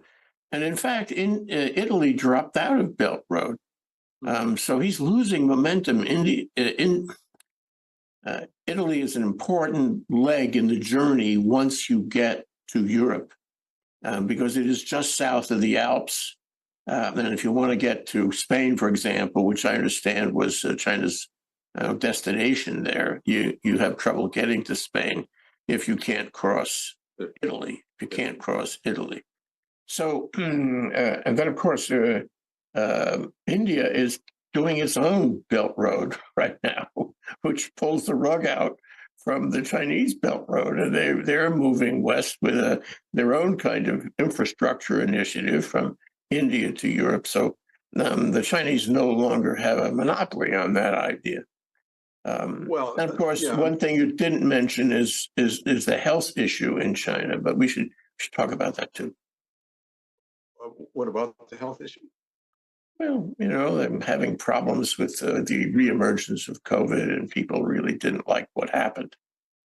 Oh yeah, just the COVID zero policy certainly, and that certainly had an impact on the economy, and I think that's part of why they're having the economic problems. So yeah, I think that certainly Xi Jinping has not endeared himself to the West, but I think I would warn you that I don't know that that's translated into the global South. There's something very attractive about Xi Jinping to the African countries, to the Middle Eastern countries, where they see this as an alternative to the Western dominated institutions. So you look at what happened at BRICS in South Africa. Well, it certainly wasn't the success they were hoping for. Probably they did add 6 members, and they come from South America, from the Middle East. They didn't include Indonesia, which I think would have been the big feather in the cap if they had managed to do that. But so they did expand. They did expand BRICS, and certainly that, again, you've got the Chinese media pumping that as a success story, while the West and what we see in the Western media, they're sort of downplaying that aspect of it. So, I think that again, it really have to be careful that we understand when we explain the failure in Italy, and it was a failure. And you look at how the Belt and Road Initiative has really sort of dried up as a source of soft power for the Chinese, because they found out that there is problems with the debt trap diplomacy that the West likes to call it, when really, what I see from the Chinese side is they've come to discover that there really is a problem with investing in Africa, that it's more difficult than just building stadiums and building easy asks from dictators, that you don't really get much out of that beyond a big expensive building or a long road or a nice railroad that sort of deteriorates because they don't have the maintenance to maintain it. So so I mean, we've any number of empires have fallen trap to that, and I think that China is now realizing that the Belt and Road Initiative is another example of trying to overextend that infrastructure development as a way to success. But the broader problem, again, in China, is really this dilemma that they're facing, and it is the dilemma that Japan faced in the 90s, is how long can you sustain this export-driven economy without developing a strong consumer demand? And that gets back to your health problems, and the health issues and the economic issues, is that, they're having a very difficult time establishing that consumer economy. If you look at the trade balance between the United States and China, it's still way skewed to the Chinese side. What, 2022 or 2022, 154 billion into China and 537 billion out of China in the trade balance. So it's a huge number in the trade, but it's all consumer products leaving China coming to the United States, and also, of course, to the rest of the West.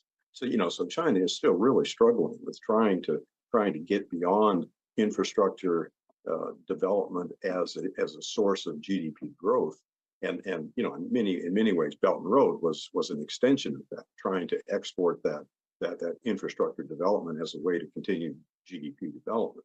So so I think that's really where the heart of China's problem is figuring out how to sustain or how to develop a sustainable economy.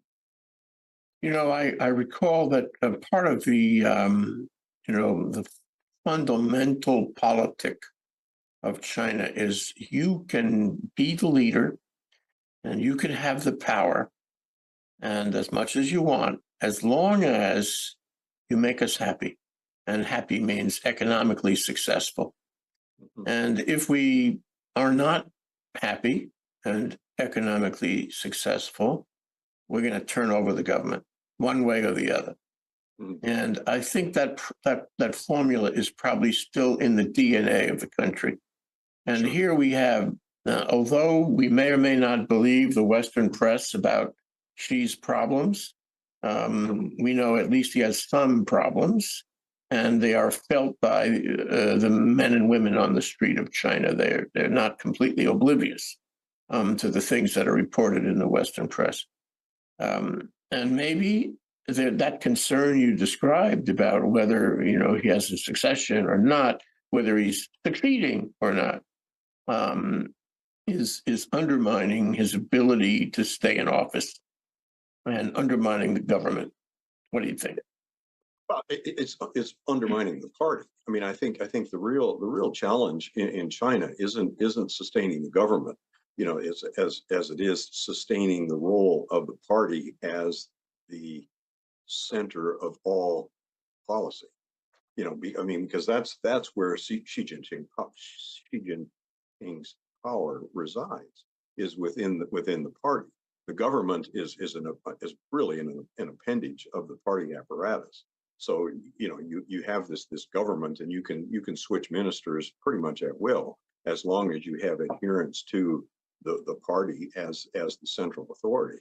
And so I think that's the concern among the people in China is the party is too powerful, and it does stifle any discussion and any opportunity to change things in China. So I think that the real problem for Xi Jinping is how do you continue to manipulate the party in such a way that people don't begin to resist the party guidance that is driving everything within the government. I have an answer for you. Historically, find a scapegoat, find a distraction, find somebody something that people will rally around and forget about the fact that you may be declining in other areas. And one of those things would be turning up the jets on Taiwan, wouldn't it? Sure. And that's one of the fears is that Taiwan becomes an excuse for taking attention away from the economic problems and the social problems that go along with the lack of information and the lack of voice in government policies or in national policy. And I think that certainly that is something that the party has looked at. Now the question is, have they gone to the point where they feel that they have to have Taiwan to satisfy some abstract rejuvenation goal that the party has set?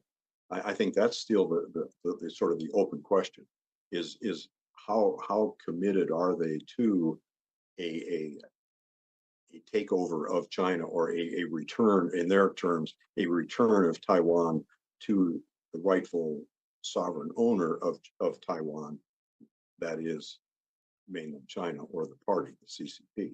And I think that is still an open question. And I think there's concerns in the leadership in China that they can really do that they really have the capacity to do that. So you see these mixed signals of sending jets into Taiwan airspace, and at the same time you have this attempt to create economic relations between the provinces on the east coast with Taiwan. So you have these competing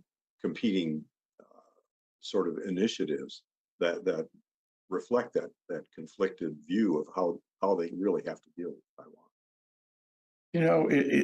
It only occurs to me now, talking with you, Carl, that the longer they can keep the bubble machine working on threatening Taiwan, the better off they are. If they actually attack with a kinetic war Taiwan, the benefit of the distraction changes. And the people of China may not think it's a really wonderful idea to get into a war with the Chinese people in Taiwan. And so probably the best move is to keep the pot boiling over a long time. Well, it's the best strategy, you mean, for the party. Yeah. And I think that's right. I think that the leadership recognizes that, I mean, go back 10 years, and the discourse about Taiwan was, we recognize the need to satisfy the people of Taiwan, for whatever that's worth. There's been a recognition for some time that you have to have the people in Taiwan willing to accept that CCP leadership. And I think they understand they don't have that, and they see what happens in Ukraine. They see that, I mean, if they just look at all the American failures in Iraq and Afghanistan, trying to do not something completely dissimilar to that, then I think they recognize the risks associated with, as you say, this kinetic effort to actually take control of Taiwan. So I think that's why, I think the U.S. Defense Department and thinkers of how to defend Taiwan have come to the realization that this prickly defense, a very strong, a very resilient sort of defense of the island called Taiwan is certainly a better strategy than trying to build some sort of a capability that would involve naval vessels and airplanes and all that. Yeah. Well, that really does take us to what the United States is doing to contain China. I guess that probably is the right word, contain China in that area generally, and whether it's working. I mean, the Quad sounds like a good idea. Joe Biden's trip to Vietnam sounds like a good idea. It's not without, negative implications also, but bottom line is the U.S. seems more active now. It's almost like Barack Obama's pivot is actually finally pivoting in terms of paying attention. Well, I mean, certainly what China has done, both economically and militarily, and militarily very broadly speaking, because a lot of what they've done in Southeast Asia is not militarily as much as it is, militia, Coast Guard, law enforcement in South China Sea, euphemisms for what militaries normally do. They've certainly gotten the attention of the United States, and they've gotten the attention of their neighbors. And that's why I think why India, as you were saying, Vietnam, Philippines are all looking at the United States as a source of security in the context of a over-aggressive China in the South China Sea. And certainly Taiwan they've gotten the attention of the leadership in Taiwan that there is a risk of a military conflict with China. And so they've certainly started taking their own defense much more seriously than they had for the last couple of decades. Well, is our policy good? Is it working? Is it the smartest thing we can do right now? Well, I think we could do better. I mean, I think we could do better, and by doing better, what I think we could do is develop our own global narrative. Because right now, what we have is, as I mentioned earlier, China has the Global Development Initiative, the Global Security Initiative, the Global Cultural Initiative, and you can disagree with the content of it, but when you're in the rest of the world, you look at the United States and what is their counter to these global initiatives? And the counter right now is a deterrence narrative and a containment narrative, as you suggest. And that isn't very attractive, I think, if you live in Southeast Asia, or if you live in the Middle East, or if you live in Africa. I think you would like to see a narrative by the United States that suggests how do you develop a counter to the economic benefits associated with working with China?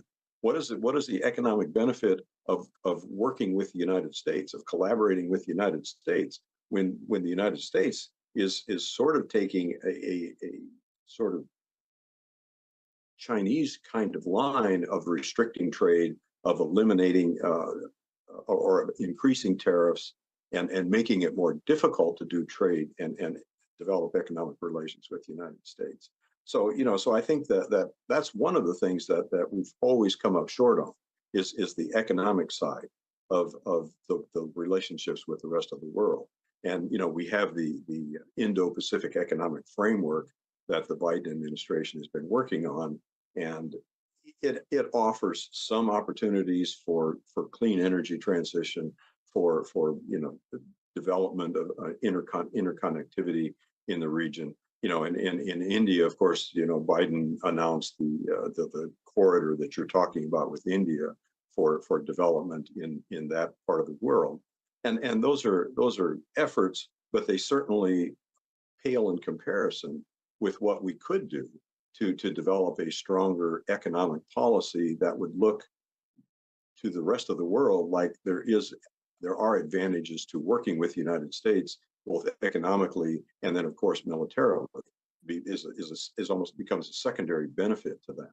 What we have now is we have way too much emphasis, I think, on the military side of the relationships, and because of that, the Southeast Asians are some of the Southeast Asian countries, specifically Singapore, Malaysia, Thailand, Indonesia, have been reluctant to sign on to a stronger relationship with the United States because they're worried about the balance they're trying to maintain with taking advantage of Chinese economic relationships and the U.S. military relations.